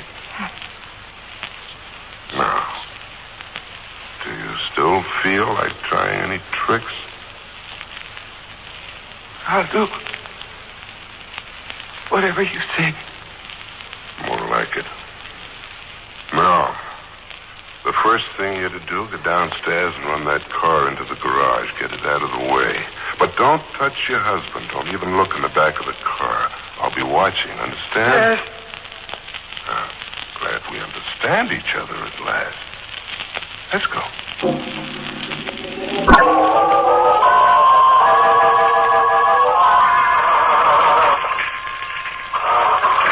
I'll be standing right here in the driveway, so don't try any tricks. I won't. Remember, I'm watching. Harry. Harry, dear, can you hear me? Harry? Harry? Oh, he's still unconscious. There's blood on his head. Gary. Yes, I'm coming.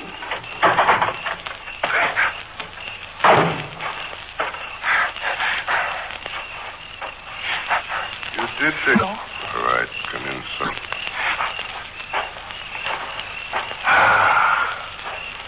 Beautiful night, isn't it? It'll be morning soon. What time is it? Almost 6. The milkman should be here soon. Oh? Well, here's where you start lying for me. After you, madam.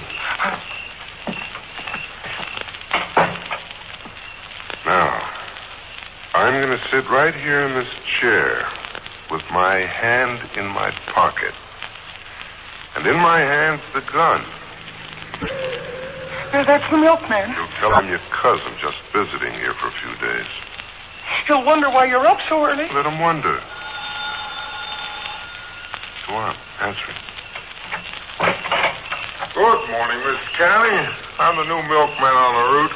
Hope I didn't wake you up. Come in, please. That's 2 bottles of milk you wanted this morning and a bottle of cream. Yes, you can put them on the table there. Yeah, right. Oh, this is my cousin. He's visiting us for a few days. Oh, how are you? Hello. Do you have my bill? Yeah, I got it right here in my pocket. Here, put the gun.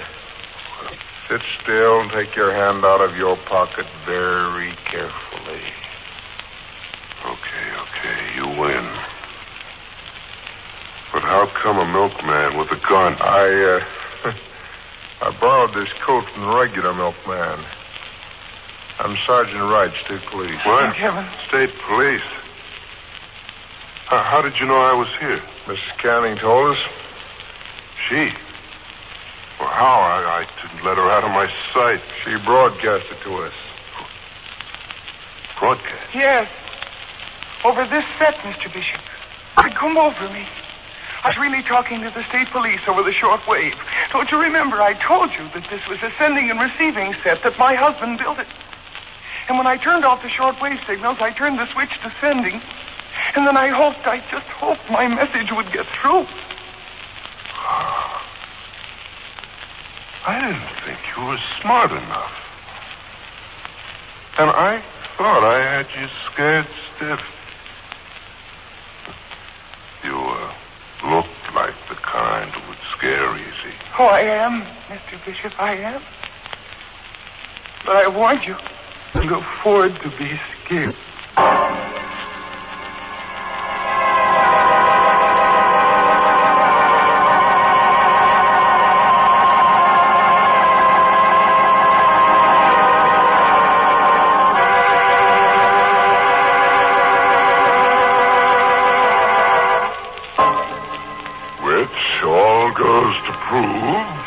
That a determined man can always get what he goes after. You remember Bishop tried to get free board and lodging from Ethel Canning. He finally got it, all right. But not exactly where. Bishop was the type of man who should never have gone in for murder. Oh, too many risks. He should have specialized in arson. That's always a surefire undertaking.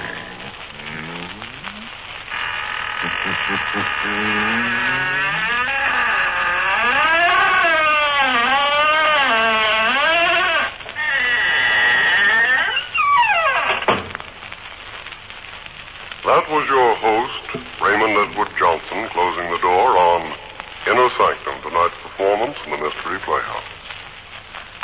It's late, Creed.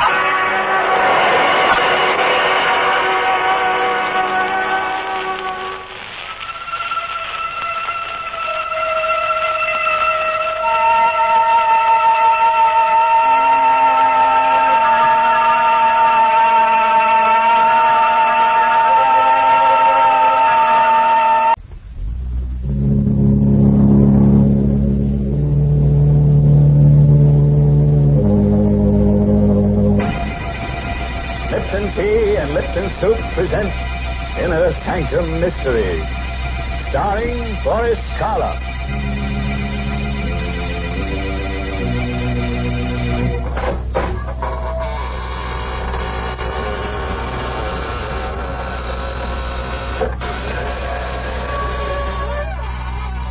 Good evening, friends of the Inner Sanctum. This is your host to welcome you through the squeaking door into the land of ghosts, vampires, and other gay, hilarious people. Friends, are you looking for an apartment? Well, we have just the place for you. It's sturdily built, completely of marble, with cold running water every time it rains. You don't have to worry about the landlord putting you out. The lease is forever. All you have to do to get this little love nest is call your undertaker and get yourself a little bit dead. Mr. Host, I assure you, no one is the least bit interested in your offer. But, Mary, just think. Once you're dead, you can appear on Inner Sanctum. You know, we always have a ghost in our story, someone whose voice comes back from the grave and gives advice to our characters. Yeah, sometimes I think our theme song should be, My Mummy Done Told Me. Well, that's very funny. But you know, Mr. Host, talking about voices coming back, that's what happened to me the other day. I heard my own voice coming back to me on the radio while I was eating breakfast. No. Yes. I just heard the new Lipton jingle, and then I heard myself. Yes, there I was, talking about Inner Sanctum and about Lipton tea, too. You see, it was a record, an electrical transcription that I had made, all about Lipton's brisk flavor, how Lipton's always tastes fresh and full-bodied, never wishy-washy. And you know what? There was a man on the record who talked almost like you, Mr. Host. An imposter. I'll kill him. Oh, it was just in fun. He made spooky remarks when I talked about Lipton tea. But I did get a chance to say that Lipton is the largest selling brand of tea in the whole world. All right, Mary, you've had your chance. And now make room for the creepiest voice you ever heard. The curdling kid himself, the star of stage, screen, and radio, Boris Karloff. Tonight's story is called The Wailing Wall. It's an original radio play by Milton Lewis. You'll hear Boris Karloff in the role of Gabriel Hornell. All set, friend. Then turn out the lights, curdle close to the fire, and listen. Night. And on the waterfront of downtown Manhattan, the fog creeps in like a crawling cloud. Tucked in between the towering skyscrapers, there's an old rundown mansion. An anachronism. A freak among the streamlined giants. It's the Hornell home. And tonight, leaping tongues of flame from behind the black shutters. Yes, it's Johnny. Is there anybody in that old dump? It's an old guy lives there, don't it? Gabriel Hornell. I hope he had sense enough to get out. That place is like a tinderbox. Yeah, pretty well gone. Horse it. Get that hole. Hey, there is someone in there. Get the axe. Come on. I'm right behind you. What? Get out of the way. Hurry, will you? Now, knock it up. All right, come on in. You see anyone in there?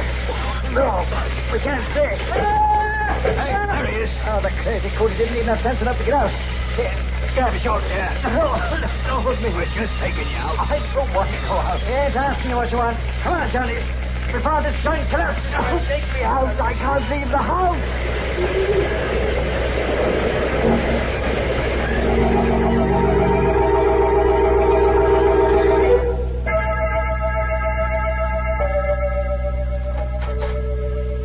Mr. Hornell, I hope you're feeling... Oh. Mr. Hornell? Mr. Hornell? The head nurse. And hurry. Hello? Hello, this is Nurse Hopkins on the 18th floor. Gabriel Hornell is not in his room. The window is open from the bottom. Yes, I'm sure he did. There's a letter. I know, but I'm sure he's not alive. Oh, the letter? Yes, I'll read it to you. To whom it may concern. By the time you read this, I shall be dead. There can be no mistake this time. Death holds no fear, no terror any greater than what I've endured in life. For the past 40 years, I've searched for freedom. I hope now I've found it. Even now, as I write, I can hear her voice, calling to me as she did that night years ago. I'd prepared everything while she was in bed. Just the last few minute little details had to be complete. Gabriel? Gabriel, do you hear me? What do you want? What are you doing down there? I'm fixing something. Well, why don't you come up? I don't want to be alone here. I can't bear to be alone. Come up, Gabriel. What's the matter with you? Why don't you answer me? Oh, you're just doing it for spite. I know you are. Stop that hammering, Gabriel. You know I can't bear that noise. Now stop it, please. Gabriel, will you stop that noise? Oh. You came down. Well, of course I came down. Did you expect me to lie there while all this racket was going on? Now, you know I'm a sick woman, Gabriel. What are you doing there anyhow? You can see. Well, yes, I can see, but it doesn't make any sense to me. Oh, you've made a huge gaping hole in the wall. Now, what on earth did you want to do a thing like that for? You'll find out soon enough. And what are all those things? Stonemason's tools, cement, plaster. Well, I never dreamed you knew how to use them. Oh, I'm going back to bed. No, Agnes. No. No. Gabriel, that rope in your hand. Yes. I thought carefully about this rope, Agnes. It's the most merciful way. It leaves a little trace since there's no blood. Gabriel. You won't make it difficult, will you, Agnes? Murder. It's the only way. No, Gabriel. We couldn't go on like this. Your imaginary illnesses, your constant nagging. I have to be free of them, Agnes. Murder? This is best for both of us. No, Gabriel. Send me away. Do anything you want. You can get a divorce. A divorce there, see? That would solve everything. You could have your freedom. Stand there, Agnes. Just as you are. I know. That other woman, Dorothy Carter, that actress. That's why you're doing this. Oh, you thought I didn't know about that, Gabriel. Well, I do. Yes, I do. No. No, let go of me. That rope. Help somebody. It will be done in a minute. Done? No. You'll never be free of me. As long as you live. Yes.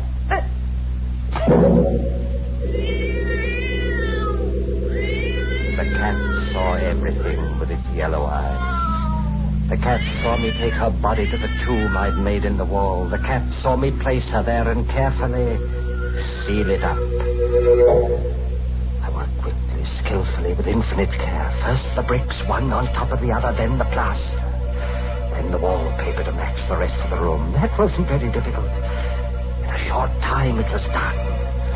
I was free. All I had to do now was to go to the police and report her missing. It was even simpler than I thought. I put on the coat. I was about to open the front door when I heard it for the first time. I thought it must be my imagination. I listened carefully. I rushed to the wall, put my ear to it. What I heard made icy perspiration ooze out of every pore of my body. The wail was coming from the wall. It was like the insane shriek of some creature of another world. Was she alive in there? She couldn't be. She was dead. I knew she was dead. And yet I heard her voice wailing. I could swear it was her voice. I couldn't go out as I'd planned. What if someone else should hear it? Would they go to the wall? Investigate? The doorbell. Oh, it couldn't be at this hour. It couldn't be, but it was. Who? Oh, I had to risk everything and answer it. I'm sorry to disturb you, Mr. Arnett. It was Patrolman Cleary. He was the officer on the beat. He was blue with cold. I was passing by and I saw the lights on. I peeked in the window. You looked in? Yes. Since you were still up, I thought I'd ring. It's pretty cold out tonight, and I'd like to warm these old bones for a minute. Oh, yes, of course, Cleary. Don't stand there in the door, man. Come in. Thank you. I see you got your coat on, Mr. Arnett. Just got in? Only a few moments ago. As a matter of fact, I was going to see you. See me? Why, yes. It's about my wife. Right, something wrong? I hope not. I was out all evening. When I got home, she was gone. It's not like her, Mr. Arnett. No, it isn't. Was she alone all evening? Yes, at least I think she was. You know, she hasn't been feeling very well lately, and I hate to think it possible, but she may have destroyed herself. Mrs. Arnett? No, she wasn't the sort. Oh, she was ill, terribly ill. I tried to keep it secret until she recovered, but the doctors knew. Insane? Yes. Don't you see? The river. I'd better get back to the precinct and report this. You'd better come with me. Missing Persons Bureau will... Hey, Mr. Arnett. Yes? You must be mistaken. Isn't that her? That isn't a woman. Of course it is. It's coming from that room there. Sure, it's your wife. I know her voice, and she sounds like she's in pain. It can't be. There's no one in that room. She must have come in the back way. Come, I'll show you. No, don't go in. Huh? Nothing. There. You can see for yourself there's no one here. No. sworn your wife was in this room.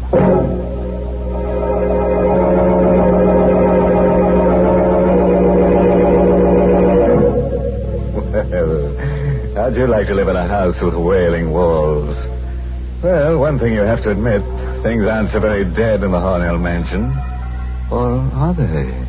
Well, all I can say is I'm glad I don't have to live in that house with that awful wailing. Why, Mary, there's a wailing, whistling kind of noise in your house, too. The first time I heard it, I was so scared I shivered in my shroud. What?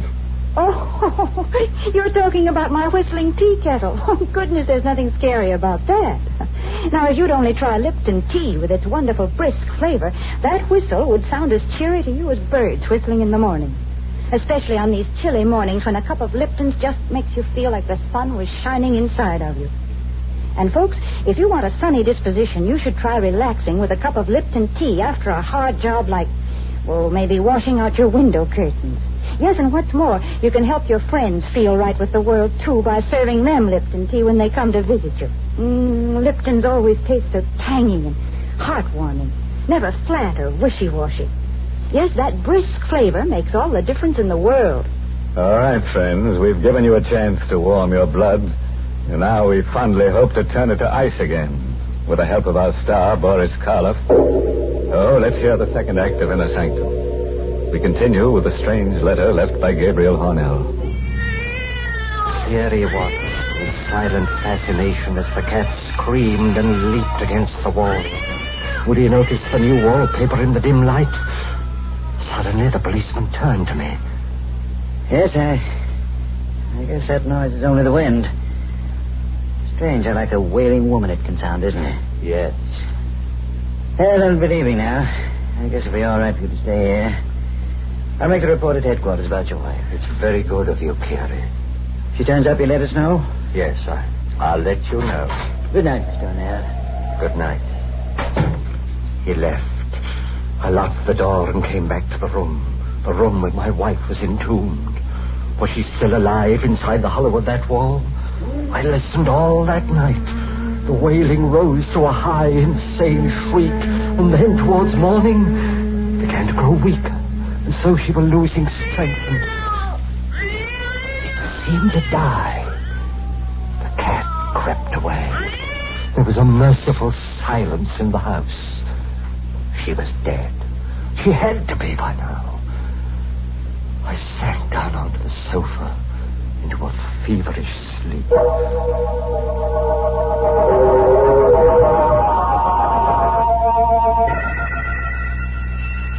Somewhere a bell was tolling, calling the mourners to the grave.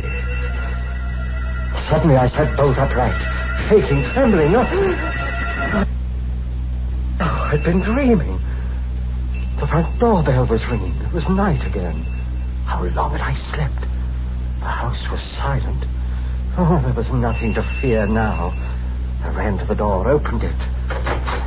Hiya, kiddo. Dorothy. Well, are you going to keep me out here in the cold? No. Come in. I haven't been feeling well, Dorothy. Is that why you forgot our date tonight? I must have overslept. What time is it? 10 o'clock. 10? I must have slept clear through the day. Well, aren't you glad to see me? Glad? Oh, yes, it's a delightful surprise. Well, that's more like you. Come here, kiddo. You've got the blues, but Dorothy will wipe them away. Give us a kiss. What's that? Just the wind. Oh, no, it can't be the wind. This is a very old house, Dorothy. You sometimes hear strange noises. Oh, I've never heard anything like that before. Sounds human. She's still alive, even after 24 hours. Suddenly I realized that the doorbell was ringing again.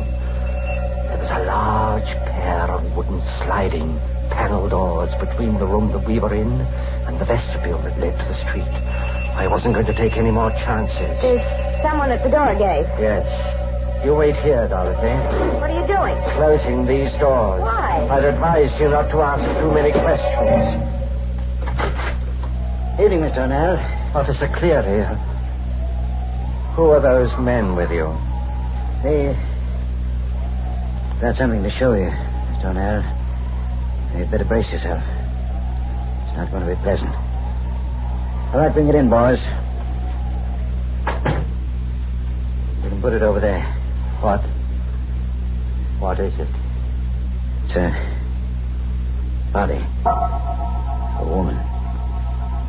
Just fished out of the river right near here. She can't be dead more than 24 hours. My wife? That's hard to say. You see, the body got caught in the propeller of a boat. It's not easy to recognize it. Unless it was examined by someone who knew her very well. Like yourself, of course. Let me see it. Take away the burner.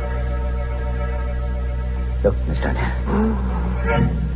I know. It's pretty bad. Is it your wife? Agnes? Yes. Yes, of course. It's her. You're sure now? Yes, I'm sure. Positive. All right, boys. Take it away. You can stay here, Mr. O'Neill. I'll take care of everything down at headquarters. Good night. Good night, Cleary. Luck, fate, whatever it is that seemed to control men's lives was playing directly into my hands. They'd never investigate now. The nightmare was over. This time I was really free. Suddenly, the panel door opened. Dorothy was standing there, a curious smile on her lips. I heard everything, kiddo. You did?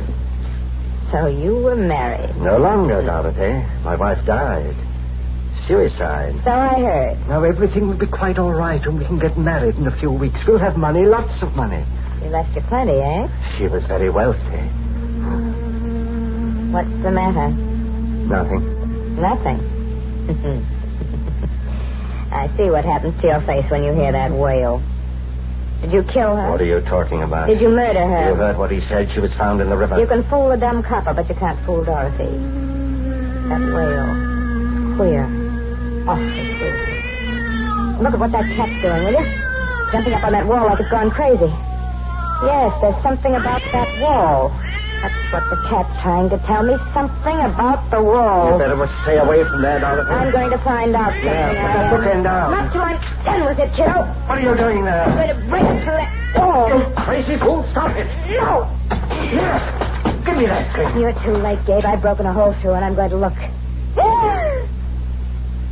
Now you've seen. It's the hand. The hand of a woman. It's her.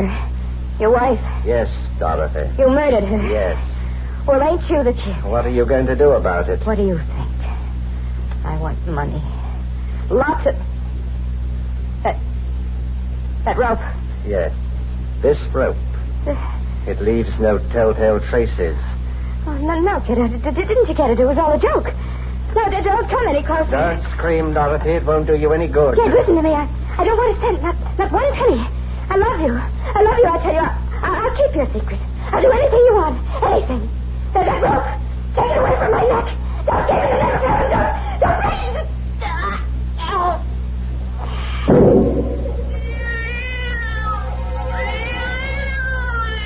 She was dead. I took her body, put it in an old trunk in the storeroom in the cellar. I had to think of some plan, some way to get rid of those bodies. In my confusion, there was only one thing that I was certain of. I must never leave the house, not even for a minute. I never did.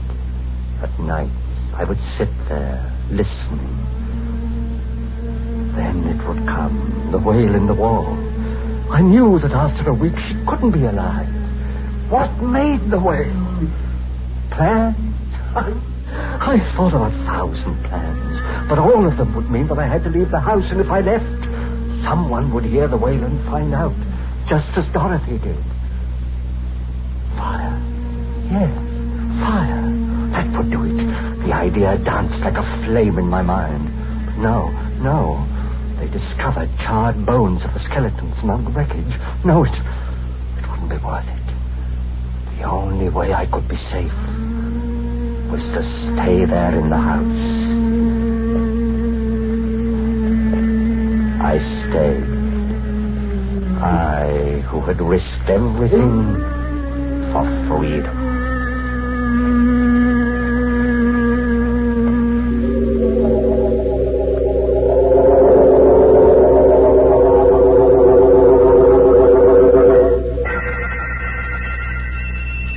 One day, the doorbell tinkled.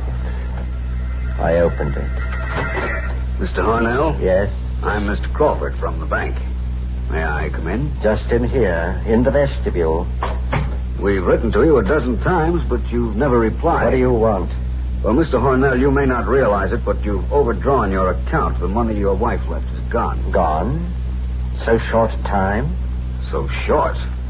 Why, she died 40 years ago. 40? It seems only yesterday. We've been investigating. Even the grocer who used to supply your food no longer will extend you credit. Well, what do you want with me? I'm not starving. If you'd see your face, you'd realize that you are, Mr. Hornell. Now, if you'll only be reasonable, we can see to it that you get $250,000. $250,000? How? By selling this house. It's become very valuable. No. You get out of here. Get out. But, Mr. Hornell... Get out! Very well. He was right. I was starving.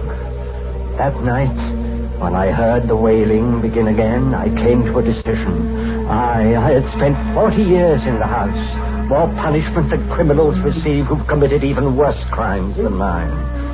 I'd take a chance. I opened the wall I'd sealed up 40 years ago. She was still there, but the wailing continued. Why? I looked into the tomb I made for her, and then I saw it. I saw this thing that had ruined my life. It was a tiny hole in the outside wall that I'd made when I first broke it open. The wind rushed through and made that horrible wail. What was the use? I took a match out of my pocket. I set its flame to the curtains. In a moment, the place would be an inferno. But I decided to stay. I wanted to perish with the house. In death, at least I'd be free.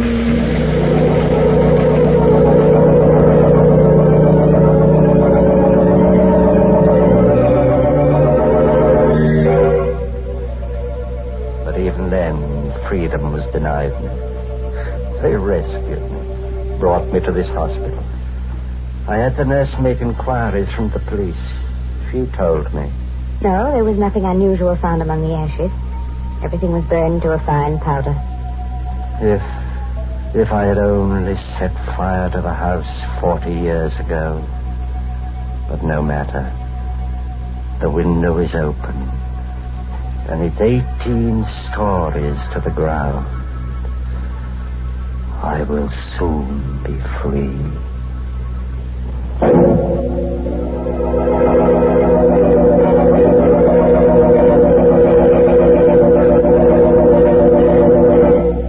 Meow! Everybody's dead but the cat. We overlooked him because we couldn't find him. Of course, I'm sorry that wall made such an unpleasant noise, such a tuneless wailing. We tried to teach it to whistle the new Lipton tea jingle, but we didn't have time, eh, Mary? Now, you just stop teasing me, because I'm not going to talk about the Lipton jingle now. No, and I'm not going to talk about Lipton tea either. Instead, the Lipton people want me to remind you folks about something important.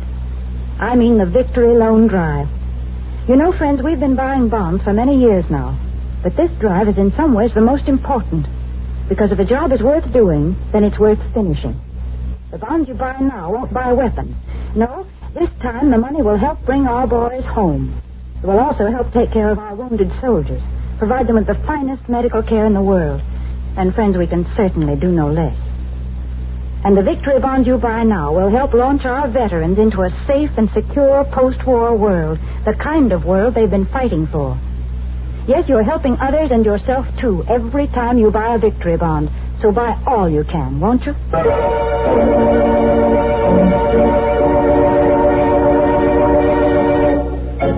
night, friends. Until we meet at some haunted house, here's a parting thought. Don't seal your wife in a wall. That won't keep her quiet. Oh, by the way, this month's Inner Sanctum mystery novel is Devil in the Bush by Matthew Head. Yes, next week's Inner Sanctum story, directed by Hyman Brown and brought to you by Lipton Tea and Lipton Soup. Next week's story is about a man who gets hunches. His hunches are about death. He's sure he's going to be killed. Not by poison or fire or strangling. Nothing simple like that.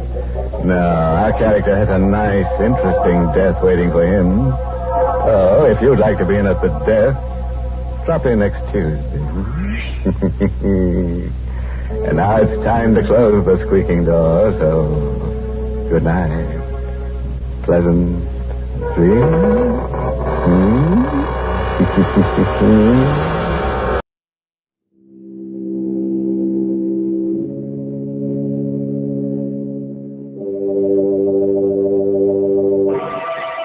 Lipton Tea and Lipton Soup present Inner Sanctum Mysteries.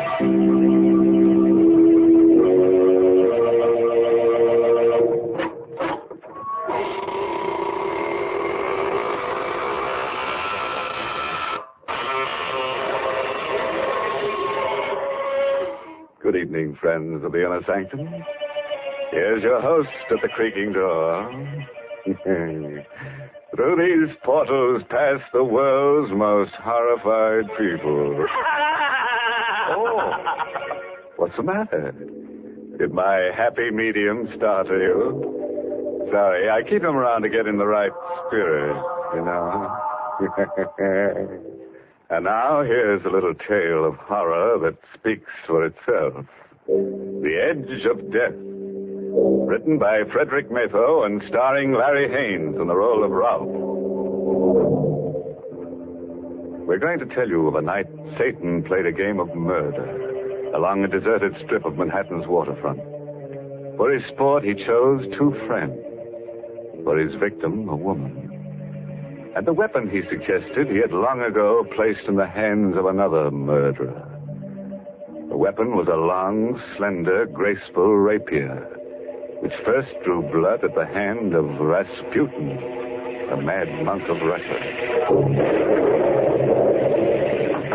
Denton, O'Brien, open up. Denton. Ralph Fitkin. Well, come on in, man. What's the matter with you? You're soaked, no hat, no coat. Denton, you're my best friend, my only friend. You've got to help me. I just got back from Chicago. I was going to drop over to your shop a little later. You got back too late. You could have helped me. No, it's too late. Well, what's the matter, Ralph? What have you done? Well, what's that in the package? Why, it's the antique sword I gave you when you were married. Ralph. Naked steel always looks different. Coated with blood. Ralph, you fool. You didn't... Yes. I just pierced a woman's heart with that rapier. About 15 minutes ago. Warned you about your temper ever since we were kids. You almost killed me once, do you remember? You warned me about my hobby, too. You said I had a psychosis. That's what we psychiatrists call it. Your unnatural love of steel blades, your worship of ancient weapons and tempered steel. Well, it's off balance. There's nothing in the world more beautiful than a piece of true hand-forged steel. It's an art as old as man. Yes, I know. We've been over all that before, but now you're a murderer. And I want to know everything that happened. It's too late, then. I only came... Maybe I can dig something out of you that might help your defense. Now, Ralph, close your eyes. Close your eyes and let your mind wander. Tell me the first image you get. Tell me every detail, no matter what. I see the wedding. Here at your house. The guests have left. Ingrid is blonde and beautiful in white satin. She's standing beside me. And you come toward me. Denton, oh, it was so good of you to make such a beautiful wedding for us. You are the best best man ever. Oh, no. Maybe the second best man ever. Ralph was best today. Well, you gave me some stiff competition, then. I've got another wedding present for you, Ralph. I waited till now to bring it out because I didn't think the others would understand. Here, open it. Well, do you like it, Ralph? Is it a good one? This is a good one. Why, it's the most beautiful rapier I've ever seen. The balance and the lines. Magnificent steel. Look, Ingrid. Isn't it wonderful? It will be the very nicest sword in your collection, darling, as well as your last. His last? Oh, yes, then. I promised Ingrid no more auction. And he'll keep his promise this time. I'm going to change, darling. Won't take me long. All right, darling, hurry. You really like that blade, don't you, Ralph? Like it. It's beautiful. Where did you find it? Well, I saw it yesterday in a small, junky antique shop in the village. Little Russian fellow runs it. Oh, did he tell you anything about the blade? I mean, where he got it? No, but he said it was Russian. He said the hilt was black lacquer on rosewood and the steel was superior. Ah, he said something there. He mumbled on about wanting to get rid of it before the full moon. Something about it being an evil thing. He claimed it once belonged to Rasputin, the mad monk of Russia. Say, I wonder if it did. I doubt it. Anyhow, he finished by saying that whoever owned it would have evil luck, and failing to get rid of it before the full moon, would die by violence. I'll take it back to him if you like, Ralph. No, not on your life, then. But don't mention that nonsense to Ingrid, will you?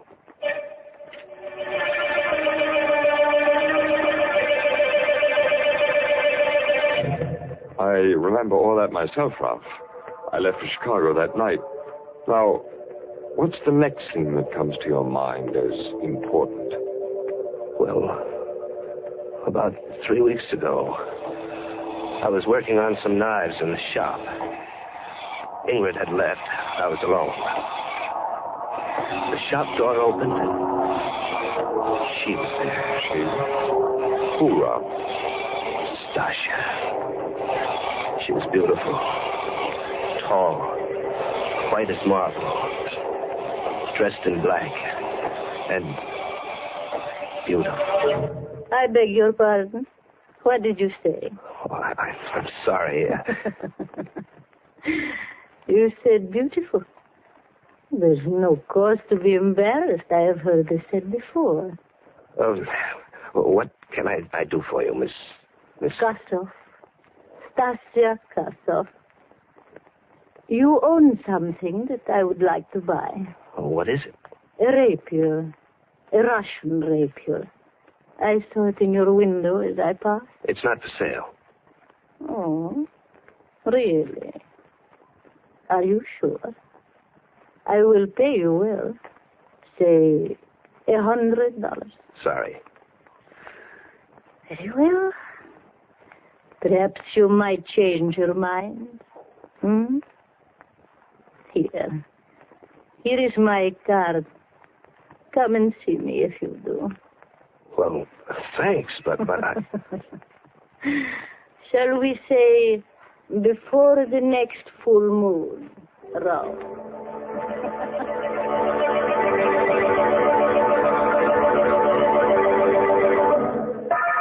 Ralph, if it weren't for that blood-stained rapier on the table, I'd say you were lying. How could this woman know your name or anything about the legend of the rapier? I know how. What happened then, Ralph? I've handled steel all my life. I've forged it, pounded it, tempered it, ground it to razor edge, and I've never cut myself. After Stasha left, I put the rapier to the stone. And as I worked, I kept seeing her eyes in the forge fire, glinting with evil beauty. I kept hearing her voice. Shall we say before the full moon? I turned suddenly to see if she was there, and I tripped. The rapier fell, and I fell against the upturned point. Ah! Oh! Rolf, what's happened? Rolf, I'm all right. Pull it out. Straight out. Oh, no. No, I can't do that. All right, I'll do it then. I'll do it. Oh. Rolf, Your arm is all blood. Oh, it's not bad. It just has some flesh. Call Dr. Burns. Oh, those stupid knives. Why don't you get rid of them? Well, Ingrid phoned. They crept over me, but that means certainly that my fate was tied to Stasha Kosov's. The death was lunging at us with Rasputin's rapier, and I was unarmed. I told Ingrid about the woman. I told her about Stasha's offer of $100 for the blade. I shouldn't have. And to turn down $100 for it, Ralph, that's the limit. Ingrid, I can't expect everyone to understand some things about my character, but I do expect you to try. I think I do understand, Ralph. I think you didn't want to sell that thing because you want that woman to come back. That was your first quarrel, Ralph? Yes. Well, lots more. Things got worse. We quarreled a lot. It wasn't Ingrid's fault. I was changing. I kept thinking of Stasia. Her eyes mocked me. I tore up a card in anger, but I'd memorized the address. It was an old Dutch mansion on Litmus Street. I had to see her again. There was a light in the house. And oddly enough, the front door was open a bit. I rang a long time, but no one answered. I obeyed an impulse and walked in. There was a coal fire going in the high-ceilinged living room. It cast dancing shadows on a life-sized oil painting above. A cold hand gripped my heart when I saw that painting. It was the painting of a man in a monk's habit. And his gnarled hand rested on the hilt of a jeweled rapier of exquisite beauty. Yes, the man in the picture is long dead. But his mad spirit is in this room. It laughs from within you, Rolf Wittkuhn. It has seized your body.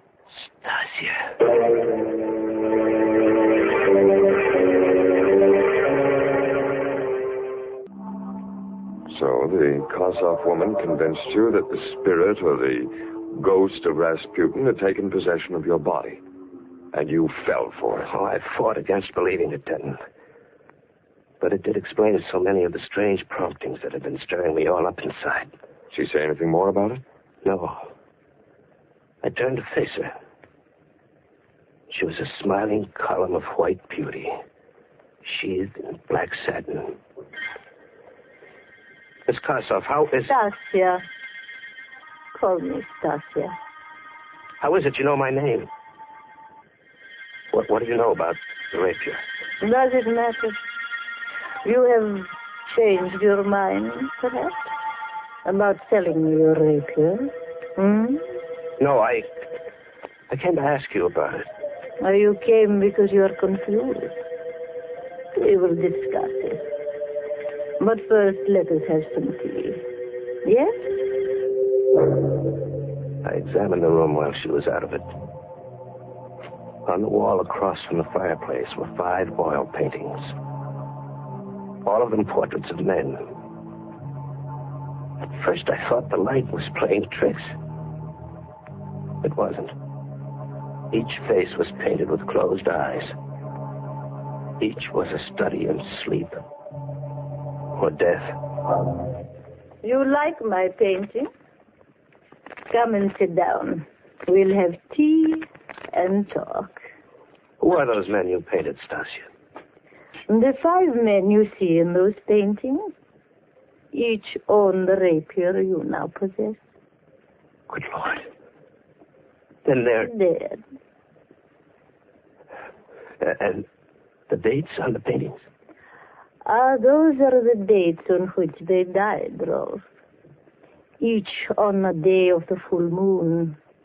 Each kept the rapier beyond the time he should have. More tea? Stasia's eyes were eager and wide. My ears began to ring. I recall setting the cup down. I remember Stasia's voice a long way off. Russian tea strong, my friend, and so are Russian legends.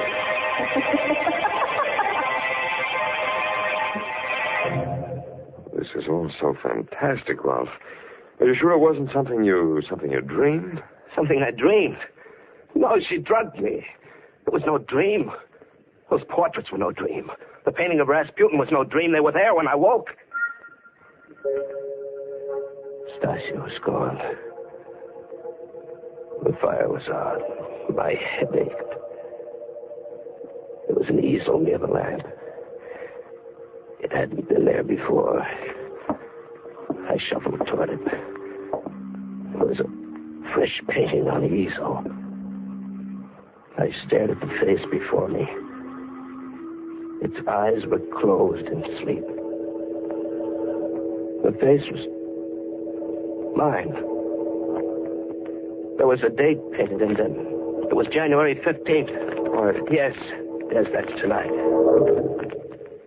I couldn't find Stasia, so I dashed out of the house, cursing like a madman. It was 4 a.m. when I reached home. Ingrid was waiting for me. She was crying. Rolf! Rolf, darling, where have you been? Why? What difference does it make? You've been to see that Kossoff woman. Yes, I've been to see that Kossoff woman. Oh. I had to. I'm losing my mind, Ingrid. Something's trying to kill me. That woman knows about it. She knows how and when it'll happen. And the funny thing is, I don't care anymore. I don't care. Rolf, where are you going? Back to the shop. Back to that cursed rapier. In the shop, I tried to reason the thing out. I was toying with the rapier. There was a tiny green speck on the black hilt. Idly, I picked at it with my thumbnail, and the chip of lacquer snapped off. The hilt was supposed to be wood. But here was what looked like a large emerald. My heart pounding, I chipped and picked at the lacquer until bit by bit I uncovered the most dazzling and richly wrought collection of jewels I'd ever seen. Set in solid gold were pearls, rubies, emeralds, and a magnificent star sapphire. This was the bejeweled blade that Rasputin held in his hand in Stasia's painting. This was Rasputin's ring. I returned to Stasia's house. Like the first night, the door was ajar. Like the first night, I walked in. I walked into the living room. I looked about. Nothing had changed. Nothing, that is, except that mine was the 6th painting, now hung beside the others. And the easel already had a fresh canvas. Stasia was already painting a new portrait. The face was indistinct, but the date was clear. 1 lunar month from tonight. I gave up and walked home with the rapier under my arm. It was drizzling and foggy along the waterfront, and I was sick inside. I kept hearing Stasia's voice locked in my brain. Tonight is the last night you may own the rapier, Rolf. But there is a way out. A way out? How? There's no way out as long as either of us lives. There is a way out, Rolf. Kill her and come to me. Tonight is the night of the full moon, Rolf. If I own the rapier, you will be safe. Kill her, Rolf. Kill her and come to me. Somebody's following me. A woman. I could hear her high heels on the cobblestones. I'd just passed that little blind alley. You know, the one about a block away from my shop. I decided to trick her. I stopped short. I spun around and caught sight of a woman in black as she darted into the alley. It was Stasia. And there was no exit from that alley. I tiptoed to the entrance and leaped into its shadows. All I could see was a large empty carton against the far wall. She had to be behind her. I gripped the jeweled handle of the rapier until it burned my hand. Only one searing thought in my tired mind. Stasia must die. I took a deep breath and drew the needle-pointed steel back, aimed at where I judged her heart to be, and thrust.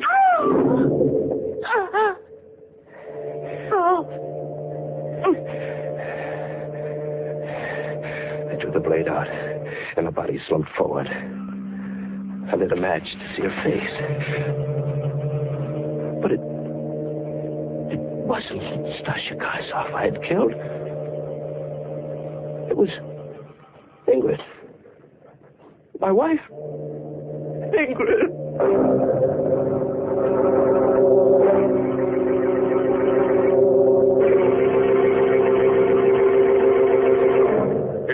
Stasia, it worked. My plan worked. Ralph reacted just as I planned it. You mean he did it? Killed A her? psychological masterpiece. He told me the whole story at my office 10 minutes ago. He killed her thinking it was you. So now that she is gone, you are happy. You will love me and forget her then. Oh, perfect, perfect. She picked that stupid fool instead of me. Now she's dead, and he'll die too. Oh, Denton, I am so glad. I would do anything for Everything you. went like clockwork. This rapier I found in your attic, the legend I made up, the phony paintings of former owners, your flirtation, perfect, perfect. The perfect murder, I've done it. Did my acting please you, Denton? Oh, you were magnificent, but there's only one weakness to my plan, Stasia. What is it? When Ralph is picked up, there must be no way for anyone to find out that you and I know each other, Stasia. No, and no one will know, darling. Ralph's fingerprints are still on this rapier. He'll be electrocuted for one murder. Might as well be for two. Denton. No.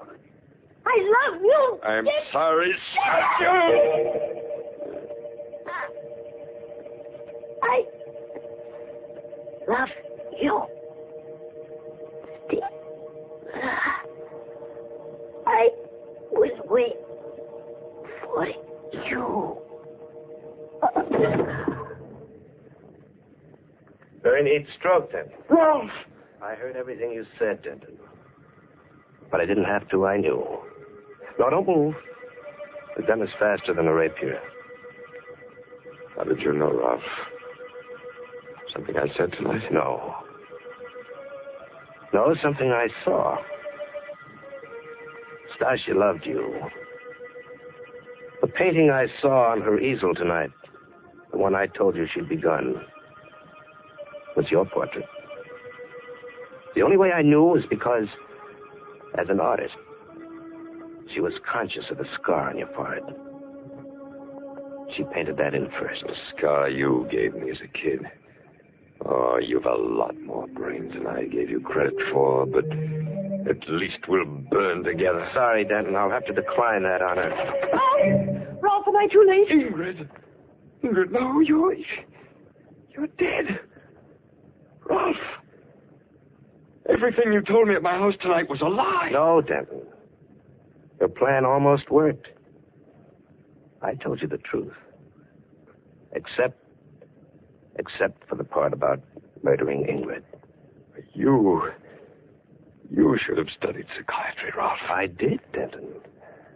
I had a good teacher. You.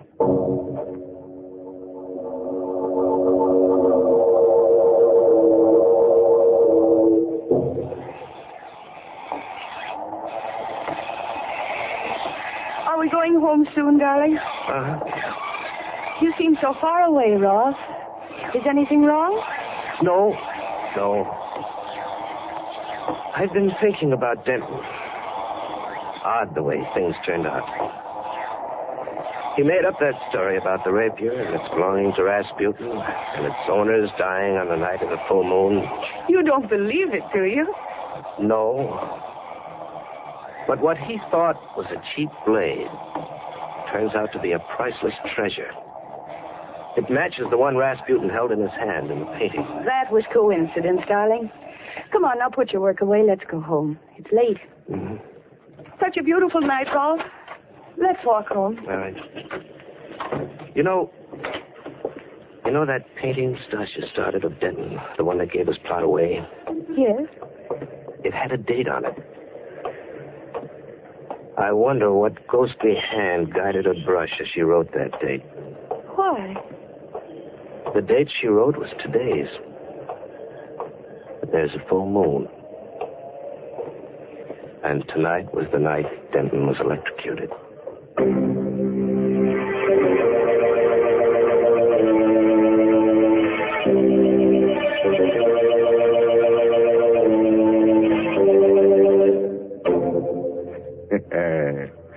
Well, wouldn't you say that's a story which gets down to fine points? Happy ending, too. Yes, you get a ghost-to-ghost hookup between Stasi and Denton. Ralph and Ingrid get an Exhibit A worth a few bucks and go back to the old grind. Well, I'm glad Denton's plot didn't work. Yes, Mary, but if it had, Ralph would have had a plot of his own, in a cemetery. After all, that's one of the best-selling plots I know of. Oh, nonsense, Mr. Host. If you think that's the kind of thought we want to leave our Lipton listeners with, you're quite wrong. Here's a much better thought for folks to carry away with them. Tomorrow, when you visit the grocer's, get a package of Lipton tea. Buy it, try it, and see if you don't agree that Lipton's brisk flavor gives you extra enjoyment. Oh, yes, there's a great treat in store for you when you first taste Lipton's full-bodied, zestful goodness. Ask your grocer for a package of Lipton tea tomorrow.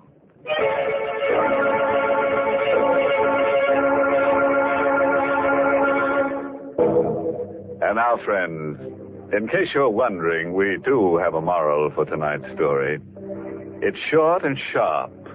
Knife can be beautiful if you keep your temper. And look out for people with an axe to grind. They may be trying to get ahead of you. Oh, by the way, this month's Inner Sanctum mystery novel is The Pavilion by Hilda Lawrence. And next week, the makers of Lipton Tea and Lipton Soup bring you another grisly Inner Sanctum tale, directed by Hyman Brown, and titled The Confession. And now, if you'll excuse me, I have an appointment with Stasia and Denton. Yes, they've got the concession for hand-forged hinges where it's hotter than the hinges of... Until next Tuesday, then. Good night. Pleasant dreams.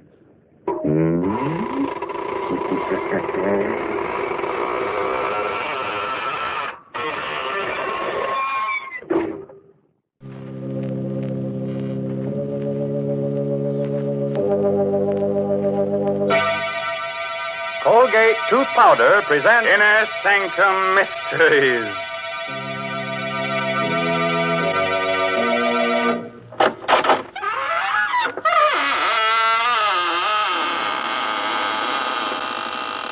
Good evening, friends of the Inner Sanctum.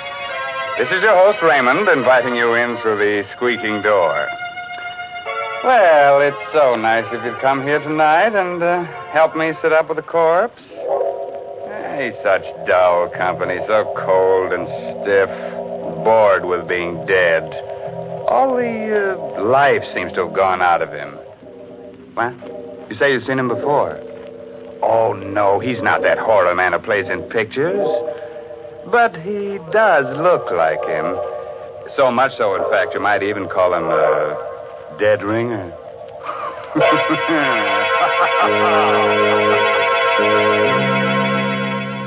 Tonight's Inner Sanctum Mystery, Voice on the Wire, is an original radio drama by Robert Sloan and stars Miss Leslie Woods in the role of Geraldine Reeves. It's produced under the direction of Hyman Brown.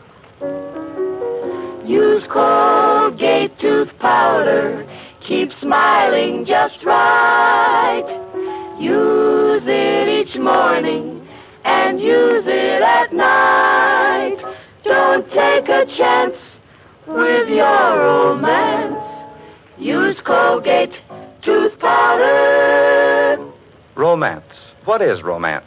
Romance is the light on the path of love, but a light so delicate that even a breath may put it out. Even a breath. You'd hate that to happen to you, wouldn't you? Well, don't let a breath of trouble ruin your romance. Don't let unpleasing breath offend the one you love. I tell you what, brush your teeth night and morning and before every date with Colgate tooth powder. Because scientific tests have definitely proved that in 7 cases out of 10, Colgate tooth powder instantly stops unpleasing breath that originates in the mouth. And let me add, Colgate tooth powder is the only tooth powder that offers proof of this fact. And then, too, Colgate tooth powder cleans your teeth beautifully. No amount of money can buy you a dentifrice that will clean your teeth more quickly and thoroughly. Remember the name Colgate tooth powder, with the accent on powder. Don't take a chance with your romance. Use Colgate tooth powder.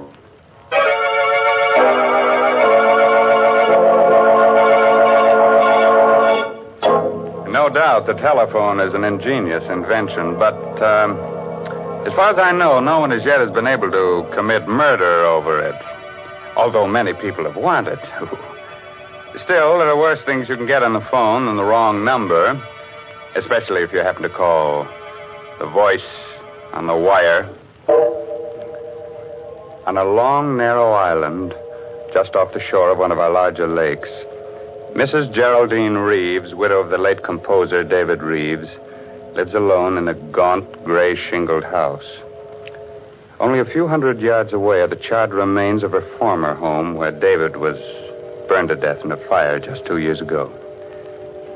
It's after dinner now, and as the clock in the hall strikes 8. You've got to get hold of yourself, Geraldine. I can't help it, Doctor. You see, it starts every night about this time. What starts? The music. David's last composition. I hear it being played on a piano. And the notes seem to come from the old house, the house where David died in the fire. Well, perhaps someone is playing that piece on the piano. Someone on the island. No.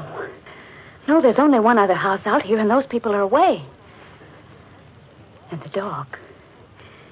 The dog keeps howling all night long. What dog? I don't know. There's no dog on the island, but David and I did have a dog. You remember? He stayed with David the night of the fire. He died with him because David was too ill to get out of bed. There it is again. It's amazing. That's a real dog. Somewhere on this island. Oh, do you think so? Why, of course. Probably some stray got across the bridge or swam over from the shore. Well, you see, Oh, excuse me, Doctor. Certainly. Hello? Hello? Mrs. Geraldine Reeves. Yes, speaking. Who is this? Listen.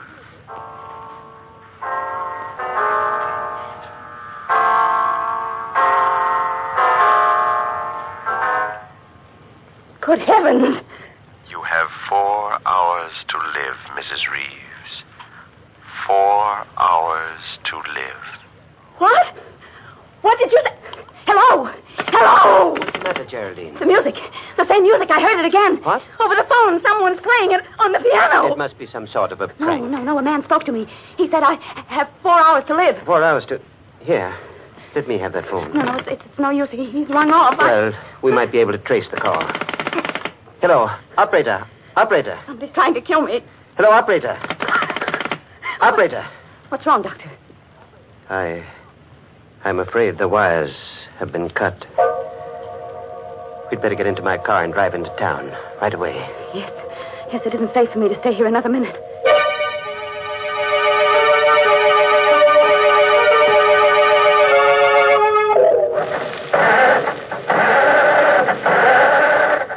Can't understand it. The motor won't turn over. Somebody must have meddled with this car while we were in the house. Well, try my car, Doctor. I think perhaps I'd better. Is it in the garage? Yes, Great heavens, it's gone. The garage is empty. The car's been stolen. Now, let's not lose our heads, Geraldine. But we're not completely cut off yet. We can't use a car. We can still walk. But it's almost a mile to the bridge, and the road is so dark down along the water. It won't be too dark with a flashlight.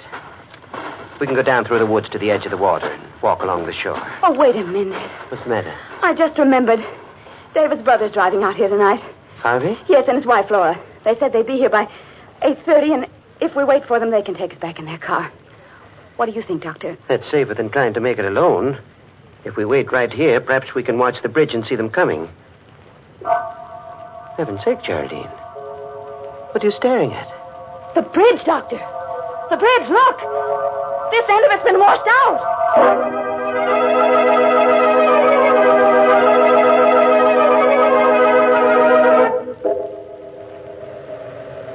Doctor, this is crazy, searching for a telephone wire in back of the house. If we're seen out here, there's no telling what might happen. Please, Geraldine. We've got to find out where that wire was cut and splice it together again. It's our only chance of reaching the police. But it's almost 9 o'clock. We've wasted an hour already. If I'm not out of here by 12... Stop it, Geraldine. Stop it. Oh. I'm sorry. I didn't mean to. What's that? It's the dog again. That confounded dog is tied up around here somewhere. No, I didn't mean that. I meant the light on the road. There's a strange light on the road. The headlight of a car. Coming this way. A car? Yes. Quick. Behind the house and stay out of sight. It's turning into the driveway. How could a car have come out onto the island with that bridge out? Shh. They're getting out. Oh, why, it's Harvey and Laura. Good heavens. Oh, Harvey. Hello. Harvey. Oh, Harvey. Pete's sake. Oh. Jerry, what are you doing? Playing hide and seek with us back there? Oh, Harvey, I'm so glad you've come. Jerry, what's the matter? Oh, everything. But first you've got to tell us how you got here. Why, we just drove over the bridge and on up the road the way we always do. But how could you drive over the bridge? It's been washed out. What? Well, I saw it with my own eyes, and Dr. Pricing saw it too, didn't you, Doctor? I certainly did. Oh, you must be mistaken. We drove over the bridge not more than 2 minutes ago. Are you sure you haven't been on the island longer than that? Well, I'm positive. Why? Well, some very strange things have been happening here tonight. Geraldine's life was threatened. Her car stolen, and mine tampered with. What? What are you talking about? Look, I'll show you. The starter in my car won't even turn the motor over. Here. By George. It's working now. Say, what is this, Jerry? Have you and the doctor been taking a few pills? Or did you drink too much wine at dinner? Oh, no. Everything he said is true. Even the telephone wires have been... I must be going out of my mind. That is my telephone ringing, isn't it? Yes, of course. Aren't you going to answer it? Well, I'm almost afraid to. Come with me, Harvey, will you, while I do? Sure.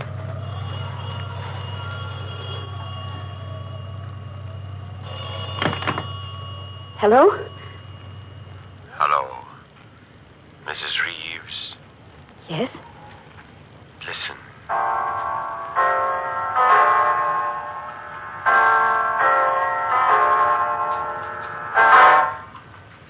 It's 9 o'clock, Mrs. Reeves. You have 3 hours to live.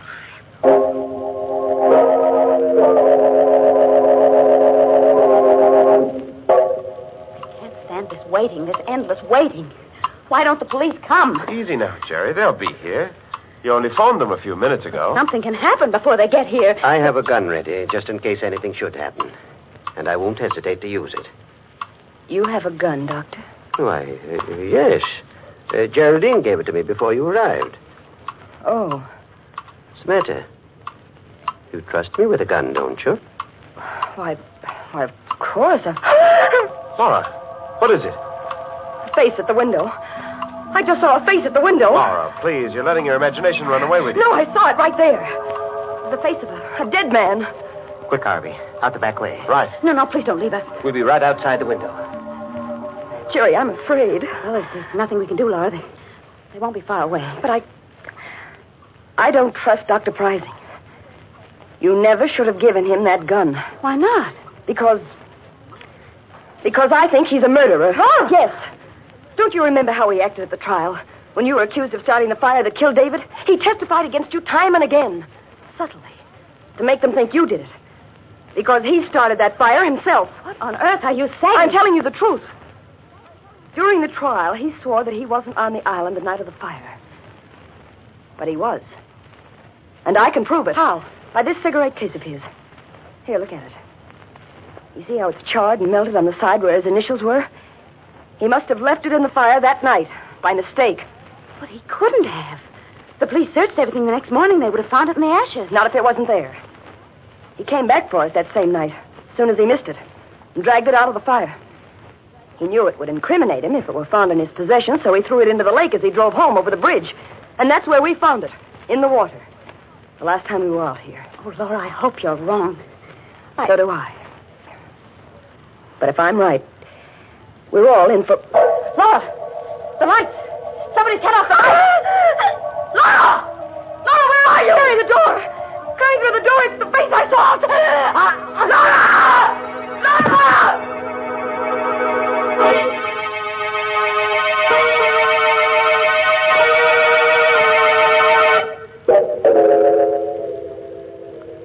It was meant to be me, Harvey.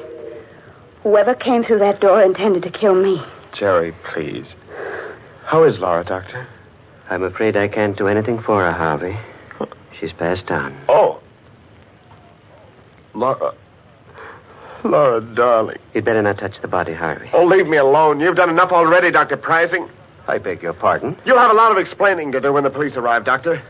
I'll tell them how you ran away from me out there before the lights went out.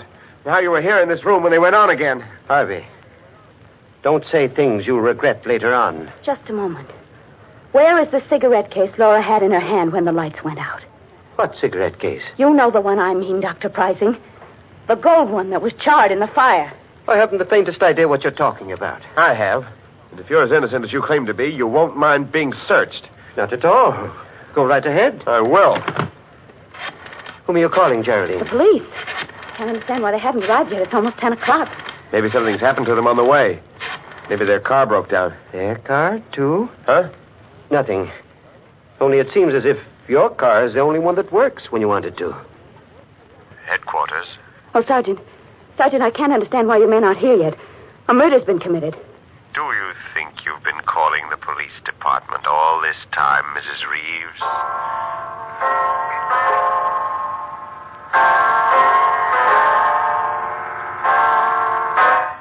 Dave, it's music. It's 10 o'clock, Mrs. Reeves. You have 2 more hours.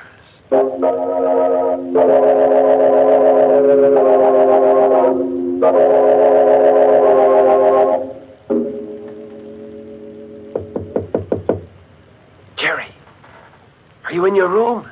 Yes, Harvey. What is it? This is our chance, Jerry. We've got to run away from Dr. Pricing now, while we're alone. Yes, of course, Harvey, but how will we go? In my car. It's just...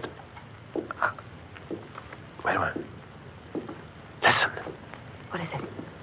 It sounds like footsteps in the living room. Pricing must be in there. No, I saw him go outside. He said he wanted to see if he could find the dog. Well, there's someone in there. I'm going to find out who it is. Be careful, Harvey. He may be standing just outside the door. Yeah. All right.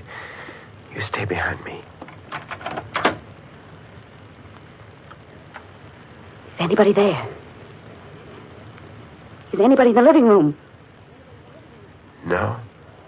There doesn't seem to be. Don't overlook me, Harvey. Well, Dr. Pricing, you've been standing at this door with your ear to the keyhole? No, not exactly. I thought you were supposed to be outside, looking for that dog. I was outside for a while. But I saw someone moving around in here, so I came back. When I got here, your wife's body was gone. What? Gone? Laura's body is gone? I assume that it's gone. It's not where it was, on the floor. But how could it... Look here, Pricey. You were alone in this room. And so were you. After I left. Wasn't it, Geraldine? Well, yes, now that I think back, he was. Certainly. What's more, Geraldine saw me leave the house. And when I left, the body was still here. After that, I don't know what happened. What are you driving at? Draw your own conclusions. I've drawn mine. Why, you... Harvey, stop it! Stop it! I'm sorry, Jerry. I just... The dog again. Yeah. I can't understand why you didn't find that dog, Dr. Pricing. He must be right out there where the old house used to be. But if you think you can find him, why don't you go? Good heavens, man. What? Look. There's a fire burning out there. On the grounds of the old house. Pricing, you started that fire yourself, and you're burning Laura's body in it to cover up your crime. Harvey, where are you going? I'm going to the fire, Jerry. I've got to stop it. I've got to put it out. I'm going to lose my mind if someone doesn't stop these awful things from happening. Won't anybody help us? Easy, Geraldine. The man who hopes to kill you was trying to break you down first. It's part of his plan. Here. Take a sip of this brandy. It'll help you. All right, thank you, Doctor. What's the matter? Oh, nothing, really. I just don't care for any brandy just now. What's wrong with it? Well, I didn't say anything was wrong with it. I just don't... You fool. Do you think I'm trying to poison you? I don't know what to think. Here. Give me that brandy. I'll drink it myself. There. Believe me now? I don't believe anyone. Listen to me, Geraldine. I'm the best friend you have in the world right now. You've got to understand that. Because there isn't much more time. We've got to get away from Harvey while he's still out there. What do you mean? Can't you see? He's trying to kill you. That's a lie. It isn't, Geraldine. Harvey's the one that's lied to us. He and Laura both. They intended to kill you when the lights went out. But in the darkness, Harvey made a fatal mistake. He thought it was you he was strangling, not Laura. I won't believe that. It's the truth. They never drove across that bridge at 9 o'clock tonight. They've been here on the island all evening. How do you know? Because we saw that bridge with our own eyes. And I saw it again just 5 minutes ago. It's still down. You're lying. Come out and see it for yourself. You're just trying to get me out of this house. Stop being such a fool. Here. Take this gun. If it'll give you any security, take it. And hold it in my back while we're out there. But for heaven's sakes, let's get away from Harvey while there's still a chance. All right. Give me the gun. Here. Now, you keep in front of me all the time. And I'm warning you. If you make one false move, I'll kill you in cold blood.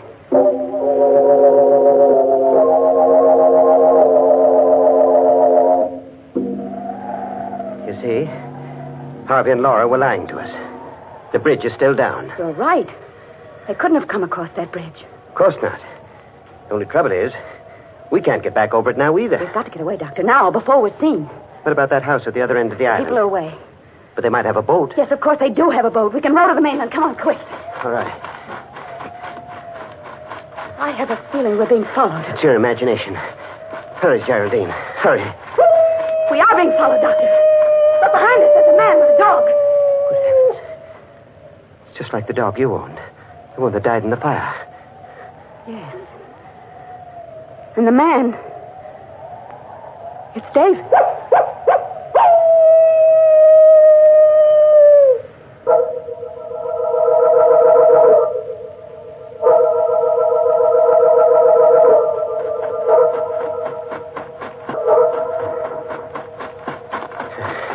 We've lost them. Lost them in the woods. They can't be far Doesn't behind. matter now. The house is just ahead. But the boat, Doctor. The boat's not at the landing. It must be. Well, it isn't. Can't you see it isn't? Perhaps it's around and back. No, that side of the house faces the road. And we'll have to break in, hide here until morning. Our best chance is to be inside, where we can protect ourselves. After all, you still have a gun. But I hardly know how to use it. Then give it to me. No. You still don't trust me, do you? I don't know, Doctor. But I'm the one who's been threatened, so I really should have the gun. Very well. Wait here. I'll break through the window and come around on the inside. Did you hurt yourself? No. I'm all right. Just wait there for me and I'll unlock the door. Oh, hurry, Doctor, please. Hurry. They're on our trail again. Come inside, Geraldine. Quickly. And lock the door behind you. What's wrong, Doctor? Nothing's wrong. We're in luck. There's a phone here. If it hasn't been disconnected. Hello.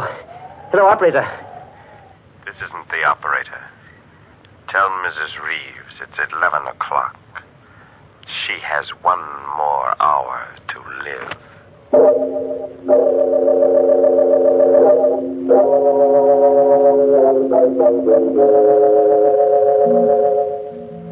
11. I won't leave this house. I'm not going to run away any longer. If they're going to kill me, let them come here and do it. Only for heaven's sakes, why don't they do it right away? Why don't they come here and get it over with instead of waiting until 12 o'clock? Geraldine, please. Well, I can't stand it any longer. I'd rather die than go through any more of this torture. I just... Sit down for a moment. Relax. And try to ease your mind. Oh,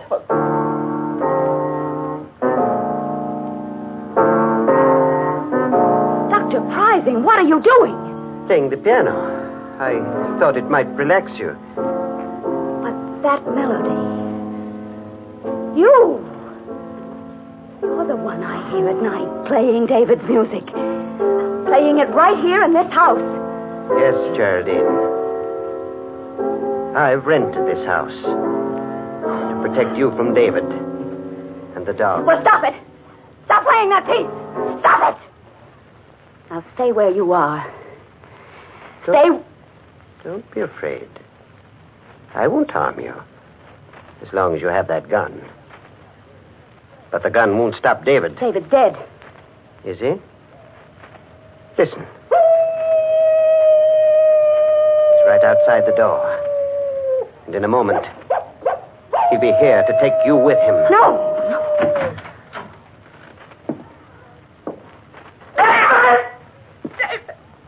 Yes, Geraldine. I've come back to see you. In spite of everything you've done. Stop! You killed me, didn't you, darling? You started that fire because you knew I was too much of an invalid to get out of bed. Stay where you are! You hated me, Geraldine. Stop! No. Your bullets can't harm me now. Nothing you can do can harm me. Because I'm dead and you're still alive. Oh, David, forgive me. I didn't know what I was doing that night. Please believe me. I was sorry as soon as I started that fire, but it was too late then. I couldn't put it out. I couldn't. How dare you ask my forgiveness when you're still lying? But I'm not lying. I'm not. I told you everything. Why didn't you tell the police? Because I wanted to live. You'll confess everything now? Yes, David, yes, I will. If you'll only leave me alone, please. It was my cigarette case Laura found in the water. I'd thrown it over the bridge that same night after I took it out of the fire. Well, I guess that's all we need, Harvey. A full confession with 2 witnesses. Harvey! Yes, Geraldine. I do look like my brother in this dim light. And the dog Laura's holding outside is the same breed as the one you own. Laura? Did you say Laura was alive? Very much so, Geraldine. Wasn't hard for me to pretend being dead. With the doctor keeping you away from my body. Then you were all in this together. You forced this confession out of me. Yes, Geraldine. The blank cartridges Dr. Pricing slipped into that gun of yours really turned the trick. Oh, excuse me. Hello. Oh, hello, Inspector. Yes, it's all right now. You can hook the wires up again. She's told us the truth. And you'd better get to work on that bridge right away. It's still down.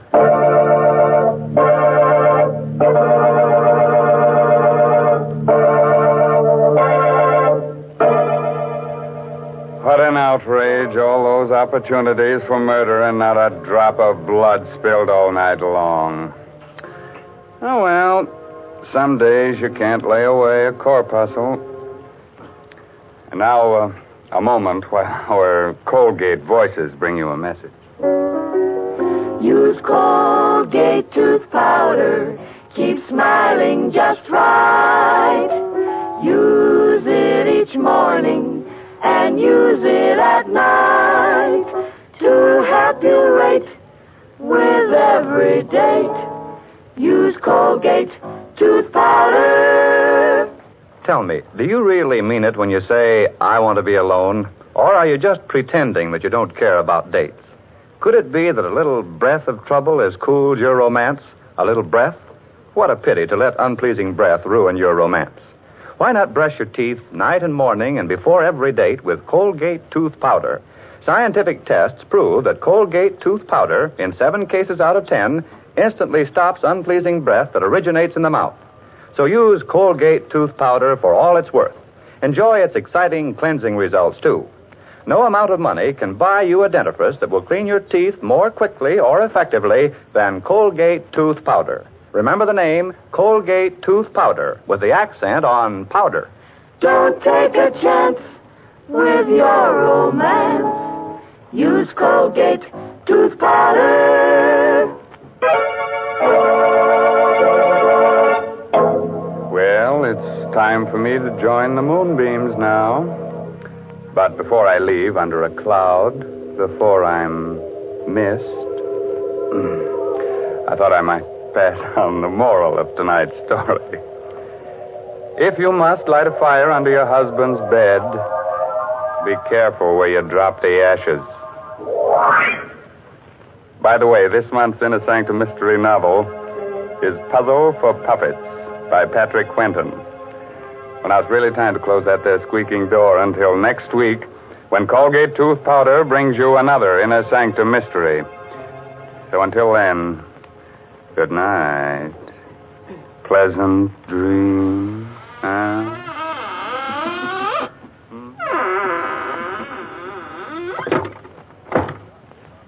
Latest reports from doctors on the 14-day Palmolive plan. Kansas City reports better complexions for 93%. New Orleans reports better complexions for 97%. In city after city, doctors tested the 14-day Palmolive plan on all types of skin, and 2 out of 3 of all women tested got better complexions in 14 days. What is this 14-day Palmolive plan? Wash your face 3 times a day with Palmolive soap. Then, each time, take 60 seconds more to massage Palmolive's lovely soft lather onto your skin as you would a cream. Then rinse. This cleansing massage with Palmolive's lather brings your skin its full beautifying effect. See what Palmolive can do for your skin in 14 days. Remember, doctors prove Palmolive's beauty results. Remember, another Inner Sanctum Mystery next Wednesday night. This is CBS, the Columbia Broadcasting System.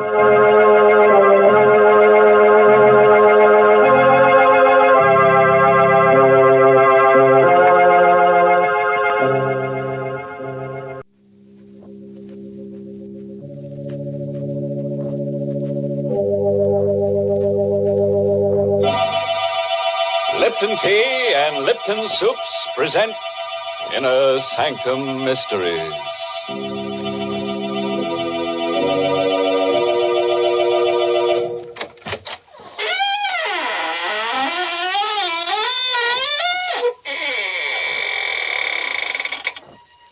Good evening, friends of the Inner Sanctum. This is your host, waiting to act as your guide through the squeaking door on a specially prepared travelogue. First, we'll take a little jaunt with jeopardy along the path of peril, where we'll prowl with panic until we take the left turn into Horror Highway, and thence via Terror Turnpike straight into the road to ruin. I don't think I like your itinerary, Mr. Host. If you don't mind, I'd much rather take a shortcut to the highway of happiness via the kitchen. And pray tell us, by what signpost shall we recognize your blithesome highway of happiness, Mary? Well, you'll just know you're headed for pleasure when you take your first taste of swell Lipton tea. Because, what a world of contentment there is in every cupful. What flavor, what wide-awake flavor. No wonder the tea experts say there's only one word to describe Lipton's, and that's brisk. No wonder more folks enjoy Lipton's than any other brand of tea in the world. It's because Lipton tea never tastes dull, flat, or dreary. It's always lively and cheery. Yes, Lipton's is the world's favorite tea, and it will be your favorite, too, once you taste that brisk Lipton flavor. So be sure you try Lipton tea.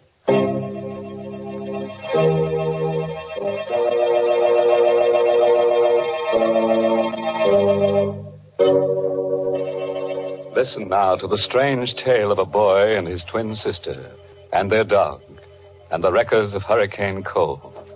It's called Detour to Terror. An original radio play written especially for Inner Sanctum by Emil Tepperman.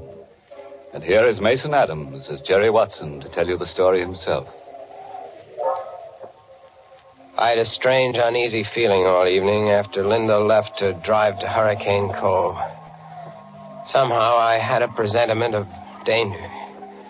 Linda and I were twins, and always, in some uncanny way, each of us had been able to sense when the other was in trouble. Tonight, the feeling was very strong. Butch sensed it, too. He was only a mongrel pup, but he was smart. I shouldn't have let Linda go alone, but she had insisted. She was a feature writer for the Manhattan Magazine, and she'd run across the trail of a story about an old family of wreckers who lived down by the shore near Hurricane Cove. The tale went that this family had made a living in the old days by placing false signals on the shore in order to lure ships onto the rocks and then loot them. It was this story that she'd gone to investigate. Unwilling to go to bed with that uneasy feeling lying heavy upon me, I dozed in the chair by the fire with Butch's whine in my ears. It must have been a dream, because I saw Linda's white face floating in a sort of haze. And then I saw the fear in her eyes as she called to me. Jerry! Jerry, help me! Help me! I came awake suddenly with a cold sweat in my face. Butch was on his haunches by the fireplace, nose in the air and howling as if for the dead. I felt myself trembling. Linda in danger. Somewhere out in that storm, Linda was calling to me for help. She needed me terribly. Come on, Butch, we're going after her.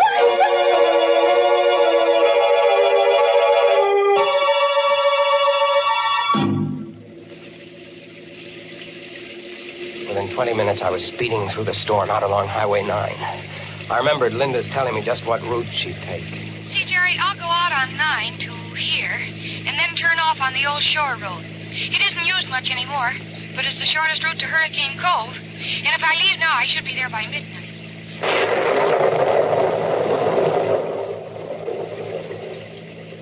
The mist lay heavy on the old shore road, and the rain drove against the windshield, and the swirling fog played strange tricks with my eyes. But I knew I was almost an hour behind Linda, and I had to make time.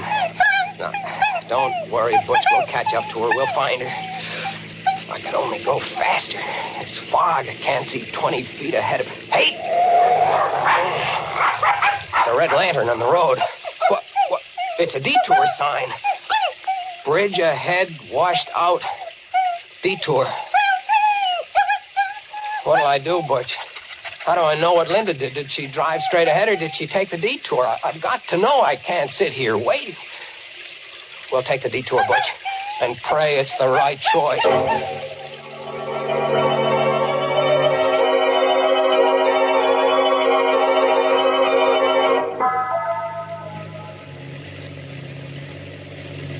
This detour isn't taking us anywhere, Butch. I don't think Linda came this way. Maybe she didn't see the detour sign back there. Drove into the washed-out bridge.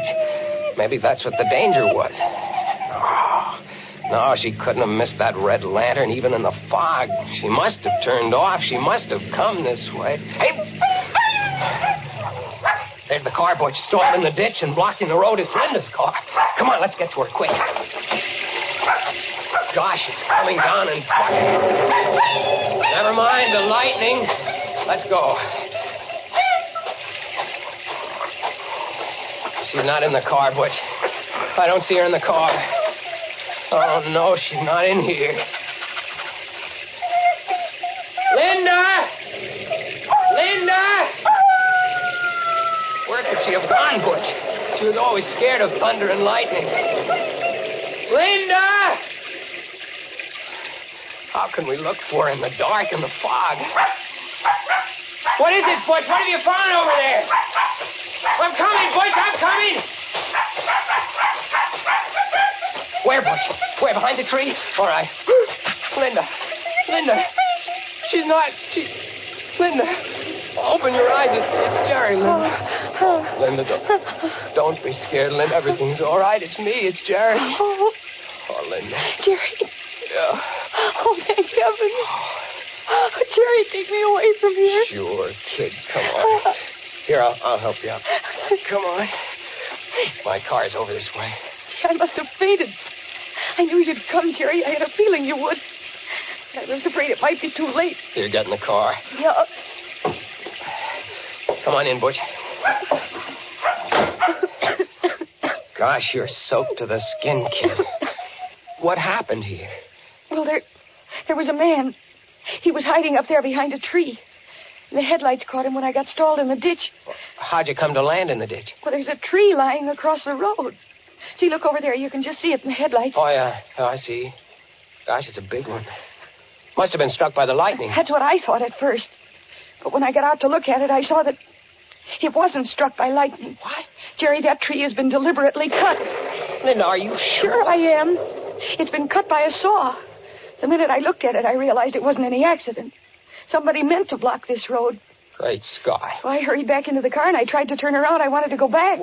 You couldn't have turned around anyway. This road is too narrow. Yeah, well, I was too scared to realize that. I started backing up, and the rear wheels landed in the ditch. And it was just then that I saw the man. He was coming out from behind the tree, and he was all hunched up so I couldn't see his face. Then when the headlights struck him, he ducked back, and he disappeared. Well, I was afraid to stay in the car, so I jumped out, and I started to run. Then I could hear him coming after me. And I must have tripped, and my head struck something. And that's all I knew till you found me. Are you sure it was a man you saw, kid? Yeah, positive, Jerry. I don't get it.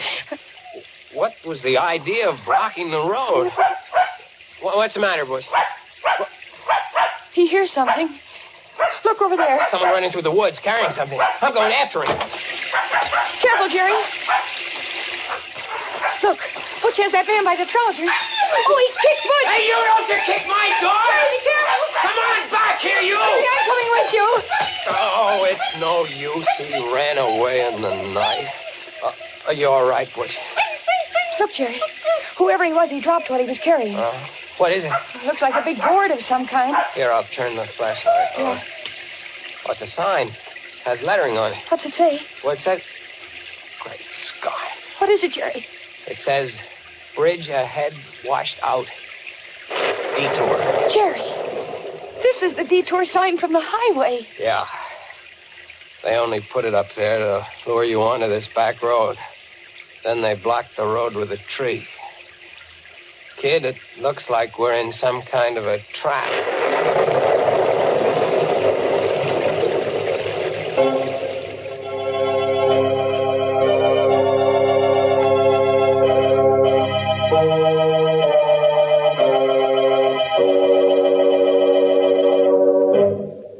Now, what kind of a mess have we got these poor people into? Imagine finding that poor twin sister unconscious behind the tree. And it took Butch to find her, too. I wonder what kind of a tree it was. Oh, probably a dogwood tree. As you can always tell a dogwood tree by its bark.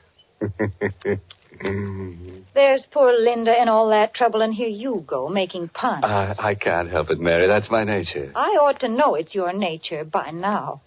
And I ought to know, too, you can't change people. Take those of us who like to start each day off with piping hot Lipton tea. Why, nothing in the world could change us. In fact, breakfast just wouldn't be breakfast without Lipton's.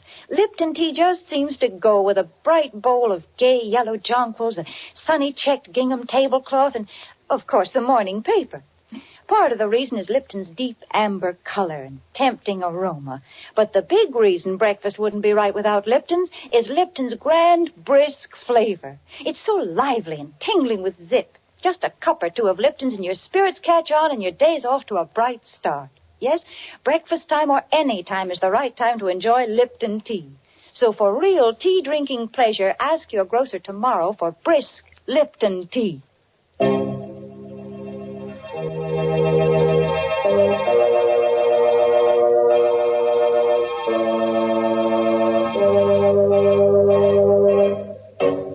Well, let's get back to our story now and see what happens along that deadly detour.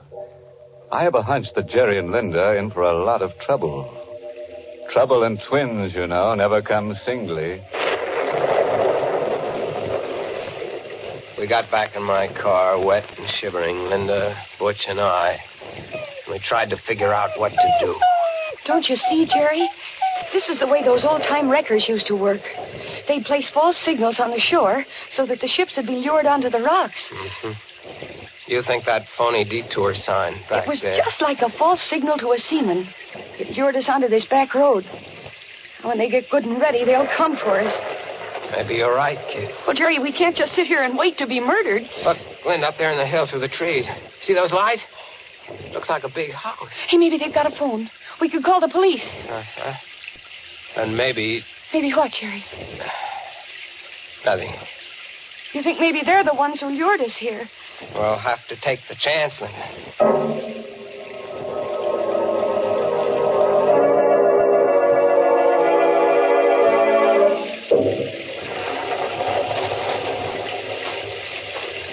The ground here is so soft. Isn't there a path through these woods? There is. We could never find it now.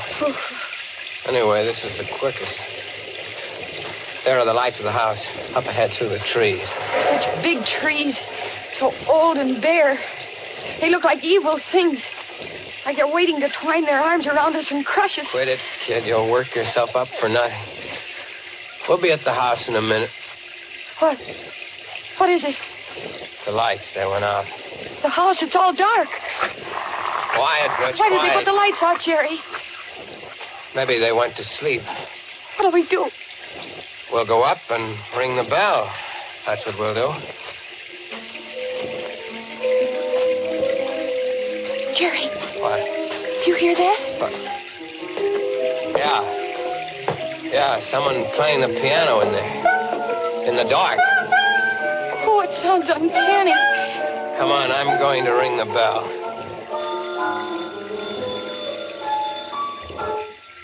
The piano stopped. Yeah. I think I hear someone coming. Still no lights. It gives me the creeps. Someone's opening the door. Good evening. Caught in the storm, eh? Won't you come in? Your lights, aren't they working? How stupid of me. I'd forgotten. There. That better? Yes, thank you. I'm Jerry Watson. This is my sister, Linda. This is Butch. How do you do? My name is Considine. Gregory Considine. And you're quite welcome, I assure you.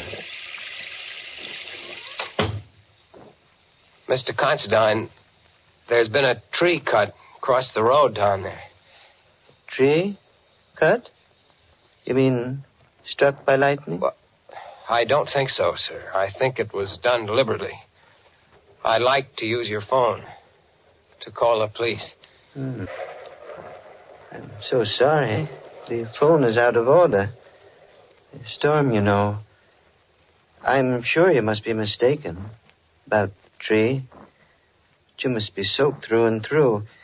Please follow me into the library. I'll get you some dry clothes. Jerry, did you see his eyes? He's blind. That's why I was playing the piano in the dark. Right in here, please.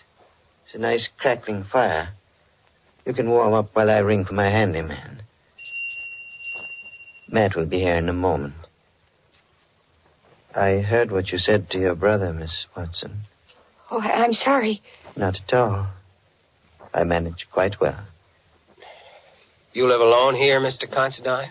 Just my brother Vincent and I, and Matt, of course. We seldom see strangers here.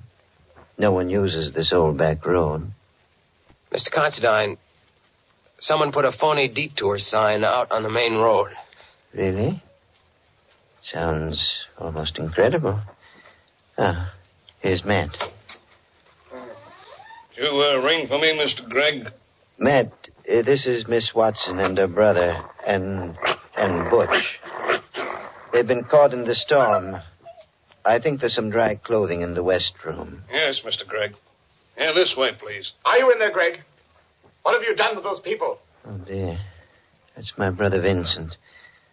I'm afraid I'll have to ask a favor of you. Please overlook anything Vincent may say. He's, shall I say, a bit strange. Oh, here you are. Well, introduce me to your friends, Greg. Go upstairs, Vincent. Go upstairs, Vincent. Is that all you have to say to your brother? What are you going to do to these people? What are you planning for them? Vincent. You can't shut me up. Look here, mister. And young lady. Take a bit of advice from me. Don't stay in this house overnight, or you'll never live to see the morning. Get out, quick. Matt, you know what to do. No. Yes, Mr. No, Gregg. please, keep away from me, Matt. Keep away. I warn you, mister, get your sister out of it. No, hey, let go of me, Matt. Hey, he knocked him out. I regret that it was necessary, Mr. Watson. Vincent is difficult at times. Please pay no attention to what he said. I'm very sorry that you had to witness this painful scene. Matt, please carry Mr. Vincent upstairs and lock him in his room.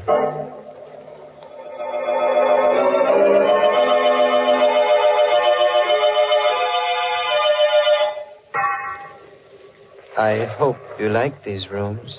Yes, thank you. Yes, I'm sure we'll be comfortable, Mr. Considine. They're adjoining rooms, as you see. And these doors bolt on the inside. I advise you to keep them locked all night. We surely will. Thank you for these dry clothes. And for the tea. You're quite welcome, I assure you. Now just try to get a good night's sleep. Everything will be all right in the morning. Oh, Jerry, I'm scared. So is Butch. And so am I. What'll we do? First thing to do is bolt the door. He's blind. Yet he frightens me, Jerry. The way he ordered his brother knocked down. Jerry, there's something I've got to tell you. What is it, kid? The name of that family of old-time wreckers. It's Considine. You mean these are the people? Their ancestors used to loot ships. And now they're working on motorists. Poor Vincent tried to warn us. Jerry, what are we going to do? We've got to get out of here before they come up to finish us off. Let's take a look out the window. Oh, it's pitch black out there. Look, by the streak of lightning, did you see? Yes, I did. That man, that Matt, standing under the tree with a rifle. We're stuck. No escape. What's that? Someone tapping against the wall. In there. Can you hear me? Who is it? It's Vincent. I'm in the room next door to you. It's locked on the outside. Can you get me out? We'll be right there. Quiet, Butch. Oh, Jerry, maybe there's a chance if Vincent will help us. Come on, kid. Yeah. No noise. Shh. Come on. Here, this is the door. Look, it's bolted on the outside. They must keep him locked up all the time. Well, here goes. Vincent? Here I am. Don't make any noise. My brother has ears like a cat. And don't let him fool you. He may be blind, but he's more dangerous than any man who can see. How are we going to get out of here? Matt's watching outside with a rifle. Listen. The piano. My brother is amusing himself in the dark. He always plays the piano when he has something on his mind. Do you know any way for us to get out of here? Well, there's only a slim chance. Now listen to me carefully. The only chance is to get out the back way. But you have to pass the open living room door downstairs. And Greg is in there at the piano. Then what'll we do? Oh, you wait here. I'll go down first and see if they've left the cellar door unlocked. I'll come back for you. Please, don't move until I return. Be careful. Don't worry. I will. Jerry, what'll happen if Greg hears him? Greg will probably call Matt and he'll lock him up again. And what'll become of us? We'll worry about that later. Jerry, he stopped playing. Yeah. Do you think he heard Vincent coming down?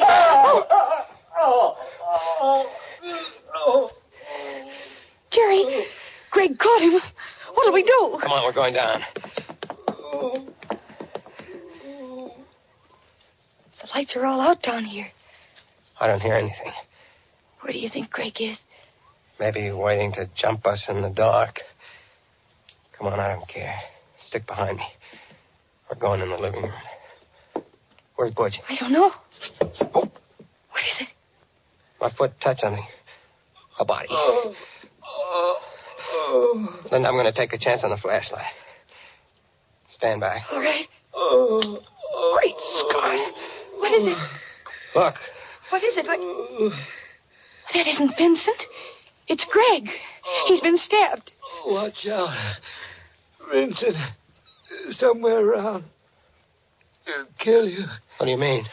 My brother Vincent, the one who's been doing the wrecking. We always keep him locked up. But tonight, he got away. Planted the detour sign. Cut the trees. Vincent did all that. Matt and I, we tried to stop him.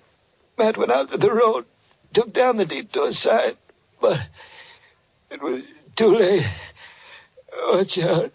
He'll be back to kill you.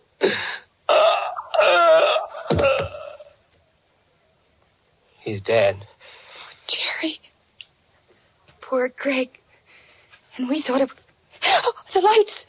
Thank you for waiting for me. Vincent. Where'd you get that rifle? From Matt. He won't need it anymore. What are you going to do? What do you think? You're crazy. Well, aren't we all? Now, my good friends, if you'll just say a prayer. Any little prayer will do. Point that gun at my sister. It won't do you any good to stand in front of her. This rifle is a 30-30. Now, if you're ready... Jerry, he's mad. Look out! Wait! Attaboy, Butch! Let go of the gun!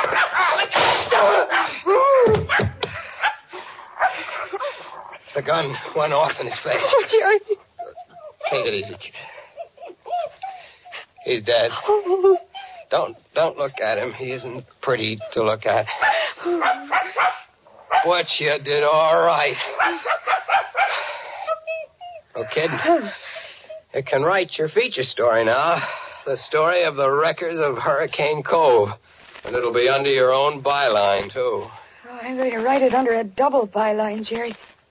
The Wreckers of Hurricane Cove by Linda Watson and Butch.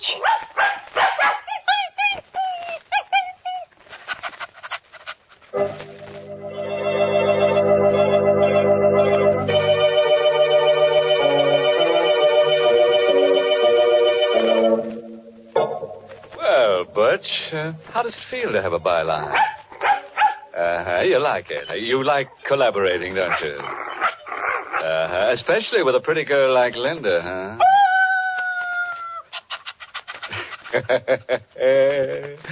Which just goes to prove that there's a little bit of wolf in the best of dogs. But do you know the difference between a wolf call and a wolf whistle, Mr. Host? Let me think. When a fella gives a wolf whistle, he's starved for love. And when he gives a wolf call, he's just plain starved. In which case, there's just one thing to do. Feed him. But if you really want to appeal to his better nature, see that he winds up every meal with a good big cup of satisfying Lipton tea. Men certainly go for that brisk Lipton flavor. It's so lively and full of zip. So make a note right now to ask your grocer for Lipton tea tomorrow morning. Once you taste full-bodied Lipton tea, you'll know why you find Lipton tea in more teacups than any other brand of tea in the world. For Lipton is tea at its delicious best. Start enjoying it real soon. Get the tea with brisk flavor. Get Lipton tea.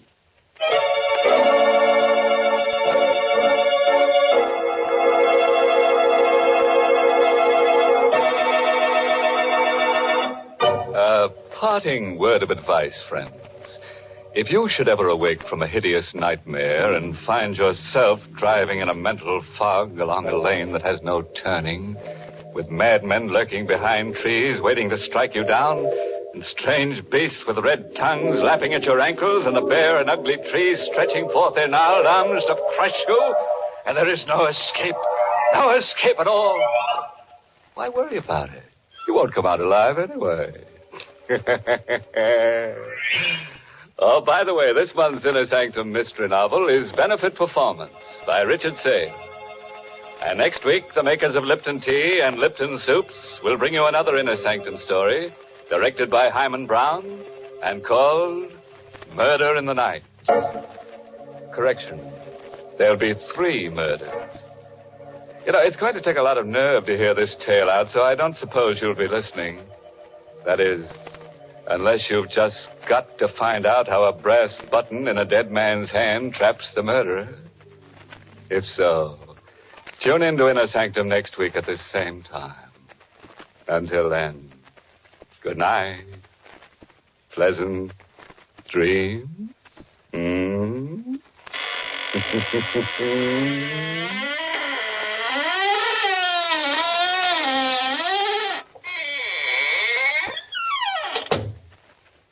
Friends, here's a good way to lead off a meal. Serve quick, grand-tasting chickeny Lipton's noodle soup. The first taste of Lipton's noodle soup takes you back to Grandma's own country kitchen. But you get Grandma's results in a jiffy, because Lipton's noodle soup is a real old-fashioned noodle soup with oodles of tender noodles in savory golden broth that's easy to fix and costs little.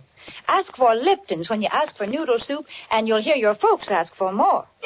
And tune in next week for another Inner Sanctum Mystery.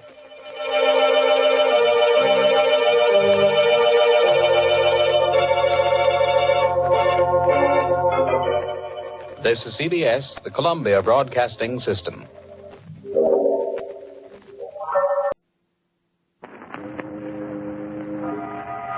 Boris Karloff on Inner Sanctum Mystery. Brought to you by the makers of Carter's Pills.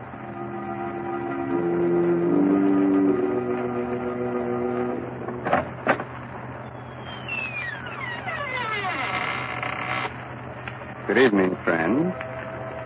Let me welcome you once more to the Inner Sanctum. This is Raymond, your host. Come in, won't you, and sit down? No, I'm not being polite. I'd prefer you to sit, you see. Because within the next 5 minutes, you're going to be so weak in the knees that you won't be able to stand.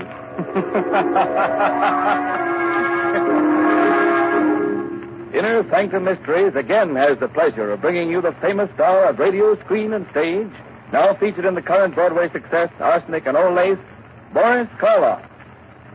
This evening, Mr. Karloff appears in Robert Newman's dramatization of Edgar Allan Poe's famous story, The Telltale Heart. Presented for your entertainment by the makers of Carter's Little Liver Pill, the best friend to your sunny disposition.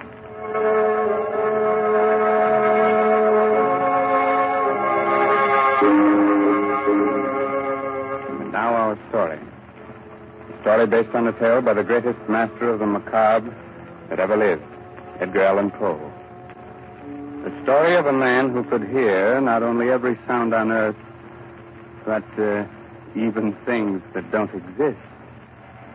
So, turn down the lights, call in a friend or neighbor to keep you company, and listen to Boris Karloff as Simon in The Telltale Heart. It's early evening. The sun is just setting behind a range of low hills. On top of the nearest hill is a huge rambling building surrounded by park-like grounds. A road winds from its gates down to the little village below. Down this road comes a man. He's tall, gaunt, his hair snow white. He's so busy with his thoughts that he doesn't see the small, dark man who sits by the roadside. But just as he is about to pass him... Good evening. Huh?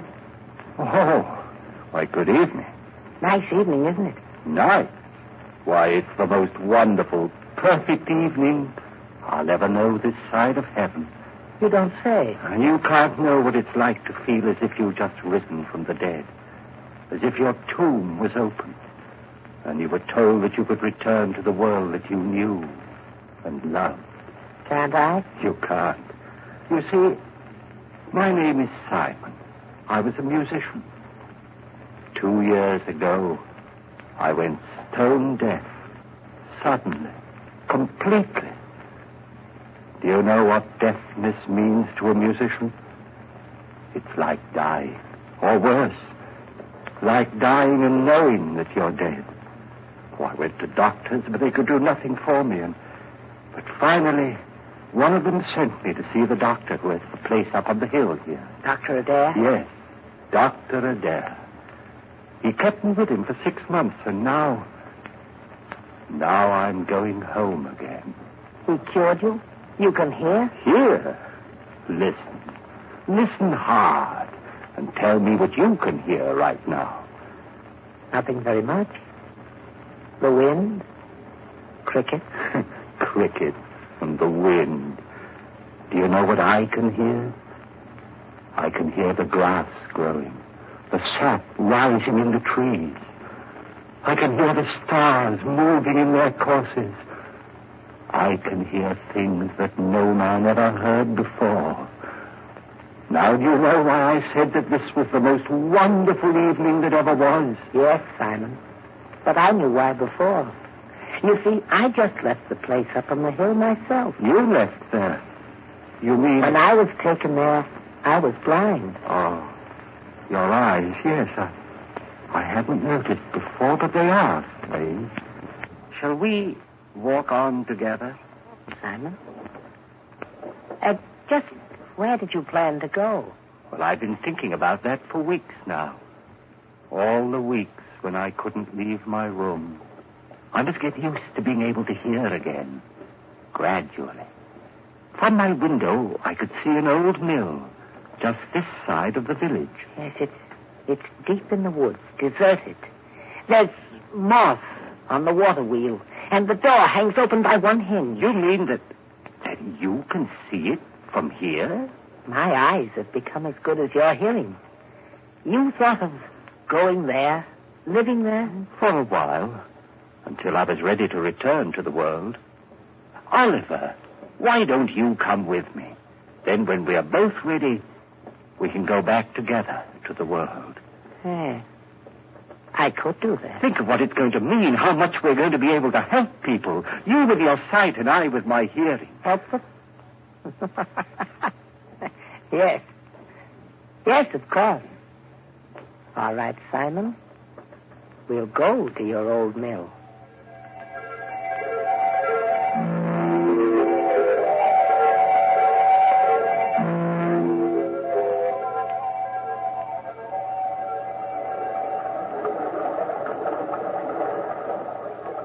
This way, Oliver. Up this path. Ozzy! Someone's coming. The farmer, he seems to be looking for something. Good evening.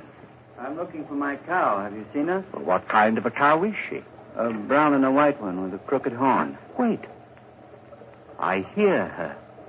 She's grazing in a field on the other side of the woods. Hear her? That's almost a mile from here. I have good ears. Good? You must have ears like a fox. But that field, that's the squire's. How did you get there? You think someone took her? Who would? Well, it's the squire's land, but he's the richest man around here. Why should he have taken my cow? Wait a minute. Let me see. Yes. Yes, I do see someone with your cow. He's just leaving her. You can see that? Right through the woods? I have good eyes. Who is it? What's he like? Is he tall, wearing a brown jacket? Yes. I knew it. It's the squire. He's trying to steal my cow. I'd better go get her. Thank you very much. Perhaps I'll see you both again. Perhaps. We'll both be staying around here for a while there in the old mill. Why did you tell him that, Oliver? Did you really see the squire taking his cow? I saw what he wanted me to see. What do you mean? He hates the squire because the squire's rich and he's poor. But what? Never mind, Simon. Shall we go on to the mill? Here we are. And it's just the way I knew it would be. Quiet, peaceful, no noises, just sound. And even those are dulled by the waterfall. Yes, it's just the way I knew it would be, too. Dark, dank. The home of the rats and spiders. We'll be happy living here with them. Happy with rats and spiders? Why? Because they're like me. Rats see in the dark, and spiders spin webs. I don't understand you, Oliver. Must you always see the worst, the most evil side of everything? Always. But why? Don't you love people? Don't you think that this is a good world? A good world when I was blind for more than 2 years? But whose fault was that? What difference does that make? I was blind. And did anyone care that I was? No. Love people. I hate them. But, Oliver, that's wrong. You've no right to hate anyone or anything. What's that? What? It sounds like wings, like... Yes, there it is, there. A swallow. Why, it's frightened, trying to get out. Why, it's beating itself against the wall and... Oh, poor thing, it's hurt itself. Fallen to the ground. I'd better catch it. Is it badly hurt? No, I don't think so. Oh, just this one wing. Here, let's see. Perhaps we can put a splint on it, heal it. You think so? Here, Oliver. But be gentle. It's still terribly frightened. I will. Oh, Oliver! What are you doing to that bird? Doing... Blood, you've crushed the swallow, killed it. Why, so I have. You killed it deliberately. You think so? I told you we all have some badness deep inside us. Even you. Here you are ready to believe the worst of me, that I'd wantonly crush a harmless little sparrow to death and... Simon. What is it? I don't know, but there's something in your face. Something that wasn't there before. I don't know what you're talking about. I'm going up to bed. Simon! Simon, wait! It wasn't he that was blind. It was I. Well, he is bad, evil, clean through. He's like one of the spiders he loves so much, lurking here and spinning cunning webs to catch innocent people in. And what he saw in my face just now, there was something there. Something that wasn't there before. Death. Why did this have to happen to me? I was so happy just a little while ago. I loved everyone, the whole world.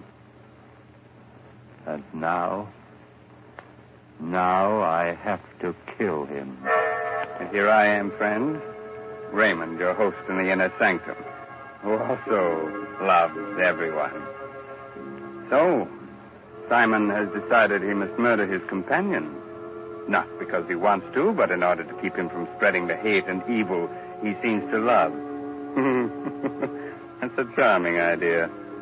But if Oliver's eyes are as good as he says they are, good enough to see death in Simon's face, how will he be able to do it, Quite a problem, isn't it? Well, Raymond, everyone has problems.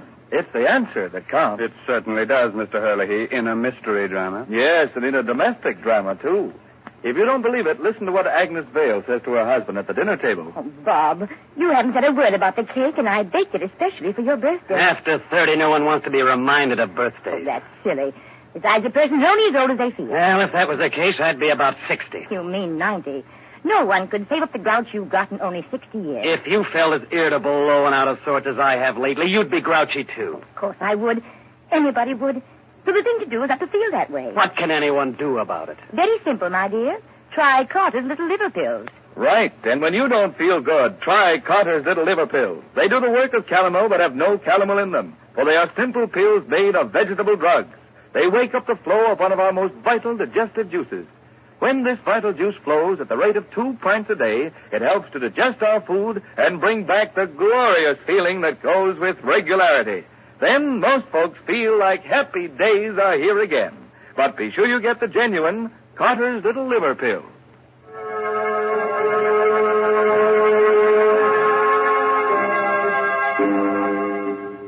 Well, friends, are you sorry I advised you to sit down before?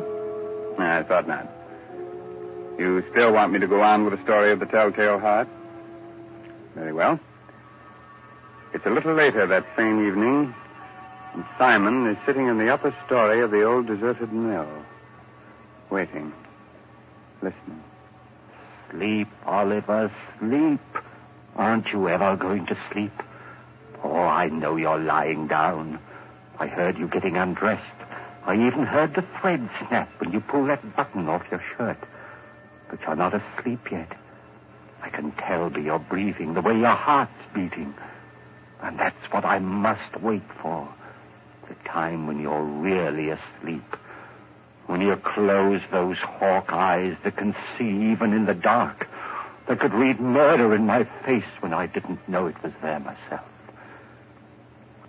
Wait a minute. There. Now you're asleep. And now I must go. Easy with the door. Careful. And even more careful going down the stairs. Shh. Don't creak like that. Suppose he wakes. No, he can't. He won't wake up. He can't. And even if he does... here we are. The door to his room. How shall I do it? Those sacks he's using as a pillow. If I pull them out and held them over his face and smothered him, that's it, yes. Then I wouldn't have to touch him. I wouldn't. Who's that? Who's there? There is someone there. I can see you. It's Simon. Yes, it's Simon. What do you want? What are you doing here? I know you've come to kill me. Yes, Oliver. I've come to kill you. Philip, you can't do that. You can't. Yes, Oliver, I can. And I have to. Oh, please don't struggle like that. I'm stronger than you are. You can't get away from me. You can't. You can't.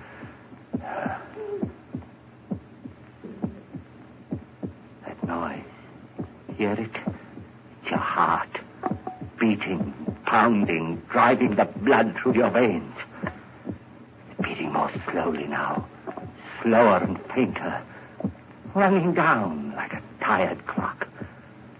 And I'm not going to let you go until it's stopped. So don't struggle. Don't struggle, please. Just a few seconds more. I can hardly hear it now. Just a faint, throbbing murmur. And now, even that's gone. Yes, it's stopped. And you're dead. Oliver, listen. I didn't want to do it. I didn't, but I had to. You were only interested in hurting people. That's why I had to do it. And that's why I'm not going to give myself up or confess that I killed you, because I could still help people. You understand, don't you? That's why I must get rid of your body, hide it somewhere. Oh, what am I to do with you? I know. I'll keep you here, tear up the floor and hide you underneath it. Yeah. Let's see now, this crowbar. Ball. And this one here, there. That should be big enough. And now, in you go.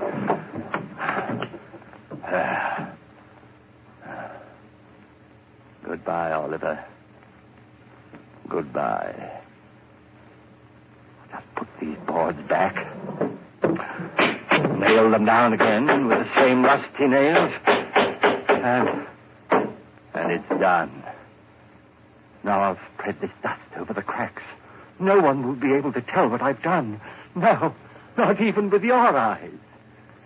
If you could still use them. What's that? A light. A lantern outside. Someone at the door. Maybe Crispy's come back again. Yes?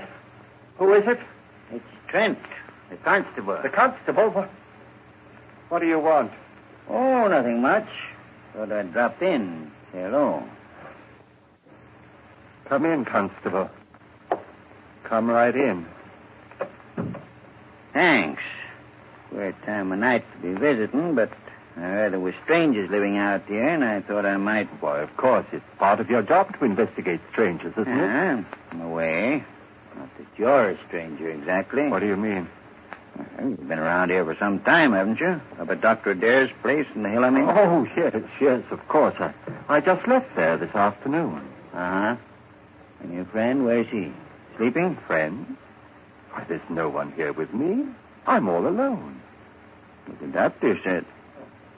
You mind if I look around? No, of course not. Not that I doubt your word or anything like that. Oh, no, don't apologize, Constable. Go right ahead. Well, Constable? There's certainly no sign of anyone else. Well, I told you so. Yes, you did. Well, I'll just sit down here for a minute. Get my pipe going. No, not there. Don't sit there. Why not? Because, well, it was just that the floor looked a little rotten right there, and I was afraid that... Oh, I guess it's all right. Sure. Strong enough to hold me, anyway. Don't stab me if I pet you. Good heavens. What's that? What's what? That throbbing. That noise. Beating away like... I don't hear any noise. But you must. Ah, those ears of mine. Sometimes they're too good. It's just your watch ticking. Watch? I haven't got a watch on me. You haven't? But then what? Oh, look, Constable, I could use a bit of exercise. Suppose I walk you back to the village. Well, that's mighty nice of you. I'm glad to have your company. But there's no hurry, is there? Just let's sit here for a while. I don't want to sit. Constable, will you come now? Now, this minute. If you don't, I don't know what I'll do. Hey, you have gotten yourself into a state. Is anything the matter? Oh, no, of course not. It's just that I get nervous, restless, and you won't mind if I walk up and down right here, will you? It'll make you feel any better. Go ahead. Thank you. This floor, it is noisy, isn't it? It isn't noisy enough. Constable, this lever here, I've been wondering about it. What's it for, do you know? Oh, yes. I think it opens the sluice, starts the middle wheel turning. It does? Then let's try it. See if it still works. There. Yeah, still works all right. It's quite a racket, too. You're not loud enough, Phil. Constable, for heaven's sake, will you come now? Leave here with me. If you don't, I'll go back. Hey, look, there's no need to get so excited. I'm not excited. I'm perfectly calm and quiet. Will you come now, right away? But I told you. I know what you're doing. Sitting there, pretending you haven't heard, making me stay here and listen to it, beating louder and louder and louder. All right, I confess. I killed him. I killed him. His body is right underneath you, under the floor. I killed him. And that noise you hear is his heart. The beating of his telltale heart.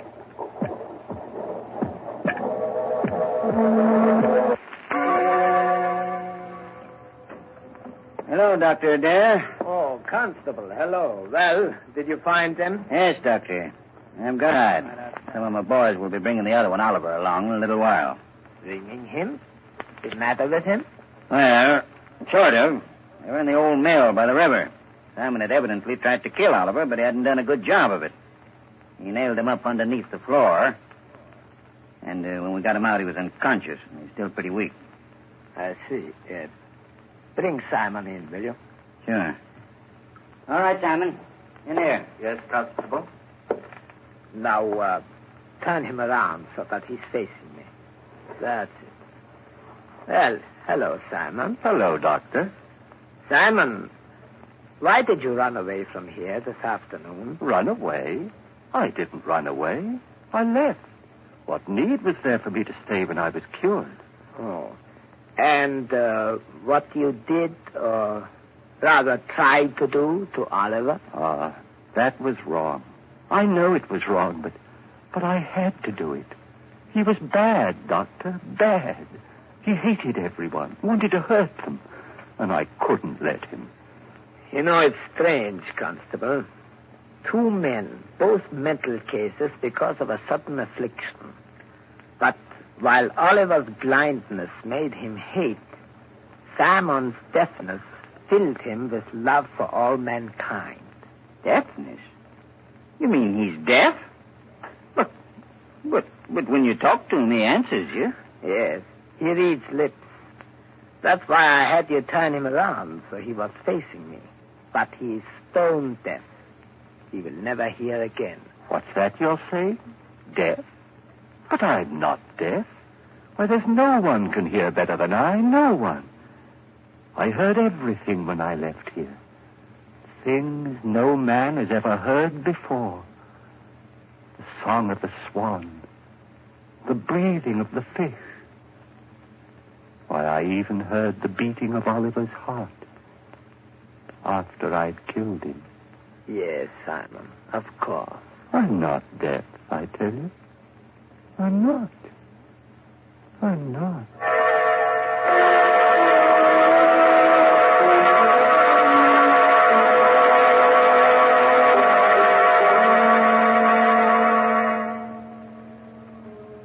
So, Simon did hear all the things he said he did. even the beating of the telltale heart. And not with his ears, but with something else deep inside his poor, sick brain. Speaking of telltale heart, I'm sorry, it's not a heart at all. It's just Mr. Hurley's knees knocking together. And if you think you're kidding, Raymond, you're crazy. Oh, I'm not kidding, Ed. In Mr. Karloff's audiences, that's the equivalent of applause. Since everyone's generally much too scared to show the usual approval with their hands. So we won't take any chances. We'll just use words and say, thanks, Boris Karloff, for your splendid performance of tonight's dramatization of Poe's The Telltale Heart. It was a pleasure, Raymond, to be able to bring our friends one of the world's most famous stories. And I'm very grateful to Everett Sloane as Oliver and Santos Ortiaga, who played Christie, for the help that they gave me. So now I suggest that you listen to Ed Hurley, who has some helpful advice for which you may be very grateful. This is Raymond again, your host, getting ready to close that door to the inner sanctum and say goodnight until the same time next week. In the meantime, if you care to do a little bloodthirsty reading, try this month's Inner Sanctum novel, I'll Eat You Last, by H.C. Brandon. In case you've already read that, why not try some of the other stories by the author of tonight's mystery drama, Edgar Allan Poe? According to all critics, this writer has quite a future. Oh, good night. Pleasant dreams, Inner Sanctum Mysteries will be on the air again next Sunday night, same station, same time, with another chiller for thriller fans. So be with us then. This is Ed Hurley, speaking for the makers of Carter's Little Liver Pills and reminding you, when you don't feel good, try Carter's Little Liver Pills, the best friend to your sunny disposition. This is the Blue Network of the National Broadcasting Company.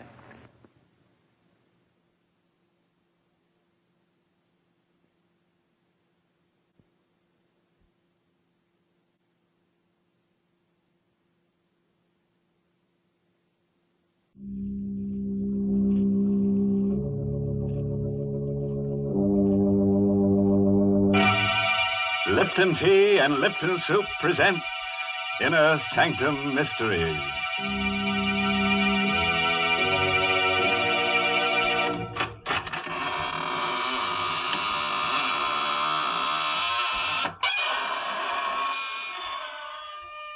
Welcome to the shadowy borderland of the squeaking door, all you hardy adventurers.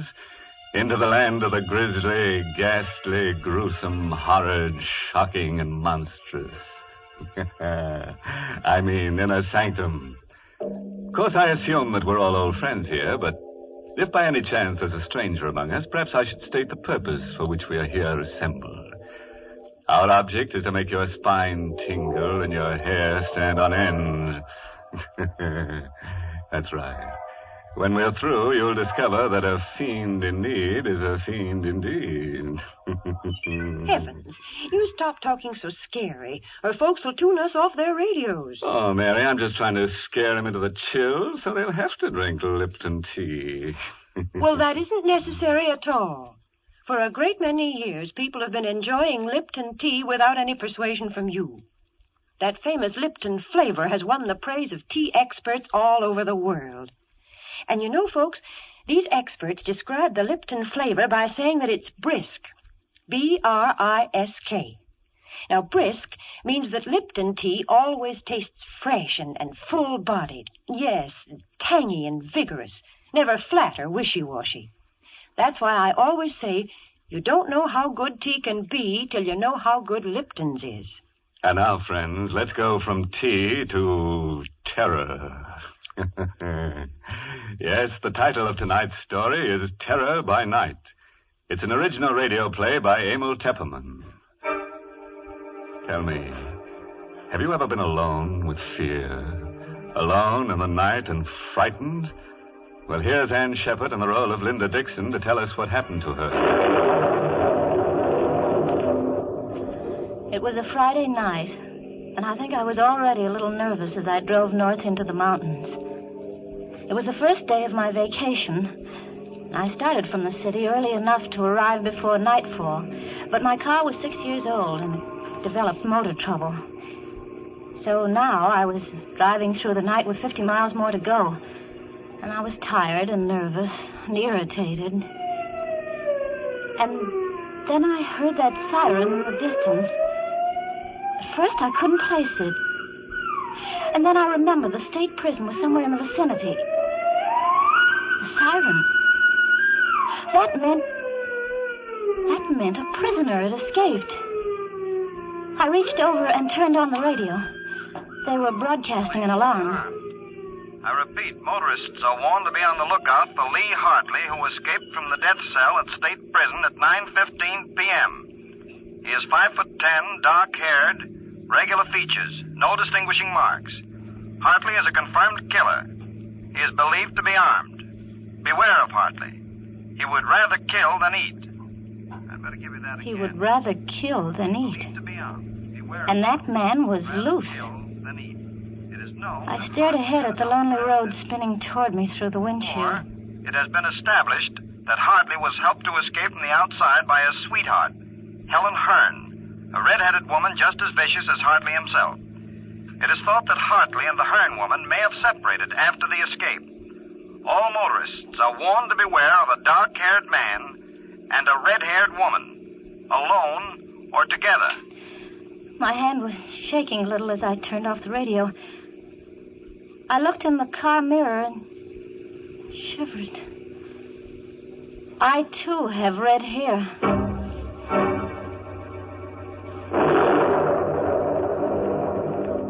There was a storm coming up, and I was driving into it.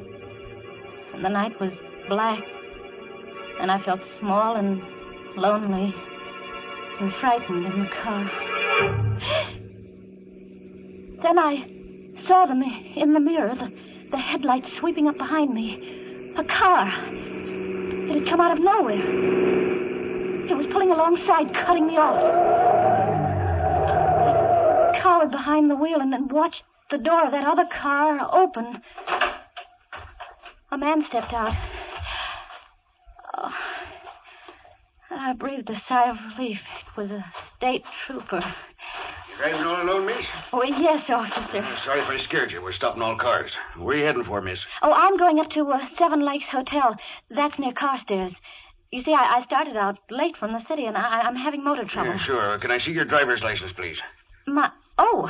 Yes, my driver's license, of course. Here, I've got it somewhere in my purse. I seem to be all fingers. It's that escaped prisoner, Hartley. How'd you know about him? Oh, well, I heard the prison siren. Then it came over the radio about Hartley and his red-haired girlfriend. Say, you've got red hair, too. Well, you don't think I'm that woman. Find that license yet? Well, I'm sure it's in here. So many... Oh, here, I've got it. Here's my license. Thanks. What time did you say you left the city? About 5 o'clock. Took you a long time to get this far. Well, I told you I had motor trouble. Oh, sure did. Okay, Miss Dixon. Here's your license. You can go ahead. Thank you. Oh, darn. There it goes again. More motor trouble. No, it's the same thing the mechanic said it might have. There it started. You want to get that fixed first chance you get? Yeah. It's late, though. All the service stations are closed. Yeah, there's one that's open all night about 2 miles up the road. Oh? You better stop there. Bill Slater's place. He's a good mechanic. Yeah. He'll fix you up. Tell him Joe Nesbitt sent you. Price, thanks, I will. And listen, Miss Dixon. Yeah. You be careful. Don't stop to give anyone a lift, man nor woman. Oh, don't worry, I won't.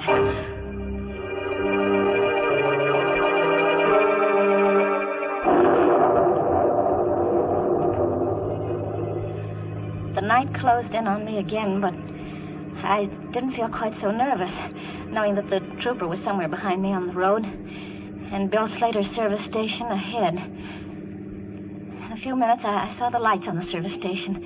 I swung into the open space in front of the pumps. I stopped. There was a rumbling of thunder in the west. The storm was moving up fast. There was another car, a coupe, parked at the pump. But there wasn't anybody in it. And I didn't see any attendant around either. I pressed the horn button. No one answered. No one came out of the office. Still no response. Everything seemed so quiet and suddenly ominous. I found myself shivering. I had a curious feeling that someone was watching me. I've got to get away from here fast. It's startling to work again. It won't start. It won't start.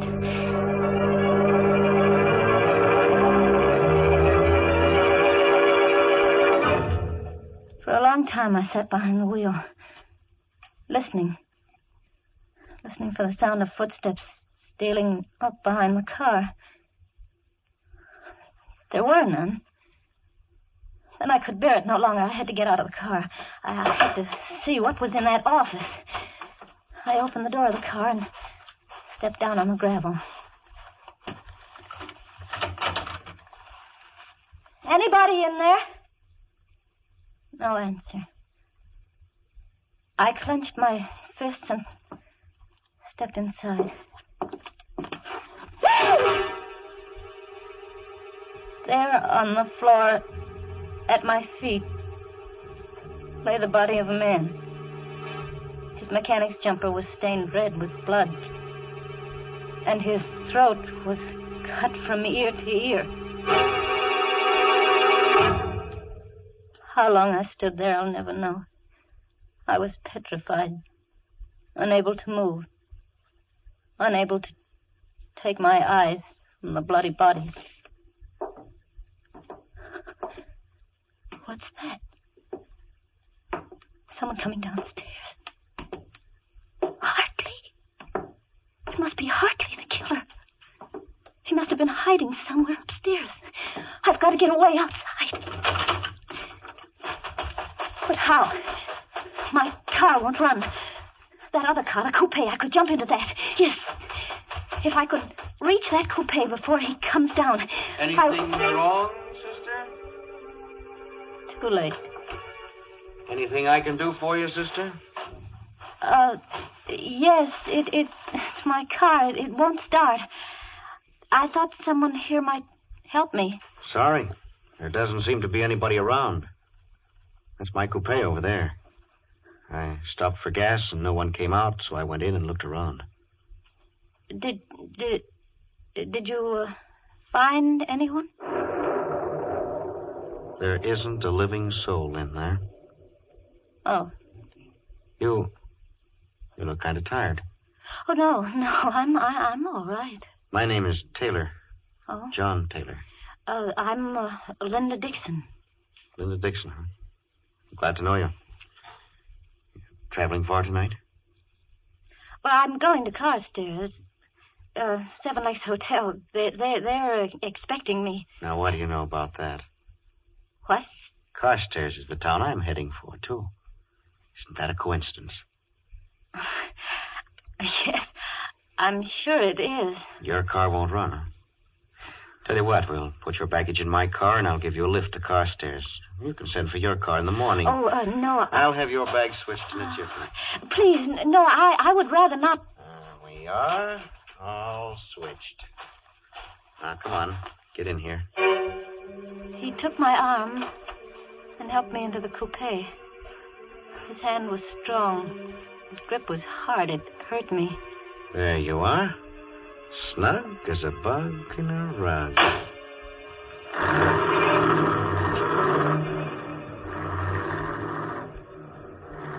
We drove away into the night, leaving behind us the dead man in the service station.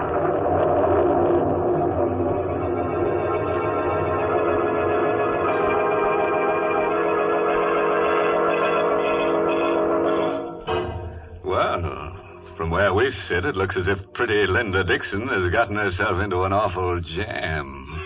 And believe me, she's shaking like jelly. My goodness, that poor girl. And just think, this is supposed to be her vacation. Why, Mary, she's in the country now, isn't she? In fact, it looks to me like she's going back to the soil, horizontally. Oh, dear. Why do you always look on the dark side of things? Seems to me you're always pessimistic. Of course, lots of folks feel that way at times, like when they've been working too hard and they're tired. But you know, I think there's nothing better for that let-down feeling than a good hot cup of Lipton's, the tea with the brisk flavor. That brisk flavor really perks you up. You see, that word brisk, B-R-I-S-K, is just another way of saying that Lipton tea tastes full-bodied and vigorous. Yes, tangy and spirited, never flat or wishy-washy. So try Lipton's real soon, won't you, folks? Well, now, let's go back and see how pretty little Linda Dixon is making out, all alone in the car with a strange man. But after all, she shouldn't be too scared of him. He's just a felon who needs a friend.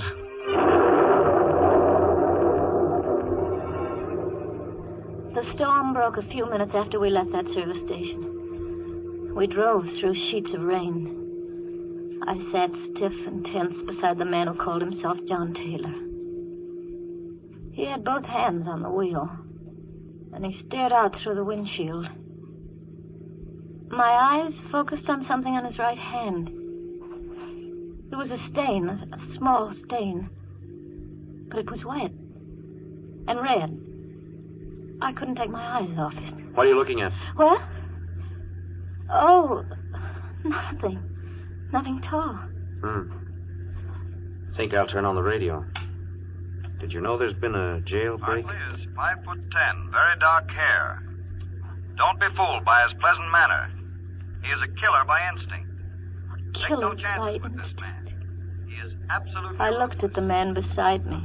Helen Hearn is a clever and dangerous woman. 5'3", red hair, very pretty. I caught Taylor looking at me out of the corner of his eye. What are you looking at? At your hair. It's red. There was a streak of lightning, and looking out of the rain-swept window, I glimpsed a signpost. The lightning illuminated the sign, and my heart skipped a beat at what I saw. That sign we just passed. What about it? Well, it said Cohogson ahead. We're going the wrong way. We should be on the Carstairs Road, not on the Cohogson Road. That's funny. Must have taken the wrong turn. Well, aren't you going to turn back? Sure. Whatever you say. We'll turn right around and go back. Uh-oh. We're in the ditch. In the ditch? It's no good. She won't budge. Well, it looks like we're stuck here for the night.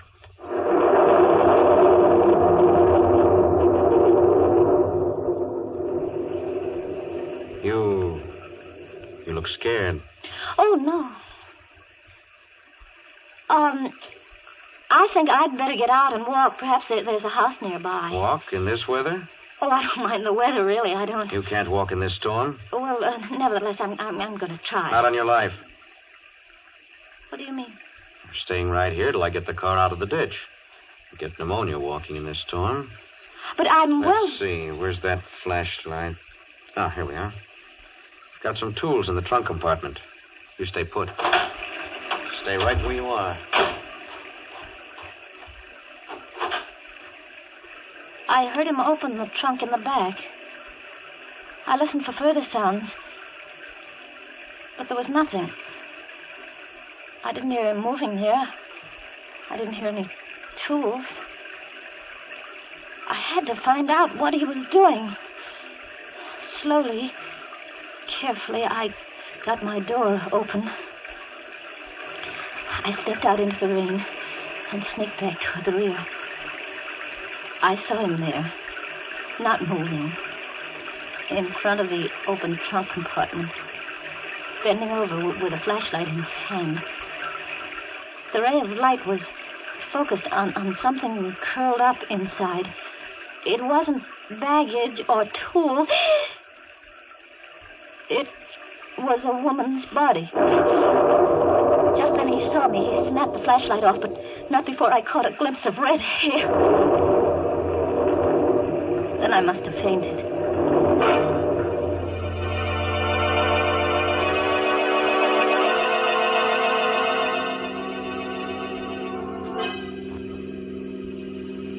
I came to, I found myself seated inside the car again. My face and hair were wet. My clothes were dripping. John Taylor was driving. His face, as he stared ahead through the night, was dark and bleak. The storm was over. Night was quiet. Oh, so you're awake again. I don't feel well. Is it because of what's in the trunk compartment? She's dead. I told you not to get out of the car. What are you going to do with me? What do you think? Please. Sorry, sister. Got to take your medicine. Oh, no. Better not make any trouble. I'll try to make it as easy for you as I can. They say that when a person loses all hope, subconsciously he seeks refuge in sleep.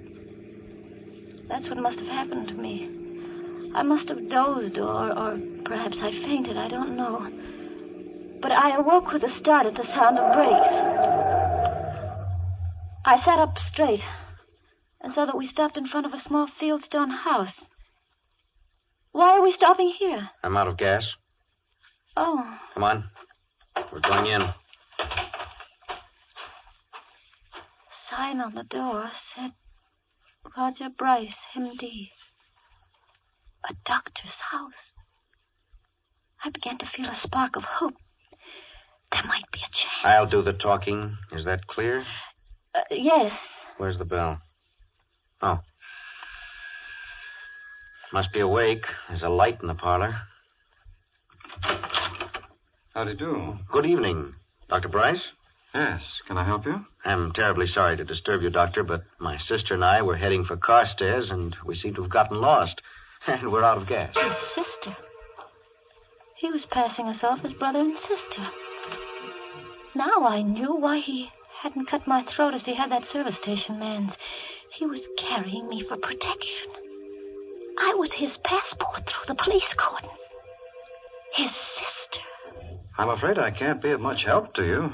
I'm 7 miles from the nearest town, and I haven't any spare gasoline.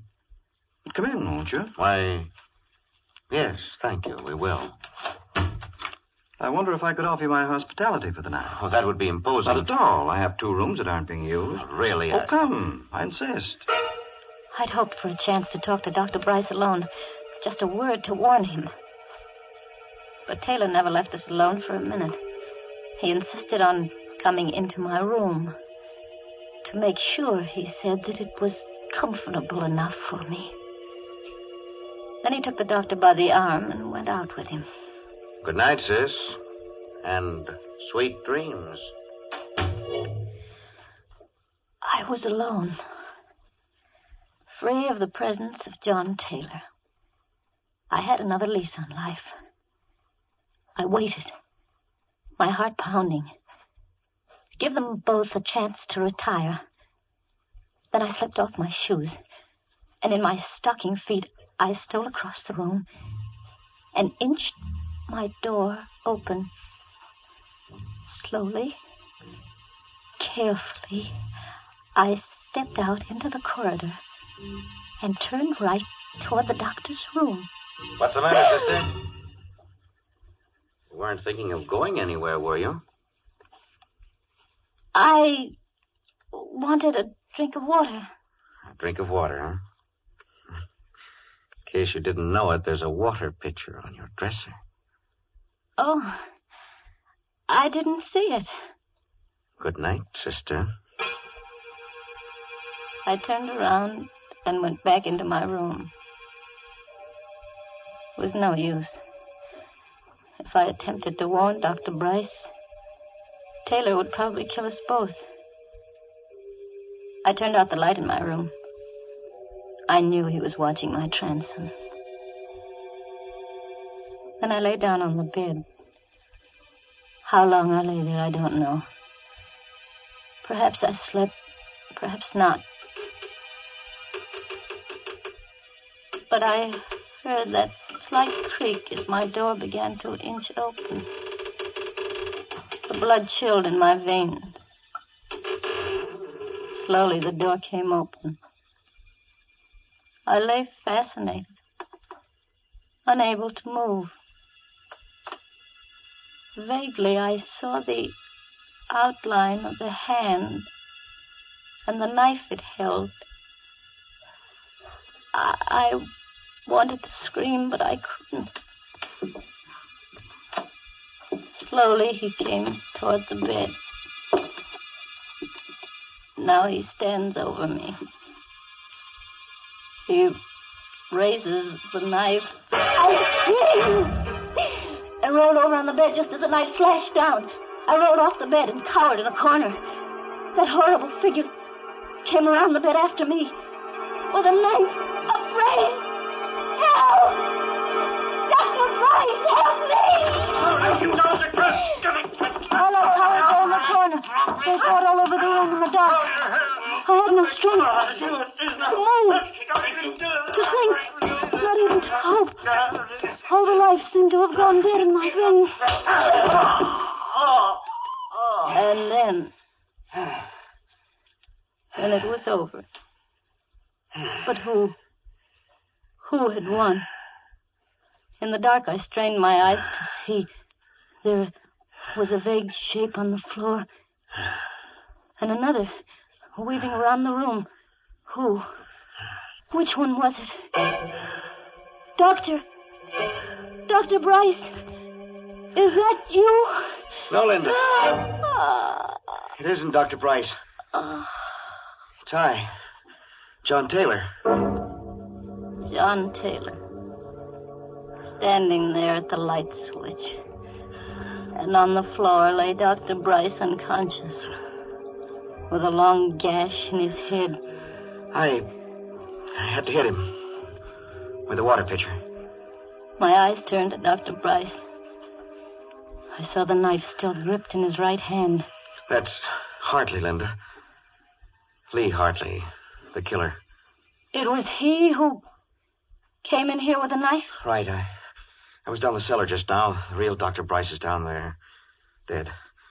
And this fellow posed as Bryce when we came to the house. Then you're not Hartley. No, isn't that rich? All the time you thought I was Lee Hartley, and I thought you were Helen Hearn. On account of your red hair. But the body, the red-haired woman. Oh, that's Helen Hearn. This fellow must have killed her back at the service station and stuffed her body in my trunk compartment while I was inside. That all happened last summer. In time, I think I'll manage to forget that night of horror. But it won't be soon. Sometimes in the night I dream that I see that awful figure with the knife poised above my throat. And I wake up screaming. But then John takes me in his arms and holds me tight and tells me that everything's all right. You see, I'm Mrs. John Taylor now.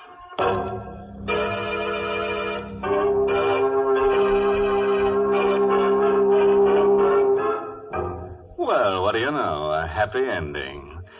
As for Mr. Hartley, that pleasant killer, he got what he deserved. Yes, some people never know when they're well off. You should have stayed in jail, where they never raise your rent, where they make no charge for meals or for electric current. You see, when you're in jail, everything is free, except you. You know, Mr. Host, that's the first happy ending we've had in a long, long time. And I must say I enjoyed it. Those lovebirds shouldn't have gotten married. It's bad for business, Mary. Now, when she wakes up screaming from a nightmare, she reaches for her husband instead of a hot cup of a Lipton tea.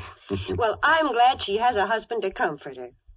There are plenty of other occasions, Mr. Host, when Lipton's tea is welcome. And I don't mean just at meal times either. Lipton's is grand between meals. And, of course, it's the perfect beverage to serve when friends and neighbors drop in to visit you. Yes, I guess that's why more people serve Lipton tea than any other brand. And now a word of caution to all amateur detectives. They say that if you give a criminal enough rope, he'll hang himself. But if you give some criminals enough rope, they might tie you up. Oh, by the way, this month's Inner Sanctum mystery novel is Puzzle for Wantons by Patrick Quentin. Yes, and next week's Inner Sanctum story, directed by Hyman Brown, and brought to you by Lipton Tea and Lipton Soup, Next week's story is about a lonely man who falls in love with a mannequin in a store window. Oh, gee, a fella wants a real girl. So he tries to make her come to life. And what do you know? He finds he has to kill her first. Well, now it's time to close the squeaking door, so good night. Pleasant dreams.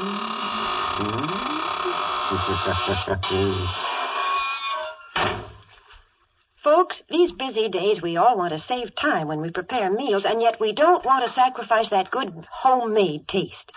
Well, the answer to that is Lipton's Noodle Soup. You see, Lipton's takes no time to prepare, and yet it has a real fresh-cooked chickeny flavor. Yes, it tastes just like the chicken noodle soup you'd make right in your own home. Lipton's is economical, too. It costs less and makes more than canned soups. So, folks, don't forget to serve Lipton's Noodle Soup. And don't forget to tune in next Tuesday night for another Inner Sanctum Mystery. This is CBS, the Columbia Broadcasting System.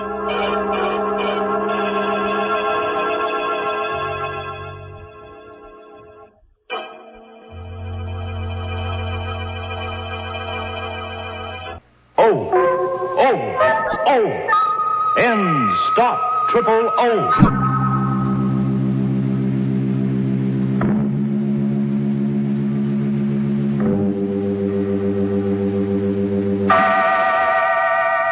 Inner Sanctum Mysteries, brought to you transcribed by High Potency Ends, America's most popular, truly effective chlorophyll tablets.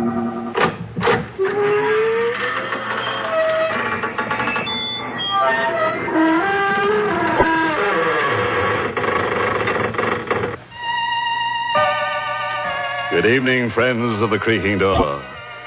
This is your host inviting you into the inner sanctum once again. Come in. You're early tonight. The coroner hasn't arrived yet. But it's all right. The corpse is here. Yes, that's him over there in the corner. The slightly decapitated gentleman sitting with his head in his hands.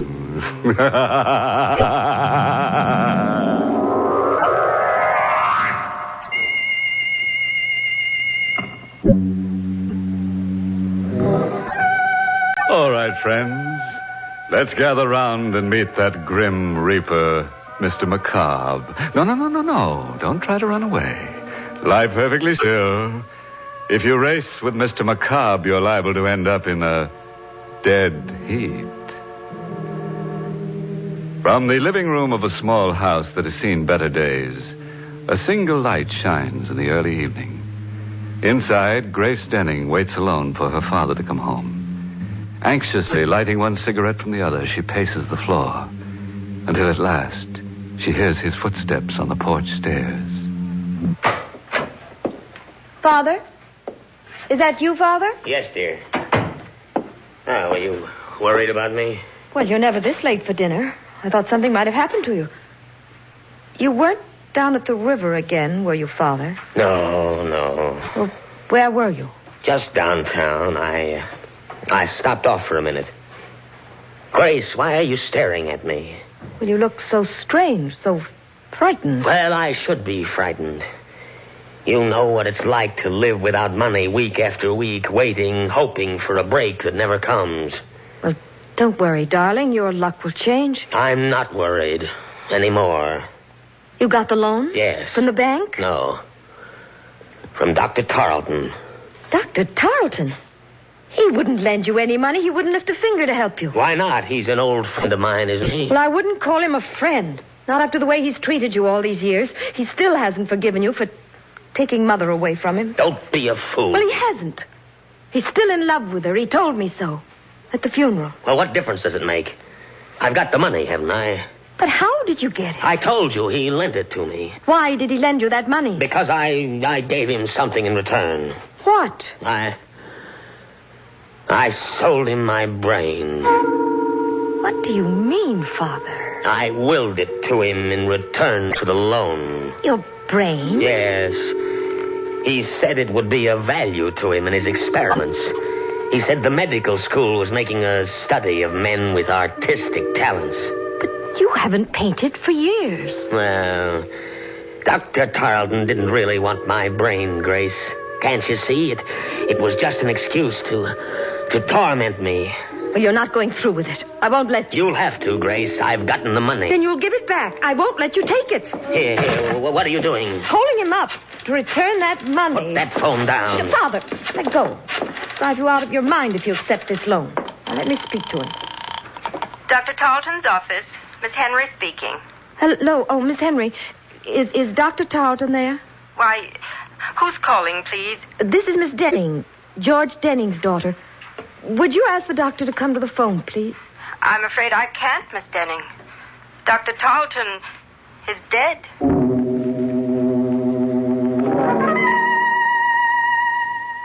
Miss Henry, I hope you don't mind my coming over here. Asking you all these questions, but you see, Dr. Tarleton was an old friend of the family's, and I'm rather anxious to know the circumstances. I understand, Miss Denning. Dr. Tarleton often spoke of you and your mother. When did he die, Miss Henry? This afternoon, about 5 o'clock. We can't be sure of the exact time. Nobody was with him when he died. Nobody? As far as we know. I was out of the office on an errand when it happened, and when I got back, he was dead. But what happened to him? I mean, it was all so sudden. Did he have a heart attack or something? Well, he was subject to dizzy spells, Miss Denning. He probably had one this afternoon. Oh, I see. But I'm not sure that's what caused the accident. Accident? Yes, he fell against the instrument cabinet in his office and broke the glass. The edge of it cut an artery in his neck, and he died before anyone could reach him. How awful. Well, what makes you think it wasn't an accident? I don't know. I just have a feeling it might have been murder. Why? Was anybody with Dr. Tarleton when you left this afternoon? Yes, a man by the name of McCobb. Who? Mr. McCobb. I don't know his first name or anything about him, but the police are investigating him right now. And there wasn't anybody else this afternoon? Not that I know of. Are you sure? Didn't Dr. Tarleton have an appointment with a man who was interested in some sort of brain experiment? What's that? An elderly gentleman, tall, with gray hair and a long, thin face. Why, Miss Denning, that was Mr. McCobb. Where have you been, Grace? Oh, just out for a walk. Now, don't lie to me. Where have you been? Over to Dr. Tarleton's office. Yes? Yeah, well, what for? I told you not to meddle in my business. Tarleton's dead, and my bargain with him is automatically canceled. Is that the agreement you made with him, Father? My agreement with Dr. Tarleton doesn't matter anymore. It doesn't to me, Father. But it might to the police if they find a copy of that agreement. What are you driving at? Don't you think they'll find out Tarleton's death wasn't an accident? Good heavens, Grace, you don't think I killed him, do you? You don't think I murdered a man for the sake of a few $100s? What did you do? You were in his office at 5 o'clock this afternoon, weren't you? Who told you that? What difference does it make? Miss Henry knows you were there. She told me all about it. I didn't speak to Miss Henry. Mr. McCobb did. Oh, for heaven's sakes, Father, don't you think the police will see through a trick like that? They're out looking for you right now. Well, confound it, Grace. I didn't kill Dr. Tarleton. And I never heard of Mr. McCobb. Now, let's not talk about him. All right, Father. If you want to bluff it through, I can't stop you. Only I wish that you... Just a minute. I'll get back. No, let me. It may be the police. Hello? Hello, Miss Denning? Yes? I've got to see you right away. I have something to tell you about the murder of Dr. Tarleton. What do you mean? I can't talk to you over the phone, but if you'll come down to 54 Palmer Street right away, I'll tell you all about it. Come alone, Miss Denning. And come quickly. Just a moment. You haven't told me who you are. Oh, I'm sorry. The name is Mr. McCobb.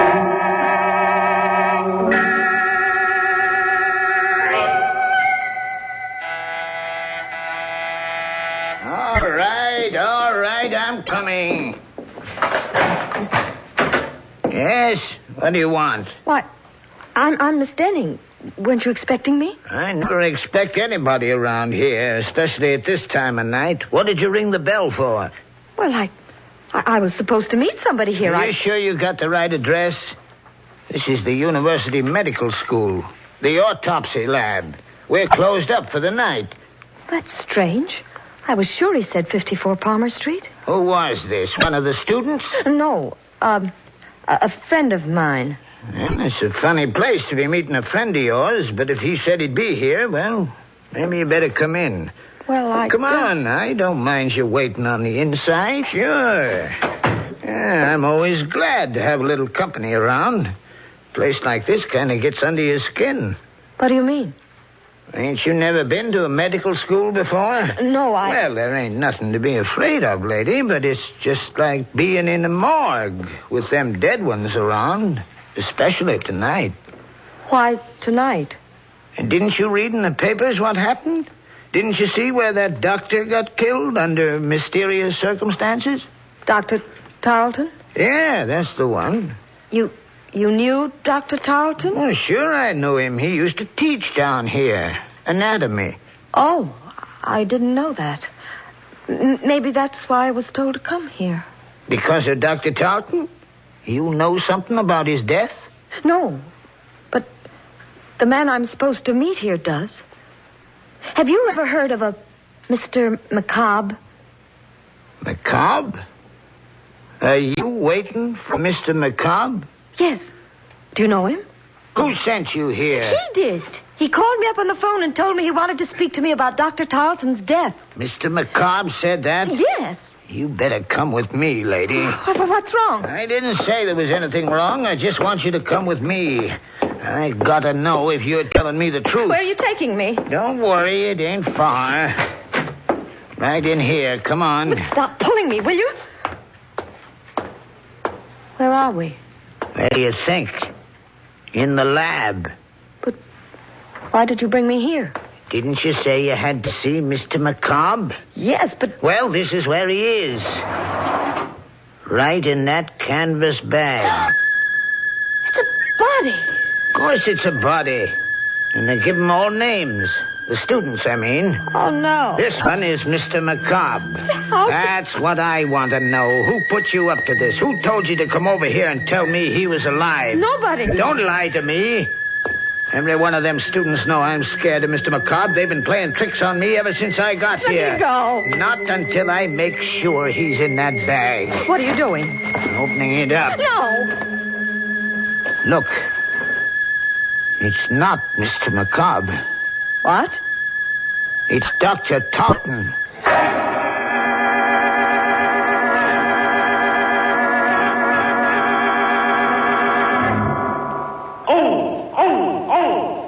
Stop triple O. Yes, high potency N stop triple O. Stop odor of breath, odor of body, other personal odors. All three at the same time. That's important because anyone who comes in contact with the public should take high potency N's chlorophyll tablets as protection against all odor offense. N stop triple O so effectively that just one or two N's tablets keep you fresh as a daisy all over all day. N's make triple O go, go, go. Try this test. Rub an onion slice on your hand. Now moisten an N's tablet and rub it over the same spot. Why, the odor's gone. Exactly. That's how high-potency N's act inside your body to stop odors where they begin. They're made from a more potent form of chlorophyll, contain fully effective Daratol chlorophyll, and so act faster, longer, more thoroughly than any other type of chlorophyll product. High-potency N's are guaranteed to stop triple O the very first day or money back. No deodorant, mouthwash, chlorophyll chewing gum, or toothpaste, nothing that acts only in the mouth or on the surface can possibly stop triple O. You must take chlorophyll internally for these results. So get N's, that's E-N-N-D-S, N's, pleasant tasting and safe as any garden vegetable. Get high-potency N's, available everywhere. Trial size only 49 cents, larger sizes even more economical.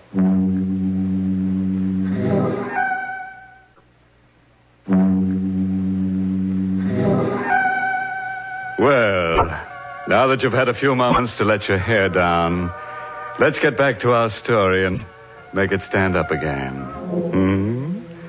Let's see now, where were we? Oh, yes. In that lovely little dissecting room where the university goes to meet the student body. As I remember it, Grace Denning went there, too, with a night watchman to see a man about a corpse. But the corpse didn't keep his appointment. At the last moment, Mr. Macabre got cold feet and left Dr. Tarleton holding the bag. Are you sure it's Dr. Tarleton? Can't you see it is? I'm going to call the police. Now, wait a minute. You're not going to call anybody till you tell me why you came here. I told you. You told me a lie. You knew Dr. Tarleton was in this bag. You brought him here. Don't be a fool. Well, then who did? Who put you up to this? One of them students? No. They must have, or you wouldn't have told me that story about Mr. Macabre. Where is he? What have they done with him? Nothing. Please, I didn't have anything to do with it. Mean you're not playing a trick on me? Of course not. Then it's true. It was Mr. Macabre. What? He's the one who killed Dr. Tarleton. He's the one who put him in that bag. What are you talking about? You're insane. Insane, am I? You don't know about Mr. Macabre. You don't know where he came from. What do you mean? His body, Miss Denning. They brought it from the state penitentiary. He was a murderer. Stop it! Stop it! No, I can't stop it. Don't you understand? We've got to find him and bring him back before it happens again. Wait, there's the phone. Hello? Hello? Is Miss Denning there, please? Just a minute. It's for you, Miss Denning. That call? Yes, here, answer it. Oh. Hello? Hello, Miss Denning? Yes? Tell your father not to worry about the murder. Dr. Tarleton was killed by a woman. A woman who lives at 9 River Road. How do you know? Who is this? Don't you recognize my voice? I'm Mr. Macabre.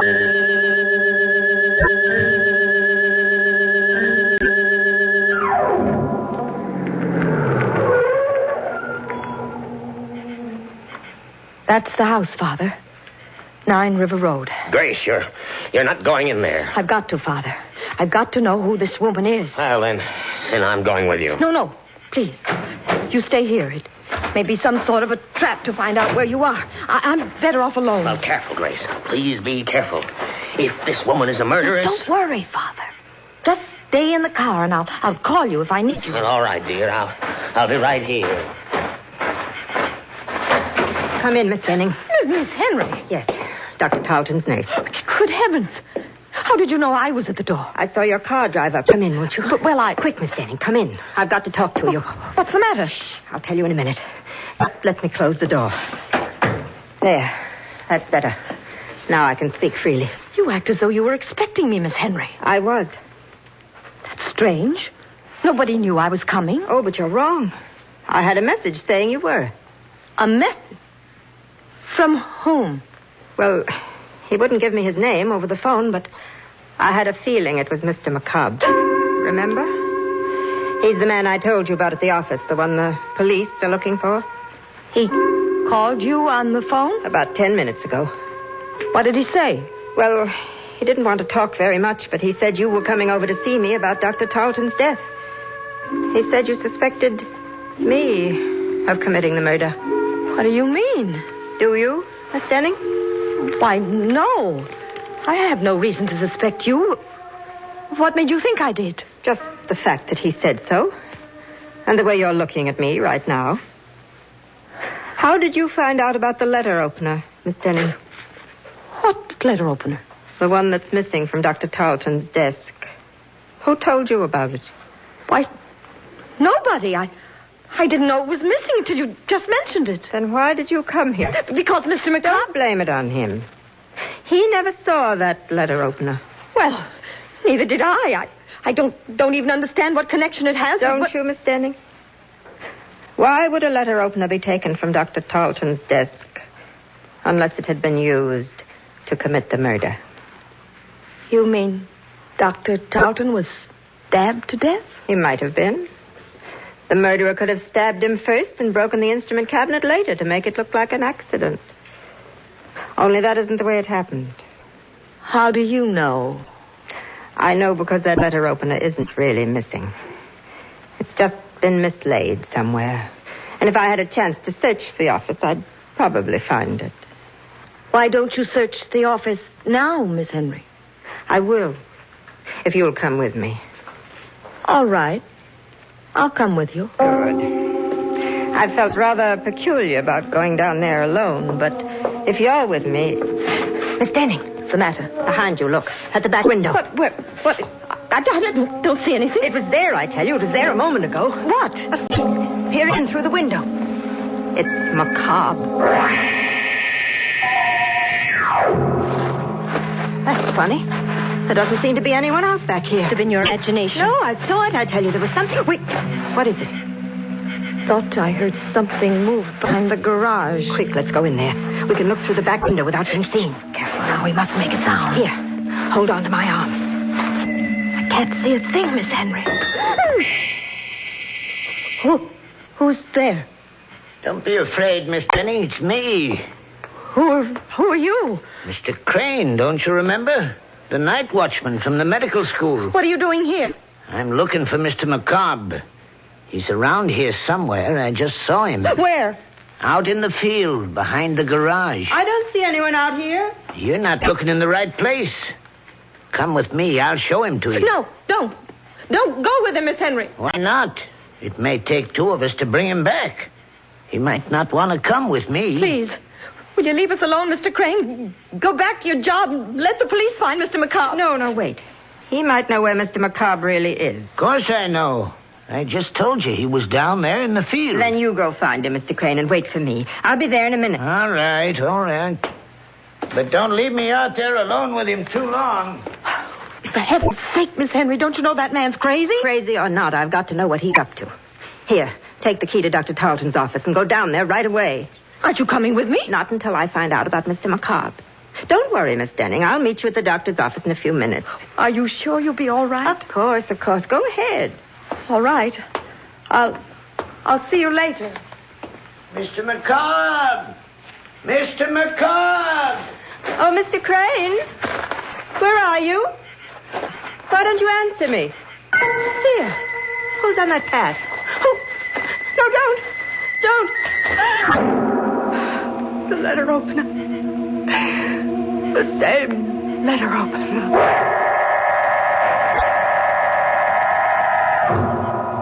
Father. Aren't you in the car, Father? Where are you? It's all right, Grace. I'm here. Oh, where? Right here in the doorway. Why, did you think I'd left you? Didn't know where you were. Why didn't you wait for me in the car? Oh, I don't know. I just got tired sitting there. Besides, I thought I heard some voices back in the house. Is anything wrong? No. At least I don't think so. I'll know better after we get to Dr. Tarleton's office. What are you going down there for? A letter opener, Father. I've got to find out if it's really missing. Oh, Grace, will you stop butting into other people's business? But this is our business. Don't you understand? Are you coming with me? Or shall I go alone? No, dear. I'll go with you.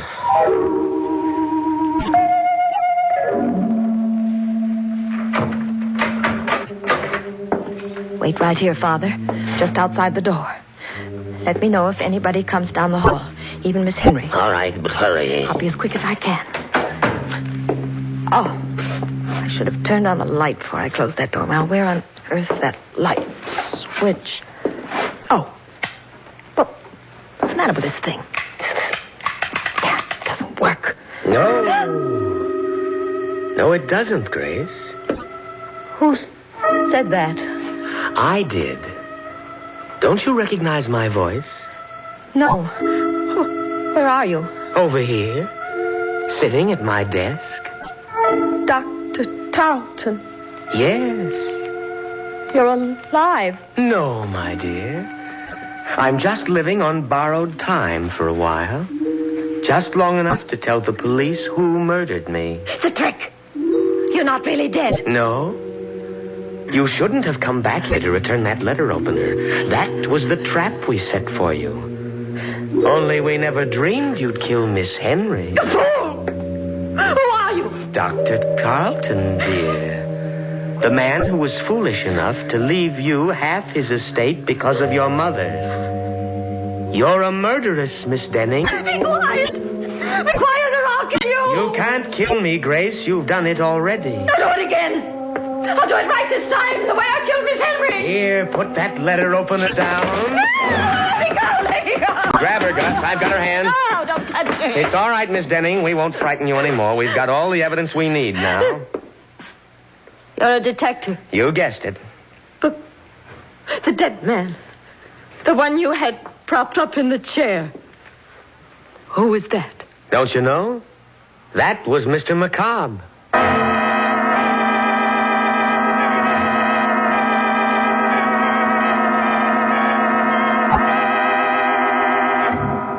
Well, that was a corny stunt for Macabre to play.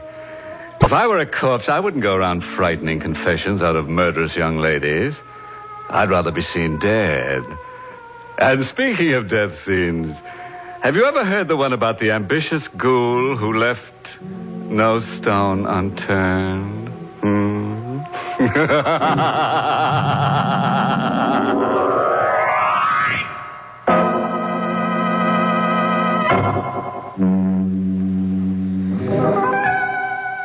Tonight's Inner Sanctum Mystery was written by Robert Sloane and starred Barbara Weeks in the role of Grace.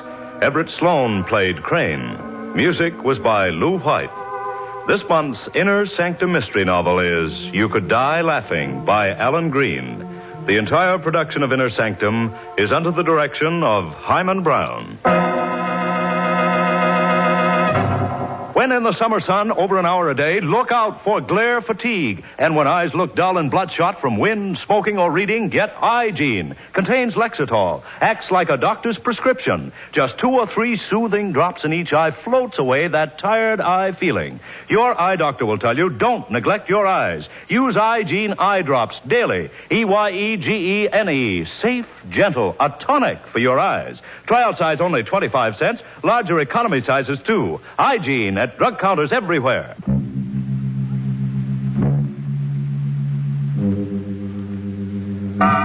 Well, friends, it's time once again to close that creaking door. Until next week at the same time. Next week's happy little horror, entitled Strange Passenger, concerns itself with a bright lad who keeps on killing the same girl over and over again until he realizes that she's taking him for a sleigh ride. You'll be sure to listen, won't you?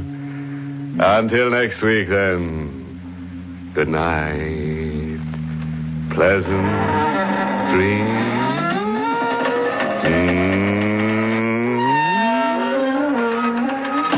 Be sure to join us at the same time next week for another Inner Sanctum Mystery. Brought to you, transcribed by High Potency N's, America's most popular, truly effective chlorophyll tablets. And don't forget N's 2 great television shows, Police Story on CBS TV and Lights Out on another TV network. Please check your local television listings for day and time. Carl Caruso speaking.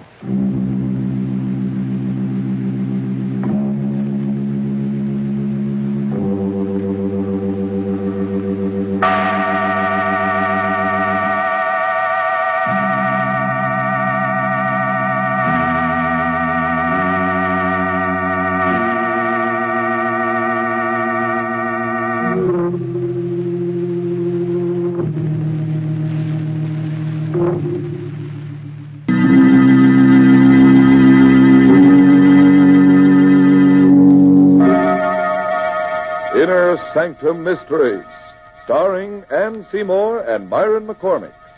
Brought to you by the makers of Carter's Little Liver Pills, the best friend to your sunny disposition.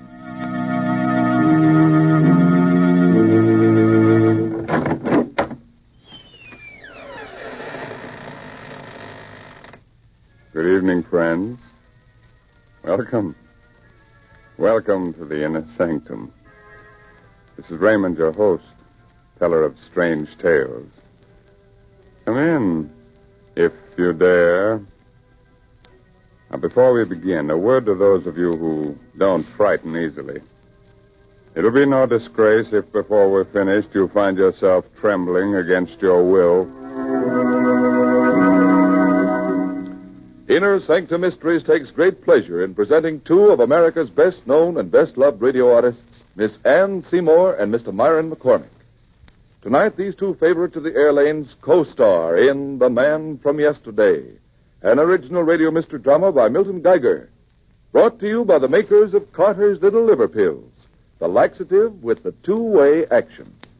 For over 60 years, everybody has known that the name Carter's Little Liver Pills means gentle and efficient help whenever a laxative is needed. Yes, and they know, too, that Carter's Little Liver Pills bring added relief by waking up the flow of a very important digestive juice. So take advantage of this two-way action and ask for Carter's Little Liver Pills.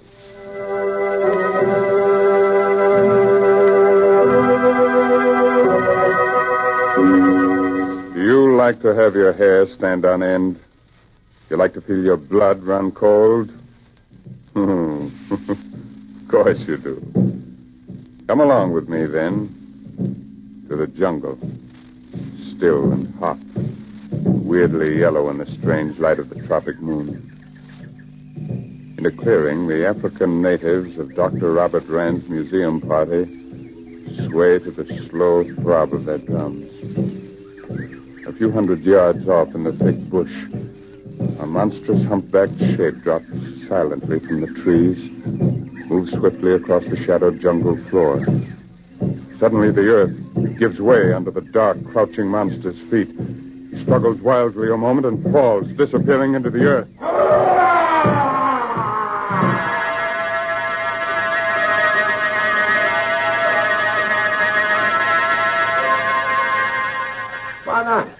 Wanaran! Quick! Come quick! Ngagi! Come quick! Eh? What's up, Sangala? Is something wrong, Sangala? Wana, you come fast. Bring big gun. Oh, what is it? Ngagi. Gorilla? Where? Old man gorilla. He fallen trap. Oh, you shouldn't go, Bob. You're feverish. Where is he? Where is the gorilla? Sangala, show you. Bring big gun. You follow me.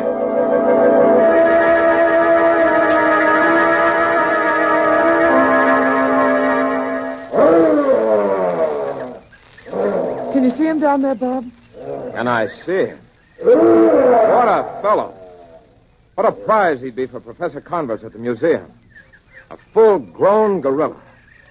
Ruth, we've got to get this fellow home, alive. Oh, Bob, it's dangerous. You're ill. Must you? Converse would never forgive me if I didn't. Bob. What is it? The gorilla hasn't made a sound for some time now. That's right. Turn the flashlight down there, will you, Ruth? That's very strange. Is he hurt? No. But look at him. See how he stares up at me. Yes. And such steady, knowing, intelligent eyes. Almost human. Yes. Gazing so steadily into my own. Unflinching. Unafraid. And puzzled. As though he's seen me before. As though he recognizes me. Is trying to remember me from somewhere. Sometime.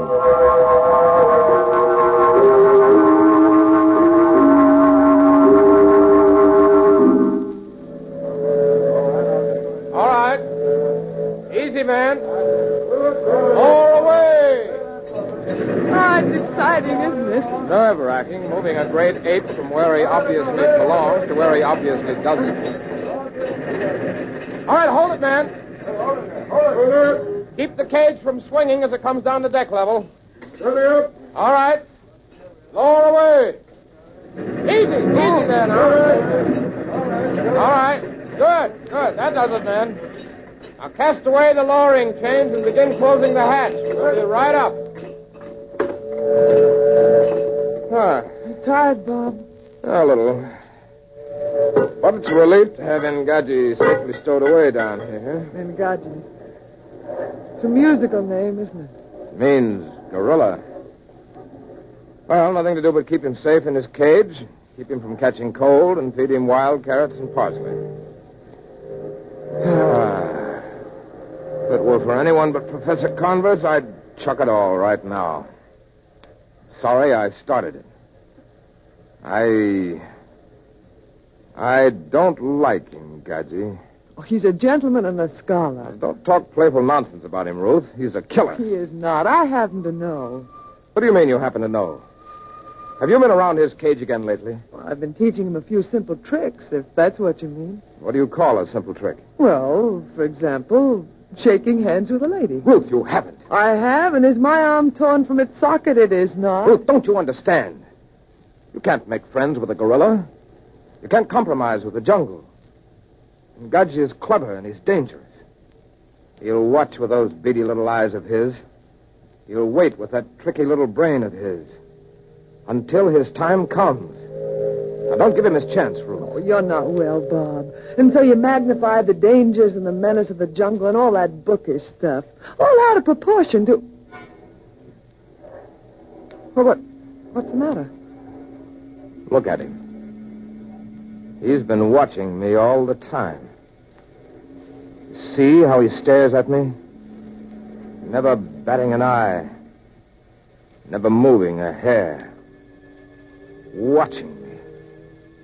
Matching my gaze, stare for stare. Oh, come out of it, Bob. It's been like this from the moment we captured him. Ruth, that abysmal brute knows something. Darling, this stuff this ship's hold is getting you.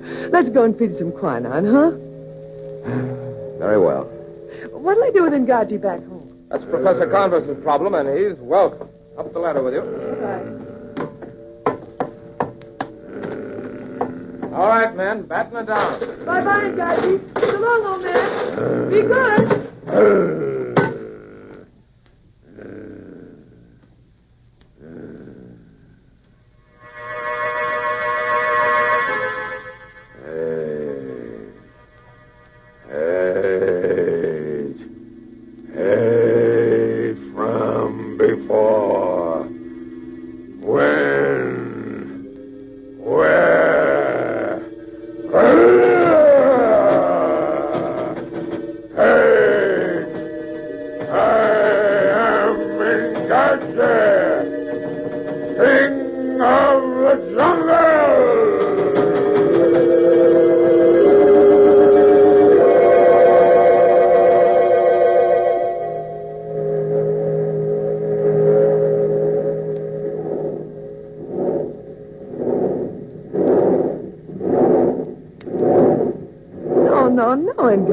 The other hand.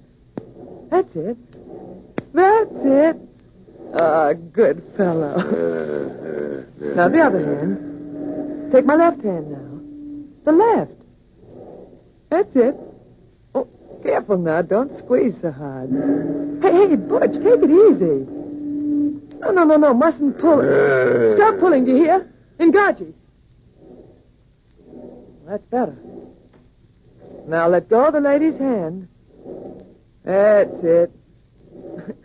Now then, how about some exercise? Think you could walk around the hold here with a distinguished dame on your arm?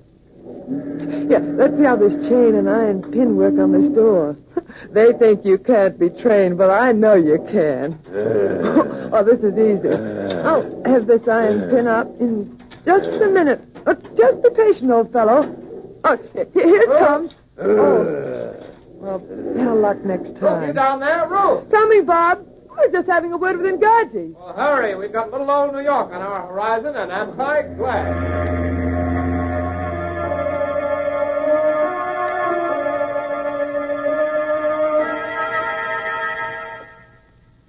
That's very kind of you, Professor Converse, putting Ruth and me up at the museum like this. Not at all. There's plenty of room. Besides, I want to keep an eye on that fever of yours, because you won't. Well, nevertheless, Professor, we won't impose on your hospitality a moment more than it takes us to get settled again here in America. Here. Here's another door. After you, Rand. Thank you. This old wing is out of use, but it still has electricity. And what's more important, heat. So the zoo can build proper quarters for Ngaji, we'd better keep him in here where the temperature is even. I've been thinking, Professor. These oak doors wouldn't be any problem at all to Ngaji if he happened to get on the loose. True. The door closing off this old wing from the new building is really made of iron. I see. So, unless your gorilla is of the armor-piercing variety, it's pretty safe. Here's next to the last door. This used to be our dinosaur room. A huge room. Well, here we are. Royal Suite at 7. Ruth, what are you doing in here? I'm talking to Ngaji. Hello, Professor. I shouldn't become too familiar with Ngaji, Mrs. Rand. Oh, he's quite gentle. You know what he does now? He takes the rings off my fingers and then gives them back. Takes the rings off your fingers. Ruth, come on, let's get out of here. All right. You're rougher than a 500-pound ape. He's a real gentleman. Look at him. Look how he presses his face between the bars. To get a closer look at me. And it's been like that. By George, I'll give him a good look at Don't me. get too close, Rand. Now, careful. Well, he doesn't know you well, Bob. Bob! There, you ugly brute. Take a look. Take a good long look. Well, what do you see? All right, he missed me. Could have shattered your skull with that blow, Rand. But it's only because he doesn't know you, Bob. He does know me. He looked into my face, and he saw something.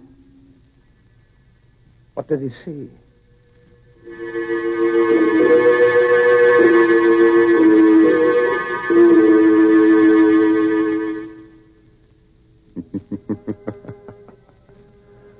What do you think he saw? Well, I'm no fortune teller. I'm only Raymond, your host here in the Inner Sanctum. But I can tell you he must have seen something. But what was it? That's the big question. Yes, and when that logy, dull, sluggish feeling tells us that a laxative may be needed, the big question is, what laxative will do you the most good? Lots of folks have answered the question successfully by taking Carter's Little Liver Pills. Why?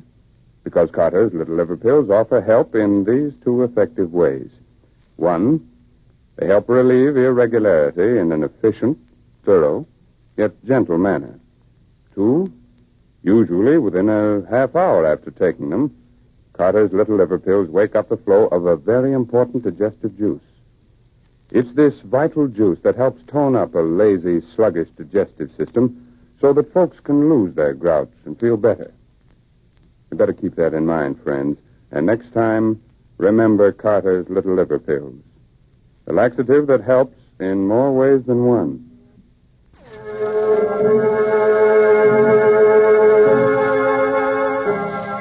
All right. Do you still want to know what the man from yesterday saw when he looked into Rand's face? You'll be sorry, but you asked for it. So let's go into Ngaji's cage with him now, as he listens to a strange, mysterious voice. Ngaji, Lord of the Jungle, do you hear me? Do you hear Ngaji? Do you hear the jungle speak? Ngaji, I am Ngaji. I am the jungle. Jungle.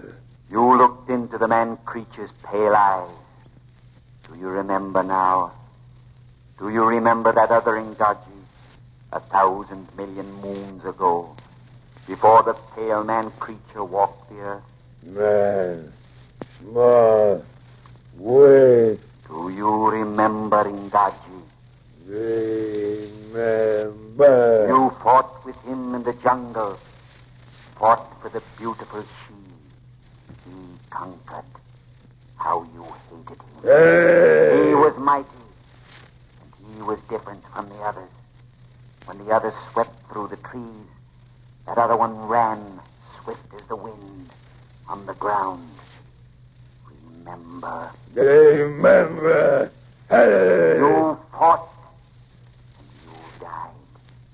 That other one who was different stood triumphant in the clearing, his neck half bitten through, victorious. He who would one day be a man. Man. Your conqueror then. Your captor now. Hate, man. Where is your strength, O Ngaji, that this same other one conquers you again, as he did 1,000 million moons ago? I am strong. I Gaji. Yet the weak one wins. Yes. Kill.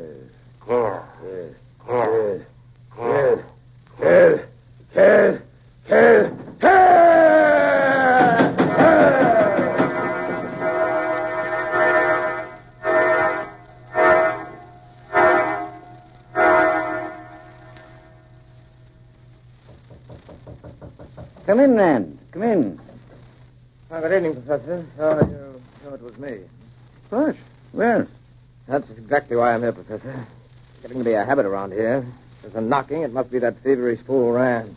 Come now. We want you here. There's such a thing as wearing out your welcome. You paid 1,000 times by bringing us back that magnificent gorilla. I don't consider that adequate compensation. Professor, I might as well tell you. I'm sorry I ever blundered over the brute. He's just getting here again. Go to bed and take some... No. I'm afraid of him, Gadji. Not in a physical sense. I could cope with his power, his force. But he's changed. I can't cope with what he's become. It infuriates and humiliates me that gorilla has something on me. Has me at some disadvantage that I don't understand. It's gotten under my skin. You remember when he struck at me 3 weeks ago? Do I remember? Of course I do. He changed after that. When he looks at me now, he isn't puzzled. He isn't searching his memory for some clue to me anymore. He knows. He knows who I am and what I mean to him. Whatever it is. He hates me. Hates me with a dreadful, consuming energy. I don't question that, Rand. It's plain enough. Had you hear? He never had those tempers. Now something is tormenting him into a frenzy of hatred and defiance. Something in that secret brain of his. You'd better calm him down before he dashes out that secret brain of his. Come on, Rand. We'll talk later.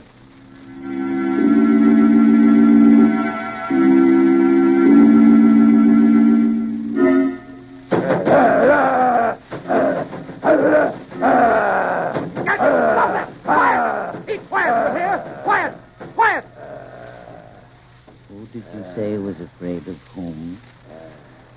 He's quiet, yes. But look at those eyes. Where have you seen such hatred? Or such tremendous living power? Yes.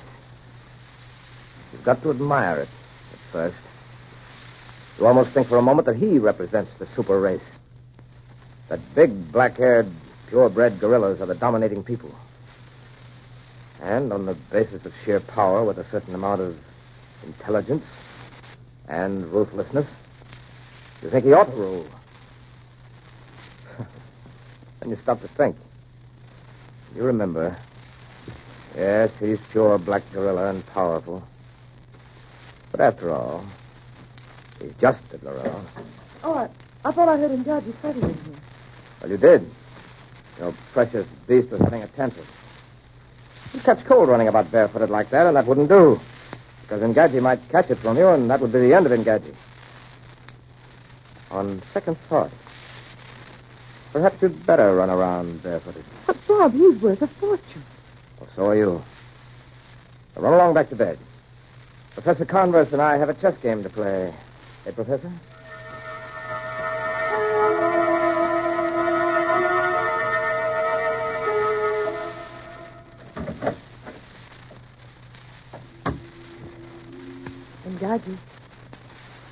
Ngaji. Hi, old fella. How about your banana? Here. No, I haven't got any more. What? Oh, my hand. Which one? This? Oh, the left. Sure, pal. Take it easy, though. It breaks. That's a good boy. Oh, no. No, Ngaji, give me back the rings. Come on, hand over the jewels. I'll pick them up, Ngaji. Ngaji! All right. I'll get them myself. But you won't hear the end of it. I'll show you. I've eaten your last banana for a month, and don't you forget it. Pinocchio! What's the matter? Why don't you know me? Pinocchio, stay back! Stay back!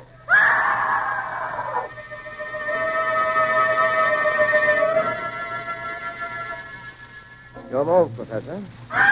Hey, Scott, the fruit. There's a light at the wing. Look. He's loose. The brute's loose. Wait a minute, Rand. Here. Take my revolver. I'll come along. Never mind. Stay here. Call for help. I can't hold him with just a revolver. Hurry!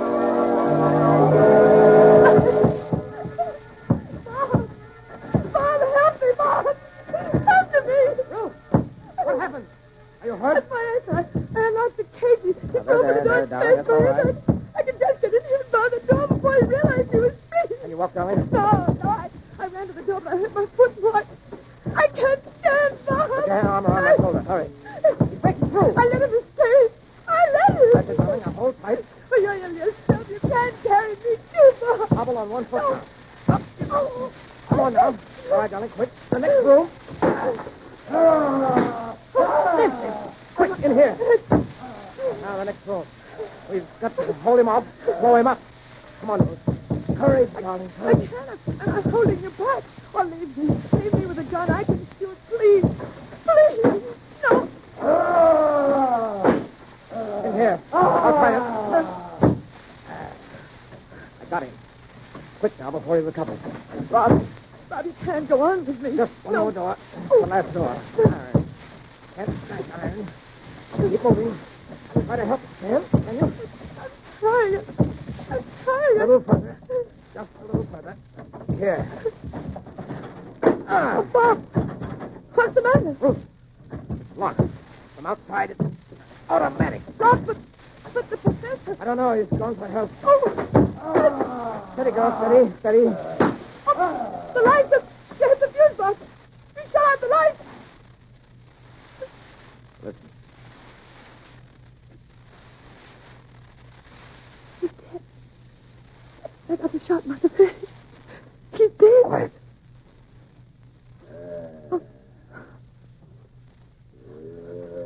No. He's alive. He's stalking us in the dark. How many bullets? 3. Bob, one more for Ngaji. If don't kill him. Quiet. This way. Keep moving.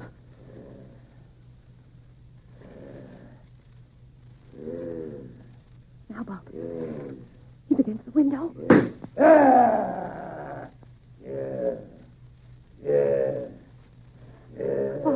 Bob, the moon. The moon's coming out. Find it. We'll see him, too. And I've got 2 shots left. Perhaps... The moon. He sees it.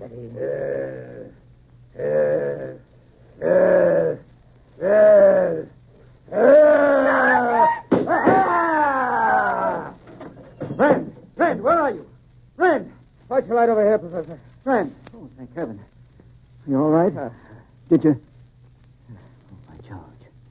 You did. Point blank range. My last 2 shots. Yes. In truth? She's a broken ankle. She fainted. She'll be all right, though. Oh. Well, Professor? That's the end of poor Ngaji, eh? Is it, Professor? You're certainly dead. Again. Again? Have you ever had the feeling that something that has just happened has happened before, somewhere, a long time ago? A very familiar psychological phenomenon. What about it? I feel that all this has happened before. When? And that it will happen again. I only wonder when. And where. And who will be the victor. Then. Yeah, let me look at you. Oh, yes. You're hurt. There are the marks of teeth on your neck. An unusual birthmark. It's occurred in my family for generations. Shows up when we become excited.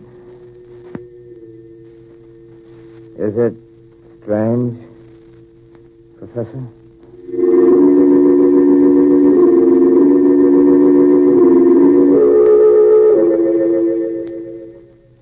All right, friends. You can come out from under your table. Everything's all right now. Ngaji is dead, and we're safe for another 10,000 years. Good. Oh, Mr. Hurley, Ngaji was only imaginary, so don't let him worry you. Oh, you're right, Raymond. Especially when real things can be so much more troublesome. We mean things like an irritable, sour, out-of-sorts feeling that so often warns us a laxative is needed? Yes, and that's why folks have been taking Carter's Little Liver Pills for years. They know the name stands for dependable, gentle relief. Yes, and besides, folks know that usually within a half hour, Carter's Little Liver Pills will wake up the flow of a very essential digestive juice. This juice is all important to normal, proper digestion. So why don't you take advantage of this time-tested two-way action and ask for Carter's Little Liver Pills? Well, friends, it's time to close that squeaking door to the inner sanctum until the same time next week. Invite all your friends to be here with you. It'll give you courage. There's safety in numbers. Well, next week, our ghost artist, pardon me, guest artist, comes with the highest credentials. He was on the horror roll at Spirit School. Fine student. And for anyone who'd like a snap course in exciting mystery reading, let me suggest this month's Inner Sanctum novel, The Murder of a Novelist, by Sally Wood. It's on sale at your favorite bookstore. Now, friends, here's an urgent, serious thought. Remember the Red Cross.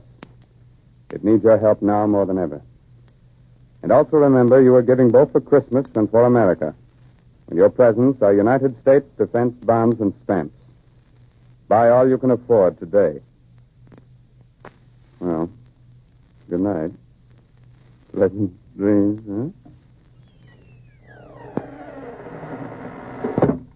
Attention, armchair detectives. One way to solve a puzzling case is to keep your eyes and ears open. What valuable tip would you get from this conversation? I ought to have been home 2 hours ago. Got to get this order out, Tom. It's important. But I've stayed 3 nights this week. Well, so's everyone else. Come on, Tom. These days, grousing's out. But you fellas don't feel as sunk and low down and out of sorts as I have lately. I can't afford to. There's too much work to be done. So when you get to feeling slowed up and sluggish, why not do something about it? Yeah? What do you suggest? Try Carter's Little Liver Pills. Right. And when you don't feel good, try Carter's Little Liver Pills. They do the work of calomel, but have no calomel in them. For they are simple pills made of vegetable drugs. They wake up the flow of one of our most vital digestive juices. When this vital juice flows at the rate of about 2 pints a day, it helps to digest our food and bring back the glorious feeling that goes with regularity. Then most folks feel like happy days are here again. But be sure you get the genuine Carter's Little Liver Pills. 25 cents at all drugstores. This is the National Broadcasting Company.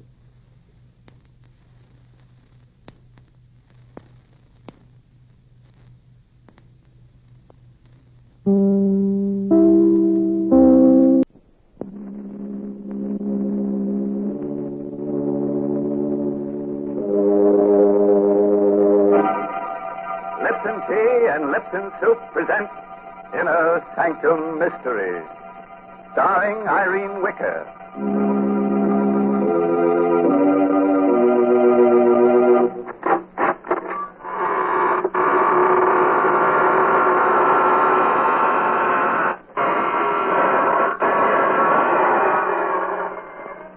Good evening, friends of the Inner Sanctum. This is your host inviting you in through the squeaking door. Ease yourself in. The welcome bat is out. Pick yourself a place to stand. You have several choices.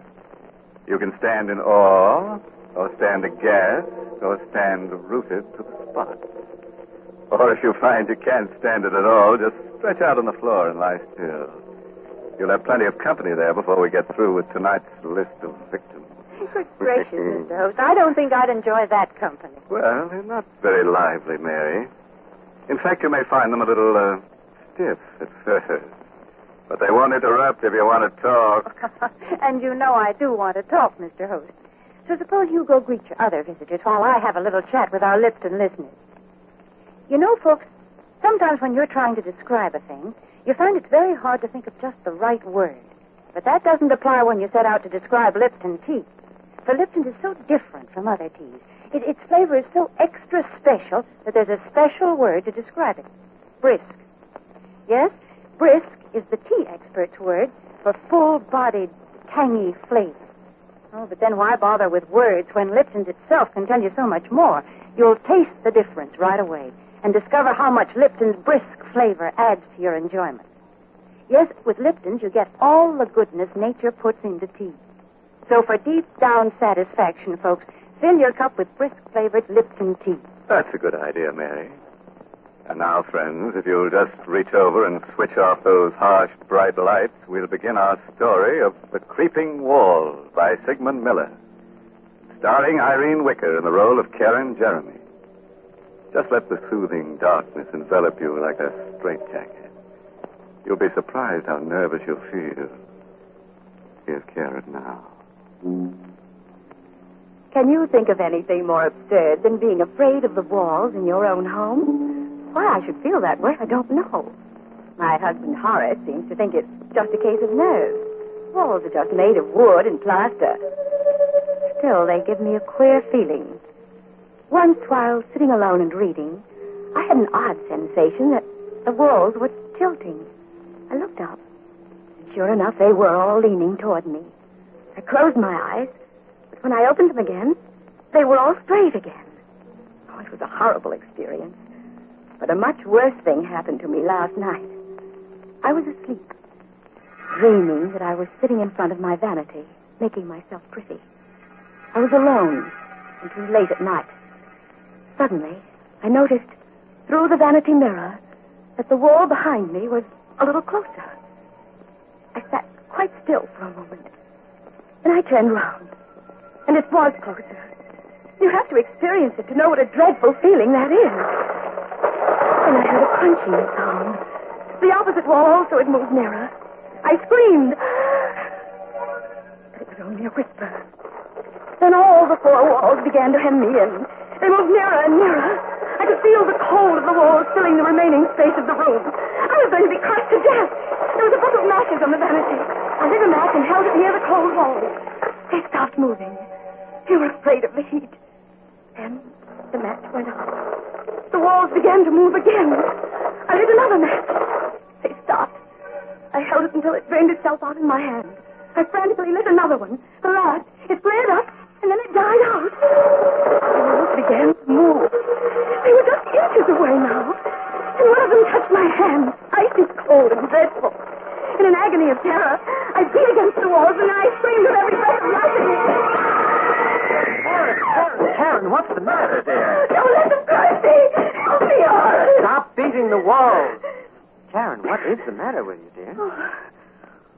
Oh, dreaming.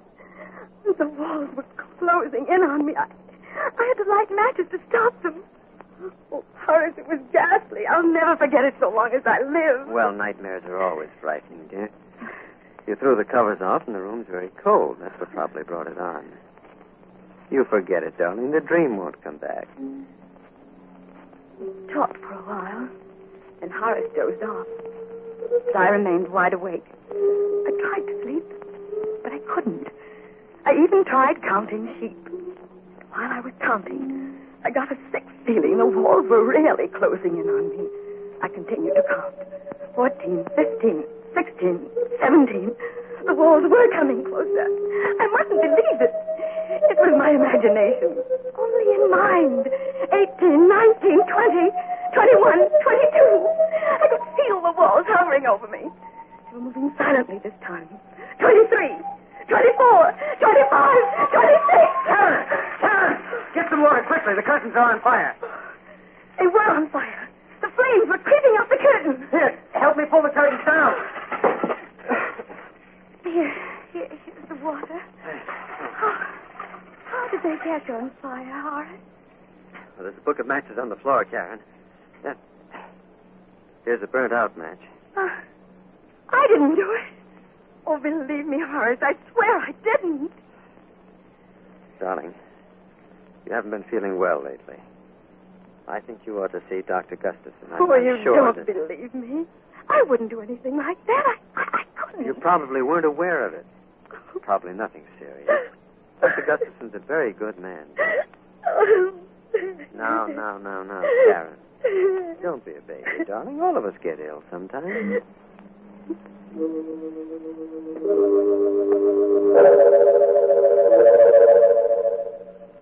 Dr. Gustafson is a little man with sharp eyes. I told him the whole story about the walls and the dream. Tried to be at ease. There was a mirror on his desk, and as I talked, I kept fixing my hair. Didn't look so well today. 2 new gray hairs I had to pull out. He kept watching me very closely. All the time asking questions about my youth. I told him everything, even about winning the beauty contest when I was 17. He seemed very interested. Mrs. Jeremy, it seems to me you have an obsession about being beautiful. You're not as young as you used to be. Neither is your appearance. That's why you're afraid of close scrutiny. That may account for your fear of close spaces.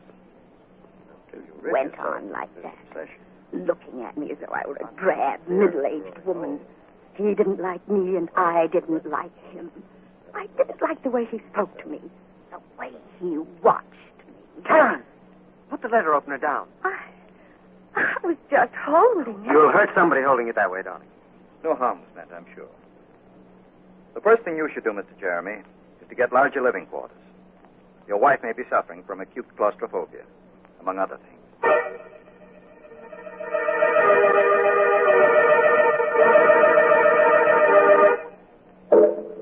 I was glad the visit to that horrid little Dr. Gustafson didn't influence Horace at all. He still loved me. Told me I was the loveliest woman in all the world. One day he came home in great excitement. Darling, I've got a wonderful surprise for you. I've just bought the famous Meadow Mansion. Oh, Horace, do be careful. You mussed my hair. What is this Meadow Mansion? Well, it belonged to John Aiken. You know, the famous naturalist. Mm-hmm. He was killed, poor fellow, in an auto accident. It's a huge house, and you won't be troubled by walls ever. Come on now, darling. We have to see the agent and sign lots of papers. We went to the agent's office. Mr. Swanson was his name. A very friendly old man. He kept looking at me all the time he was talking. Mr. Swanson, we'd like to take occupancy of the house right away. I don't think it's a good idea, Mr. Jeremy. You see, there's still a lot of Mr. Aiken's property in the house, and... Oh, well, we don't mind that. You don't understand. It's specimens Mr. Aiken's left there, animals and snakes. They're waiting to be shipped to the zoo. Well, there's nothing to worry about. They're in cages, aren't they?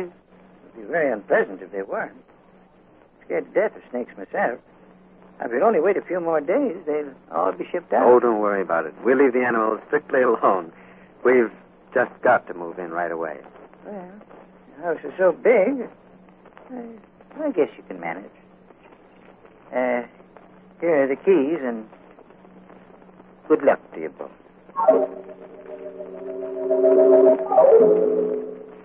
Meadow Mansion was magnificent.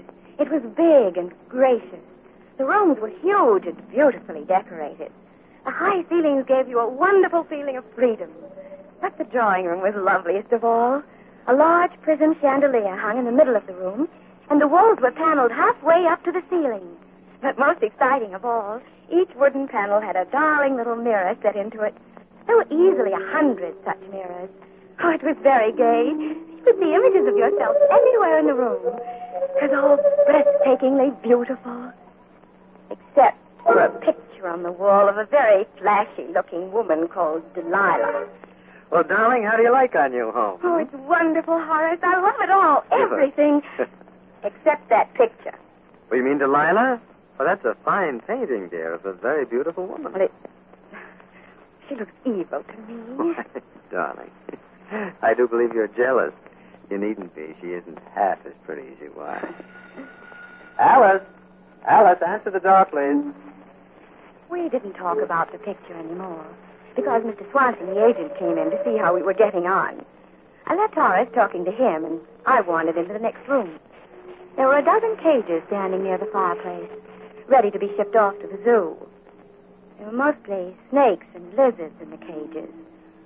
All of them were quite motionless, except one. labeled Bushmaster, Venezuela. Very odd name for a reptile. Fearfully ugly. Yet it fascinated me. About 4 feet long. Fat and clumsy looking. Yet it slid round the cage with wonderful grace. Kept moving round and round, trying so hard to get out. It looked at me pleadingly. And then I found my hand on the safety catch. I drew it away in horror. The snake kept going round and round the 4 glass walls. Must be maddening to have walls so close they touch you all the time. I remembered what a terrible feeling it was to be frightened of walls. Then suddenly, the snake was in the middle of the floor. Karen, don't move. Good heavens. It's out of the cage. Stand still, Karen. I didn't move. Not one bit. I wasn't frightened. I was only wondering how it had escaped from the cage. The snake lay there in the middle of the floor with its head up, hissing. And it started to move. It slid in a wide circle toward Horace and Mrs. Swanson. It's coming towards me. I've got to get out of here. Don't run. But he didn't listen to Horace. He started running and the snake struck him. It struck him twice in the left. Then he continued running past me. Then suddenly he fell. Horace picked up a chair. He smashed it down on the snake. He smashed it again and again and again until it was dead. His body is swelling. He's dying. I didn't open the cage. I swear to you I didn't. It got out by itself. Oh, the door must have been loose. Please believe me, Horace. I didn't open it. I couldn't have opened it. You must believe me. You must. Oh, you must.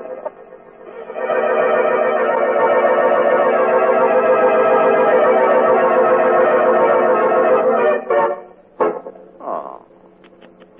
You know, I'm really upset about poor Mr. Swanson. He hardly opened his mouth in the story when he was out like a light. Not a nice way to make an exit. I'm really sorry we had to lose the Bushmaster. A very valuable reptile, and we could have used it in another story. But that's the way it is in our business. Our losses are terrific. Houses burn down, money is stolen, characters die away on us. Every week it's something else. It's simply murder. You do have a lot of trouble, don't you, Mr. Host? Mary, we have so much trouble on Inner Sanctum, even our troubles have trouble. Well, I think there are times when all of us feel that trouble is piling up on us. But you know, friends, I've found a good way to get over that feeling. Just say to yourself, I'm going to relax and have a cup of Lipton tea. Then when you're comfortably seated with your teacup within easy reach, give your mind something pleasant to think about. That Lipton tea, for instance. Notice Lipton's deep amber color and its welcome, familiar fragrance that's so tempting. Then taste it and discover how really delicious that brisk flavor is. Just for real enjoyment, any time during the day, just take a few minutes out to enjoy a piping hot cup of brisk-flavored Lipton tea. Well, I'll certainly give your suggestion a try, Mary. And now, friends, if you'll give me your hand, we'll go on with the story. Or would you rather take yourself in hand?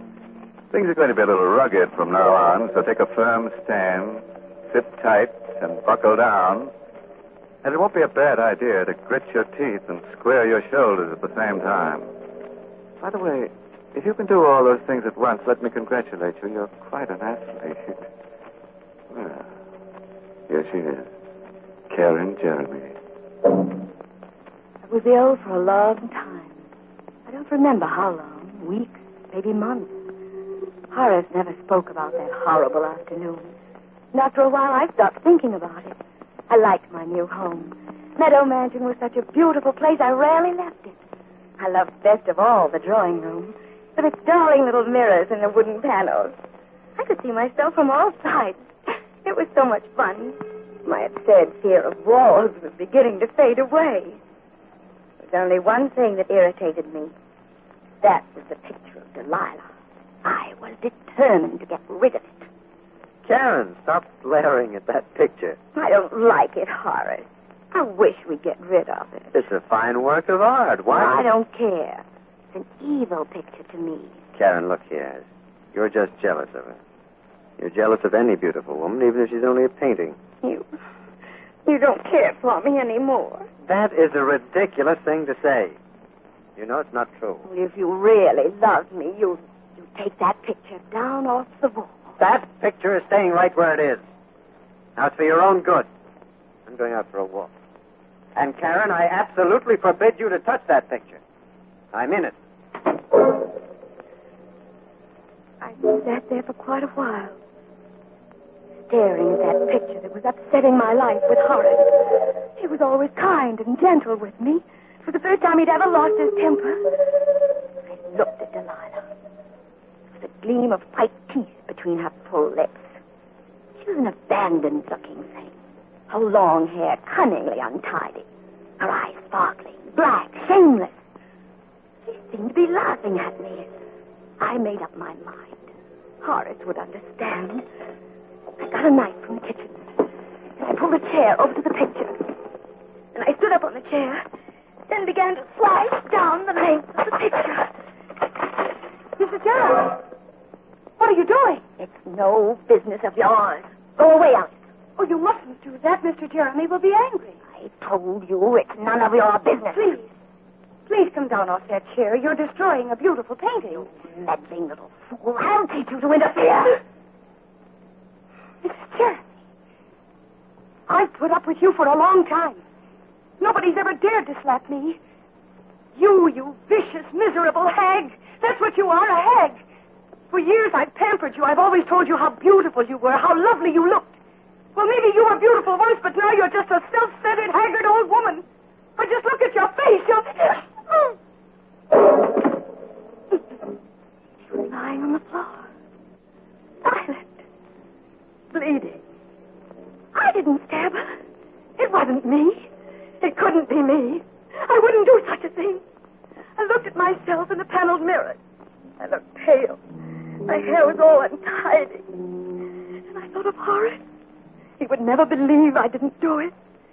He'd look at me in that piercing, sad way. No, he mustn't see the body. I must hide it before he gets back. I dragged her over to the closet. And I hid her body in the corner. I locked the door with a key. There was blood on my hand. I don't know how it got there, but I had to wash it off. And the knife, it threw it in the garbage pail. There was blood on the carpet, too. I took a scatter rug and carefully placed it over the spot. And I sat down and waited for Horace to come home. The room was very queer. The chandelier seemed to be lower. All the walls, they seemed to be closer. I sat there fighting off that old terror, praying and praying that Horace would come home. As soon as he came, I'd put my arms around him and never let him go again. Never let him go. And I heard the doorknob turning. I hurried over to the door. Hello, Karen. Oh, darling, I'm so sorry. It was all my fault. Please forgive me, Horace. I can't bear your being angry with me. Please say you forgive me. That's all right, Karen. I shouldn't have lost my... What happened to the painting? It's cut. I don't know what came over me. But you see, I didn't cut it all. I stopped. It does cut a little. I can repair it. It'll be just as good as new. I'll never do it again. I swear I'll never touch it. Well, it's not too badly damaged. I'll get Alice to take it over to the art shop. Maybe they can repair it. Oh, Alice isn't here. She's gone to get your blue cloak from the tailor's. Karen, that is not true. Alice got that coat this morning. Where is she? I don't know where she is. Karen, you do know. Where is she? She was here just a little while ago. She must have gone out. Alice! Alice! I'm going to find her. No. Please don't leave me. Please, Horace. Now tell me where she is, Karen. I can't remember. I can't remember anything. Karen, did you do anything to her? No, nothing. You're not telling me the truth. Something has happened to her and you're hiding it. Now, I'm going to find her. She must be somewhere. No, she isn't in the house. How do you know she's not here if you don't know where she is? I didn't mean that. I'm going to look around. All right. There's blood on the floor near the closet. Yes, I cut my finger.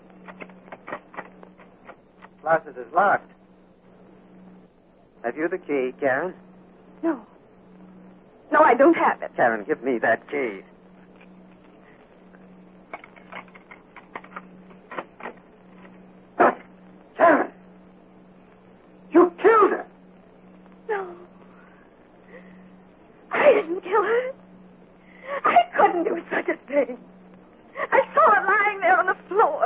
I hid her in the closet because I didn't think you'd believe me.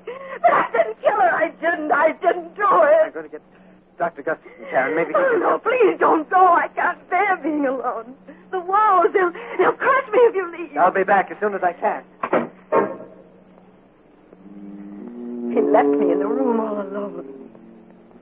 I looked at myself in the mirror. All my beauty was gone. I looked haggard. I wasn't beautiful anymore.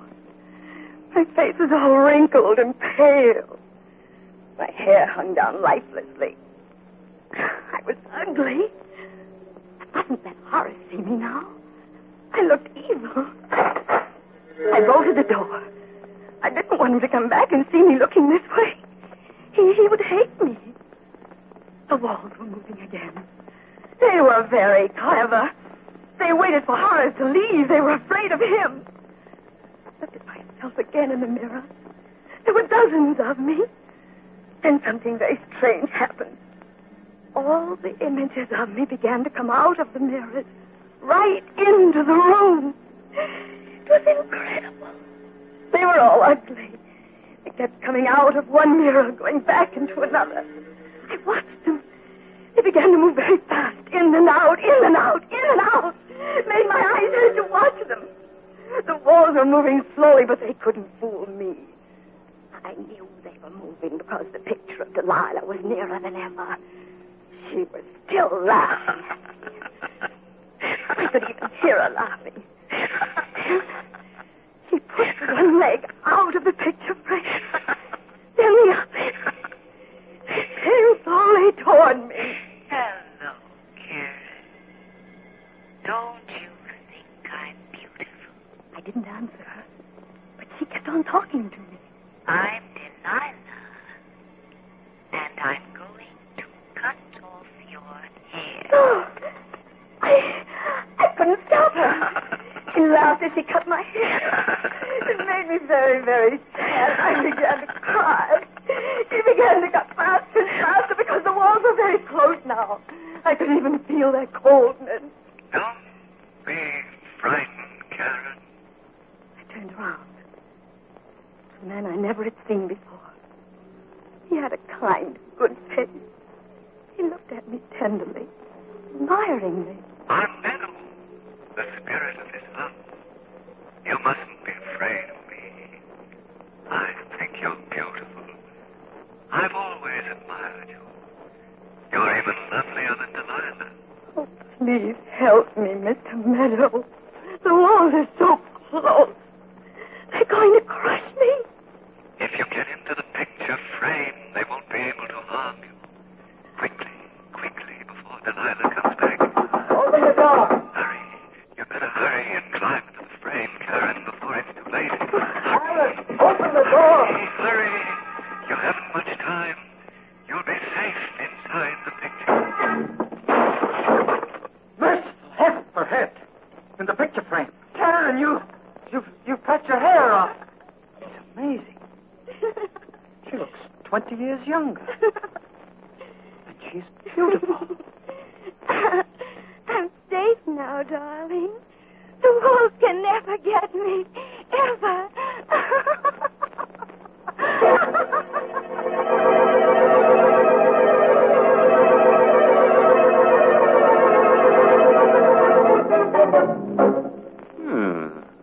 I think we did rather well tonight. Two of our characters were gathered to their forefathers. I'm sort of sorry about that maid. She seemed like a nice sort, and I don't think it was quite kind to be so cutting to her. But that renting agent, you couldn't get an apartment out of him anyhow. As for our heroine, it's true we didn't kill her off, but we certainly framed her. Well, it couldn't have been a very pretty picture, Mr. Host. No, Mary, but you'll have to admit it was remarkably lifelike. Well, while you're admiring it, I have a few words for our friends listening in. You know, some people tie a string around their finger to remind them of things. Well, I'm not going to ask you folks to do that. All I want you to do is just remember all the good things I've told you about Lipton tea, and let them remind you to get a package of Lipton's tomorrow. Lipton's wonderful, brisk flavor, its full-bodied goodness mean more contentment in your teacup. Remember, Lipton's is the tea that gives you extra pleasure and extra satisfaction. Ask your grocer for a package tomorrow. Well, that should be easy to remember, Mary. Well, friends, it's time to close the squeaking door until next Tuesday, when we'll get together again for another killing time. Oh, by the way, this month's Inner Sanctum Mystery novel is The Pavilion by Hilda Lawrence. Yes, in next week's Inner Sanctum story, directed by Hyman Brown and brought to you by Lipton Tea and Lipton Soup, next week's story is called The Edge of Death. Feeling a little edgy already? Very interesting story. Yeah, sort of a mixture of Russian legend and modern psychiatry that tells of a beautiful and sinister old sword. But I'm sure you'll get the point. So, until we meet on the edge of death next Tuesday, good night. Pleasant dreams.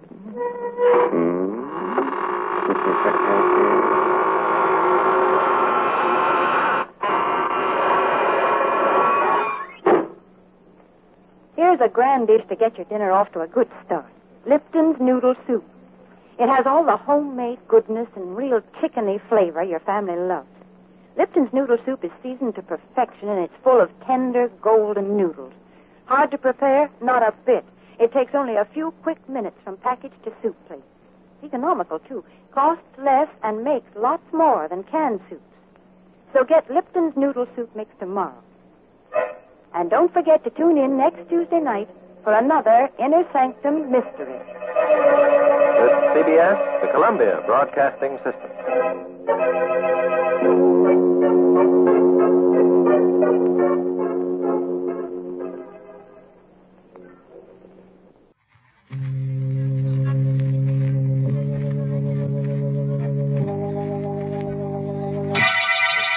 Lipton Tea and Lipton Soup presents Inner Sanctum Mysteries.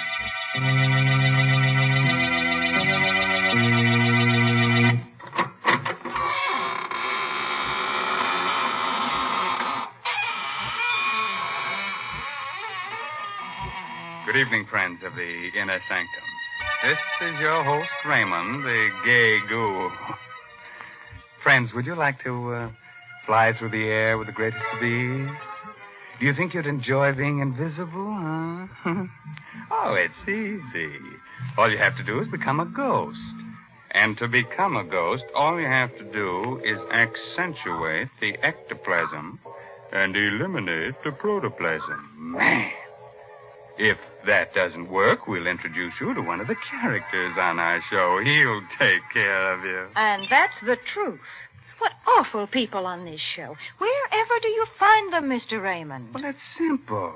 All you have to do is turn over a rock, and out they come crawling. And just suppose you were looking for decent people. How would you find them? Oh, well, now, Mary, you were the one who showed me how I'd just go snooping around houses and peering into windows, and I'd find all the nice people drinking Lipton tea. Oh, dear. There you go, making fun again. You know, maybe if you drank Lipton tea, you wouldn't be such a bitter, unhappy person. Yes, there's something so warming and cheerful about Lipton. I guess that's why lots of folks drink it not only at mealtimes, but between meals, or whenever they get a chance to sit down and enjoy Lipton's famous brisk flavor. That word brisk, B-R-I-S-K, explains a lot when it comes to tea flavor. Brisk means that Lipton tea always tastes tangy and bracing. It's never flat or wishy-washy. That's right. You just don't know how good tea can be till you know how good Lipton's is. All right, Mary. As long as you're in the kitchen, you'd better sharpen up a couple of knives, as our main character tonight is going to use them. Our story is called Song of the Slasher. It's an original radio play by Milton Lewis and stars Arnold Moss in the role of Detective Dan Miller. Are you ready? Then gather close and listen. If you find you're getting too many chills, and just sit in the fire. A thick, murky fog hangs like a damp veil over the waterfront. The streets are deserted. The buildings loom like tombstones in a cemetery. No living soul can be seen because people with sense stay behind locked doors. The slasher has murdered and mutilated his 5th victim in 8 days. In a drab, lonely little room, a young woman suddenly looks up when she hears a door close. Hello? Well, what's the matter? Can't you speak? Hey, you, get away from me. Let go. That knife. What are you doing with that knife? You're that slasher. Help! Help me, someone! It's the slasher! Help! Hello, police headquarters. Hello? It's the slasher. What are you talking about? He's here. 12 Dock Street. He's upstairs. Miss Donnell's apartment. I can hear her screaming now. He's with her. I go up, but I'm an old man. It's the slasher. He's killing her.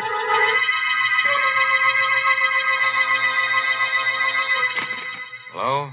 Is that you, Miller? Speaking. This is Captain Quinn, headquarters. Here's the chance you've been waiting for. The slasher's at 12 Dock Street, right around the corner from you. On my way, Captain. Bye.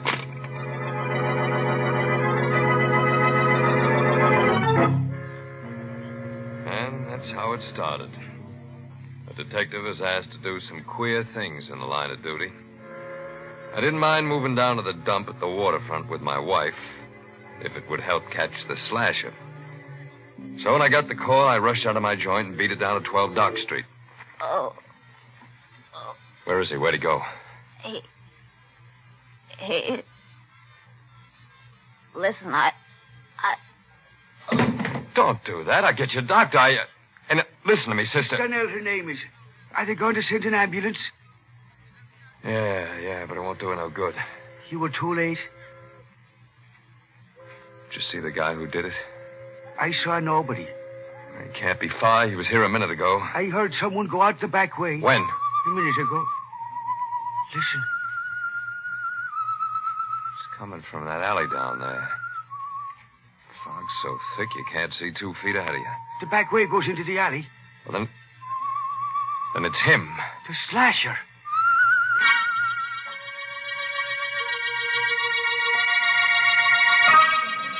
I got down to the alley, the radio cars and the men from the precinct were coming. We went through that neighborhood with a sieve. But we couldn't find the guy who whistled that queer tune.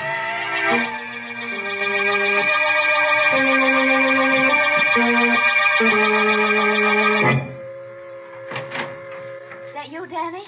Yeah. Oh. What happened? Well, you shouldn't have got out of bed, baby. I was worried. He got away. Did he kill another? Yeah, another dame. It wasn't so foggy I could have seen him. That's how close it was. Any clues? No, nothing to speak of. Hey, look, baby, don't you worry about this. You go back and get some sleep. I'm frightened, Danny. That man is somewhere in this neighborhood, and us living here. I shouldn't have brought you down here. You're going back to our old place tomorrow. No, I'm not. I don't want you here alone, and I want to stay with you. Shut up. Danny. Listen. You hear that, don't you? That ain't something I'm hearing in my head, is it? Danny, what are you... Answer me. I want to make sure I ain't hearing Well, things. of course I hear it. It's someone whistling, but why are you acting like this? The slasher whistles that tune. Are you sure? Yeah, I heard him tonight. Then the killer... The slasher must be somewhere around here. I'm going out, baby. Lock the door.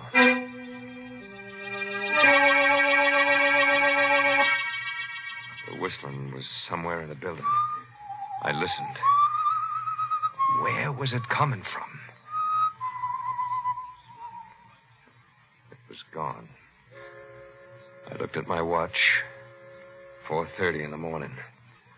I walked down the stairs listening for the whistle. I walked on my toes, listened at the other flats. I didn't hear a thing.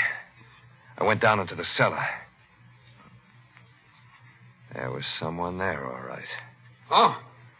Who's there? It was Sykes, the janitor. I came closer. Oh, it's you, Mr. Miller. Yeah, Mr. Sykes.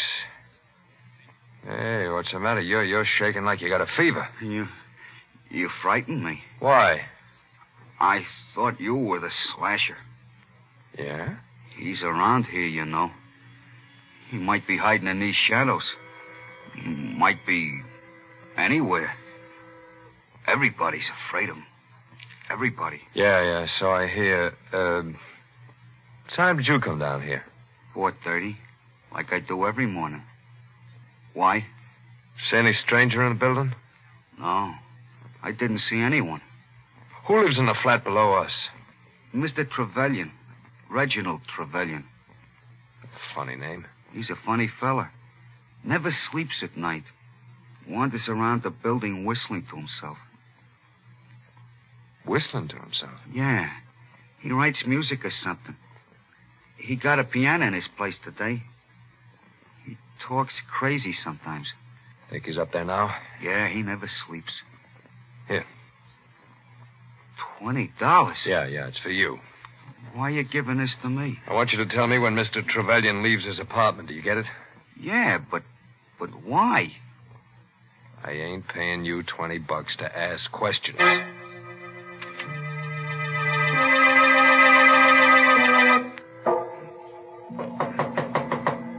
Who's there? Miller. Mr. Miller. Yes? What is it, Mr. Miller? My wife and I live upstairs. I know it's kind of late, but, can I come in here for a minute? Of course. Hope I'm not disturbing you. No, it's quite all right. You the people who moved in a few days ago? That's right. Glad to know you. My name's Reginald Trevelyan. Dan Miller's mine. You been up all night? Yes. Why do you ask? Well, because maybe you can help me. Someone tried to break into our place at about 4:30 this morning. Really? Mr. Miller, you think your wife would be very annoyed if I played the piano now? No. No, I don't think so. She likes music. Does she? She seemed like a charming girl. I noticed her when you first moved in.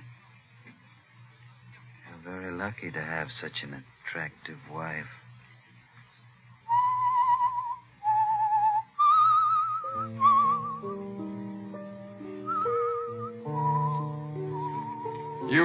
You whistle yourself like that very often?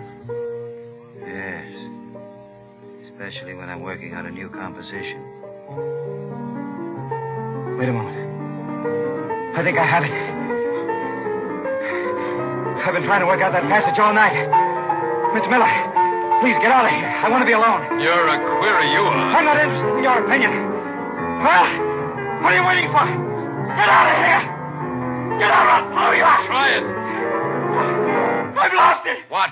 That passage. You see what you've done? I had it a minute ago and now it's gone.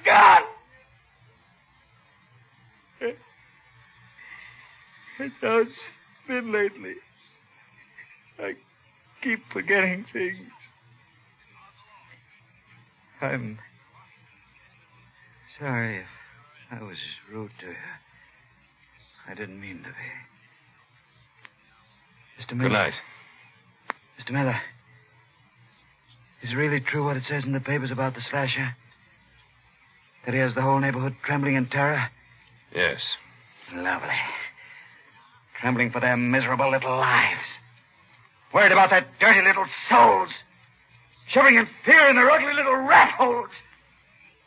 If I knew who the slasher was, I'd embrace him and give him every penny I have. Why? Because I hate them. Because they laugh at me.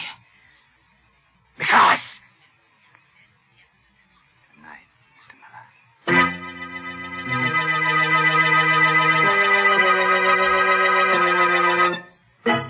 I phoned headquarters, told them to check on Trevelyan. Oh, he was a queer one, all right. So queer I didn't tell Laura about him.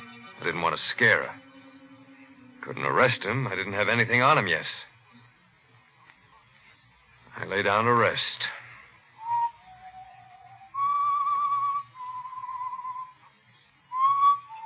Maybe I heard it in my dream. Maybe not. But I heard that whistling again. That same tune. I think that's what woke me. I looked around. Laura. She was gone. and the door was open.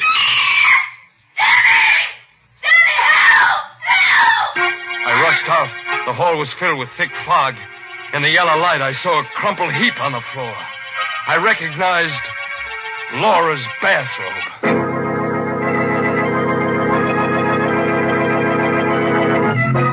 Ah, the slasher, that's my boy. He's not the type of low character who goes around murdering his friends and relatives. No, he's so big-hearted he murders anyone. Even people he was never introduced to. He's no snob. Snob? He's much worse than a snob. He's a lunatic. Oh, Mary, you're so unsympathetic. He's just lonely. He wants to get close to people with a knife. Well, if he's so lonely, then why does he go around cutting people? You see, Mr. Raymond, I can say the same kind of things you do. Don't you dare just be your sweet, practical self, or else... You can't frighten me, Mr. Raymond. But as a matter of fact, I do have something practical to say. I'm going to suggest that all the folks who drink Lipton tea should buy the larger, more economical size packages. Not only because they're thriftier, but for another reason. You see, if you have a large package of Liptons at home, then you're not likely to run out just when you need it. For instance, when folks happen to drop in unexpectedly some evening. And, of course, Lipton's is a grand drink to serve your guests. It goes so well with cake or sandwiches. It just seems to make everything taste better. So, folks, be sure to have a good supply of that brisk Lipton tea on hand. Yeah, do that. And while you're at it, be sure to have an extra hand on hand, because the slasher may want to collect one for a souvenir. Well, we've kept the blood from flowing long enough. On with the murders. Listen as we hear Arnold Moss as Dan Miller finish that story. Laura was alive, in a dead faint. I scooped her up in my arms and rushed her back to our flat. She opened her eyes a few minutes later. Danny. You're okay, baby. He was going to kill me. Yeah. Drink some of this. Thanks. Oh, Danny, it was awful. What happened? Well, you were asleep. I went out to get some milk, and I heard someone whistling. Do you remember what? That same queer melody we heard before, the one the slasher whistled. So I thought I'd help you. Help me? I thought I'd see him. I walked quietly down the hall, and there was no one there. Then I turned the corner. Yeah? I saw the knife gleam. Someone was hiding in the shadows. He grabbed my neck, and I screamed. I screamed, Danny. I screamed so I thought I'd burst my throat, and then it all went flat. Did you see him? No, but I felt his hands on my throat. They were strong hands, fingers like steel, and I... Oh, Danny, I'm sorry. I can't even talk about it. Now, lie down. You'll be all right. But when you think that he's right here, maybe living in this building... Well, he won't be here long. I'm calling headquarters. You know who he is. I got a good idea. Now, just let me get on that phone and... Oh, Danny, maybe that's him. Now, take it easy, kid. Who's there? Sykes. That's just a janitor, baby. Oh. What do you want? He went out. Trevelyan? Yeah. Okay. Laura, get dressed. I want to get you out of here before the trouble starts. I'll be gone for a few minutes. Where are you going? With Mr. Sykes. You got a key, Sykes? Yeah, but I'll have to go along with you. You can't take anything. You know what this badge means? You a detective? Yeah. Now, let's go. What are you doing here? Looking for the slasher? I'll write you a book about it, pal. Now, here's his joints. Open the door. All right. But you'll have to hurry. He may come back any minute. All I want is enough evidence. I'll take care of him when we get it. The door's open. Come on in. It was 8 in the morning. But it could have been 8 at night. The fog was so thick. I knew this was it.